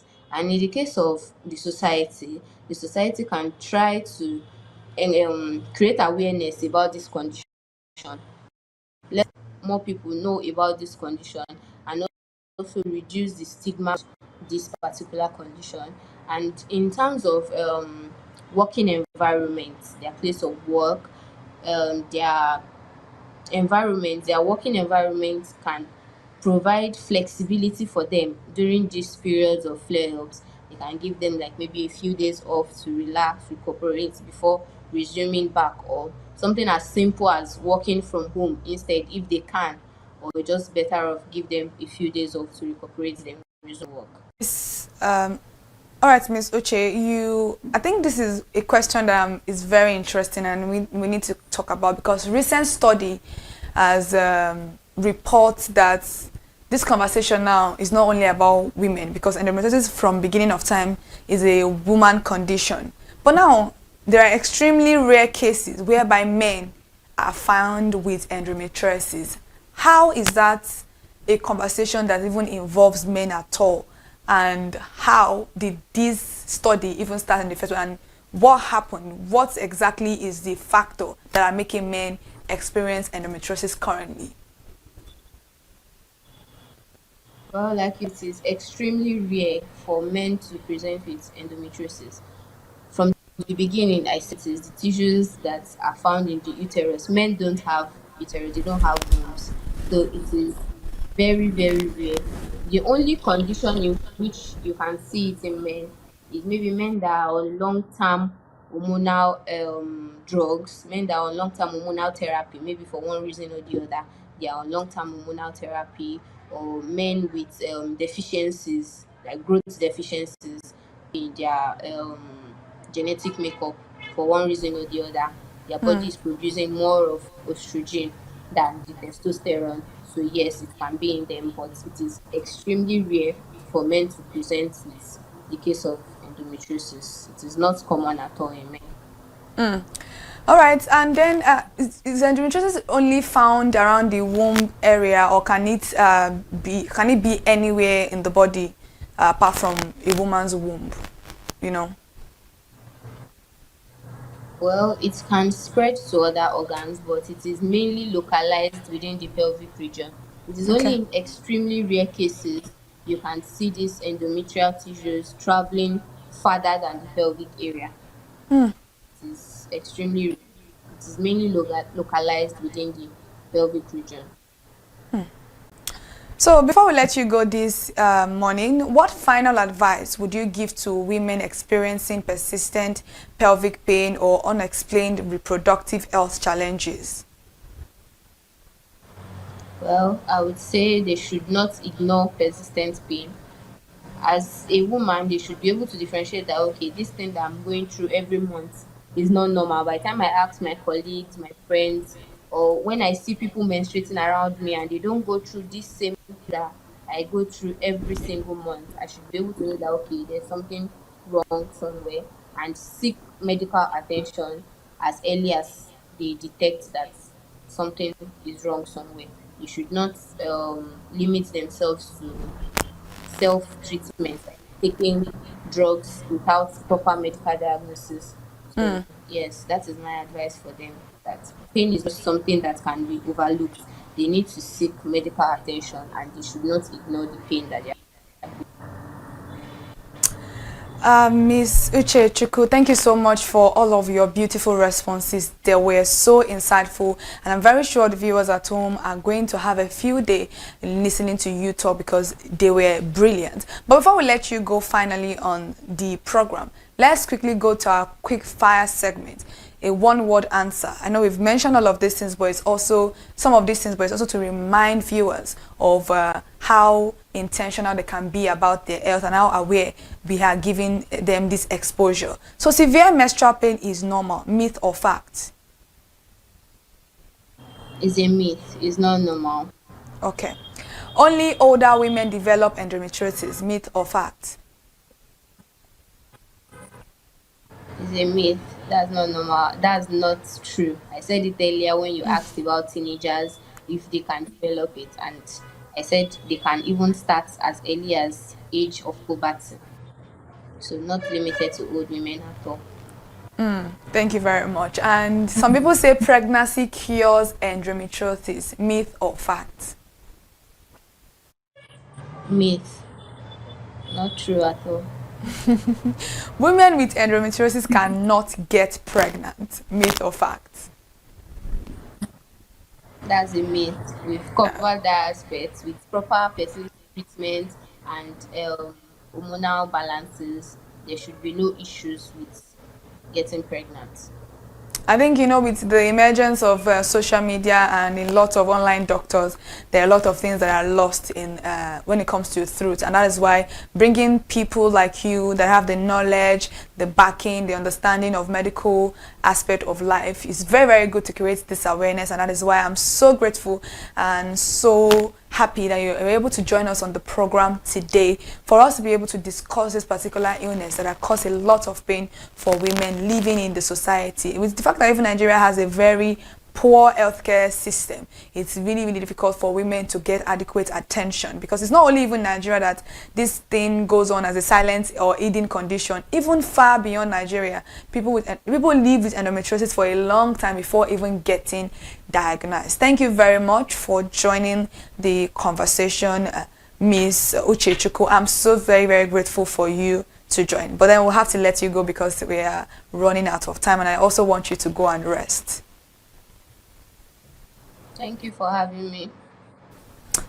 All right, so that was our nurse. She's a resident nurse. She's also a midwife, a registered midwife that works in the UCH hospital in Ibadan. Her name is Anyaso Uchechukwu, and the conversation we just concluded with her is understanding endometriosis, the silent pain many women endure.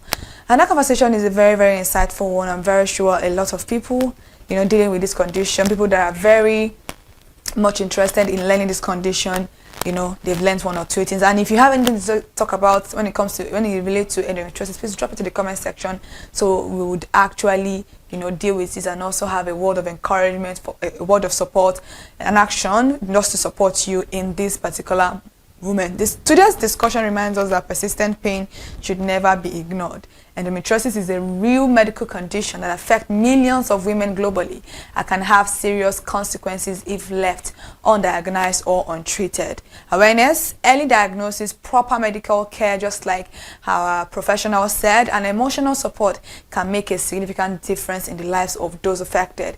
If you or someone you know experiencing severe menstrual pain, chronic pelvic discomfort, heavy bleeding, or fertility challenges, please seek professional medical advice. A special thank you to our guest once again for sharing valuable insight on this important topic. And for our next edition, we would actually have beautiful conversation and also another beautiful health practitioner to come and help us conversation when it comes to health. And as we continue to bring you health information that informs, educates, and empowers, thank you so much for joining us. And this is still Healthy Living on ConsumerHallaTV, and I am your host, Kike Lomo Ajibola. I wish you a good health and a productive day ahead. Stay healthy, stay informed, and keep living well.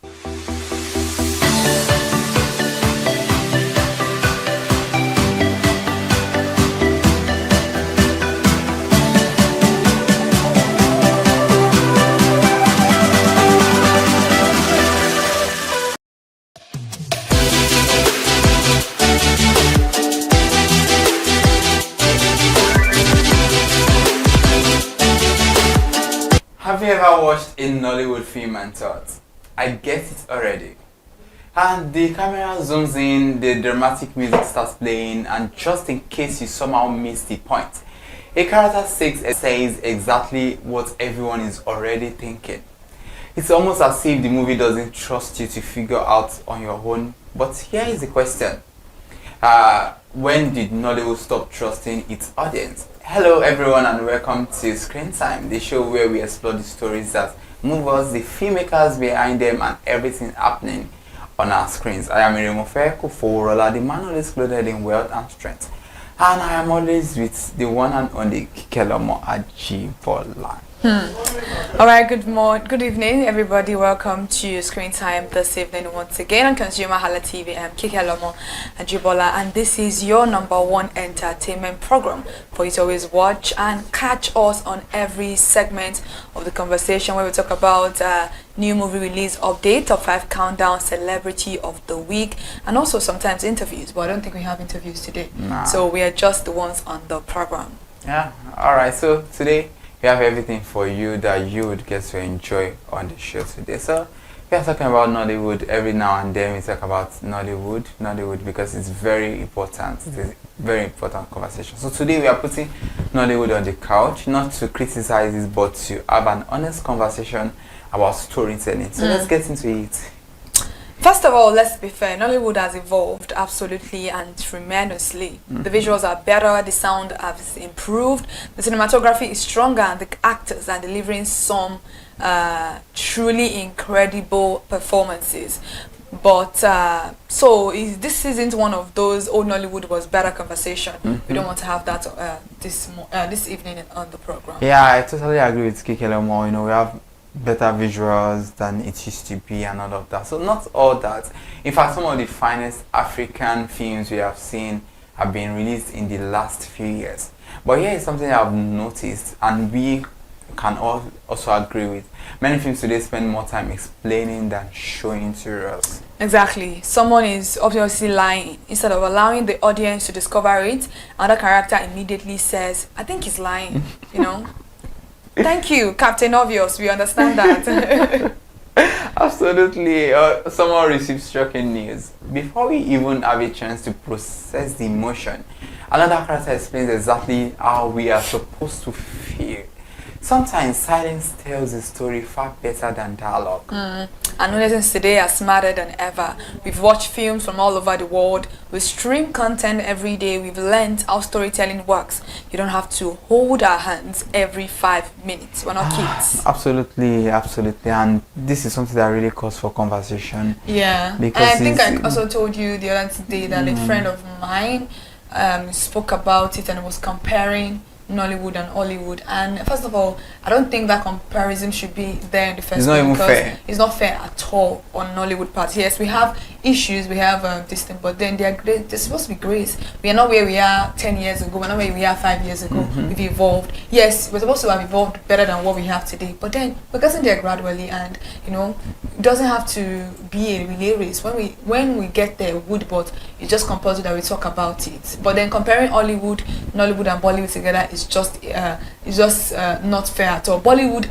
writes stories according to what is happening in the society.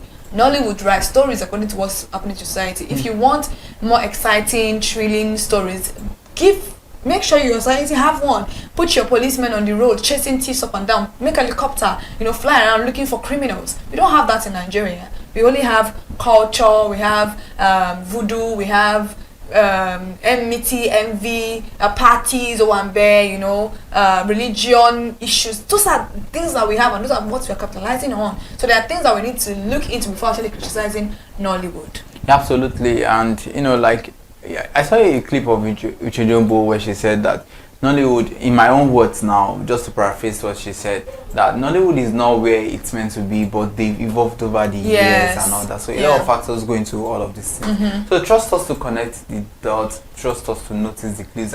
We are talking about you trying to explain everything to us as if we are babies. I mean, so we don't need that. Trust us to be surprised. Some of the greatest films leave questions unanswered, and people still talk about them years later. And think we've seen that with some great movies. Sometimes everybody's like, no, it can't end this way. It's, everybody's bringing the way. Some movies are ending.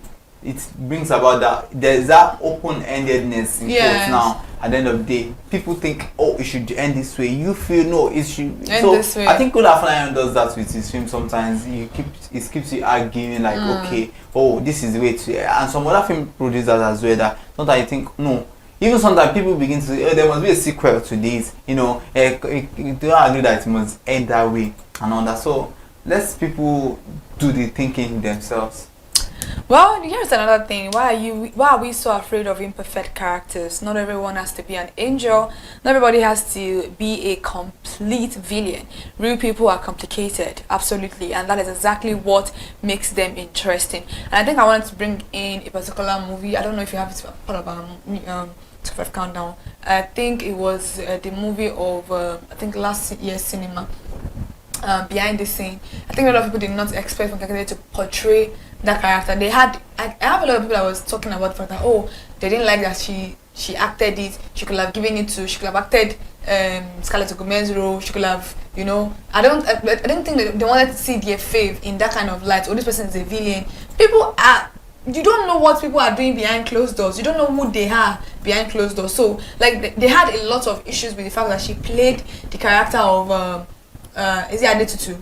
Yeah. She played the character of Adetutu in behind the scene. I'm like, why? Like, it just gives us to let you know that okay, she can do something other than every time I want to be the main character in my movie. But they didn't. A lot of people had issues with that. People that came to my DM, why did you forget to play the character? The character was hateful. The character was a bad character. I'm like, it's acting. It's not her. It's just acting. So that's why I agree with you that not everybody have to be a villain, and not everybody have to be good people. People can do whatever they want to do as long as they're everybody a character. So I don't know why they had a lot of issues with that particular character. They just did not like the fact that, oh, this character, and also the character of Victor, which is Uzo, that died. People had a lot of issues with it. Oh, why did he die? He should have, been there. He started with her.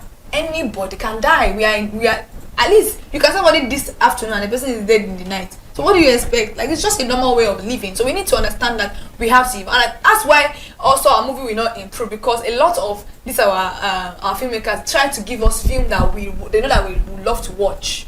They don't want to give us films that leaves us with questions. Just like To Kill a Monkey, and somebody was arguing with me the other day that the ending was rubbish. The ending was this way. I'm like, are you serious? What exactly do you want? Exactly. So why are we even having this dialogue in the first place? If you people that are even talking about like, oh, you are blaming on Nollywood for not giving you good movies, and so you are still criticizing them for giving you the movies that I feel like, oh, this is a good movie, and then you're saying, oh, why did it end like this? Why did he do that? Why did he do that? So it's just a lot of craziness. Just to talk about 2 points you said, sometimes you have some sweet villain, they are villains, but at the same time they have their other aspects of their lives that are sweet about them. There's no completely bad person. Yes. And also, about To Kill a Monkey, somebody was saying, okay, why was Kemi showing us all the first 2 parts of the series? Why was she showing us how the guy suffered and all of those things that we just somebody just have to fly into people will hear of all this explanation. Sometimes we just have to feel the emotion. You have to understand their journey. So it does not mean the person is explaining to you. One of the reasons why I love a particular YouTube film, Brooklyn Hallelujah, was because of the plot, the character development, the story development. It was realistic. The kitchen, the locations, they were realistic locations, because that is who we are. We are that kind of a person in Nigeria. So you cannot tell me that somebody just have to fly into wealth. The person fly into wealth. They did not explain to us how the person got there. The person, they still explain, people are still having issues. What do you want them to do? Honestly, even we are not helping matters. We, the consumers of this particular film, we are not helping matters. That's why they keep shunning us bad films every time. So the truth is, as a viewer, as filmmakers, rather, we are telling you, do not do most of the showing to us or the explanation. Let us feel the emotions. Exactly. Let us think ourselves. Don't explain too much. Just give us layered characters and everybody will be fine. So absolutely give us characters who make difficult choices. Just like it was in To Kill a Monkey, one of the things that made people talking was the bad guy or if he was the bad guy. Because sometimes they had to make difficult choices, and we've seen that in many other cases as well. So who failed, who grow, who make mistakes, who even confuse us, those are the characters we remember long after the credits roll. Let's also talk about endings. Why does every story have to explain every single detail? Sometimes it's okay to leave us thinking, to leave us debating, to leave us arguing in the comments. Absolutely. Alright, so that is the beauty of storytelling. The movie ends, but the conversation begins. And thankfully there are filmmakers who already trust their audience. They don't over explain, they allow viewers to interpret, they respect our intelligence, and because of that their films stay with us. At the end of the day, this is about attacking Nollywood. It is about celebrating how far we have come while asking an important question. Can we be even bolder? Can we tell stories that challenge audiences instead of explaining or feeding them with answers? Because when filmmakers trust the audience usually rewards them. Absolutely, and you do well at the cinemas at the same time. Alright, now it is your turn, viewers. Dear viewers, do you think Nollywood explains too much, or do filmmakers need to keep stories, simple enough for everyone to understand? Some people feel like let's just keep it simple. Anyway, so join the conversations in the comments. Let us hear from you. We actually need to hear from you, and let's see the films that have leave you wanting for more, questioning your sanity and stuff like that. Absolutely beautiful. Yeah, so sometimes you see some films that are like you're just angry and all that. Alright, so we move to another segment of the show. Today we are looking at top 5 countdown. We're looking at top 5 Nollywood movies of 2025 that got people talking. Now these movies are not based on box office, because if you look at the list at the end of the day, they not necessarily, but they are tied to the fact that people kept talking about them, it left some open-ended questions. Some people were like, these movies, did they deserve award for some, you know, like we've just analyzed now that some movies when you get to watch them, is it true that this movie should be made this way or that? So we are looking at these movies one way or the other, and reasons these movies have been selected, you get to see them. So comment number 5 spot is Red Cycle. So this is a gripping crime thriller with an engaging storyline, polished production and standout performances. Its theme of justice, corruption and ambition sparked conversations among audiences. And I think here, one of the reasons why people talk about it was the fact that when you look at the justice system in the country, how truly do we have all of this in place? And number 4, we have Freedom Way, powerful social drama reflecting the realities of modern Nigeria, praised for its authentic storytelling and emotional depth. It also left viewers discussing survival. It left viewers discussing resilience and systemic challenges. Yeah, absolutely, yes. And I think this movie won AMVCs. I can't remember if it was the best movie or that. And I think it was talking about police brutality and all that. So coming on number 3 spot is The Fire and the Mud. This is a visually stunning thriller with layered storytelling. Its suspense, cinematography and memorable performances kept audiences talking long after the credits rolled. And number 2, we have The Urge, a bold and thought-provoking drama exploring insecurity, conflict and the human cost of violence. The film earned praise for its courageous storytelling and emotionally powerful performances while sparking conversations about unity, justice and peace. Yeah, absolutely. I remember they had some had issues with the fact that, you know, it brought about different topic of discussion and all that, but it is what it is. And coming on number 1 spot is My Father's Shadow.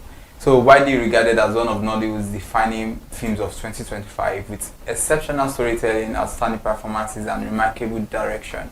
It delivered a lasting emotional impact, and because of one of the fact that it was one of the year's most celebrated Nigerian films. So that is one thing with My Father's Shadow, and it's one at the NBC. People have their differences and all with the movie. Well, now we move away from the top 5 countdown to Celebrity of the Week. Some filmmakers don't need explosions or superheroes to keep audiences captivated. Give them heartfelt stories, relatable characters and authentic emotions, and they will have viewers laughing, crying, reflecting and recommending the film to everyone they know. That's exactly why our Celebrity of the Week today is Biodun Stephen, a filmmaker whose stories feel deeply personal, emotionally rich and unforgettable long after the credits roll. Congratulations to Biodun Stephen, our Celebrity of the Week for this week. Absolutely, she does amazing movies, and truly, sometimes you watch her movies, you feel emotions. And I think this is one filmmaker that she doesn't over-explain. You know, she leaves you with that question, you think, and sometimes you get annoyed, sometimes you're happy, and everything.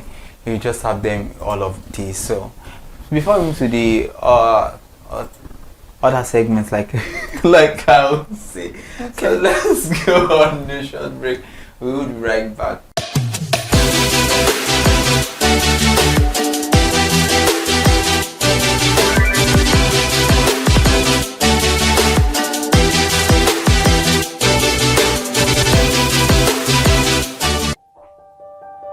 Hey there, do you know in the world today, everyone is a consumer, and as consumers, we all have the right to be heard. In Nigeria today, as a consumer, you have all right to product information, right to fair pricing, right to return goods, right to product labeling, right to fair dealings, and a lot more. Well then, have you heard about the new media channel? ConsumerHalla TV. ConsumerHallaTV. ConsumerHalla TV. At ConsumerHalla TV, our goal is to inform and educate consumers in Nigeria with insightful news alongside development within the fast-paced world of consumers through well-researched, specialized, and analytical content. Our vision at ConsumerHalla TV is to create an engaging platform that provides right connections for meaningful brands in Nigeria. thus creating a more caring world for consumers where business thrive. And guess what? Our ConsumerHalla brand is the first consumer complaint resolution portal in Nigeria, powered by a 72-hour feedback mechanism. We offer consumer advocacy, informative talk shows, branding promotions, advertising, and lots more. Connect with us via our YouTube channel at ConsumerHallaTV. Follow us on our Facebook page, ConsumerHallaTV, our Instagram page, ConsumerHallaTV, and do well to subscribe to our YouTube channel. Subscription is free. ConsumerHallaTV. At ConsumerHallaTV, you deserve to be heard. At ConsumerHallaTV, you deserve to be heard.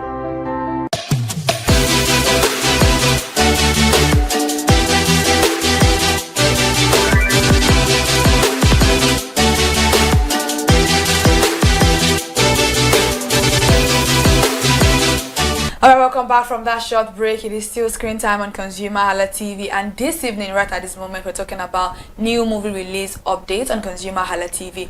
Screen time gives you this particular segment for us to recommend movies for you, so you can see good movies of the week. I will have watched that movie, I will have probably seen it, and if I feel like, oh, maybe it's just there for you to see, or you can learn one or two things from, I'm going to recommend it to you. These movies are solely based on YouTube, but then if you have other ones that you feel like, okay, why have you not recommended this one? Why did you not recommend this one? I don't like this one, this and that. Let me know in the comment section.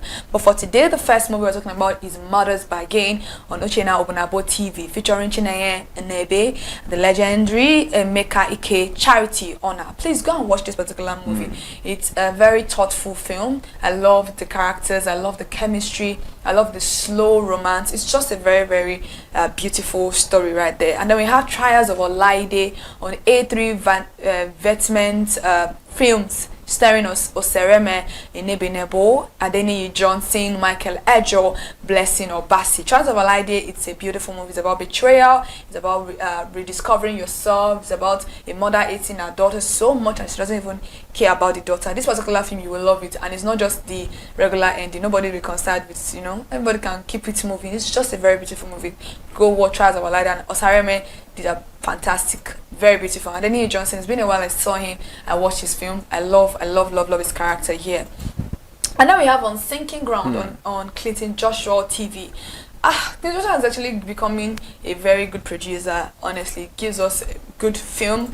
Films are not that bad. I won't say they are top notch, but On Sinking Ground is a very, very good story. I love the vulnerability in On Sinking Ground. I love the new aspect I saw to Clinton Joshua. He was vulnerable, he embodied character very, very well. It was a good movie. Go and watch On Sinking Ground on Clinton Joshua TV and you will love it. And here we have Efe Irele, we have Clinton Joshua, Blossom, Chukwu Jeku. Look at the characters now. Blessing Obasi Nze, Blessing Omukwe. Why will you not go and watch it? Mama Monica, go and watch the film. It's a very, very beautiful one. And then we have My Ideal Man on Ibaka TV, starring Uzo Arukwe, the beautiful Ego Onwosu, Ivani Patrick. It's also a very nice one. And we have The Secrets of the Heart, Part 3 on Omoni Oboli Drama TV. It's not Omoni Oboli TV or Omoni Oboli Drama TV. It's a separate account. If you haven't seen the Part 1, Part 2, Part 3, this particular movie is a beautiful one.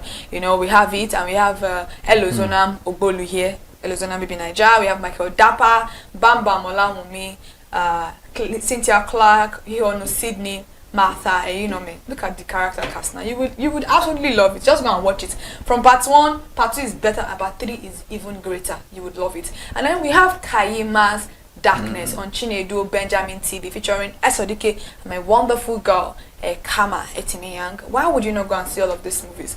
Absolutely beautiful production. Let me quickly recap these films for you this morning. We have Mother's Bargain this evening, I beg your pardon. We have Mother's Bargain on Uchenna Obunabo TV. We have Trials of Olaide on A3 Vetment Films. We have On Sinking Ground on Clinton Joshua. Also My Ideal Man on Ibaka TV. Secrets of the Heart Part 3 on Omoni Oboli Drama TV. If you haven't seen the Part 1, Part 2, go and watch before you watch Part 3. And we have Kaima's Darkness on Chinedu Benjamin TV. Let me know what you think in the comment section when you're done watching all of these things. I'm very, very sure you're going to learn one or two from it. All right. Thank you so much, Kikilama, for that segment. And do wait to watch all of these movies. And in case you feel like you want Kike to watch some movies, because she does the watching. I love a lot. She does the watching. I do the listening. I watch a lot. So please keep it coming.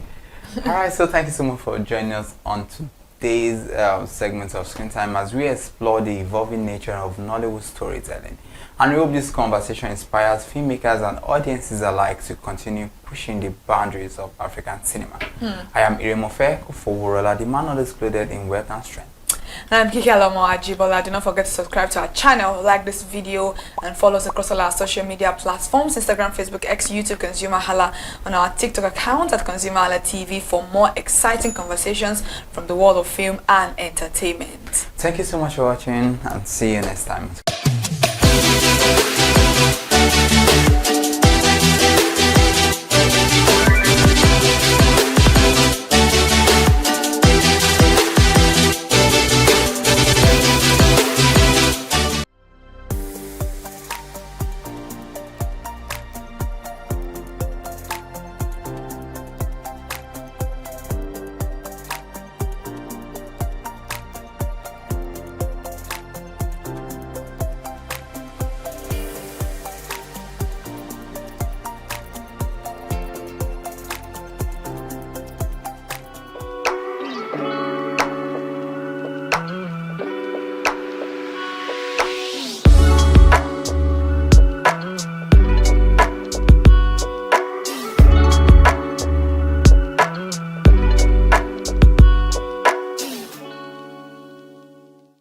Welcome to Mind the Gap, the program where we expose the disconnects affecting businesses, leadership, institutions, and society at large, and while exploring the hard truth and practical solutions needed for lasting success.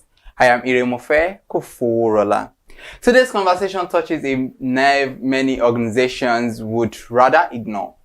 Companies aggressively chase customers. They spend heavily on advertising, rebranding, digital campaigns, customer acquisition, and public image management.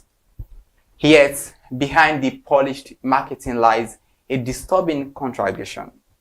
Many of these organizations neglect, frustrate, underpay, and emotionally drain the very employees expected to deliver excellent customer experiences.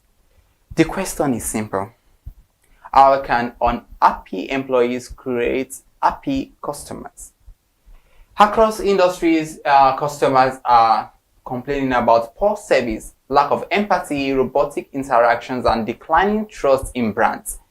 And at the same time, employees are battling burnout, toxic workspace, and unrealistic expectations, job insecurity, workplace politics, and cultures where they often feel unheard and disposable. So, is poor customer experience really a customer service problem, or is it fundamentally a leadership problem? And joining us to unpack this critical issue is Emmanuel Oguike, human resource practitioner and customer service professional. Throughout his work in talent development, organization effectiveness, and leadership transformation, he has helped organizations build stronger workforces and, more importantly, customer-centered cultures. Today, we will examine the uncomfortable realities many organizations avoid: toxic workplace cultures, performative leadership, employee disengagement, bad hiring decisions, and why businesses cannot build customer trust while neglecting the people behind the brand. Thank you for joining us on the show today. Thank you for having me. Good afternoon. Hi. Yeah, good afternoon. So, a quick one. Let's look at this because it's something that touches the heart when it comes to talent management, also with customer service. Because many companies proudly claim that the customers they come first, which we see many times, and they tell you yes, it is true. Yet, when you look at the employees, they are exhausted, they are frustrated, and other severe pressure. So is that philosophy fundamentally flawed? So I would say that philosophy is not completely true, because the truth of the matter is you can't pour out a water from where you don't have. You can't give what you don't have. What it simply means is that it is only employees that has good experience that can pass that same experience to the customers. So happy employees is equal to happy customer experience. So if the employees are not well treated, that same aggression of they not being treated well will be passed across to the customers. I mean, it's very relatable and it resonates with many of us because different times we've seen situations where, you know, employees or workers, they just pass down aggression to customers and different cases like that. So, so now would it be fair to say that in many organizations, employees are simply, you know, treated as tools for profit rather than human beings with value? Well, in most organizations, yes, I'll say yes, employees are being treated as tools for profit. But the reality is that it is high time business owners start seeing employees as who they really are, not just the role saying, okay, this is Lagbaja is a marketing person, so to be treated as such. Lagbaja must be profit. You have to your numbers are not jiving. This, that. So it's high time business owners start looking beyond the role. They start seeing the employees for who they really are, what they can do beyond marketing. You know, that's marketing as a role now. I'm just thinking of it because many times you hear people complain about the work culture, the environment and all that. And what now, looking at what you've said, because it's all about value, why do you really think many brands or many organizations see their workers as profits? You know, they're more interested in that profits. Why do you think it's so? So I would say it's a mindset thing, right? It's of course we all know that the main reason for going into a business or for starting a business is to make profits. So a lot of business owners, they have that mindset, and with that mindset, anybody there, so they are not seeing employees, they are not seeing the staff, rather they are seeing numbers, they are seeing money. Once Lagbaja just passed now, what will come to their head is you are just walking, you are just smiling, and your numbers smiling, you know, something like that. So it's a mindset thing. But for some other business owners, they don't see the employees as profits. They bring profit. I employed you to come and make profit, and you know, but beyond profit, what other things can this person, you know, do? So they look at value. What value does this person bring to the table beyond profits? You know, so when you now value that your employee very, very well, see, profit will come, a lot of things will come, and before you know what is happening, even the employee himself begin to take the business as his own. You know, so well, very insightful. So let's look at this, because some CEOs, you know, they blame poor customer service on lazy, in quotes, lazy workers now. But how much responsibility now should leadership take for, you know, creating the environment that produces these disengaged employees? Because it is the environment they've created that these employees work in. So how much of the responsibility should they take? Yeah, I love this particular question because I always say something that if an employee leaves an organization, he or she did not leave because of the culture of the organization, because of the organization, what the organization is, because an organization can be good to me and not good to you. We are in the same, yes. True, so what keeps an employee in an organization is the manager, is the line manager. So that is where leadership comes to play. So whatsoever a leader does not want, he should not give. Do you get? So I would say leadership has a lot to do with that. A lot has to do with leadership, and that leadership starts from the direct manager. So it is the impact the manager gives to the downlines. That is what the downlines will also display. Wow.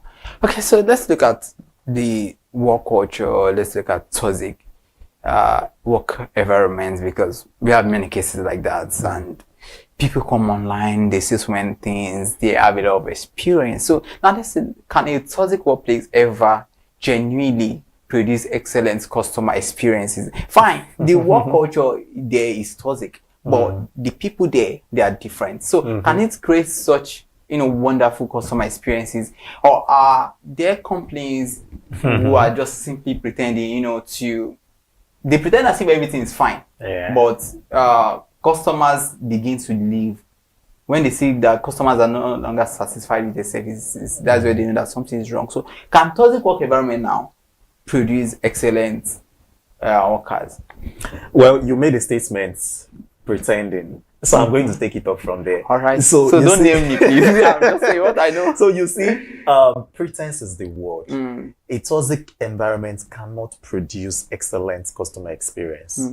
What the customer experience team would be doing would just be performance.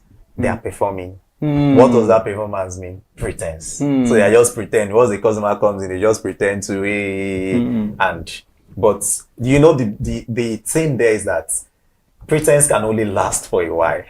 So there's a limit to where they can act, because they are acting. There's a limit to how long they can act that. So the moment they exhaust that limit, that is just it. They lose it. And you see the customers, the client base begin to drop.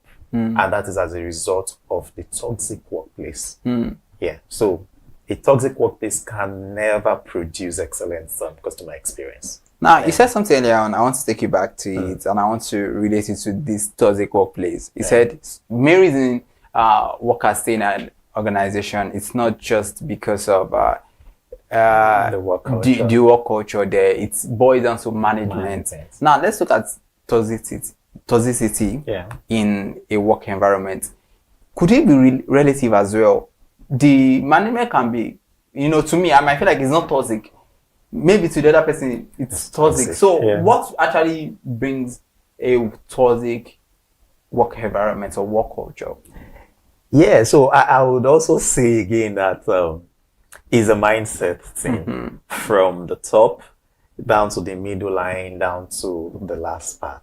So from the upper part, the management throws out, maybe the business owner happens to be a very toxic person, and it throws it out to the managers, the senior managers. And the senior managers that are not toxic, so they are very beautiful, nice people. So they are able to chest it, you get, and they are not able to pass it down to their downlines. So mind you, in a management team of, let's say, 10, where you can have maybe 2 or 3 that is able to chest this, their downlines don't get to feel it. So their downlines enjoys their manager. So the other people that are not able to chest it, they just transfer that aggression to their downlines. So that is where in a meeting of 5 downlines of different departments, 2 will be saying, my boss is very toxic. Or in fact, some will even go as far as saying, this company is toxic. That's as a result of the treatment they are getting from their boss. And these other people will be like, are we not in the same company? My boss used to do TGIF for us. My boss will take us to this. My boss will take us. That is just the difference. So they are seeing the company as being toxic. These other people are not seeing the company as being toxic. That is because of how their own manager has been able to manage the situation. And if you look at these 2 people, these people that the manager has been able to manage the situation, you see that they are doing well, they are doing great, they are performing. Their manager has mastered that leadership style that you'll be able to, drive performance and, not let what is coming from up affect you. But these other people are not able to do it. They are pressured, they are stressed, and you won't get the best from the employees. Wow. Okay, so let's see how dangerous it could be when organizations hire people based on desperation to fill vacancies. We see sometimes they want to employ people and they need somebody to just fill up the position, and at the end of the day, they don't focus on competence, emotional intelligence, and the cultural fit of such individuals. So how could it be so dangerous? It's very, very dangerous. So and I'll tell you from this angle. So where I work currently, it took the company a year to fill in this position that I occupy. Wow. Interesting. So it must be very special. Yeah. Well, it's not about me being special. It's so the CEO said something. He said we took our time to hire this role because we want to get it right. So the person on the role left last year, April. Wow. So you can imagine all through last year. So there has just been an interim human resources head, that has been managing the functions and all of that. So he made a statement that we took our time to, get this role because we want to get it right. So does that mean that they've not been seeing other candidates? They've been seeing, but there must have been an experience, from the past that made them that, oh no, don't let us rush. Let's take our time. Let's manage the situation. Let's do this. So they must have weighed all the options before getting to that point. So what is now the danger? The danger of, Lagbaja has resigned. Let's quickly get another person. Let's quickly get another person.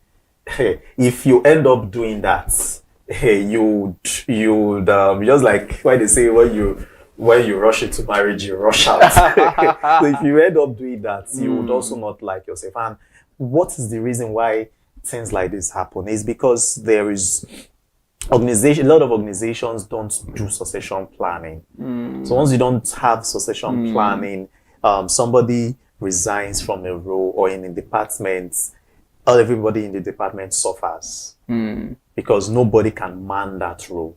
But when there's succession planning, you've mapped out somebody in this department that, this person can be shadowing this person, like that. So if there's now a reason why somebody resigns or just abscond or something, the business will not suffer. Somebody will still be acting until they get someone else. So it's very, very dangerous. It can cost the business a lot of money, a lot of reputational damage, a lot, instability, and so it's very bad. Wow. So now let's see this from another perspective. Now, so do you believe that many HR departments are actually failing, businesses by focusing more on paperwork and policies rather than actual people developments? Do you really think so? Well, I would say yes, and I say this because I'm a HR person. It's your full chest. Yes, I'm saying it with my full chest from the human resources point of view. Okay. Yes, a lot, I would not say a lot, I think most HR departments are failing the business. Just like your question, a lot of professionals, HR professionals, focus more on paper, administrative taxes, query, hire, fire, this, that, they're not being strategic. And when an HR person is not being strategic, you are failing the business. You go to board meetings and you're not able to speak, or let's say even if at all you want to speak, what you'll be speaking to is, this person resigned, this person, we hired this person. You just be giving a headcount report. You are not able to talk about, you're not able to contribute to the business. So this department has talked about their challenges, this other department has talked about their challenges, and you are not able to contribute strategically from the human resources point of view. You just sit down and be looking, It shows that you don't even understand the business you're operating. So at the end of the day, you just come and give us head counts. Oh, last month we had 20 people resign. Why did 20 people resign? So a lot of these administrative taxes that human resources people take on has made them to, fail the business. They may not, a lot of them may not even see it as failing the business, but the business owner will just sit down and be looking at, what is this person saying? There is a serious issue on ground and they're unable to contribute. They're just, So I would say that freely that most HR professionals they are failing the business because of the whole busy with administrative taxes, not being strategic. I love that. Sharp. Yeah. So, for instance, I want to begin this next question with an analogy, which is, for instance, when parents have obedient children, and they're like, okay, don't do this, don't do that, and the children are very, obedient, they comply and all of that, they reward them, and they give them, okay, if they are little children, they give them candies, all that, and the children like, yeah, they just want to maintain that good behavior. So now let's take this to an organization, because there's a growing belief that companies now, that when they want to reward performance, they reward it with more work. Because you've done well, so they need to give you more work to do instead of better treatment. And so at the end of the day, is this one of the reasons employee loyalty is collapsing globally, not just in Nigeria now, but globally if you look at it? Because I don't want to be loyal, I don't want more work, let me just be seen Stay where I am. So is it because of that, or we should be giving better treatment? Well, so what I would say to that is, also there's this general saying or general belief that the reward for hard work is more work. So I when you were talking, I just remembered that, and I also remembered from the parents children description you gave. It also took me back to growing up. I remember then. So daddy and mommy, we always there in primary school and secondary school. So we used to be like me and two other people, first, second. We don't used to nobody used to take away that position. First, second, third, first, second, third. I can relate. So there was that a time that I think I came fourth. Ooh. It was terrible. Wow. They didn't do anything to me, but I did not go home. I was just in the school. Everybody has closed. It was the teacher one of the teacher that came, what's happening? I said, I can't go home. I came fourth, and so the teacher had to bring me home.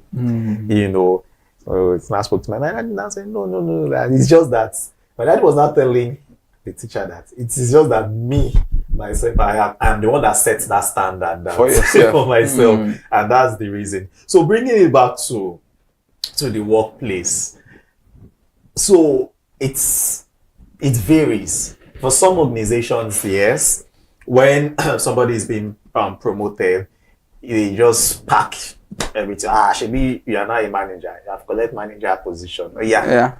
Just do. And when this kind of things happens, the result for it is that you see that the new promoted person being overwhelmed, and before you know what is happening, within the next 3 to 6 months, the person is not able to perform. And this is because, one, the person may not be ready for that role. So we just gave it to the person. And we don't even talk about this enough. But you just gave it to the person, because you smile at the CEO, and the CEO like, Lagbaja smile at me. HR, keep making me manager. The other person that is not smiling at you, but doing the job, you don't promote the person. So let's even leave that. Let's now bring it to the people that deserves it, and you've given them. So what do you do? So from my own, in my own practice, so when a promotion is coming, what I do is I do a training. Like you have to, especially when you are promoting people into leadership, you have to make sure that they go on training, like prepare that person for the tasks ahead. Of course, you are going there to work. You can't escape that work. But you have to prepare so that when you go for at least 1 month training before you assume that role, so you are going there with a fresh mindset, that, this is what is expected of me. After the training, you have a discussion with your reporting line. You set your goal, set your KPI. You are in alignment with the business, with your manager, and all of that. So when you now resume that role, you already have all your tasks, everything mapped out. With that, you'll be able to fly. But most companies, reverse is the case. They just promote you, start working immediately. So the same thing also goes to when somebody is coming in newly, onboarding. A lot of companies don't do onboarding, or you don't onboard a new staff properly. You just resume work today, and you're already working. Somebody that just came to resume work today, when you see the person, you think the person has been in the company for over a year. That's because the person too just have to adapt, just sink in, you know, so that he too can deliver. That's because there's already pressure in that environment. And it becomes performative, like you said. So that's just it. So the best way is when these things happen, just prepare that person ahead. Give this person training. On your own part, make that provision for this person. So when you now look at yourself as a business, that I have done my part as a business, so I can now sit down comfortably and expect results from this person.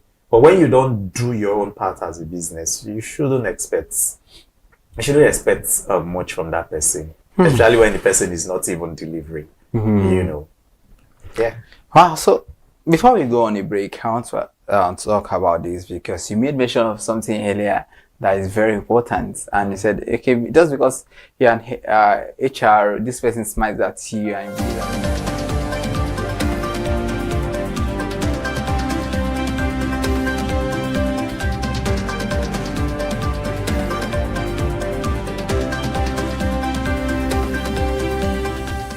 Good evening, welcome to News Highlights on ConsumerHallaTV. I am Elizabeth Abefe. France and Nigeria have launched the France-Nigeria Agribusiness Club to strengthen agricultural value chains. The initiative will promote trade, innovation, investment, and technical collaboration between both countries. Officials says the partnership will connect businesses, researchers, and policy makers. More than 500 members are expected to join the platform. The move is aimed at making Nigeria a leading agri-food hub in Africa. The federal government plans to expand Nigeria's solid mineral sector to 30 trillion naira through major reforms. Authorities says over $2.6 billion in investment commitments have already been secured. The sector has recorded over 337% revenue growth in 2 years. Government hopes mining will contribute 3% to GDP. The reforms focus on unlocking Nigeria's vast mineral resources. The federal government is funding 113 gas infrastructure projects nationwide to boost industrial growth. The projects include gas processing plants, CNG stations, and LPG depots. Several facilities are expected to be commissioned before the end of 2026. Officials say the investment will create jobs and attract private capital. The initiative is designed to strengthen Nigeria's domestic gas markets. Cooking gas prices remain elevated despite government intervention to stabilize supply. Consumers are still paying between 1,300 naira and 1,650 naira per kilogram across many states. Marketers say picnic buying has eased, but affordability remains a challenge. Prices are highest in part of northern Nigeria. Industry stakeholders says more action is needed to reduce costs. Nigeria's stock market has become the world's best performing equity market in dollar terms this year. Bloomberg report the Nigeria exchange has delivered a 67% return. Analysts attribute the rally to economic reforms, improved foreign exchange liquidity, and a stronger naira. Nigeria outperformed South Korea, Ghana, and Taiwan. Investor confidence continues to strengthen the markets. Dangote Refinery sourced 22% of its crude oil from international suppliers between May and June. The remaining 78% came from NNPC and local producers. The refinery processed over 40 million barrels during the 2-month period. Management says the figure counter claims that fuel prices are tied directly to daily global crude prices. Domestic crude remains its primary source of supply. Aviation unions have given airlines a 14-day ultimatum to remit understanding ticket sales charges. The one that failure to comply could trigger nationwide industrial action. The union says unpaid remittances now run into billions of naira. The funds are required to support aviation regulation and safety oversight. They insist that threatens the industry's stability. Investors are set to receive a 45 naira per share dividend from Dangote Cement. Analysts expect the payout to inject billions of naira to the capital market. The cash distribution could encourage fresh investment in Nigerian equities. Experts believe it may also reverse the recent bearish trend. Institutional investors are already positioning to renew market activity. Nigeria electricity sector lost an estimated 2.61 billion naira due to transmission inefficiencies in the first quarter of 2026. NERC says the Transmission Company of Nigeria exceeded its allowable loss benchmark. The losses include penalties payable to electricity generation companies. Although lower than the previous quarter, regulator says performance remains below target. Improved infrastructure is expected to reduce future losses. The Nigerian Electricity Regulatory Commission says electricity decentralization may create legal conflicts. NERC believes state regulators and the National Commission could face jurisdiction disputes. Judges are being trained to handle emerging electricity-related cases. 16 states have already received regulatory transfer orders. The Commission says stronger legal capacity is essential for a smooth transition. The International Monetary Fund forecasts global inflation will rise to 4.7% in 2026. The IMF cites geopolitical tensions and global economic uncertainty as major factors. Global economic growth is projected at 3% this year. Artificial intelligence is helping offset some economic pressure. Energy imports in developing countries are expected to face greater challenges. Gold and copper prices recorded strong gains amid rising geopolitical tensions and supply concerns. Gold climbed above $4,100 per ounce as investors sought safe haven assets. Copper also reeled an expectation of tighter global supply. Analysts say the commodities boom is benefiting resource-rich economies. The rally reflects growing uncertainty across global financial markets. Thank you so much for joining us at News at 6. Remember to follow us across all our social media platforms: Facebook, Instagram, TikTok, our YouTube channel, ConsumerHalla TV. See you again on Monday at 8 a.m.